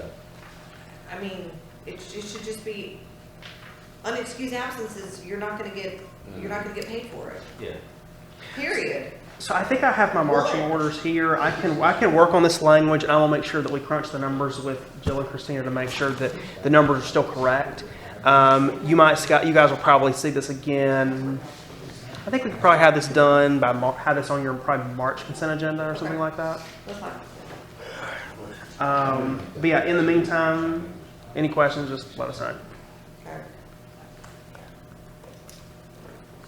Thank you. Yes, thank you guys. All right.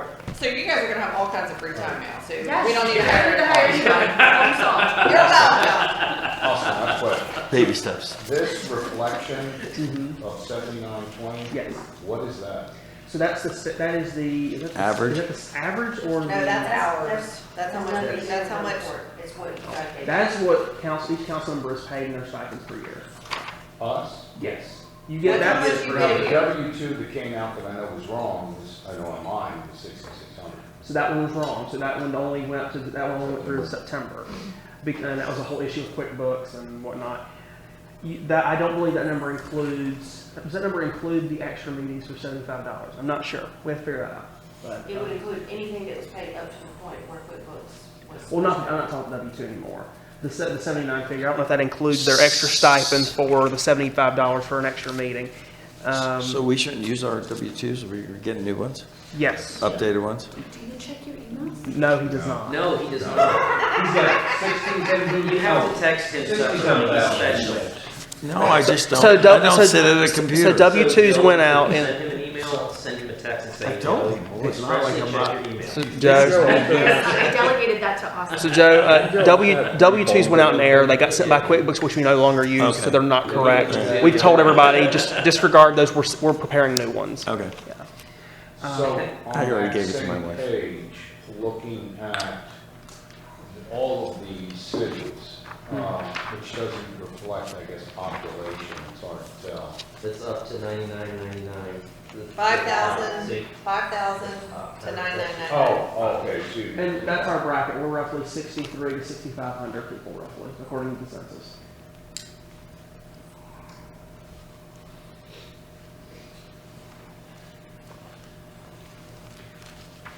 So is the solution here to make it easier?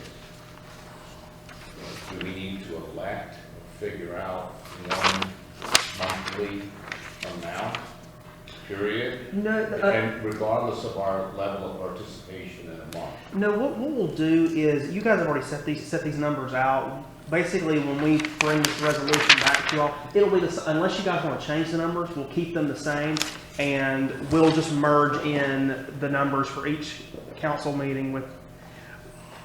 So, for example, you get like mayor gets a base stipend of $370 per month, and then $150 for each council meeting. So, if we, so for pretty much, we would just change that to. The base stipend is $370, and we would count it as $150 for 2 meetings a month, so it would be something like $670 roughly. So we'll reconfigure the numbers just to make sure it makes sense and it's consistent. We'll keep the same figures you guys have Plus previously his established. extra meeting in there every month, plus his cell phone stipend or whatever. The stipends will be, that your cell phone stipend will be separately and is not included in here, but we'll reconfigure the numbers and I'll check with Jill to make sure that we're still on the right number as far as what we budgeted.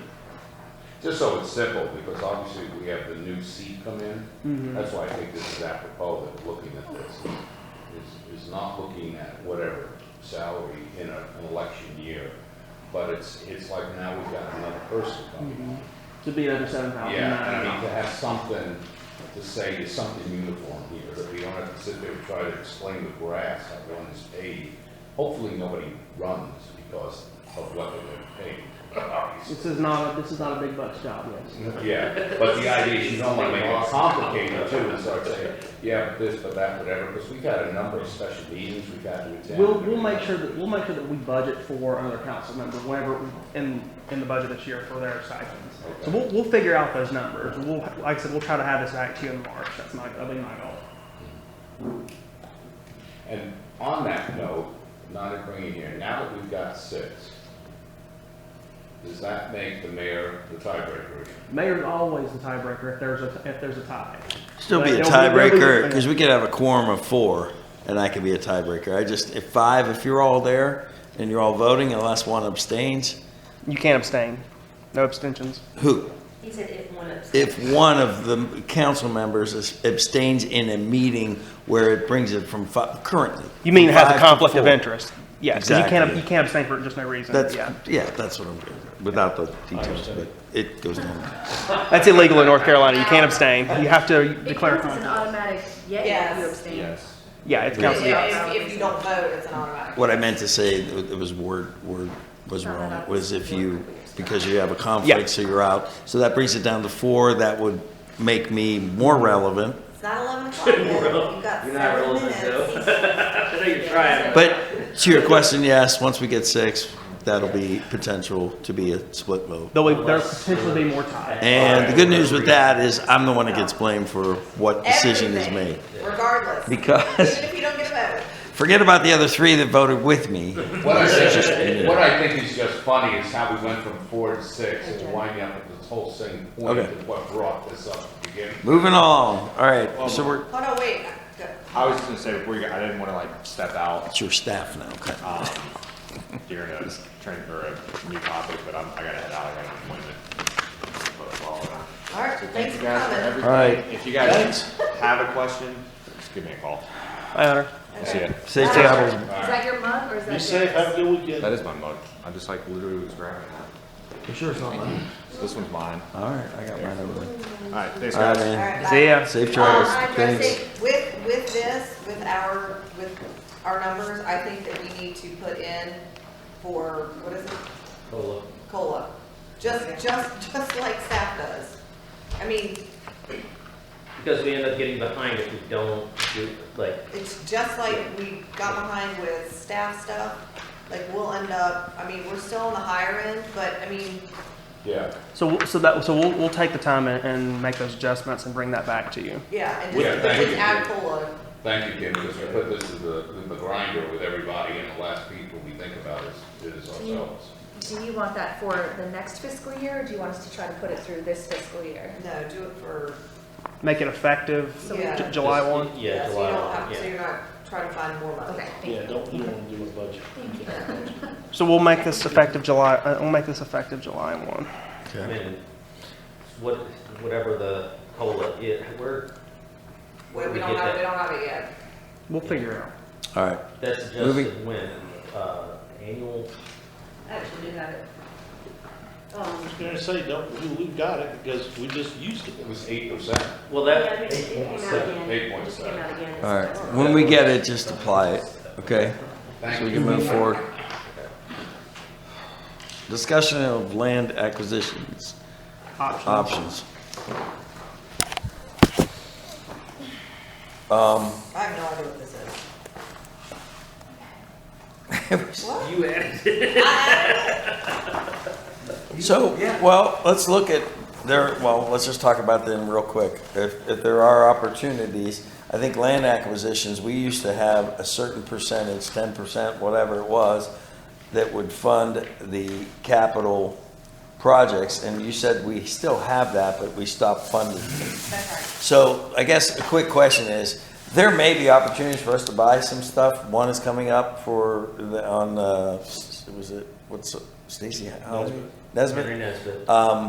Right there, so there's an opportunity that we could act quickly, have the cash on hand, don't have to go into to getting a loan for something like that. But if that happens, we have funded it. So quick thumbs up or not, do we want to fund it, that capital thing going forward, to have funds available in those situations? Somebody wants to sell a piece of property, or maybe it's a large parcel, we could pull from those funds.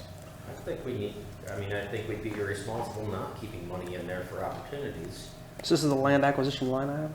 Yes. Okay. Because even as we annex, there may be, The funny thing is, opportunities. for the village, we didn't use a dime out of it. Right, so- There's one other way that I think we do this, but there's another way we can do it.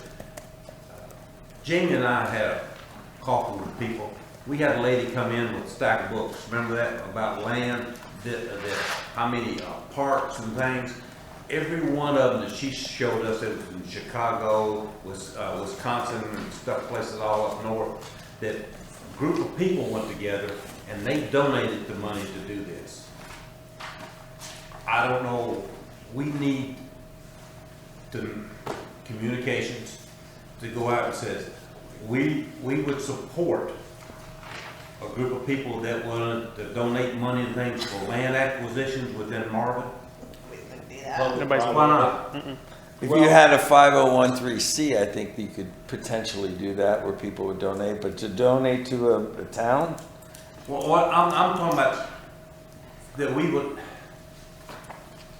what's So it, basically, you're Vince, trying to that's set right. up a public-private yeah, entity where, because it's like, it's a conservatorship.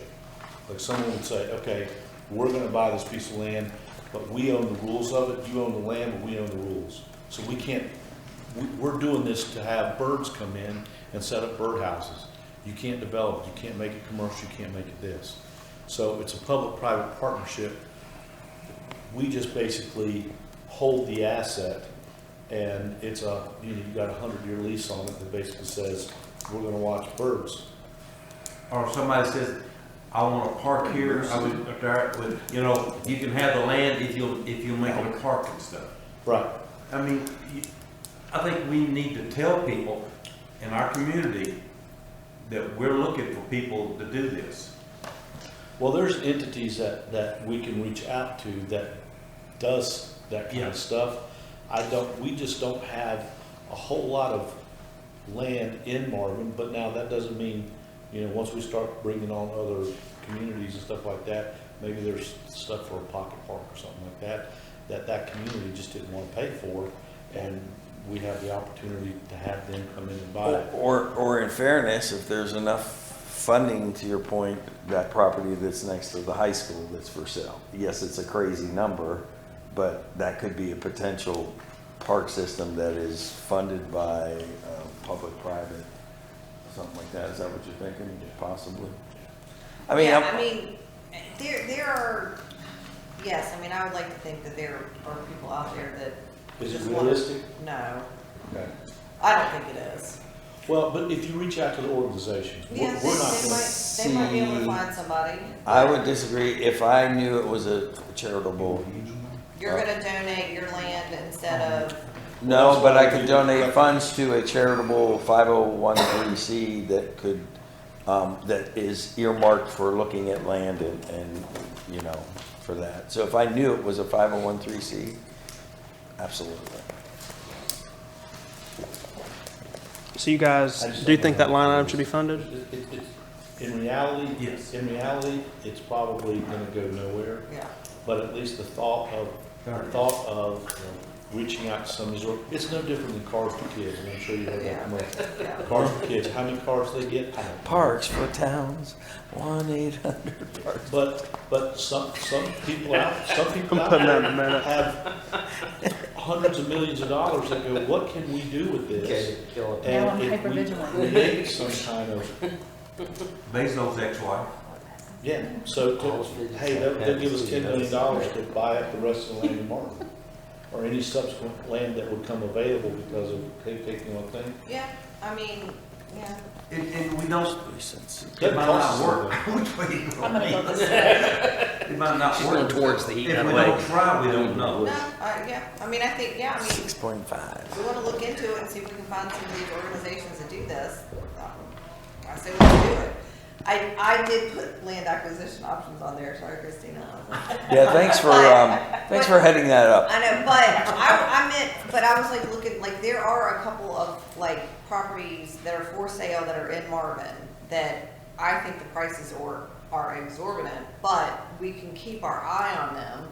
And if they go down, like there's 5 acres that's right beside Broadmoor that you have to cross over property in order to get to it. So there's like a 20-foot easement to get it to it.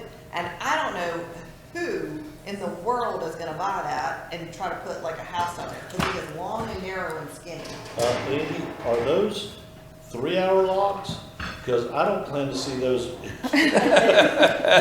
burn out. We got an hour. So, but my point is, like, there are some options. So if we want, like, I keep looking and to see if those prices go Gotta down. keep Jill warm, or she's gonna like shrivel up on us. That was it. All right, well, Moving on. I mean, I don't know what else to do with that other than, Yeah. keep an eye on land know that you acquisitions can we're pursuing. buy And more property. importantly, having a fund that we fund every year, whatever percent we decide to put towards it, that it we used to do it back in the Lanny days, and then it went away, and ironically, we didn't use any of it for the town hall, but it was earmarked for stuff like Yeah, I that. don't know that we need to add to it. So you guys don't want to fund the line? I don't. Well, if land comes up, Then I'll pull it from unassigned fund balance. Oh, no, you've already spent that. yeah. Well, I mean, just to be clear, having a balance Foul that is bill. specifically for what you just said, if land does come up, that we can pull from that fund, and if it grows, and say we don't do anything in 10 years, but then it grows, but then something comes up and you're saying, let's pull a trigger on that, we take it from this, it's not going from the fund balance that we have, the excess. But if we wanna fund it, we're still gonna pull it from fund balance right now, because we don't have it in from anywhere else. Well, there's 300 and some $1,000 in there now, right? We're talking a lot less for that little piece of property on Nesbit. Yeah. So it's like, boom, write a check, don't do anything, we're not Yeah, getting but a if you loan. wanna fund it, if you wanna continue to add money to it, we're still gonna have to pull it from unassigned fund balance to fund it, because we don't have any more money from anywhere else. So it doesn't matter if we pull it from there now, or if we see a piece of land we wanna buy, and we pull it from there. So then why do we even have that balance? I have no idea. Well, let's Kim, keep it in there. Yeah, And but I then don't pull think we down need- from it if we need it. Yeah, but I don't But think we don't need to add fund to it. it. Okay. Don't fund it. All right. For future. You all good Okay, with well, that? All right, moving on. Like the people, like the lady, man, couple, whatever, that has a property next to the school. And my kids went to Providence today, I know we went and asked the people that are close by, how could we work a deal to buy your land when you got ready to sell it? And in some cases, they did a 5, 7, 10-year buy over there. They said, all right, well, I won't care because it's cheap. I'll take home more money if I get my money over 5 years than if I get it all in one chunk. Have we ever done anything like that? I mean, if it's a piece of property that we think we'd like to have, is it worth a call or a meeting to sit down and say, is there any way that you can get your attorney to look at your CPA to work out what would be a better deal for you? I mean, yeah, I mean, if we had one, I mean, I know a piece of property I'd love to have. Well, there's another thing too. If they donate part of it and they get paid for some of They get it, a then tax they wind break. up keeping a whole lot more money of what they sold for. I mean, I think that the piece of property by the high school is a good piece of property for us to get, but I think that there's another piece of property that I would like more, and that's in the Heritage District. But Well, yeah, but then we can sell that. Yeah, And, do that, Yeah. But that's 7.4 acres is a decent sized parcel that you could do some things on. Could, but the property that I would like to have is not for sale, and people live there. One thing, Well, that's one thing I'll mention is we do have to get LGC approval for any type of bigger purchases. If we're talking about properties the size of Eford Park, If we're taking a loan out?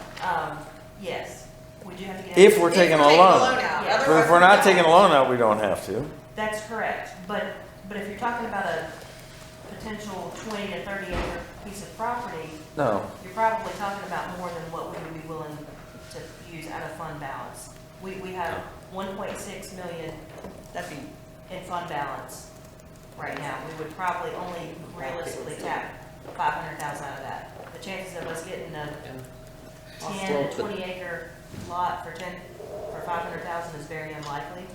One of the things you could do is you could go ahead and obtain financing from Marvin Eford Park to have that cash on hand to be able to use to pay on Right. another piece of property. Take a loan out on what we already have. You would get- yeah, use get it that done as faster. collateral. Yeah. Does that make sense? I stopped listening a while ago, so. So, long story short, if we're potentially going to be looking at a large purchase, a 20 or 30 acre lot, it's gonna be a lot more than what we have in fund balance. You don't think we can get it done with unassigned fund balance? But what she's saying is we took the equity that we have in Eford Park and used that to have funds on hand to Pay cash. act quicker and pay cash. So you're still at the same low interest rate. Are you paying for that right away or only if we Yes. use it? Yeah, you would be paying for it right away because it's financing the asset that we currently have. Yeah. And you avoid the LGC approval process by paying Yes. in cash and not having Yes. to take out a loan. Which shortens the time. But aren't you taking a loan out on the park, so you still have to Yes. get LGC approval? Yes. Yes, so LGC approved for that, have the funds readily available, we're paying on it and we're looking, waiting. Because realistically, right now, if we found the parcel that we wanted today, it would probably realistically be 3 months down the road that we could actually say we wanted it. And the way land sales around Marvin, no one's gonna wait 3 months. Okay. What you talking about, the people where you want to buy and they are still living there? I know Providence, they went and asked people, and it was over 7 years before they got the property. Because after that, they wanted to retire, they wanted to go somewhere else, and they made the deal. Yeah, I mean, yeah. You don't know unless you ask. Right. Okay, Okay. I'll send you over there and you can go. All right. That's Moving not a on. problem. Naming rights. Yeah, okay. Can I sign the check too, at least, Yeah. or sign for the liquor license? Yeah, no, that's my job. Next up, we have discussion of general obligation bonds. Not a big topic, you know. It should be pretty quick. As you all know, we've had this schedule that we've passed around for several months. We've kind of pushed the referendum down to the March 2024 referendum. What? March? I'm sorry, no, May. We're pushing it back to May of 24. One thing to note though, you'll get a much lower voter base for May. No way, because it's gonna be a presidential primary. Yeah. You're gonna have a shit ton of people going yeah. for that. I thought so. Guaranteed. Primaries are always less than the general though. True, but. Yeah, but it's, the way things are, I think we'll have we will have more for that primary than we would if we did it in 23 in November. So we can I talk about rest the my case. timeline again. I mean, we've got plenty of time. You'll have the first part of any of this is solidifying that pavement preservation study that we're doing right now, which we'll hear in the work session, and I'll revise the schedule and bring it back to y'all to discuss again. One of the questions was brought to me two questions actually. If we went ahead and did the preliminary tax analysis to determine the structure of payment, which would be the impact on the residents, would we go ahead and pay that contract before the referendum takes place? And that would be the guy who came to speak to us, David Cheatwood. We would sign a contract with him to help us to come up with what that number is. Is it gonna be, 2.3 cents? Is it gonna be 0.04 cent? What is it gonna be over the course of however that payback time is? We would pay that before the referendum passed, so that would be a cost borne regardless of what happens in the referendum, and that would be about $7,000. Second question that was asked is, once bond counsel is hired, do we pay that directly to them before the referendum passes, or after? And could that cost be rolled into the actual bond itself? The cost can be rolled into it, and the cost to the bond counsel would somewhat be paid beforehand, even if it passes or not, depending on what the bond counsel agrees to. So if it doesn't pass, then we're paying bond counsel for not getting the bond? For some of it, he said that you hire the bond counsel in advance, and they would be the ones to draft the resolutions and bond orders. Sometimes they charge a fee that is paid regardless of the passage. Sometimes they take the risk on the passage, and you just pay it out of the bond issued. It would be what we worked out with them. We could ask them to not. Okay, well then we would not hire someone who is going to make us pay if it doesn't pass. Okay, we would just I mean, make that's sure we just- ask that question. Okay. I mean, that's all I have on this. unless y'all have- This is the big risk that I'm worried about with this, is if it doesn't pass and we've got a bunch of money laid out, trying to get it done, then we're just further behind. Yeah. What money are we putting at risk? How much? Do we have an approximate? Well, the bond cancel number that was thrown out at the meeting was around 100,000. It's a lot of money for not knowing if it's gonna get passed or not. That's my whole thing. Yeah. That's a lot of money to risk. So why aren't we waiting to know if it gets passed or not, and then? Because because they have to file the resolutions. Like, there's certain paperwork that takes place before the referendum happens for the. And that's GM. $100,000? I don't know what portion of that is. It's not gonna be quite $100,000. So my thought is, let's get that work done, invest in that, which should be a smaller number, and then see if it gets passed, and then maybe it pushes it out further before you, not I 23. can ask Scott But what he would charge. I hate the thought of putting out $100,000. That's what I said, if it doesn't pass. That Rolling was the the question dice. that I asked Christina. I was like, I mean, if it's $7,000, well, I mean, that we were gonna have to pay that anyway for him to do Yeah, the yeah. work to I'll ask him. prepare for the referendum. yeah, I like the company that wants to take the risk with us. Yeah, me too. Okay, I'll ask him if he's willing to do it. He worked with us on the other one, so I feel like he probably will. Okay. Okay. All right, Yeah, 'cause moving I was on. like, oh. Discussion of taxes. Who wants to talk about taxes? Small topics, small topics. We talked about this yesterday. Earlier today. My first initial comment is, we have lived and lived and lived. We've wrenched every single drop out of our 6 cent that we just cannot seem to get past. And we've got to come to the realization that for everything that we've done good and right to capture that and maintain that 6 cent, we keep talking about things that we, their needs and wants, and now we're looking at things that we need, and it's just a realization, we can't live within the 6 cent. We can't move forward going, nope, we're gonna live and die by the 6 cent. And then, but as we're always talking about too, the 6 cent, we get that coming in, but even if you increase it, it takes time for that to, continue to roll in. What does a penny gain us right now, today's, what does a 1 cent increase gain us as far as income coming in right now? 156. 156. So for every penny, you're gonna raise our budget ability by 150 grand. So that's, I mean, so I'm thinking, if you're thinking taxes, you go, if you're willing to do that and increase taxes, then do it where it's gonna think. But again, I go back to that, it's right there sitting, instead of, before I would raise taxes, I would make at least have a couple meetings with some HOA boards and say, look, guys, we have an opportunity to increase the tax base in our budget and do things that any small town would love to have.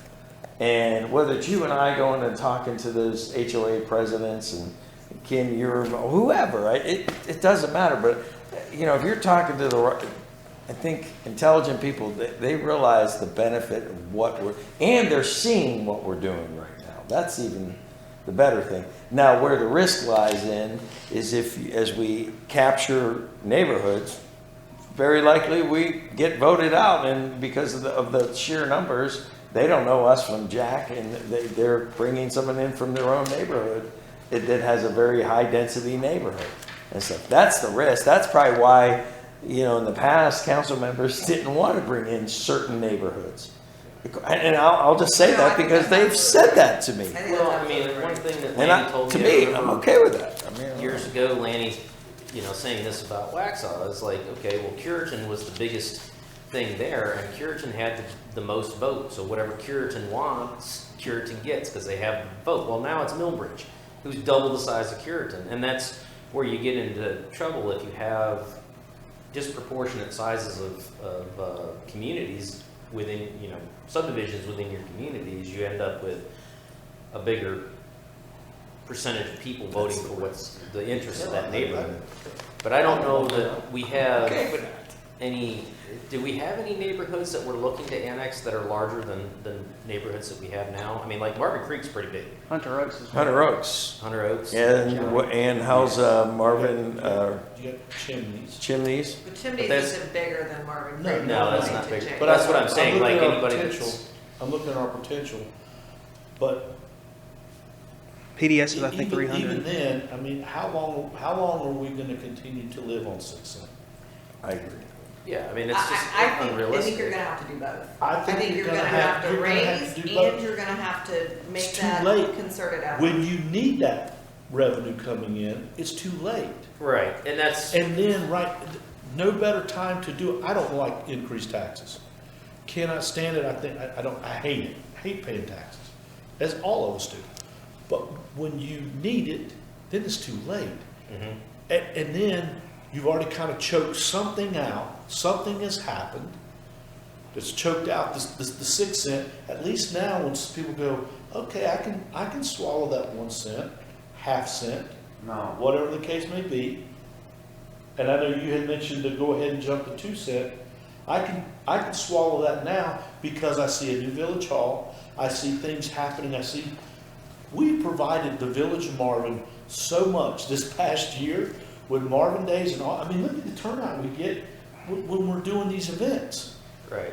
People are more willing to swallow a little bit more money outgo if they see some progress, something for the money that they're spending.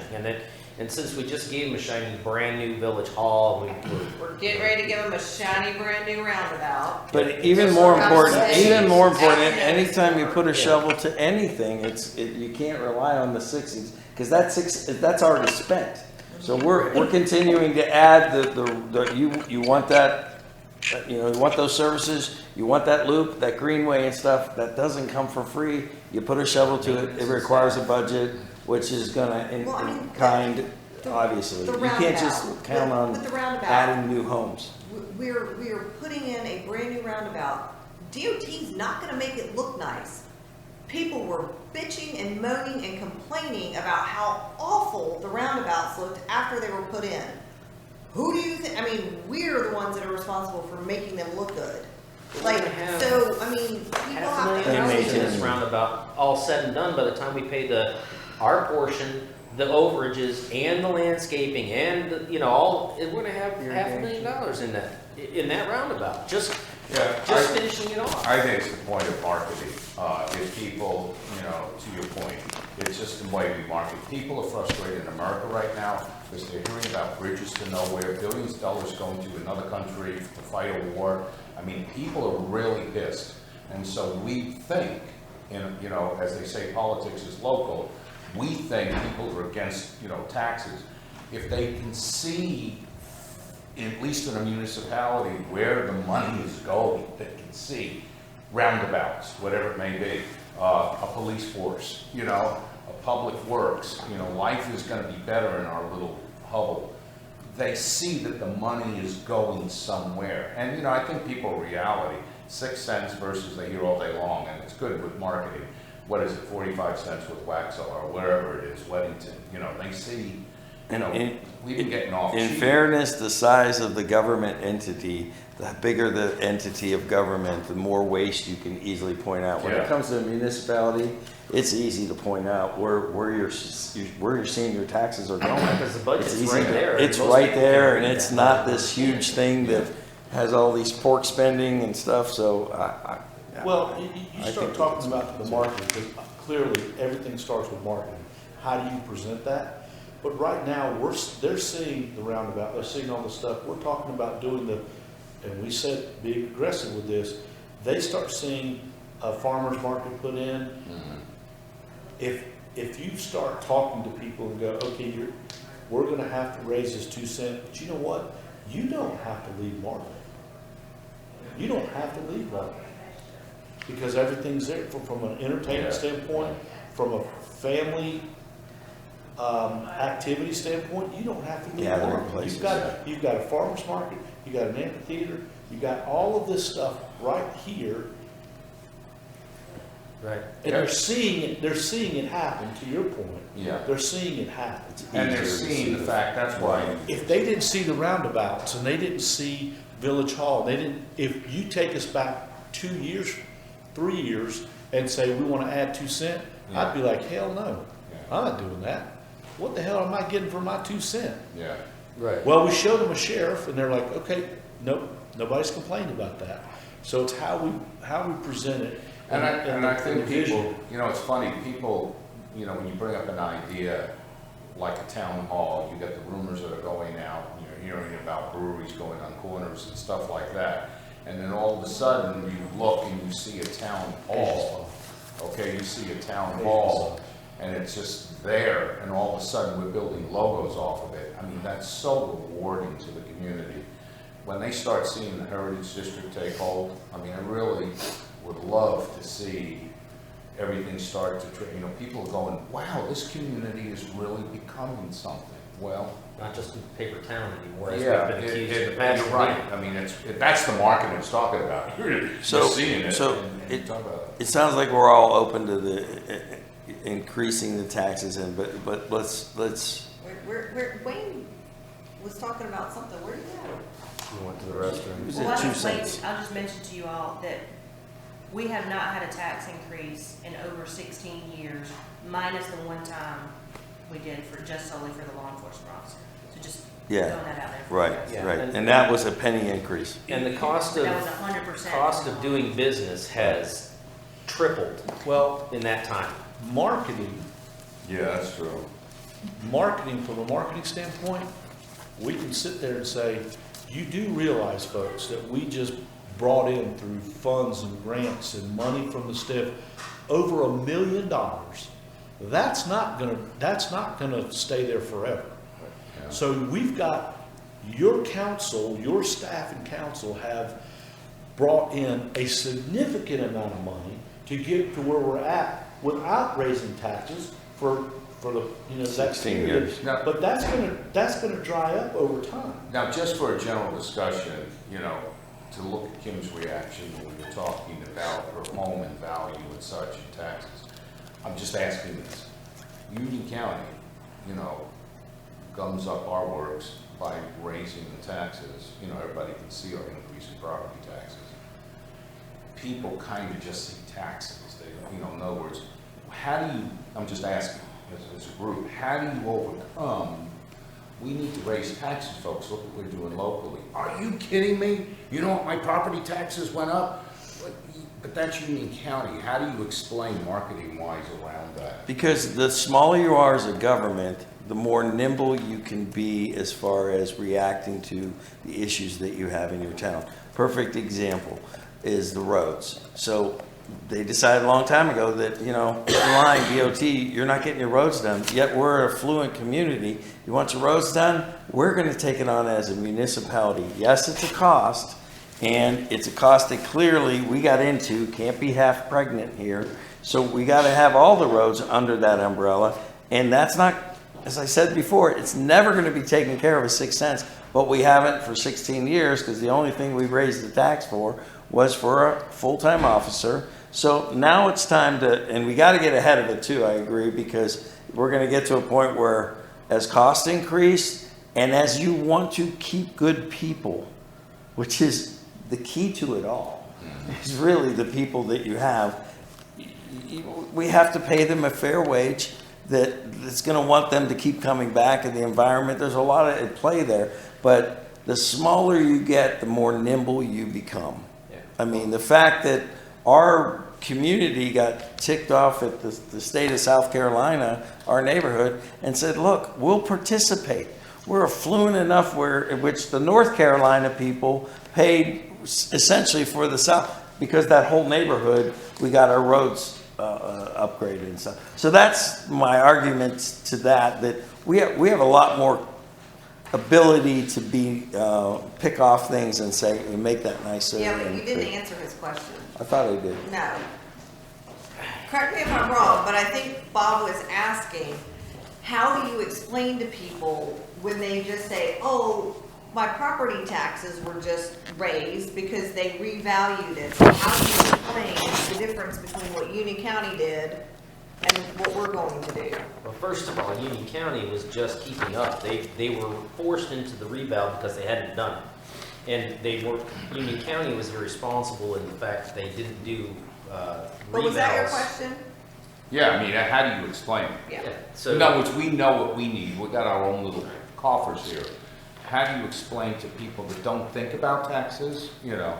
And they're like, wait, Union County just raised our taxes. Oh, wait, you guys are getting ready to raise our taxes. Yeah, what are Like, you doing? Like, Right. Well, don't you Union get- County isn't taking care of the stuff that we're taking care of. Well, that's That's true. what I'm well, asking. then, yeah, that's One true. thing That's on the- that- But that's what I'm saying, you're more backyard. nimble, you are targeting Stuff that we're specific Yes, things but that you can see. you needed to be more concise with your answer to him. All right, well, I was just That One was thing I'll note that's noted. that goes along with this is even though Union County raised taxes by a revaluation, we did receive increased funding from Union County based Yes. off of those. Yes, because we revaluations. did not say revenue neutral. Right. That's correct. Because Yes. we were like, no, we will take that. Yes. Yes, and, So and just- we've had to grow and to get to where we are now without actually raising our rate. But Well, that's why Which is 1 how cent we're- gets You know, and this us is- a buck I mean, 50 and- instead of a buck 10. or How whatever it could was. you all want a new officer, whatever it is, you want the completion of the loops and the greenways. How possibly do you think you can get that done without having funds to do it? And you can't do it on existing funds unless we can convince some of these neighborhoods first. And if we can't do that, then we gotta stay with, you It know. has to be both. so people, I agree. It has to be how you both. justify this is you look at, you tell your constituents, is like, look, if you want all the stuff that Waxhaw has, or all the stuff that this municipality here has, all these services. They're gonna say, well, we their don't turn tax out rates- Waxhaw. We don't want to be We don't Waxhaw. wanna What be I'm 30 saying is, cents. if you want the services that these other municipalities provide, They're gonna say their that. tax that rate far out. is 4-5 times what ours is. We can do it with, like, just small increase and still get you what they're doing. We only need a little bit. If you wanted to have, and still get the services that these other places are providing, we're being fiscally responsible with your tax money and getting you the services at the best possible cost. I mean, with like you said, 16 years of not raising taxes, other than the cover of the deputy, we are so far behind in the cost of doing business at this point. How we're even staying afloat, the only reason we're still staying afloat is because of the reval and the extra revenue that we got from the reval, which was so long in coming. And hopefully Union County will do what they said, and they're on a new schedule with their reval, so they're doing it more often, so that it's a gradual increase instead of a knocking the head I like think they were doing it every 8 years. I think they're gonna change it to every 4. to every Is that 4, right? because Is that it's right? the state statute says 8 years. Is your is max. the So, max. so that being said, with the opportunity to raise tax and the opportunity to bring in new communities that are in Marvin proper area, if we go around the room real quick, what would you have a number or increase cent wise? 2 cent? Bob? What was Wayne's? Two. He I said go back 2 to cent. what I said, there was a survey went out, it says, do you want a 1 cent now, wait 1 or 2 years and get another? Okay. I'd rather You're fight going it. off of I that wanna see survey. this survey. Yeah, I think that was a internal survey, Oh my God. I believe. I don't know if that went out to the town. What? Maybe it did. Maybe your wife answered it. I'm not sure. She did. I But, wanna look at the survey. I thought we were looking that up. okay, so anyways, going around the room, just I'd off say of 2%. 2 cent, not 2%, 2 cent. 2 cents rather. Andrew? I've got to be at 2 cents, but I also think that we need to aggressively go after annexation, because I don't think 2 cents is going to last us very long. It's 300 grand. Yeah, I don't think, I mean. we're That's all of talking- our new staffing. That's staffing, that, right there, it's gone, and that's perpetual, so I think that 2 cents, even though, I'd like to see 5 cents. But. Well, let's not get But, crazy. no, listen, hear me out. I'd like to see 5 cents, but reality says that the community is not gonna step up to 5 cents. So, in order to get to where we need to be at that At the end of the number day. that 5 cents would provide, 10 we cents. have to do 2 cent Taxes increase is in not- taxes, and we have to get annexation to be able to cover that number. And a couple of neighborhoods and a 2 cent increase will get us to that number. So I know you're asking the straw poll question. The next two things that are on the agenda, just Feed into it. check on time, because we've got 30 minutes left and I've got to get these forms done. Ask that same question, so I don't know if you want to finish going around the table, or if you want to. All right, we'll hold off then. I'll spare the, I mean, unless you want to say, where are you at? Where are you at, Kimmy? We just got 2 more. Andrew just went on record and said he wants to move it up to 10 cents. 11 cents. 11. Which, you know, in fairness, and I'll say this out loud, 10 cents, it cost me 11. $1,000 to pay in taxes. I'm still way less than Waxhaw, still way less than Mecklenburg, and when you consider it, adding Union County into it, It's just $1,000. that's all it is. Yeah. But what I'm saying is, it's at 6 cents right now, so my tax is, you just got yours, 1.1, so you would be $600 a month, a year, is what you're paying. It's my Starbucks. Like, I- I don't exactly. drink Starbucks, I'm just But kidding. what I'm saying is $600. I'd be willing to pay as a resident to go it up to, if it was at 10 cents. That, people can't believe that we're at 10, that we're at 6. But, I mean, and again, you were in a fluent, yeah, everyone's gonna complain about taxes, but it's what we're gonna do with those funds. And again, it's a combo. It's In getting the reality, existing. What's $400 a year to you? PJ. But I'm just saying, like, what is $400 a year flight. out of your budget? It's all relative, like, it's But again, that's going to 10 cents, $400 12 to cents, you. $400. Yeah. That's a 4-cent tax raise, is Yeah. $400 to you. You personally, it's $400 for the year, not a month, for the year. And So, that's- it's almost doubling what you're paying now, but we're just getting a number. Where were you As I at? choke on my Where are you at? Since I It's paid not- You want to say a number? It's not a significant amount of No? money out of. You a just household. told me you got upset because you didn't give a We number. have 25 minutes. That's all right. 3 cents? Look at this right here, I just All assume right. go land and go with 5. All right, it's just a number. Anyways. I mean, I'm not saying I want to raise them 5 cents, like I said. I see the need for the revenue that 5 cents would, that's why I say if we go up 2 and then aggressively go after neighborhoods to make up the rest of it. You've got a compelling argument right now to make an increase. Because again, you're gonna go back to the community and you're gonna say, we just brought in, I'm gonna throw out a number, $1.6 million that we brought in from the federal government in loans and grants, and we worked our ass off to get you $1.6 million. It cost you nothing. In 16 years at the same rate. 16 years at the same rate. And we're behind. We're behind, and we have to maintain. And if we don't, we will deteriorate faster than we gain. So, again, I just told him 3 cents, and then in 3, because you got to remember, we got a bad number coming up from a road standpoint.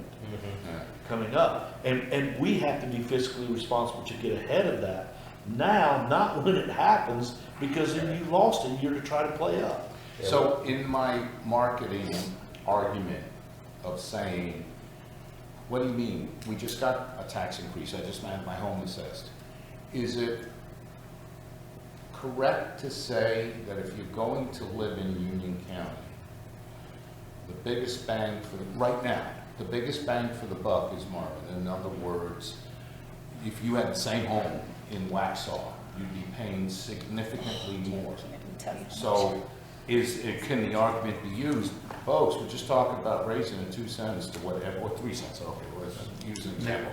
Let's say 9 cents versus, if you had the same home in Waxhaw, and you like living here, you like the home you're in now, this is the cheapest county you could possibly be in Union County right now.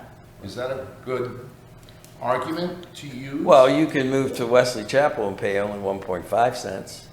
And still be in Union County. Weddington's under 5 cents too, because But they have no they services. have what? But they have trash. Well, yeah, well, they're starting to get trapped. Well, But yeah, you have no services. So again, it's outside of their tax. the whole marketing aspect of it is you got to show residents of what they're getting, but you can't, to Jamie's point, be behind, because if we have to now catch up $500,000 to pay for the roads, and we ask for that tax increase then, so they get the tax increase, but they see nothing really other than their roads being finished. Nothing new, nothing, we're sort of, I think we're on a great roll because of what we have, what we've done, and because of the 16 years that's gone by with zero, other than the one time, because they asked for it, for the officer. So I, and Christina, your note, I was literally getting ready to say this. Do we really want to do it this year? We have a big thing in November. Yeah. I am. I'm not afraid of Anybody wants it. to get reelected? I'm not afraid of it. I think, I mean, I get where you're going, but I think that we need So to really seriously think about it after November. but, I mean, I'm for it. I think it needs to happen. We cannot continue to do what we're doing, and people like what we're doing, but maybe not the larger number. Right now, maybe we do 1 this year and maybe 2 next year and ease people into it. I mean, listen, it's you three. Well, I don't, We're okay for a couple of years, but I would disagree. prefer. I'm just saying that right now, what our need is the equivalent to a 5 cent increase in taxes to fund everything that we are doing right now. Years down the road, we see what everything we do, we should be doing Well, we're for always 5 big, years down big the road. picture stuff. Right. So to Kim's point, I can understand it. I will be honest with you. It doesn't matter to me either way. I want to be reelected. If I choose to run, I want to be reelected. But I also want to be able to stand in front of someone and say, okay, I tell you what, no tax increase. When your town starts going down, we just gave you $1 million, whatever it is. It didn't cost you anything. It didn't cost me anything. When I give a tax increase, I don't give a tax increase to y'all, and I don't have to abide by it. A tax increase comes to me as well. I'm fine defending a 3 cent. I said 3 cent. I'm fine defending a 3 cent. But to your point, I don't think you can go into this discussion next year without being 3 cent at minimum. I just don't, because you're going to begin to lose staff. You're going to begin to deteriorate. We've already run that. We've squeezed every drop out of that. I wholeheartedly agree with you. Like, I have no problem with the numbers that have been thrown out. I'm just trying to. So can we get to, and I know we've covered a lot, so can we get to hiring our program person? Can we get to putting Derek's shed and stuff up? Can we get to the point of putting our farmer's market in by Village Hall with what we're at right now? No. The answer is no. No, but what we could do, this is an option to throw out. If you remember, First Tryon came and did that little tax impact and told us, we would have to go up 2 cents or whatever. We could hire them and do what we feel is a realistic, good operational budget over the next several years and get them to do a little bit more analytical work on what's to come and what year they think it's coming in at. to see exactly how much we would need, and if we need to fill in the gap for the next year with a fund balance appropriation and not go up on taxes, we could do that and then implement whatever it is that they recommend. So the group that did the general bond thing, not doing it for the roads, but for other projects, they could do that, yes. Okay. Yeah. I mean, and they Maybe could spend, worth. they could spend more time and expertise than I feel confident we could do in terms of. Sure.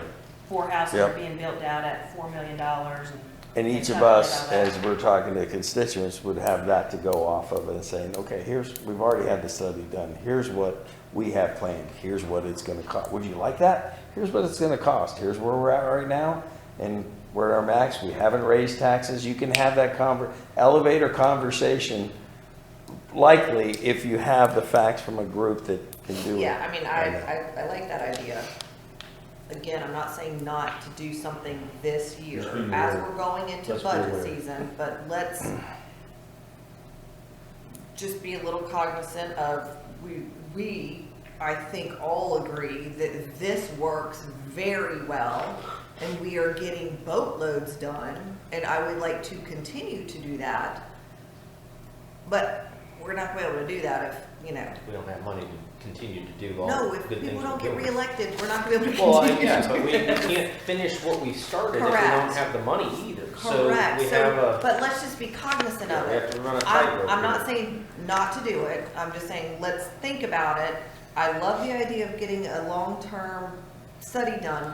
My next comment to that is, remember, we are looking at doing a GO bond, and some of those that tax increase, some of those numbers were big that we were looking at, depending on how much money we wanted to go for. So just also keep that in mind. And Now, that will be voted on by the people, Yeah. so they will make that decision, but we And- need to prepare, you know, we'll have to. And to tag on to that for some, I agree with because of the timing and where we're at and it, you know, we want to keep this group cohesive and hopefully add to that and we can keep rolling the ball. But then this next year, all the way till November, we really, really work our ass off at meeting with HOA presidents of Donut Hole. Immediately. Yeah, and just say, Immediately. look, We have the this original list. is something that we could have, you can enjoy right now today if, you know, you want to become part of the Marvin community by, you know, nobody wants to pay a tax when they're getting it, they're seeing the benefits, but we got to provide the services. Council is going to have to do this. Staff does not have time to do that. That's what I'm saying. are That's going to exactly have what I'm to saying. do it. So whether it's us three, whatever group we want, we go out and just, or we call special, you know, those open house meetings, we're having one Monday. It's a great opportunity to discuss it. You know, maybe we focus on, would you like to be part of Marvin? Come listen to an open forum discussion of it, something like that. At least invite the HOA president. Yeah, yeah. In minimum, invite them and, or their HOA boards to come, because even if the president doesn't come, you got a board member there. Right. We would really like to invite you to come in. We're We're never gonna be going able to- to get those people for Monday, but I think we I should do agree. a special Well, one but you where could- we pick a day. Yep. And those are the people that we invite. Obviously, it'll be an open meeting, so anybody can come, but we will Right. specifically do it for, Yeah, and put it That out a list of couple people. months, let's Yes. have a meeting in May or whatever it Yes. is, and saying we are targeting and have, your part of that work is just contacting the HOA members, giving them, we picked a date, this is the date, we're gonna do it on a Tuesday, whatever night it is, and it's in May, and we're specifically targeting the things. If you wanna come as a resident or existing resident, come in and talk, but we should be ready to be able to. So I think Austin's gonna give you an annexation presentation at one of the next work sessions. We can try to come up with a plan at that better fits what you're talking about now. I'll be putting it all to We work. do have 15 minutes left, and I do want to get these forms filled out, which kind of summarizes everything. maybe we should have done this beforehand. We should have done it last night at Vincent's. We'd have got totally different responses. Here's your Thursday night response, Friday morning. So we're not discussing Tom Short meetings? We did that yesterday. Again, Are you kidding taking me? a nap. Jesus. That's right, I do remember now. Don't put It's like, I asked if there was water going to them. I remember that. You were I was present there. and accounted for. Wait, am I supposed to be filling this out? Yes. Oh, wait, did you pass them out? You have it in your hand. Oh, my God. Is it possible that people would come back if they hear about a proposed tax increase and looking at how we're 108% funded in unassigned funds and ask like, why are y'all sitting on a boat? Yes, they can. Not spending first. Okay. Absolutely, why they we said, can. like, use the fund balance to balance it first. Yeah. Because then it looks like you're sitting on this pot of money, but then you want to tax. That's a good question. I can't, I can't even. Didn't we already approve the playground replacement yesterday? Yes. So it's just So done? I'm crossing that one off. Me too. That doesn't even come into play. Like, That's number one, then if you- Come into play, because it's done.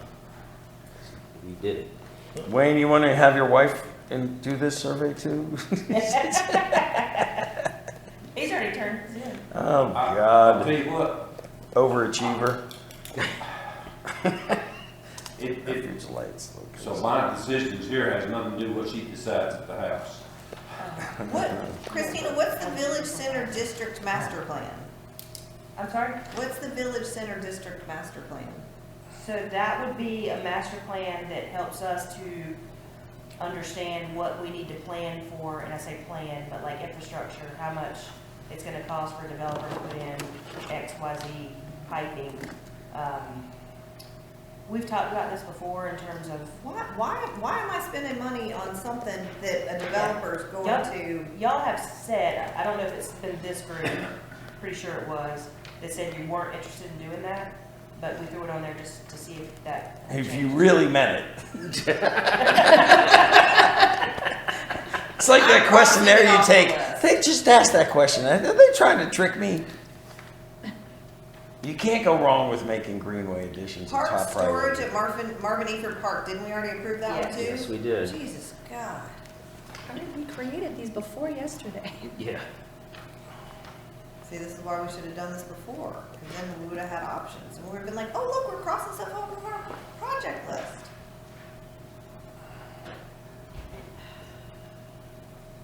We usually do these before, but we wanted to see if the discussion. See, I'm thinking like something like farmer's market isn't going to And cost clearly us it a did. lot of money. We can find a space Clearly for it it right did. now. It We could be crossed Eford 3 Park out. for now. But then, you know, we create farmer's market at Eford Park, and there's the parking right there, and we don't have to do a damn I thing know, because but they're nobody's just gonna going to go come. to it. But my point is, then you move it eventually when you have another space at the thing. So why? We could do it at Henry Nesbitt if we get That's what that. Waxaw did. Exactly. That's 3 There's acres. already a watermelon guy there. Yeah. He's doing a great job. This is true. Waxaw relocated their farmer's market.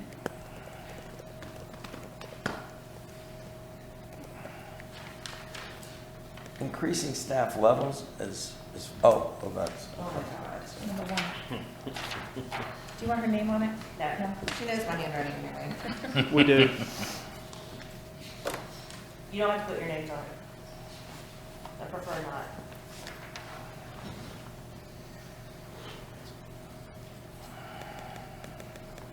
Did you guys know that Alec Baldwin was Yes. charged with involuntary manslaughter? Old I news. saw that. Who? Oh. Alec Baldwin because of the whole. He didn't pull the trigger. Yesterday. I know it's old news. I heard it like 5 Alec times Baldwin, in the the news actor, already. he was on that movie set and accidentally shot that guy because Yeah, he didn't pull the trigger though. Someone He handed didn't him a pull the loaded trigger. gun basically and thought it was pride. Apparently he did pull the trigger. Yes, sir. They said it was, the trigger was pulled. Well, yeah, he pulled the trigger, but he was told it was a prop gun. It was a movie set. And it was not a prop gun. I mean, who has a loaded gun on a movie set? A lot of movie sets actually use real guns, but they're full. They have blanks. Well, let's hope so. The 42nd actor shot this year. So Rhodes is not because you don't have anything. What just is it? This is under Rhodes. This is part of Rhodes. I don't get that. Was Rhodes part of the? Spit it out, Joey. Well, you have Rhodes as a project. Meaning- That's so general. I Of know. course, Meaning I'm it's- crossing it off because it's a work in progress. So you see the X on Rhodes. That's me. You're gonna be a little concerned. Park bathrooms. Yeah. That's last. I'm sorry, I don't see a lot of Okay. huge investment in movement going into marketing. So we gave $2,500 Yep. for nothing. How many I have left? I said not to do it.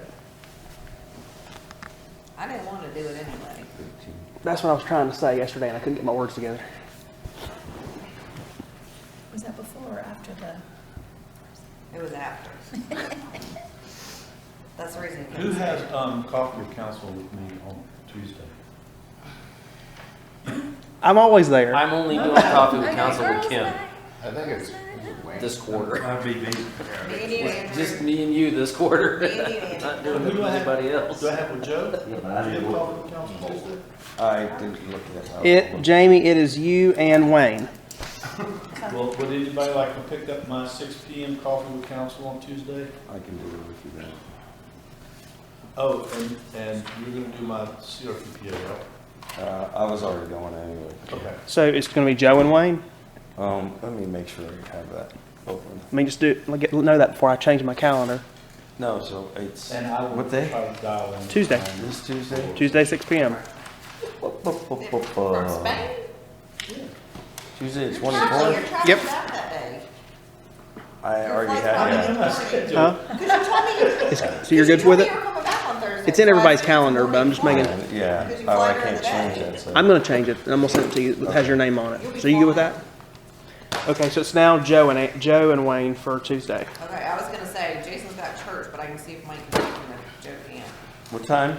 6, it's always at 6.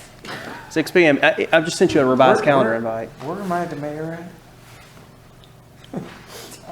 La La Land. Somebody learned something today, though. Living in your You head. know, somebody learned something today. Who did? Are you the only one who? This has one to right turn here. in? What else have we What did I got? learn? You learned that I do Joe, not Joe, read emails. Joe, we Joe, need. finish your form so we can leave. It's done. Is that the Give it last to thing on? Yes. Is that the last thing on the list?